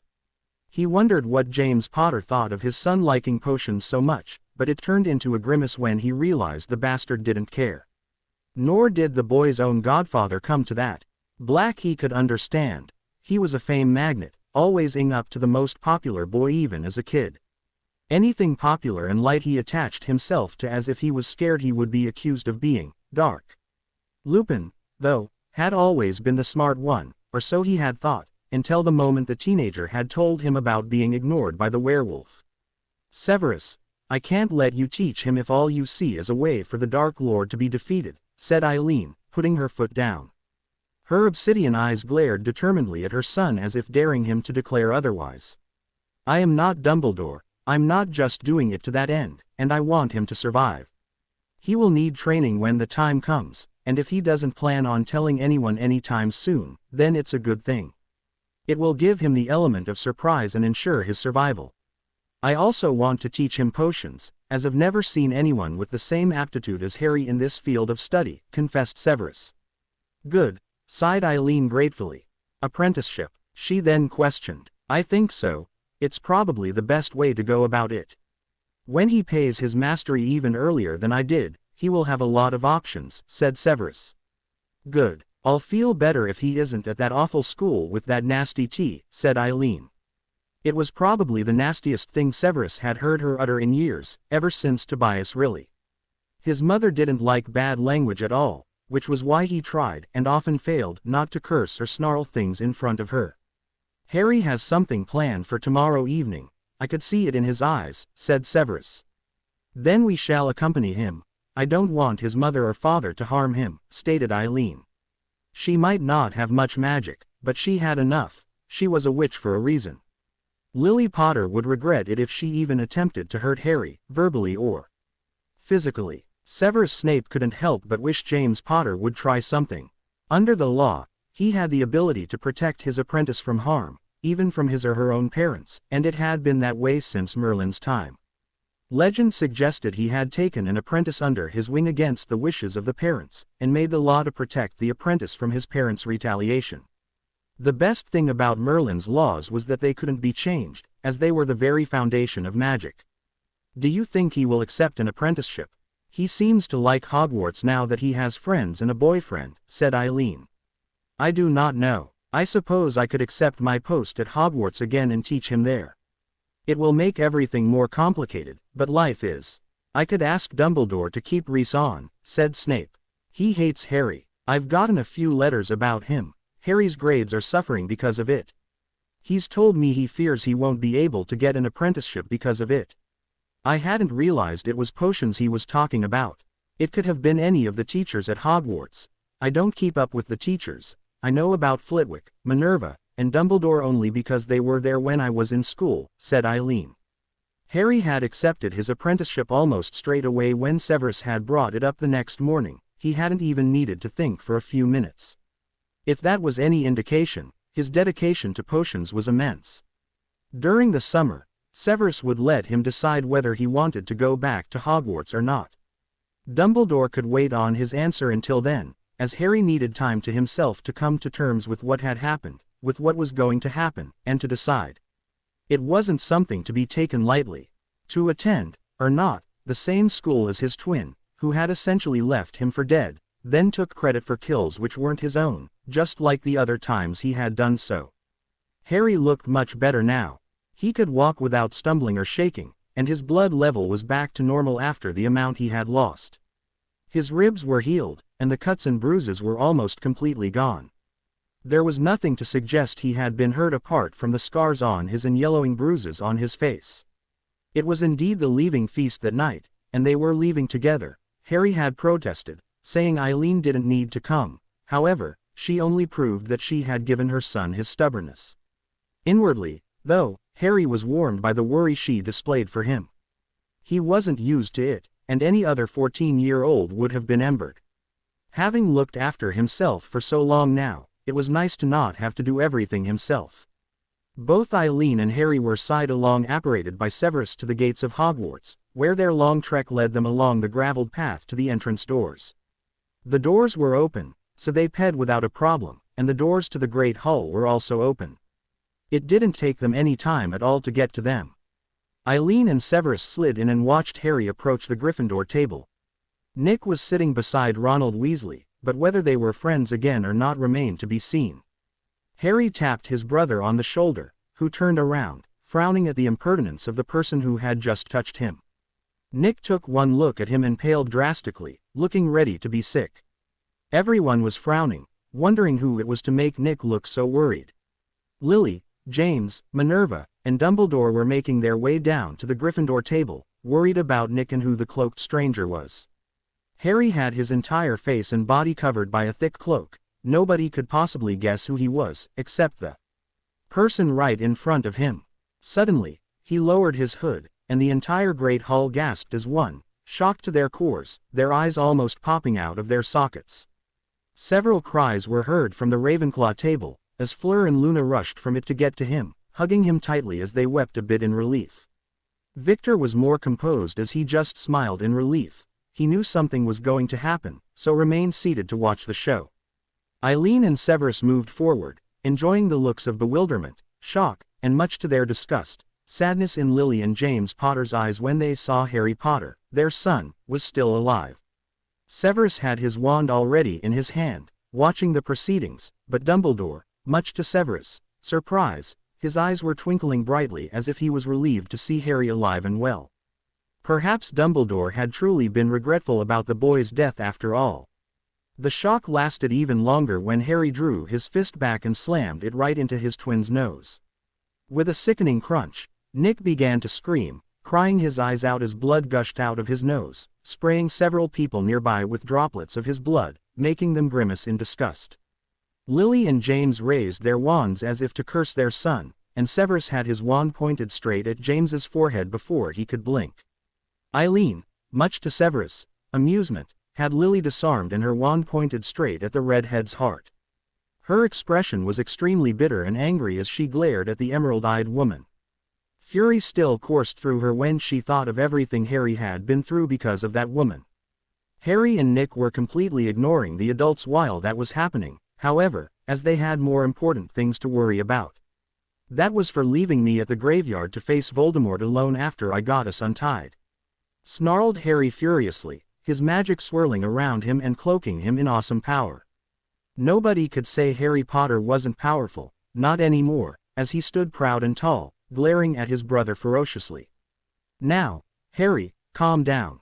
Let's take this elsewhere, soothed Dumbledore, watching everything wide-eyed with his own wand in his hand, trying to get people calmed down and away from the students before something happened.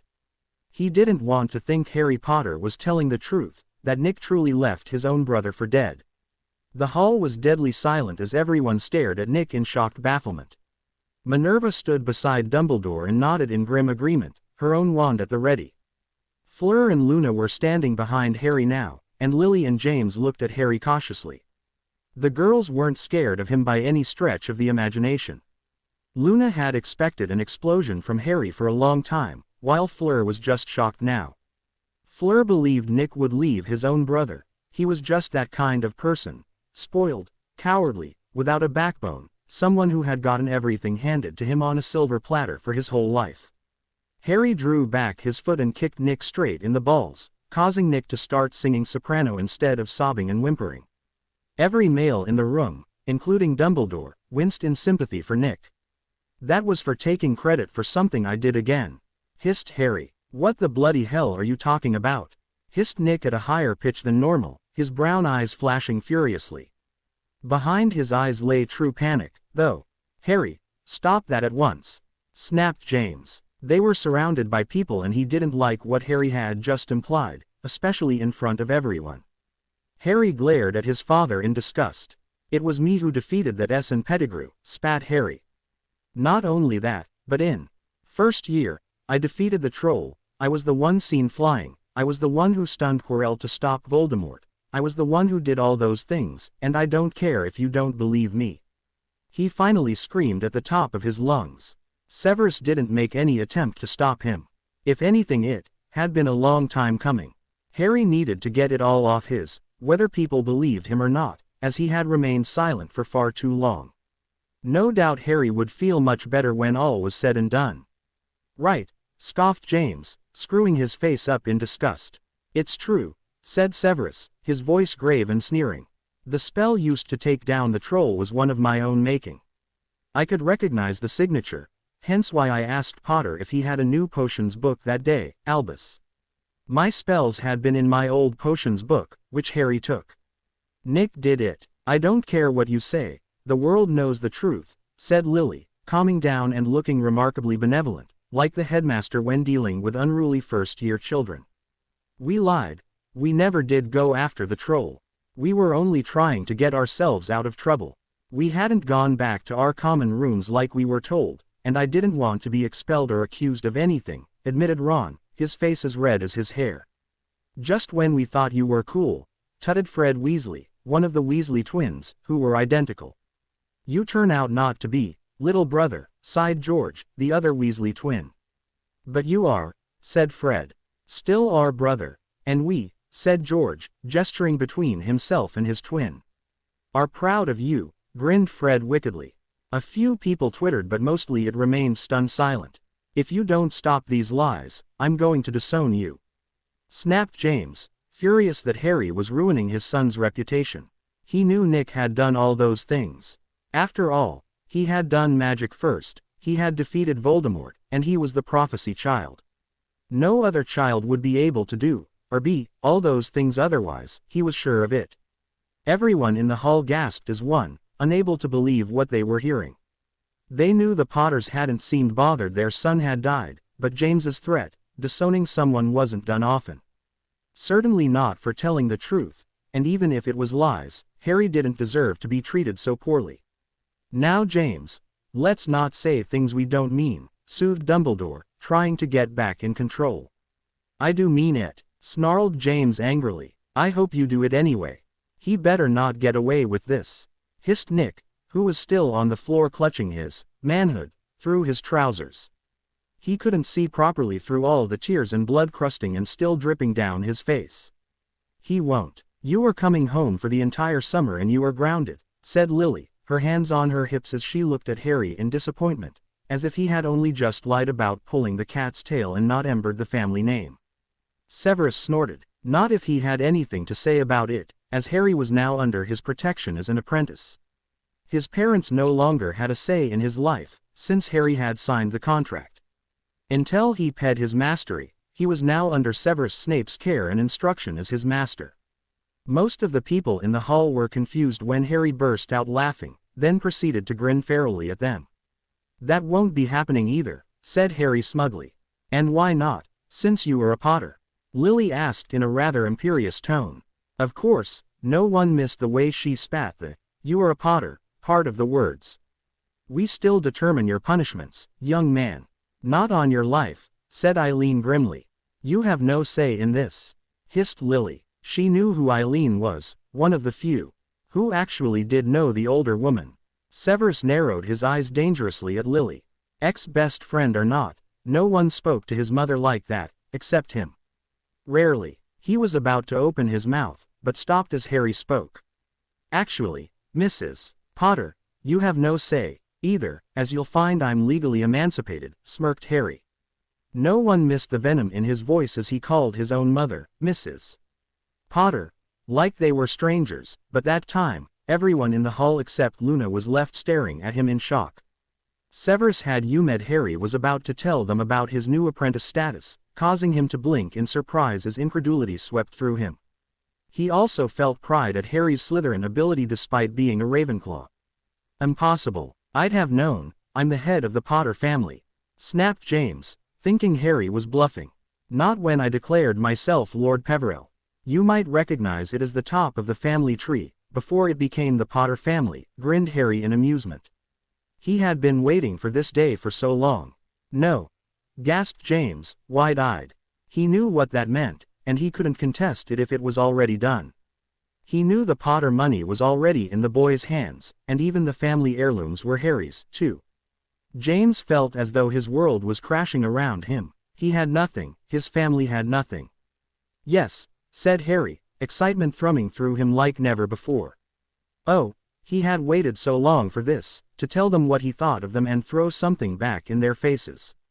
Green eyes glowing with fervor and sadistic amusement at the looks on their faces. He would never forget them as long as he lived. Good, at least he's not a Potter anymore, huffed Nick. The students just continued looking at one another utterly stunned, too stunned to even talk among themselves. They were now looking at Nick with openly hostile and disgusted looks, which he didn't see. That's shocking. My mother would never do that to any of us, and I wouldn't do that to any of my brothers, even if they do prank me all the time. One day, you'll regret it, and I hope I live to see it. Surprisingly, the statement was made by Ronald Weasley. That started everyone talking. The hall was loud with questions and curses being shouted. Muggle-borns were asking why it was so bad, purebloods were hissing at James Potter, and half-bloods were just disgusted. Silence, boomed Dumbledore's voice. It vibrated around the room, and students nearer to Dumbledore winced at the sudden loud voice, even if everyone had been talking. Prefects, take your students back to their common rooms immediately, snapped Minerva crisply. They did as they were told, and in lines they walked back to their common rooms. The prefects made no move to stop them from gossiping, but only because they wanted to join in. At least they had the grace to wait until they were actually in their common rooms. Hell, even the head boy and head girl joined in, one in Ravenclaw Tower and one in the Hufflepuff set. Poppy, please see to Nick. Severus, Eileen, lower your wands, said Dumbledore demandingly. He was getting things under control right now if it killed him. Severus pointed his wand away from James but didn't put it away. Eileen did the same thing, snorting in disgust as she wasn't as composed as her son. Now, Harry, why would you want to disown yourself? Asked Dumbledore softly, looking away from where Poppy was healing Nick. He was looking much like his normal self already, although his nose wasn't sitting quite the same as before. Magic wasn't capable of fixing everything, unfortunately. His own nose was testament to that. You were joking, right? Asked Harry, choking back a laugh of pure astonishment. Either Dumbledore was stupid, or he hadn't listened to a word he had just said, which was exactly what Harry asked him next. Of course I heard, I just think there's been a big mistake, sighed Dumbledore. Family is family at the end of the day. If you want them then have them, I don't want them, snapped Harry, an ugly sneer on his face. I shan't need them, ever. Haven't done since I was 1 year old. Now Harry, no 1-year-old can take care of themselves, said Dumbledore patiently, a condescending note in his voice. I did, I had to. I've fed myself, dressed myself, I even had to learn to read and write myself, hissed Harry furiously. James and Lily blanched in shock. What? Cried various voices simultaneously in shock. Meanwhile, James and Lily seemed to slump onto the Hufflepuff bench in defeat. Dumbledore had frozen in shock, McGonagall looked stunned, Severus looked at Lily as if he hadn't seen her before, and Nick just pouted. Eileen looked mutinous, her hand clenching into a fist as fury bubbled under the surface. Harry looked taken aback by his own words, as if he hadn't actually meant to say it out loud. He had avoided thinking about it for years, ever since recording it in his little diary, the one Remus had given him when he was a little boy. Until now, it was probably the thing which had ashamed him the most, made him realize his parents truly didn't care or want him in their lives. "What do you mean by that, Harry?" asked Eileen, going over and hugging him, her restraint completely broken. She had wanted to hug him for days now, after everything he had been through. Harry leaned into Eileen's affection completely unused to it. Affection from a lover he'd gotten a little used to, but not this. Not someone selflessly giving him affection with nothing wanted in return. "Nothing. Can I go home now?" asked Harry, his voice sounding tired and impossibly young. "No, I demand an answer, first," said Severus adamantly. Harry swallowed sharply. The pain was coming back and his head were beginning to hurt. He had repeatedly slammed his head very hard while under the Cruciatus curse, so it didn't surprise him that it was sore. Still, he had to give an answer to his new master, at least. "Nick got private tutoring. I didn't, so I snuck in on his lessons and copied the books, just so I could learn. Then I did the same with Roxy's, too," sighed Harry sadly. Lily and James flushed in humiliation. They had never in a million years expected that to get out. "You denied your own son an education?" asked Dumbledore, his jaw on the floor, a very unusual look for him. "Just so you know, the Ministry will know what happened. I'm bringing the Death Eaters up on charges," said Harry before he began walking out of the Great Hall. Eileen followed him, keeping an eye on the boy's back. "Oh no you won't," snarled James, raising his wand. Before he could even think of getting a spell out, Severus followed Harry's lead and punched James Potter in the face. What could never be denied was the supreme satisfaction on one Severus Snape's face when he heard the crunch of cartilage. "I'll have you for this, Snape," snarled James. Unlike his son, he didn't start crying, however, his nose was undeniably broken. No one other than Lily seemed to care, as Poppy had just left without a backwards glance. The information she had learned tonight had shocked her. No one noticed the black beetle flying from Poppy's hair when she left to settle on the top of the door frame. "No, you won't. You tried to harm my apprentice, so it's within my rights to protect him. Look up Merlin's law if you don't believe me," sneered Severus, grinning wickedly. He too turned to leave, following Harry and his mother. He then paused and threw over his shoulder like it was an afterthought, "Oh, and Albus, I won't be returning, I'm afraid. I have an apprentice to teach." Before even the headmaster could protest, they were gone just as quickly as they had come. "Albus wants to talk to me, no surprise there," said Severus as he ate his toast. It was early the next day, and Harry was spending most of his time in bed, still recovering from 3 days of torture. Unsurprisingly, he wasn't up yet, so it was just him and his mother. "Stupid old fool," said Eileen as she smeared butter over her scone, freshly baked by Harry to perfection, a real treat. Severus had stayed once more at Eileen's flat. He was there more often than not these days. He couldn't help but think it was a good thing he had accumulated a large supply of potions over time. Even if he wasn't brewing fresh ones, people were still demanding them, so he always cast very strong preservation spells on his potions so they lasted much longer than normal. It was something he had advised Poppy to do, but she just didn't have the time to do everything, especially since the preservation charm had to be cast within a day of the potions being created. "Old fool he may be, mother, but he isn't stupid, just willfully blind," sighed Severus, pushing the rest of his breakfast away. Eileen never responded. Both of them had been utterly surprised at what they had learned last night. First, Harry emancipating himself and becoming the Peverell heir, and a lord at that, at such a young age. Severus knew it couldn't be contested, no matter what James might try. Second, there was the fact they had denied Harry his education. It had shaken them badly, as they hadn't realized just how bad the abuse was. It was psychological and emotional abuse at its finest. What better way to tell a child that they don't matter than by not giving the child an education and ignoring his very existence?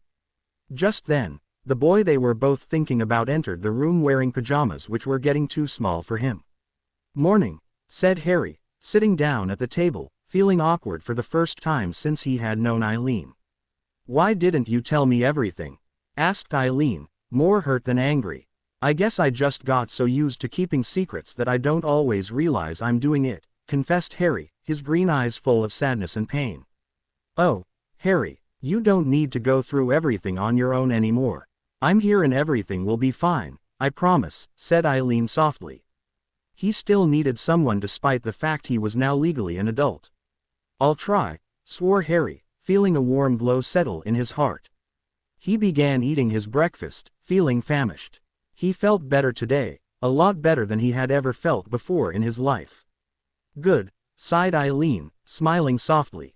"We are going shopping today, Mr. Peveril," smirked Severus in bitter amusement just saying that name. They would go to the headmaster's office after shopping so they could get it over with. The old fool was probably going to try and talk him into going back. Why?" asked Harry curiously, grinning a little bit at his new last name. "I'll be right back, dear, that's the portkey with the papers," said Eileen, patting both Harry and Severus on the shoulder before leaving. "You need clothes which will reflect your status as my apprentice, and also for the status of a lord," said Severus smoothly. Harry looked like he wanted to argue, but he just bit his lip and asked, "Am I supposed to pay you?" "No, it's up to me whether I take on an apprentice, and it's my decision regarding money. You have already signed the document and become my apprentice with no clause regarding pay, so no money will ever change hands," explained Severus. "Don't all masters do that? I read a book about it. It's why I've saved so much over the years, so I could get myself a flat and pay for an apprenticeship when I left school. Professor Reese doesn't like me much and he keeps grading me with lower and lower marks," replied Harry, shrugging his shoulders. He was used to people being horrible now. It didn't seem to matter much to him anymore. Or rather, that was what he liked to tell himself. "I know. I saw your grades, which I know are marked unfairly. Potter keeps getting exceeds expectations. I'll believe that when I see a blue moon," scoffed Severus. Harry sniggered softly, drinking the rest of his milk. "Well, it looks like the proverbial cat is out of the bag," said Eileen as she returned, putting the newspaper down on the table between them. Harry practically gaped at it. The many headlines, all done in bold letters, kept changing in scrolling lists, sometimes 3 long, and there were lots of them. Rita Skeeter had indeed been busy, as the majority of headlines were hers, and for once, she seemed to have written truthfully. Then again, with the stories she now had, she didn't need to lie to sensationalize it. After all, they included, "Boy who lived to be a coward, leaves his own brother to save his own skin. Boy who lived to take credit not his own. Brother killed Voldemort's S and the most wanted wizard Peter Pettigrew. Potters neglect their own son, Harry James Potter. Harry James Potter no longer a Potter. James and Lily try to disown their 14-year-old son. Harry Potter's new name through self-emancipation, Harry James Peveril. Just what other credits has Nick Potter taken? Oh Merlin, how did they find out so soon?" whispered Harry, staring down at the paper. A picture of him in the tournament was in front of him, or rather, he knew he was there. The picture of him kept trying to hide, just like he had tried to hide when the picture was taken. "Calm down. They don't know the most important bit, which is all that should concern you," said Severus without concern, calming the teenager down. Breathing deeply, Harry agreed with that estimate. True to Severus' word, later that day he did indeed take Harry shopping. They spent hours and hundreds of galleons buying things. Journals, inks, quills, quill sharpeners, knives, parchment, and folders from the stationery shop were first, then to the apothecary for vials, ingredients, a potions travel kit, stirrers, rods, cauldrons, and professional scales which would last years. While there, they also got Harry a full-sized potions bag, obviously with a higher capacity to expand than the travel kit. Severus got some ingredients while he was there and also GL jars for ingredients he needed to harvest, all independent from the items he'd already gotten for Harry. While it was possible to conjure a GL jar, it wouldn't last forever and could stop working at any time, resulting in spilled, wasted ingredients. Because Severus didn't like waste, he never risked conjured jars other than in an extreme emergency and with ingredients he planned to use within the hour. Their next stop was the clothes shop, much to Harry's emberment. Severus bought him absolutely everything he'd ever need, including undergarments. The man had noticed how much Harry had liked his cloak, the one he had loaned him to go to Hogwarts during the leaving feast, probably because of how it had concealed him, cloaked him in the shadows. As such, Severus had gotten him two, one black and the other dark blue. They then entered the bookshop and got every single book Harry would need during his apprenticeship, and some other reference texts besides. They left with 57 books in total. Thank goodness for shrinking charms. Severus also decided at the last minute to get Harry a new trunk, even if his initials were still HJP. The one Harry had was just a normal, practical but sturdy trunk which was very cheap. Severus rectified that and got him a compartmentalized trunk for everything he needed. He was an apprentice now, not just a student at Hogwarts, so he had to keep his life organized. He paid for absolutely everything, and wouldn't hear of Harry paying, despite the fact that he was a lord. It wasn't Harry's place, so he shouldn't have to. It was the duty of the master to look after the apprentice, no matter their age.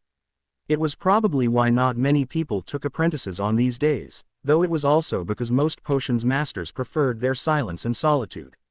There were, of course, potions masters who did take others on, but the potions industry was a dying art, at least in Britain. Not only wasn't it Harry's place as an apprentice, but he was only 14 years old and shouldn't be bloody paying for his own clothes. He almost wished Potter would try something so he could do what he wished to do to the man. "Is there anything else you'd like?" asked Severus, biting back his sardonic tone.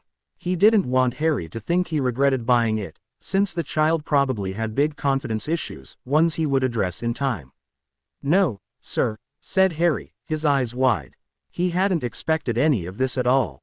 He'd been buying his own things for the longest time, so it was weird having someone buy his things for him now. "Good. Let's flow to Hogsmeade and make our way up to Hogwarts," said Severus smoothly. "Yes, sir," agreed Harry eagerly. Before long, they had left the flow and were making their way through Hogsmeade. "When you told Potter you were going to the ministry, did you mean it?" asked Severus as they walked side by side towards Hogwarts, in absolutely no rush. "Yes, I'm going to give Madam Bones copies of my memories and a signed statement. I have sent her a letter. Malfoy goes to the ministry, so I don't want to risk going there yet," answered Harry. "Good idea. Is there anything else you'd like to do today?" Severus understood that. He was 14 years old and had just been tortured. The last thing he needed was to be confronted by one of his captors. Lucius had finally made a big enough mistake and wouldn't be able to talk himself out of a pensive testimony. "Have the students from Beauxbatons and Durmstrang left yet?" "No one has yet, Mr. Peverell. The train will depart in 2 hours and 15 minutes, said Severus, looking down at his watch. "And the others?" asked Harry. "At the same time, I'd imagine, though they may leave at a different time," said Severus. He wasn't a teacher anymore, so he didn't know for sure. For all he knew, they could already be gone. "May I go see them? I haven't even had the chance to write to any of them," sighed Harry guiltily. "After everything you've been through, Harry, you are entitled to be a little disoriented for a few weeks," said Severus soothingly. "Thank you, sir," answered Harry, smiling slightly. Severus just nodded curtly. "So when is Madam Bones coming?" asked the man. "I don't know if she will, sir. I've only asked her to meet with me, but I think she will. She'll realize it's me who's Lord Peverell, and I know the name means a lot in the wizarding world," said Harry. "It does indeed. They were an extremely important line back in the day. Their power was absolute. Unfortunately over time, the name was replaced with others, as you well know, and the Peverell name fell out of favor as other more recent names took over," explained Severus. "They were never quite forgotten. They remained revered by the purebloods, and despite the fact that your blood isn't what they would call pure, you'll find they will respect you more now than when you were a Potter. Of course, with the news out about Harry's treatment by the Potters, they would respect him regardless for having gone through what he did and still come out whole." Once Severus and Harry were at Hogwarts, they parted ways temporarily. Severus had told Harry to be back within 2 hours, no longer, because he didn't want to hang around. He knew Dumbledore would spend about an hour beating around the bush then talking about the real issue for the next hour. He knew his former employer far too well after spending all those years with him. Now Severus found himself stalking up the moving gargoyle stairs and being told to come in Severus before he could knock. He remembered a time when it had annoyed him to no end when he wasn't even given a chance to knock properly. Such trivial things had stopped annoying him as the war had progressed and he was under even more pressure from the Dark Lord. "Severus, it's good to see you," beamed Dumbledore, his usual twinkle noticeably absent that day. He had small bags under his eyes, as if he'd had trouble sleeping. He wondered briefly why Dumbledore hadn't taken a pepper-up potion. It's what he, Severus, had always done when he hadn't had much sleep, as it gave him energy and the bags under his eyes disappeared along with the tiredness. Although, he had used it a lot and built up immunity to the full effects, hence why he didn't use it as much anymore, but Dumbledore didn't have such problems. "Indeed," said Severus, taking a seat as he saw Dumbledore's eyes widen. He presumed it was because of what he was wearing. Instead of his stiff teaching robes, he had a pair of black jogging bottoms and a white t-shirt on under his cloak. Really, Dumbledore honestly didn't think he wore his stiff teaching robes all the time, surely. He might not like color, but it didn't mean he didn't wear decent clothes or comfortable ones when he wasn't near potions. "Thank you for coming, Severus. I am really grateful you could spare the time," said Dumbledore gratefully, his twinkle coming back as he regained his composure after seeing Severus, the boy he thought of as a son, dressed so casually. "Mr. Peverell wanted to see his friends before summer began," said Severus flippantly, enjoying the twinkle-less eyes staring at him, put out. Dumbledore did not like being reminded about how the carpet had been pulled from under his feet. "I see," said Dumbledore sadly. "Coffee, drop, cake, biscuit." He gestured to the large tray on his table, the pot spelled to stay warm and food fresh, though the spell only lasted around 5 hours before it wore off. "I shall," said Severus smoothly, taking a mug of strong black coffee. Giving it a sniff, he realized it was Jamaican blend, the one he loved more than any others. He also picked up a few chocolate digestives, then proceeded to relax. If he was going to be there, he might as well get comfortable. Though, he was a tad worried about his mother, being alone in that flat by herself while there were Death Eaters roaming around freely once more, trying to impress the Dark Lord. He didn't want them to stumble upon her, as she would be hard-pressed to deny that she was his mother if they saw her. Severus had known from a young age that he got most of his looks from his mother, especially the undeniably pale skin which irritated him to no end. "Did you know what he was going to say last night?" asked Dumbledore quietly after swallowing his tart. He was undeniably fond of anything to do with and especially loved those Muggle sweets called drops and Skittles. Thankfully most packets seemed to have almost as much as orange, which delighted the old man to no end. "Some of it," admitted Severus, drinking most of his coffee, then dipping his chocolate. Digestives in what was left until both the coffee and digestives were gone. He wiped the crumbs away as he watched Dumbledore emotionlessly. "Why did you let it come out like that?" asked Dumbledore in a distinctly whiny tone. He hadn't meant to whine, really he hadn't, but damn it he had done so. Didn't Severus realize Nick was important in the future? Not only would he defeat Voldemort, but he would also give hope to millions of people in the dark times to come. Not only that, but with Nick by his side as he guided the boy, more Order members would join and they would actually have a chance to defeat Voldemort. He had to get Severus to see that. Unfortunately the damage had been done and he didn't think there was anything he could do. He had seen the paper this morning. Everything, every word which had been said was reported, even after he had sent the students away. It baffled him as he knew his staff wouldn't have told. Or at least, he UMed so. Harry needed it. He's kept it in for so long it was going to come out explosively one way or another. "I wanted it somewhere I could keep an eye on him and make sure nothing went too far," explained Severus, refilling his cup and sitting back while watching Dumbledore contemplate his words. "I had to stop Nick from trying to press charges," sighed Dumbledore. Severus snorted in amusement. "Doesn't the boy realize what hold Harry has over them?" asked Severus incredulously. "He does now," said Dumbledore cautiously. "And his reaction?" asked Severus. Genuine curiosity splashed across his face. "He stomped out the room screaming," chimed in Phineas Nigellus Black, a former headmaster of Hogwarts. Severus quickly smothered his amusement at Dumbledore's cross look. He was understandably upset. Hissed Dumbledore at the portrait. "Indeed," The knowledge that Harry can leave them moneyless and nameless must have left a foul taste in his mouth. The sour man was grinning behind his cup. As things stood, because the Potter name came further down the family tree than the Peverell name, by taking the name Peverell, Harry became the head of the family, legally the Peverell heir and Lord Peverell. In so doing, he held more power than James Potter, the previous family head. The fact that Potter had never been informed of the change also told Severus two important facts. The Potter account manager didn't like the previous head, and Potter never bothered to pay attention to his own bank statements. In short, the man, and Lily as well, unfortunately, was a fool. Treating goblins poorly enough for them to dislike you was never a good idea when they controlled your money. Severus, on the other hand, treated his account manager with respect. After all, the goblin in charge of the Prince Vaults had made it possible for him to discreetly take over the inheritance of his grandparents. Given how his mother had been disowned, he shouldn't have been able to inherit anything, but the princes had felt it was better to name him as sole inheritor rather than allow the ministry to take control of the Prince Vaults upon their deaths.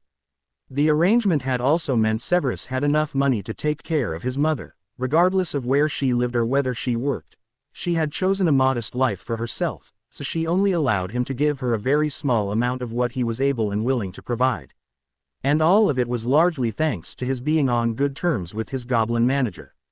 "Could you ensure it does not happen?" asked Dumbledore quietly. Not only that, but he wanted to ask Severus why he hadn't told him he knew Harry. Why had he kept it secret from him all this time? Was Severus' place where Harry had been going? It did make sense because Harry was admittedly good at potions, despite his grades. Harry Peverell is an emancipated 14-year-old, who will be 15 in a matter of months. He is as independent as they come. No doubt you realized the extent of his independence last night. If I tell the boy not to, he would go and do it just to spite them. Not that I ever would, because I do not care for the Potters, Albus, and I never will, especially not after what they've done to Harry, said Severus honestly. How long have you known Harry? Outside of Hogwarts, I mean, clarified Dumbledore, seeing Severus frowning in confusion. Severus took a deep drink of coffee before he answered Dumbledore. He came back to my mother's flat 3 days after he had been killed, sneered Severus, his lips curled up in disgust at the thought of Nick Potter. Dumbledore flinched as if he had been struck and seemed to shrink in on himself. It was almost like something had just occurred to the older man. Tortured, bleeding, and half dead. I spent the night healing him, and he's just gotten better. That was the first time I met him personally after I left my teaching position. He was tortured, gasped Dumbledore, his face pale. Dumbledore looked queasy, as torture never had sat well with him. He didn't like hearing about it. Then again, who besides psychopaths did? Though the old wizard no doubt felt like he allowed it to happen for the greater good, as he liked to spout. Well, it hadn't been Dumbledore who actually had to do any dirty work, it had been Severus or others.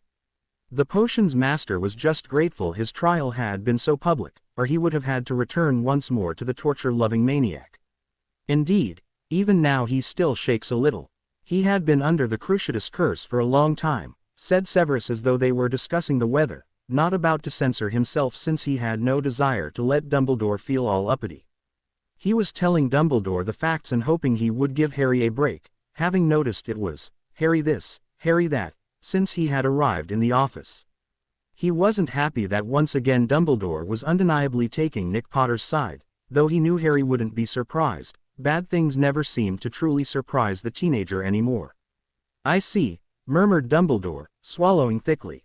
He put down the cake he had been holding and pushed his plate away, suddenly not wanting to eat any more as the true implications of what Harry went through for 3 days was brought to light. "HMM," agreed Severus, finishing his second cup and putting it down. "Was it true about the apprenticeship?" asked Dumbledore, his voice strained. "Yes, your teachers are pathetic, and I won't let Harry suffer because one of his teachers has a vendetta against him. You will notice how, ironically enough, Nick exceeds expectations in all potions esments, whereas Harry, who has shown he's able to successfully create new potions, gets a bare acceptable. In their first year, it was the other way around. Just remember when it comes to Nick Potter's OWLs, do not be surprised or shocked to find he does inadequately," scorned Severus. He had plenty of reasons for loathing Nick, and his potion skills was just one of them. Now Severus, there's no need to insult him, soothed Dumbledore. No, he left his own brother to die, his brother, who was only 3 feet from him. You cannot say it's a lie when Harry was looking practically straight at you and James Potter when he confessed. Even if it wasn't the case, he was looking me in the eye when he told me what happened, said Severus abruptly, anger deep in his voice. We need him, Severus, don't you agree? Asked Dumbledore, his eyes wide again. No, he's a coward, and if the world relies on the boy, then Merlin help us because we are screwed. He left his own brother just to save his own neck. His own bloody brother. You think he won't do it again and again, to people he doesn't know? Scoffed Severus, grimacing in disgust at just the thought of Nick Bloody Potter. He truly loathed the disgusting, cowardly little cockroach and was glad to know the idiot wasn't actually responsible for saving the wizarding world. He meant every word he said to Dumbledore, being misleading but telling the truth nonetheless. He had promised Harry he wouldn't tell, and until the child was ready to face the truth, and Voldemort, it was a promise he was willing to keep. It would keep Harry safe until it was time.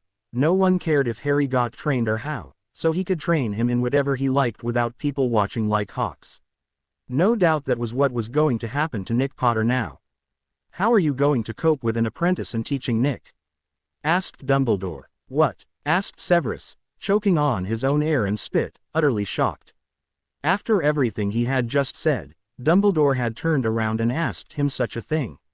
He sometimes wondered if Dumbledore was all there mentally, and right then, he was beginning to believe he wasn't.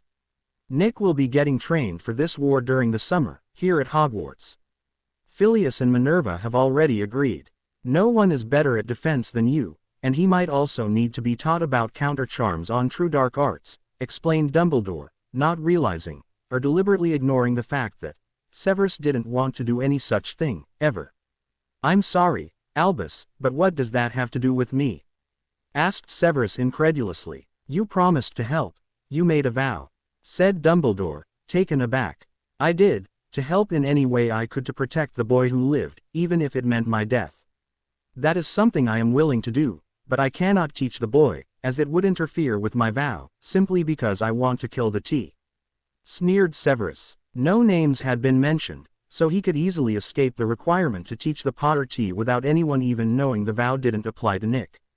Nick wasn't the savior, so Severus wasn't supposed to be protecting him. It was Harry he was supposed to be protecting, which made everything all the easier for him. All he had to do was just make sure Dumbledore didn't learn the truth in the process. Kill. You don't feel that negatively about him, surely? Spluttered Dumbledore, his half-moon glees perched dangerously low on his nose. He didn't even think about pushing them up, too busy wondering what on earth had happened to the world. Albus, aren't you listening to a damn word I have to say? Sighed Severus in exasperation. Well, yes, admitted Dumbledore, slumping in defeat.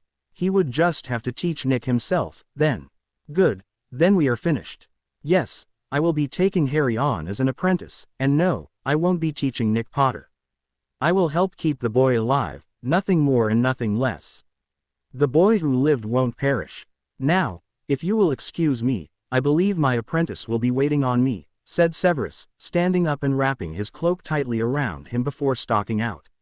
As Severus walked out, he ped the great hall, and much to his amusement, James Potter sported a black nose which was still badly bruised. He wondered why Poppy had felt the need to continue his punishment. Judging by the other man's sour mood and the look of the nose, it had been healed the crude Muggle way, or rather, pushed back into place. A sadistic smirk broke out across his features as he walked away, just as James saw him and his face twisted in shock, anger, and disgust. Later that night, Harry lay in his bed mulling over that day's events. As soon as Fleur had seen him, she had begun apologizing in both English and French. It was a good 20 minutes before he managed to assure her he didn't blame her. Asking if he could keep in touch with her had calmed her down and finally assured her he truly didn't hold her to blame. Luna had hugged him for half an hour, just about choking him to start with until Victor pulled her off him. Once the, "I'm glad you didn't die," speeches were done with, they had all sat at the lake and he had told them his story minus the boy who lived stuff. Harry had been speechless to learn that Karkaroff had suddenly disappeared off the radar. It was a good thing one of the Durmstrang students knew how to control the boat so they could get home. Victor's goodbye had been bittersweet, since as much as he would have liked to have stayed together with Harry, he couldn't. He had a Quidditch career which didn't see him in any place long enough. Already, he traveled all over the world, and it was only going to get more hectic now that he had finished school. On top of that, he had confessed that, when he wasn't playing, he wanted to spend some time with his family. They promised to keep in touch, and he gave Harry a two-way journal, so no owls would be killed by exhaustion flying to and from England and Bulgaria. They had known it was going to be this way from the beginning, but Victor had promised to visit. He had told Harry not to wait, to find someone who could be with him properly the way he needed. Victor had been happy for Harry when he said he had become an apprentice, anyway, and they wouldn't have seen each other much even if Victor had stayed with him. Harry wanted to concentrate on his apprenticeship anyway, since he had plenty of time to settle down once he paid it, or at least, he hoped so. If that prophecy was accurate, it seemed like he was the one that was going to have to defeat Voldemort. It wasn't a comforting thought by far, but having people in his life who he loved, well, ignoring the prophecy wasn't an option. Once they were back home, Harry had put his stuff away, and he was chuffed to bits with his new trunk. His owl hooted from the corner of his room, and Harry smiled softly. There were a few people he loved, and his owl was one of them. Eileen was another, along with Luna, and Cedric, Fleur, and Victor were the others. Severus was growing on him fast, but only because he always said what he thought and because he reminded Harry of Eileen. Harry's thoughts as he slipped into bed were about the trial. Madame Bones had come to visit him, and Eileen had been with them as Severus had left half an hour before she came. He had left with a bunch of letters, claiming he had potions to send out. Harry had been thankful Eileen was there, since Madame Bones seemed very stern and a no-nonsense sort of woman. Not that he was particularly intimidated or felt the need to rely on someone as he was very independent, but it hadn't been a tea party. He'd had to share memories with her about what had happened to him during his captivity, which was never an easy thing to handle. Madame Bones had looked sick and shaken with what she had seen, especially since McNair was a ministry employee. Lucius Malfoy was on the board of governors for Hogwarts and was a very influential man, but this time, he wouldn't get out of it. She knew very well people couldn't display emotion under the Imperious Curse. Sure, it left no residue that it had been applied, but there were ways to see the validity of it having been used or not, especially viewing it through a pensieve. Since Harry was very willing to share his memories, she had agreed to see a trial set forth immediately. Harry had been ecstatic with that news. "Alistair!" shouted Madame Amelia Bones as she walked into the Auror's office in the ministry with some folded sheets in her hand. Alistair Moody was the best Auror the ministry had ever had, and had brought in many Death Eaters during his reign as head of the Auror division. After being caught off guard by a Death Eater, he had wanted back in, more to prove himself than anything else. Fudge had hired him on the spot just yesterday, and he was already back to work. He was mostly in charge of the new recruits, and was training them well for what was to come. "I," barked the man in question, his magical replacement eye whirling around fast. "I've got a job for you," Madame Bones said, a smirk on her face. "What job?" Alistair frowned, deep in thought. He had never seen Amelia with any sort of emotion on her face, least of all a smirk, so you meant it must be big. "I want you to bring in Malfoy, Avery, and McNair for being Death Eaters, for torturing a wizarding minor, and for using unforgivables and the dark arts," proclaimed the witch triumphantly. "What?" breathed Moody, stunned and his mind momentarily blank. He had, of course, tried his hardest to get scum like Malfoy off the street during the last war, and had been beyond furious when the ministry had bought the lie that he had been under the Imperious Curse all along. He knew some Death Eaters had been, but when it came to the likes of Malfoy, the idea was just laughable to say the least. "You heard," she said, her smirk gone and her face emotionless once more. "Do we even have the appropriate evidence? Because if he walks again, that will be it," said Moody, his face twisting at the thought of the bastard getting off once more. It would make his day to see scum like him in Azkaban, making coming back well worth it. "Pensieve memories," said Madame Bones, her lips quivering in what could only be described as excitement. She hated Death Eaters as they had killed her entire family. The only one who had survived was her niece, whom she was raising as her own. Like Alistair, she hadn't believed Malfoy had been under the Imperius. Brilliant, cried the Auror. I thought you would like that. Well, you have work to do, so I shall see myself out, said Amelia, handing him the warrants to arrest those 3 on charges, then leaving quickly to get back to her own work setting up the trials. Shacklebolt, Dawson, Smith, get over here, barked Moody, his body quivering with anticipation. What's up? Asked the smooth tones of Kingsley Shacklebolt as he entered the room. He was without a doubt the tallest Auror in the division. He was also a force to be reckoned with, extremely powerful and highly skilled. We have new arrests to make, said Moody, handing over the 3 pieces of paper-shaped parchment. You're joking, right? Asked Smith, gawping at the warrant as if he couldn't believe his eyes. Moody just glared at him in disdain. Smith was a good dueler, but very mouthy, which Moody was determined to get out of him because that kind of attitude didn't belong in a job office, not even theirs. McNair is here, so it's just getting to the other 2 which will be difficult, sneered Moody. Should I get Stutler? Asked Shacklebolt. The named man was a curse and ward breaker, one of the best there was. In Shacklebolt's opinion, Bill Weasley, the oldest Weasley son, was better, but he worked for Gringotts and couldn't be brought in for a case without a lot of HLE and paperwork. No, hopefully we won't need him, grunted Moody. Needless to say, it wasn't long before the 3 Death Eaters had been arrested and were sitting uncomfortably in the cells in the Ministry of Magic. Not even Lucius' contacts could help him now, not with a warrant issued for his arrest. Not even Cornelius Fudge had the power to free him, it was down to the Wizengamot. Harry was having the weirdest dream of his life. He was walking past doors on a long, dark hall. One kept catching his attention, but when he tried to open it, he found he couldn't. Then his thoughts would revolve around getting the door open and getting inside. Just as he woke up, scar blazing with pain, he saw one last image of an object like a cloudy sphere of GL. Rolling out of his bed while breathing heavily, he walked out of his room, rubbing his scar to try to ease the pain. He went to the kitchen and got himself a GL of milk, hoping it would help soothe him, and had just placed the cold GL against the middle of his forehead when a voice spoke. Is it sore? Asked Severus, watching the teenager with those obsidian eyes of his. Yes, sighed Harry, sitting down and drinking his milk, still wincing slightly. What were you thinking about before it began? Asked Severus curiously, his potions journal forgotten. It was midnight and he had just been about to finish the article and go to bed. The journal was actually from the masters at the Potions Conference Academy. He bought the monthly prescription, as it always inspired him in creating new potions or helped him make existing ones better. I was sleeping, said Harry, looking pensive.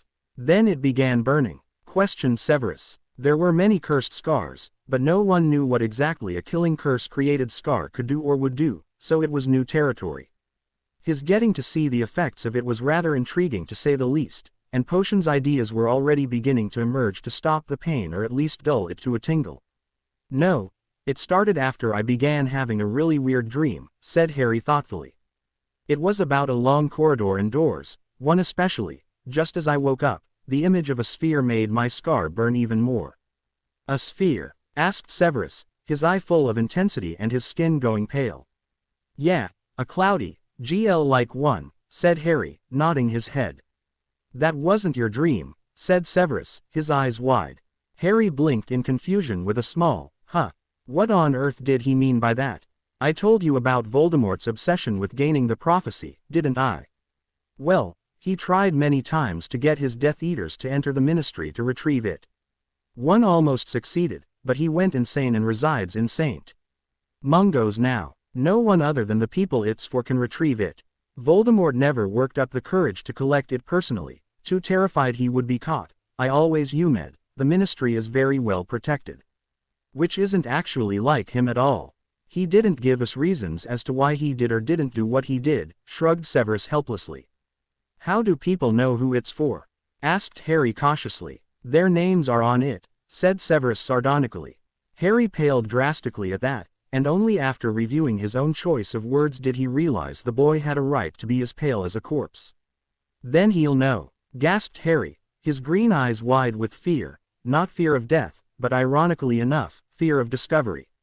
He will, said Severus honestly. I can't let that happen, said Harry, his heart hammering in his rib cage. We must retrieve it. It also helped that he was undeniably curious to know the actual contents of the prophecy, and he was sure Severus did, too. You'll have the opportunity when you go to the ministry for the trial. We shall arrive 20 minutes earlier than anticipated so you can sneak off to retrieve it. I would suggest you listen to it before you break it, said Severus, soothing the frazzled teenager. It was then when Severus realized just how hard it was for the teenager. He didn't seem to care about anything other than keeping the fact that he was the one who defeated Voldemort a secret.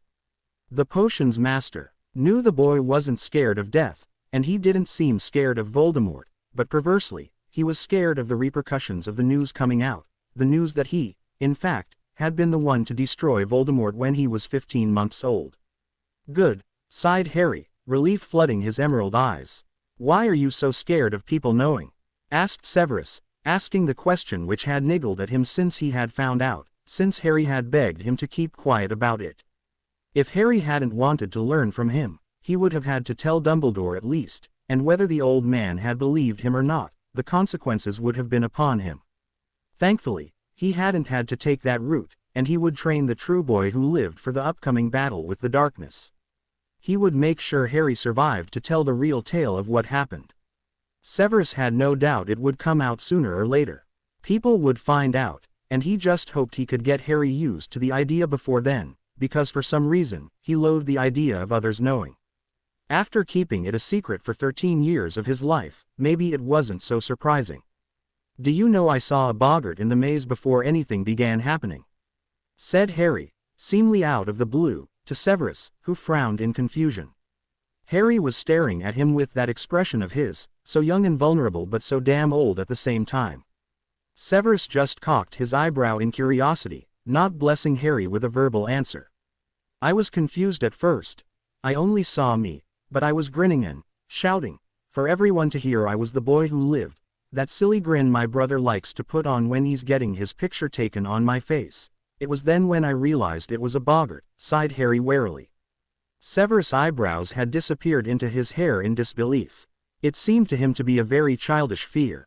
Then again, who actually determined what was childish, where a fear was concerned? One person's fear may seem childish to another, while the reverse could actually be just as true. He didn't understand Harry's fear, he truly didn't. Would it be so bad if it got out?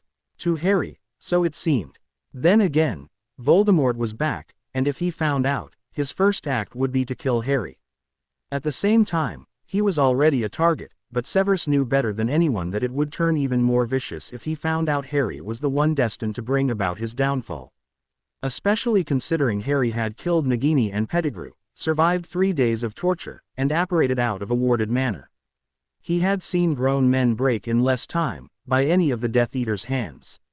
Mind you, with what Harry had for a family. Of course, he also realized the boy apparently wasn't going to give him an answer to his question, or perhaps wasn't able to formulate the answer into words yet. I see. Would you like another dreamless sleep potion? Asked Severus smoothly, indicating that the conversation was over with and to get to bed without explicitly saying so. There was no point in continuing if the reason for the fear wasn't going to be divulged so they might be able to work something out. No thanks, I should be fine, said Harry, getting up. He washed his GL and put it on the drying rack before going to bed, slipping into his room with a very quiet, "Good night, sir." All was quiet, so Severus went to his own bed, wondering what was going to happen in the coming summer. He had no plans to stay at his mother's home permanently. He had his own manor, Prince Manor, and intended to return to it with Harry. It had a brilliant potions lab, garden space for ingredients, plenty of space, and decent beds in it. He hoped perhaps to convince his mother to move in as well, as it would be much safer than the wards on the flat. Not that the wards on the flat were by any means inadequate, but the wards at Prince Manor were older and more secure, and also unplottable, which was almost impossible to do to a space like a flat. Once summer was over, he would ask the boy what he wanted to do, continue to go to Hogwarts while working on his apprenticeship during the summers or just take on a full-time apprenticeship. Severus couldn't deny that he hoped Harry chose full-time, since Severus had a lot to teach him. With Voldemort back, it was obviously critical to learn everything he could, and Hogwarts wasn't going to give him that. At the thought of Voldemort, his mind also circled over the prophecy, which kept popping up at the most annoying times. He couldn't deny he was curious about the full contents of the prophecy he had heard all those long years ago. Another thing he was unable to believe was how Harry Peverell didn't blame him for how his life had turned out. If he hadn't overheard the first part of the prophecy, the Potters wouldn't have had to go into hiding. Pettigrew would never have had the chance to betray them, and Harry would have had a normal childhood. Then again, Severus had to admit, Destiny had a way of getting her own way. They were now at Prince Manor, and Severus had been showing Harry around, ending at the room he'd decided would be the boys'. Earlier on, he had flown to the manor and asked the house elves to prepare the room, which really only meant airing it and making sure everything was there and working. "This is your room for the duration of your stay," said Severus smoothly, opening the door and showing Harry in. The 14-year-old gasped, his breath catching in his throat as he walked into a room which was easily the size of Eileen's whole flat. The room was very light and airy. Straight ahead, 2 sets of MIV doors led out to a huge balcony, and to one side there was a door leading to a large, spacious bathroom, which was done in a very light lavender and white color. A shower was attached to the wall where the white tub with gold taps was, and the sink and toilet were the same coloring. The bedroom itself was done in neutral colors, with pale cream-colored walls, a toffee-colored, lush shag rug, dark wood furniture, and cream-colored bedding. The furniture consisted of the bed, a nightstand, a large bookshelf, a double wardrobe, a of drawers with 5 pull-out drawers, a small cupboard for books and such, a dressing table, a study desk and chair, a couch and matching cushioned chairs, and a coffee table. On the desk was all sorts of stationery, parchment, quills, and everything he could need to start working on his apprenticeship, and the bookshelf had plenty of space to put all his books, which pleased him greatly. "It's beautiful," said Harry, his green eyes sparkling with awe.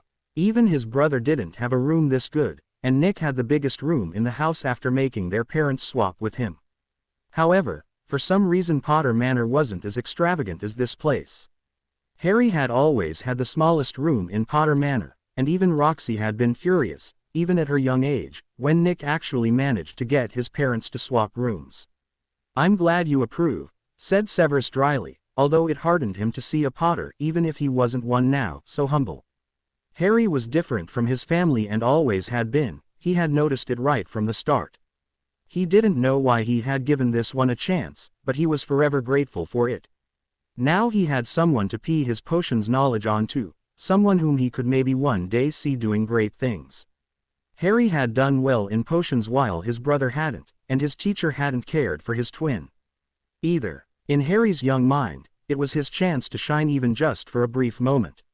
He wanted to prove he wasn't Nick and he could do well. The fact that Severus Snape hadn't been nasty caused Harry to assume he had indeed proven himself. From that point on, he'd read all the books he could, wanting to be noticed, even if it was only by Professors Snape and Flitwick, then later just Flitwick because Snape wasn't teaching anymore. "I do. It's great, thank you, sir," said Harry enthusiastically. "You are welcome. Before I forget, here is your old trunk from school," said Severus, taking out a very small, rectangular box. Setting it on the floor, he spelled it back to its normal size. He'd remembered the child not having his old Hogwarts trunk and had flown to Dumbledore's office, where he had requested the possessions of the now proven alive student, somewhat relieved the old man had sworn he hadn't read the magically locked diary. Regardless, he had used a summoning charm, just to make sure everything of Harry's ended up in the trunk, before leaving. "Oh, I had forgotten about that," said Harry almost sheepishly. Severus smirked sardonically. "I shall leave you to get settled in, then. We aren't doing anything today, so you can spend the rest of the day getting familiar with the grounds and manor," said the potions master smoothly. "If a door is locked, kindly do not go inside that room, though the rest, I have no issue with you stepping inside to examine." With that instruction, Severus knew the boy wouldn't go in his personal room, as he'd locked the door to it before fetching Harry back to Prince Manor, knowing he intended to let his new apprentice look around mostly freely. He had asked his mother if she wanted to move in, but unfortunately, she had adamantly refused. Too many bad memories were in this place for her to ever be comfortable. It was the reason Severus never went near Spinner's End, so he knew what she meant and dropped the subject for the time being. Instead, he had just made sure the wards were in tip-top shape and left it at that. She hadn't been happy about having to get a new eye stent, but she was too happy about Harry finally being happy to truly care about losing him. "Yes, sir," said Harry, nodding his head. He was now officially an apprentice and that was the appropriate response he was supposed to give. Plus, he had been his teacher during his first year, so it wasn't hard to slip into that role. "Good," said Severus, nodding his head curtly before closing the door with a soft click as he went down to the dungeons. Despite the fact that Reese was the potions master at Hogwarts, Severus still supplied Poppy with the potions needed for the hospital wing as she didn't trust anyone other than Severus to supply them. He got paid for it, the funds coming out of Poppy's budget for the year to run the hospital wing to buy potions, diagnostic wands, and other such things. Each and every potion she used, even things like torn sheets, had to be marked down so it was accounted for. The most expensive thing she had to buy was probably the Skele-Gro, as it was both hard to make and illegal for anyone but the manufacturer to produce, so she compensated by having a friend who gave her discounts provide most of the rest of the potions she needed. A potions apprentice could learn to make Skele-Gro, but only for personal use. Severus had already learned the process and intended on teaching Harry as well. If anything, it was more complicated than Veritaserum, which uninformed people found hard to believe. For the moment, the man was going to brew a couple of the hardest of the hospital wing's potions, while Harry would start the next morning with the easiest ones.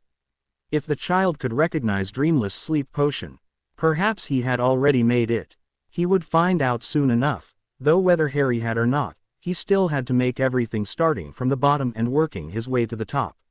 Yes, he was even going to have to remake the potion to cure boils. It helped the student become more adept at it, ensuring they could brew it in any circumstances, including brewing multiple cauldrons simultaneously. The boy had indeed spent the evening wandering around the manor and grounds, finding a patio and yard space right outside the back, then a garden for some common potions ingredients past the yard space which was neatly tended for decorative purposes. Past the garden hedges were a storage barn for outdoor tools and extra livery gear and a stable with horses and a herd of skeletal, winged, horse-like creatures Harry knew to be thestrals with a fenced vegetable garden between the two. Beyond those was some forested land with riding trails where more potions ingredients could be found, and grazing land for the herds. The manor itself was beautiful. The foyer was huge with a walk-in closet on both sides to store coats, cloaks, and footwear for all weather and one main stair leading up to the second floor, which led to another stair to a third floor. The room to the left of the foyer was a combined formal dining hall and small ballroom with a small stage for social functions, while down the hall from there was the entrance to there was a 3-story tall atrium, or a glorified greenhouse, for fresh potions ingredients used year-round and some herbs for cooking. To the right of the foyer was the conservatory sitting room, which had a grand piano and many other musical instruments from around the world, most of which Harry didn't recognize. Next to the conservatory was a sitting room done mostly in black and white which had a fireplace connected to the flow network, and at the end of the hall on that side of the manor was the smaller, family dining room. In the middle of the manor's first floor, behind the foyer stairs, was the large and functional kitchen, where house elves were pottering around, and the servants' quarters were just past the kitchen, at the rear of the building. Of course, there was a huge potions lab and a pantry cold room in the dungeons, across the hall from one another, and the entrance to the basement level was in the hall next to the atrium's entrance. On the second floor, above the formal dining hall, there was a large, 2-story leery followed by the study, and the rest of the floor on that side of the central hall was taken up by the atrium. At the far end of the hall was a locked room. Above the conservatory was a fair-sized sitting room, and there were 3 bedrooms on that side of the hall, one of which was now Harry's. The third floor had a general storage room between the space taken by the leery and the atrium, and on the other side of the hall, there was another family sitting room followed by 3 bedrooms and a fourth at the end of the hall above the locked room, all of them designed as guest rooms. While looking around, Harry had noticed Prince Manor didn't have portraits of the relatives, like at Potter Manor. James had taken all of them down because Lily hadn't liked the way they spoke to her, making the boy wonder if his professor had been the one to take the ones in Prince Manor down, though by the way Eileen spoke of them, it was likely he had. It saddened him to actively realize he could see the Thestrals now, which forced him to acknowledge the fact that he'd killed someone and seen death, when he'd killed Nagini and Pettigrew, even if they were sorry excuses for lives. On the other hand, it didn't surprise Harry at all to see the potions lab, as his new potions master, Severus Snape, sure did love his potions. Eileen was pretty much the same, but couldn't hover around potions all day, being too old and frail for it now. The next morning, Harry was up at 6 o'clock, which was even before Severus, and the dark-clad man was an early riser. Though he wasn't up for long before Severus joined him in the study. He had just had time to finish writing a letter to Luna and had used the journal to write to Victor. "Did you sleep well?" asked Severus as he took a seat across the desk from Harry. He was already dressed in black dress trousers and a black, long-sleeved t-shirt. He hardly ever bared his arms, mostly because of the shame of having the dark mark on his left arm, so it said a lot about how comfortable he already was with the boy. "I did, thank you very much. It's a beautiful place," smiled Harry softly. The bitterness Severus had seen when Harry first woke up in his mother's flat was gone. Having gotten the anger out of his system and some revenge on those who had hurt him seemed to have done wonders for his mental state. It was a rather strange to Severus, who could hold a grudge forever and a day. He knew he wouldn't have gotten over anyone leaving him to die, never mind so soon. It wasn't good holding on to grudges, but for him, it was damned hard to let go of them. He was glad Harry was mature enough to get over it, to not let it rule his life, as that path was a long and lonely road to take. He should know, he had taken it. All a person needed to do was look at his left arm to realize it. "This is your schedule for the time being," said Severus, handing it over. Harry looked it over and nodded his acceptance. At 7:30 in the morning, he would have breakfast, and from that time until 9 he would be reading. From 9 to 10, he would be quizzed on what he had read, and from 10 to noon, he would be brewing before having an hour for lunch. After eating, he would continue potions for an hour, and from 2 until 5, he would practice defense. From 5 on, he would get to spend the rest of his day doing whatever he wished. He noticed his Sundays were half days and mostly potions, which he didn't mind at all, and the rest of the day, he was allowed to do whatever he wished as long as he informed Severus of where he was going. "I assume that nod means it is acceptable," commented Severus, arching an eyebrow inquiringly. "Yes, sir," said Harry, nodding eagerly. "Very well. It's 6:30 now. Let's have breakfast and get started," said Severus. "Great," beamed Harry, so they headed to the dining room. They were halfway through breakfast when the owls came, delivering letters, newspapers, requests, and other such things. Surprisingly, or not so surprisingly, given the circumstances, Harry had 2 from the ministry. Draining the last of his orange juice, Severus hated pumpkin juice and refused to buy it. He opened the letters as Severus did the same with his own after wiping his mouth with a napkin. "I've got 4 seats on the Wizengamot, 1 each for the 3 Peverell brothers and the Potter one," said Harry in surprise, which made Severus think Harry hadn't truly understood what he was doing by disowning himself and taking up the mantle of the Peverell name. "Did you not research everything before you did this?" asked Severus, frowning. "I did, but I didn't realize how important the Peverells were. I just thought they were my earliest recorded ancestors. I also knew it would make me the head of my family. It helped that I was getting one over James," shrugged Harry indifferently. Severus smothered a smirk at hearing one of James Potter's own children referring to him by his given name. "It means you can disown the Potters, it means you have a say on the education board, and it means you have 4 seats and votes on the Wizengamot. It's more glamorous than it looks being the head of the family, especially where making money is concerned," lectured Severus quietly. "I understand, I don't think I'll have to worry about money. I want a job one day, hopefully with potions.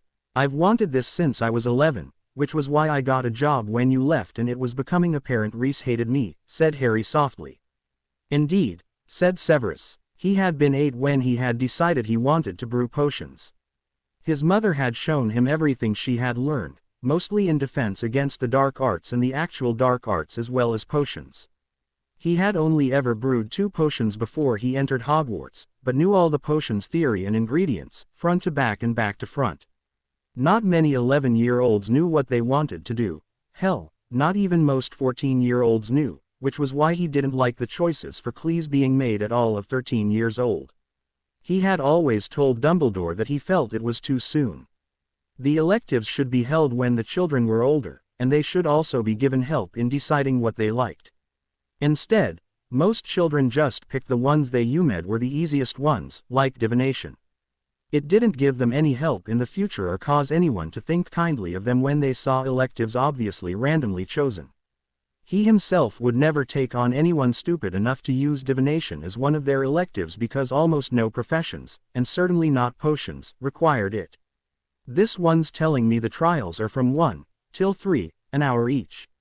Is that enough time for a trial? Asked Harry, taken aback. He had always, obviously wrongfully, UMed it would take days.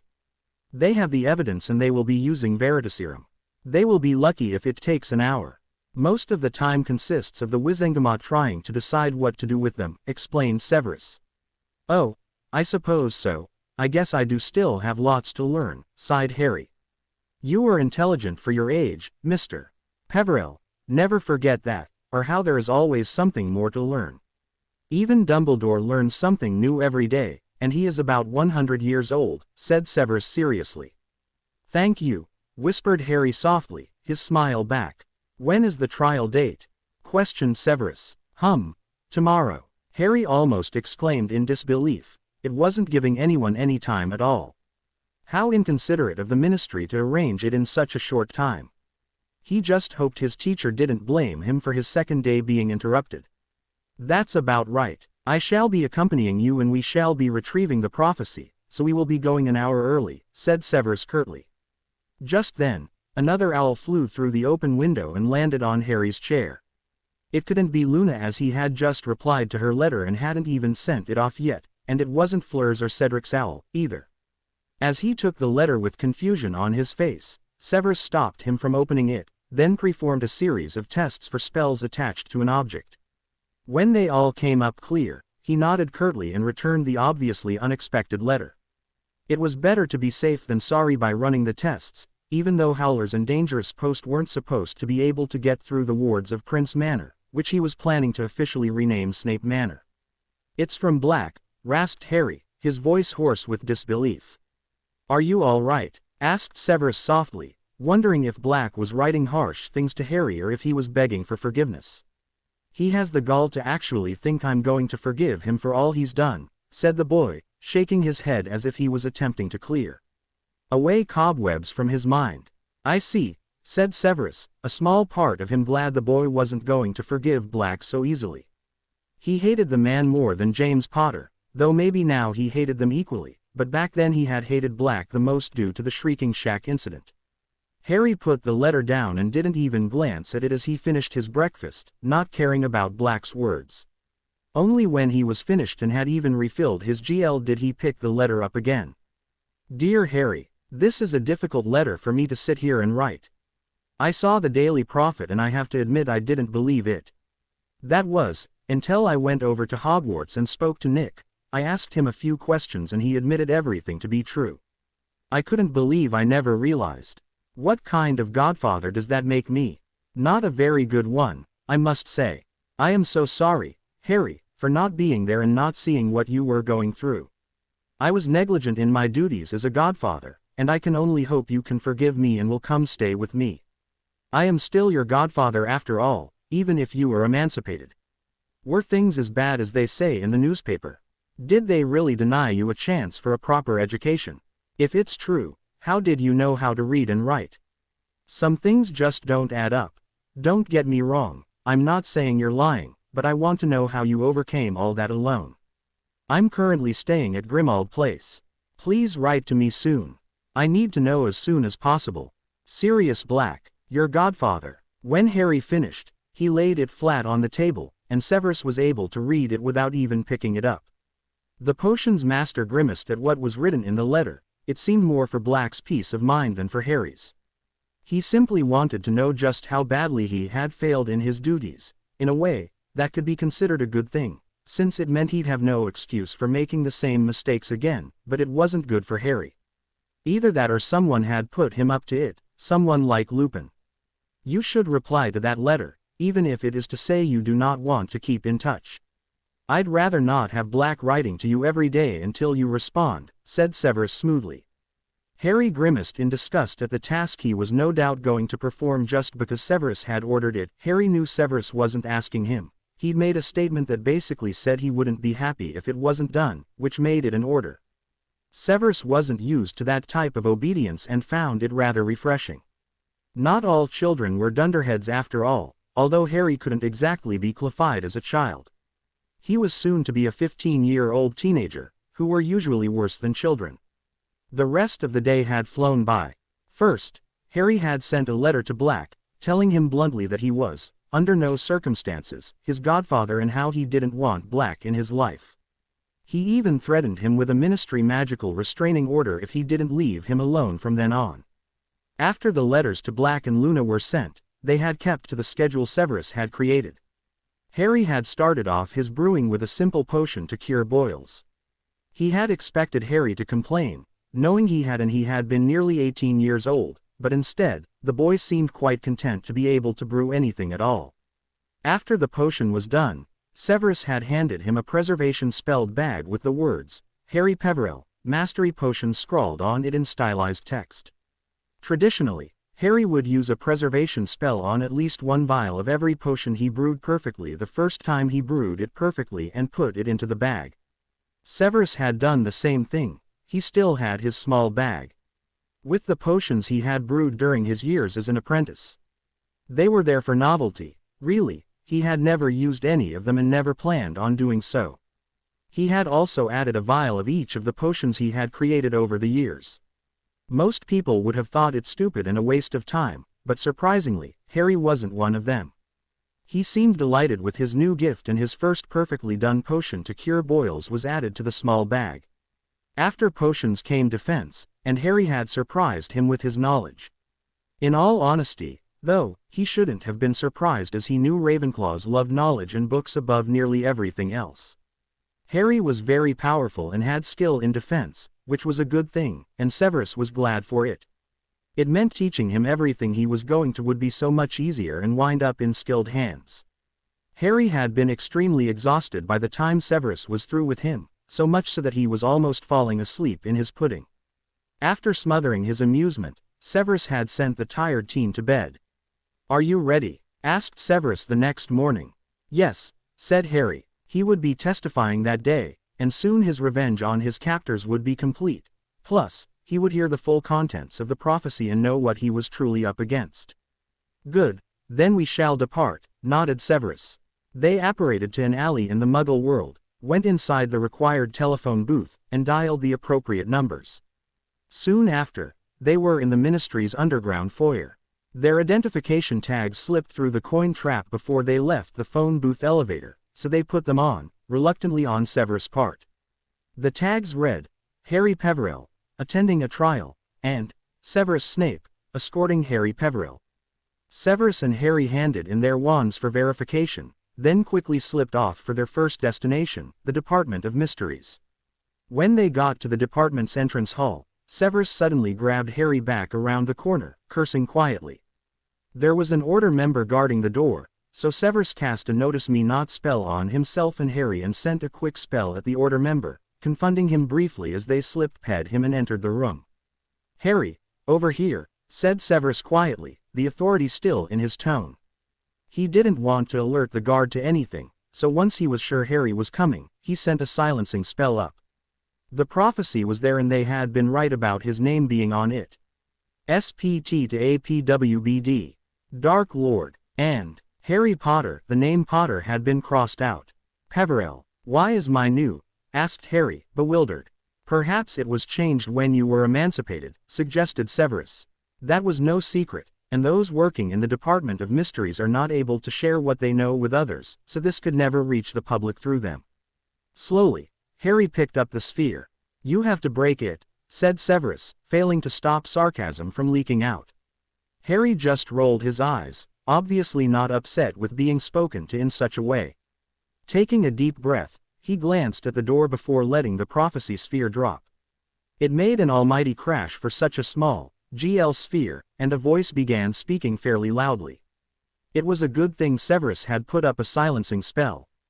"The one with the power to vanquish the Dark Lord approaches," said the voice of Trelawney. Harry, who had never had her CL, didn't realize it was very different from the cold, harsh voice which was speaking. "Born to those who have thrice defied him," rasped Trelawney. Severus' heart was going a mile a minute, as after the next line, he didn't know what it said. The unknown scared and thrilled him, and he felt as if he had just successfully managed to tweak the Wolfsbane potion all over again. He couldn't have calmed down even if he had been forced to consume a calming draught. "Born as the 7th month dies." Nothing could be heard apart from the voice, which surprised both the man and teen. Their hearts were pounding so fast that surely others could hear them, they thought. "And the Dark Lord shall mark him as his equal." Severus' eyes went straight to Harry's lightning bolt scar as Harry reached up and rubbed it. They had obviously both come to the same, and likely right, conclusion, a detail Severus found rather fascinating. Voldemort had put the prophecy in motion by misinterpreting it. Severus wondered if he would have gone after the boy if he had known the entire thing. "But he will have power the Dark Lord knows not." Harry frowned, his forehead wrinkled in confusion. "And either must die at the hand of the other, for neither can live while the other survives." To be continued. I hope you enjoyed this story. Also remember to subscribe and like this video. See you in the next video. Harry shivered, feeling chills as goosebumps spread over him and dread settled in. Apprehensive green eyes met concerned black ones. Severus had suspected it, but to hear it was another thing altogether. Perhaps it hadn't been the best thing to do, letting the teen hear it. However, he shook off those thoughts. It was best if the boy knew, and also knew what to expect and what was coming. He knew destiny couldn't be cheated, so Harry would either have to kill or be killed. Harry had already killed, but this was different. He hadn't set out to kill Nagini and Pettigrew, though it had happened in self-defense. This could be considered self-defense as well, he supposed, and it was now no wonder Dumbledore was training Nick if that was what he knew. Too bad he was training the wrong one. Severus was suddenly glad he knew what he did, more determined than ever to ensure that Harry knew what he needed to live. Harry would kill Voldemort, and Severus would be by his side all the way along, making sure the teenager didn't falter, ensuring the boy knew he was doing the right thing.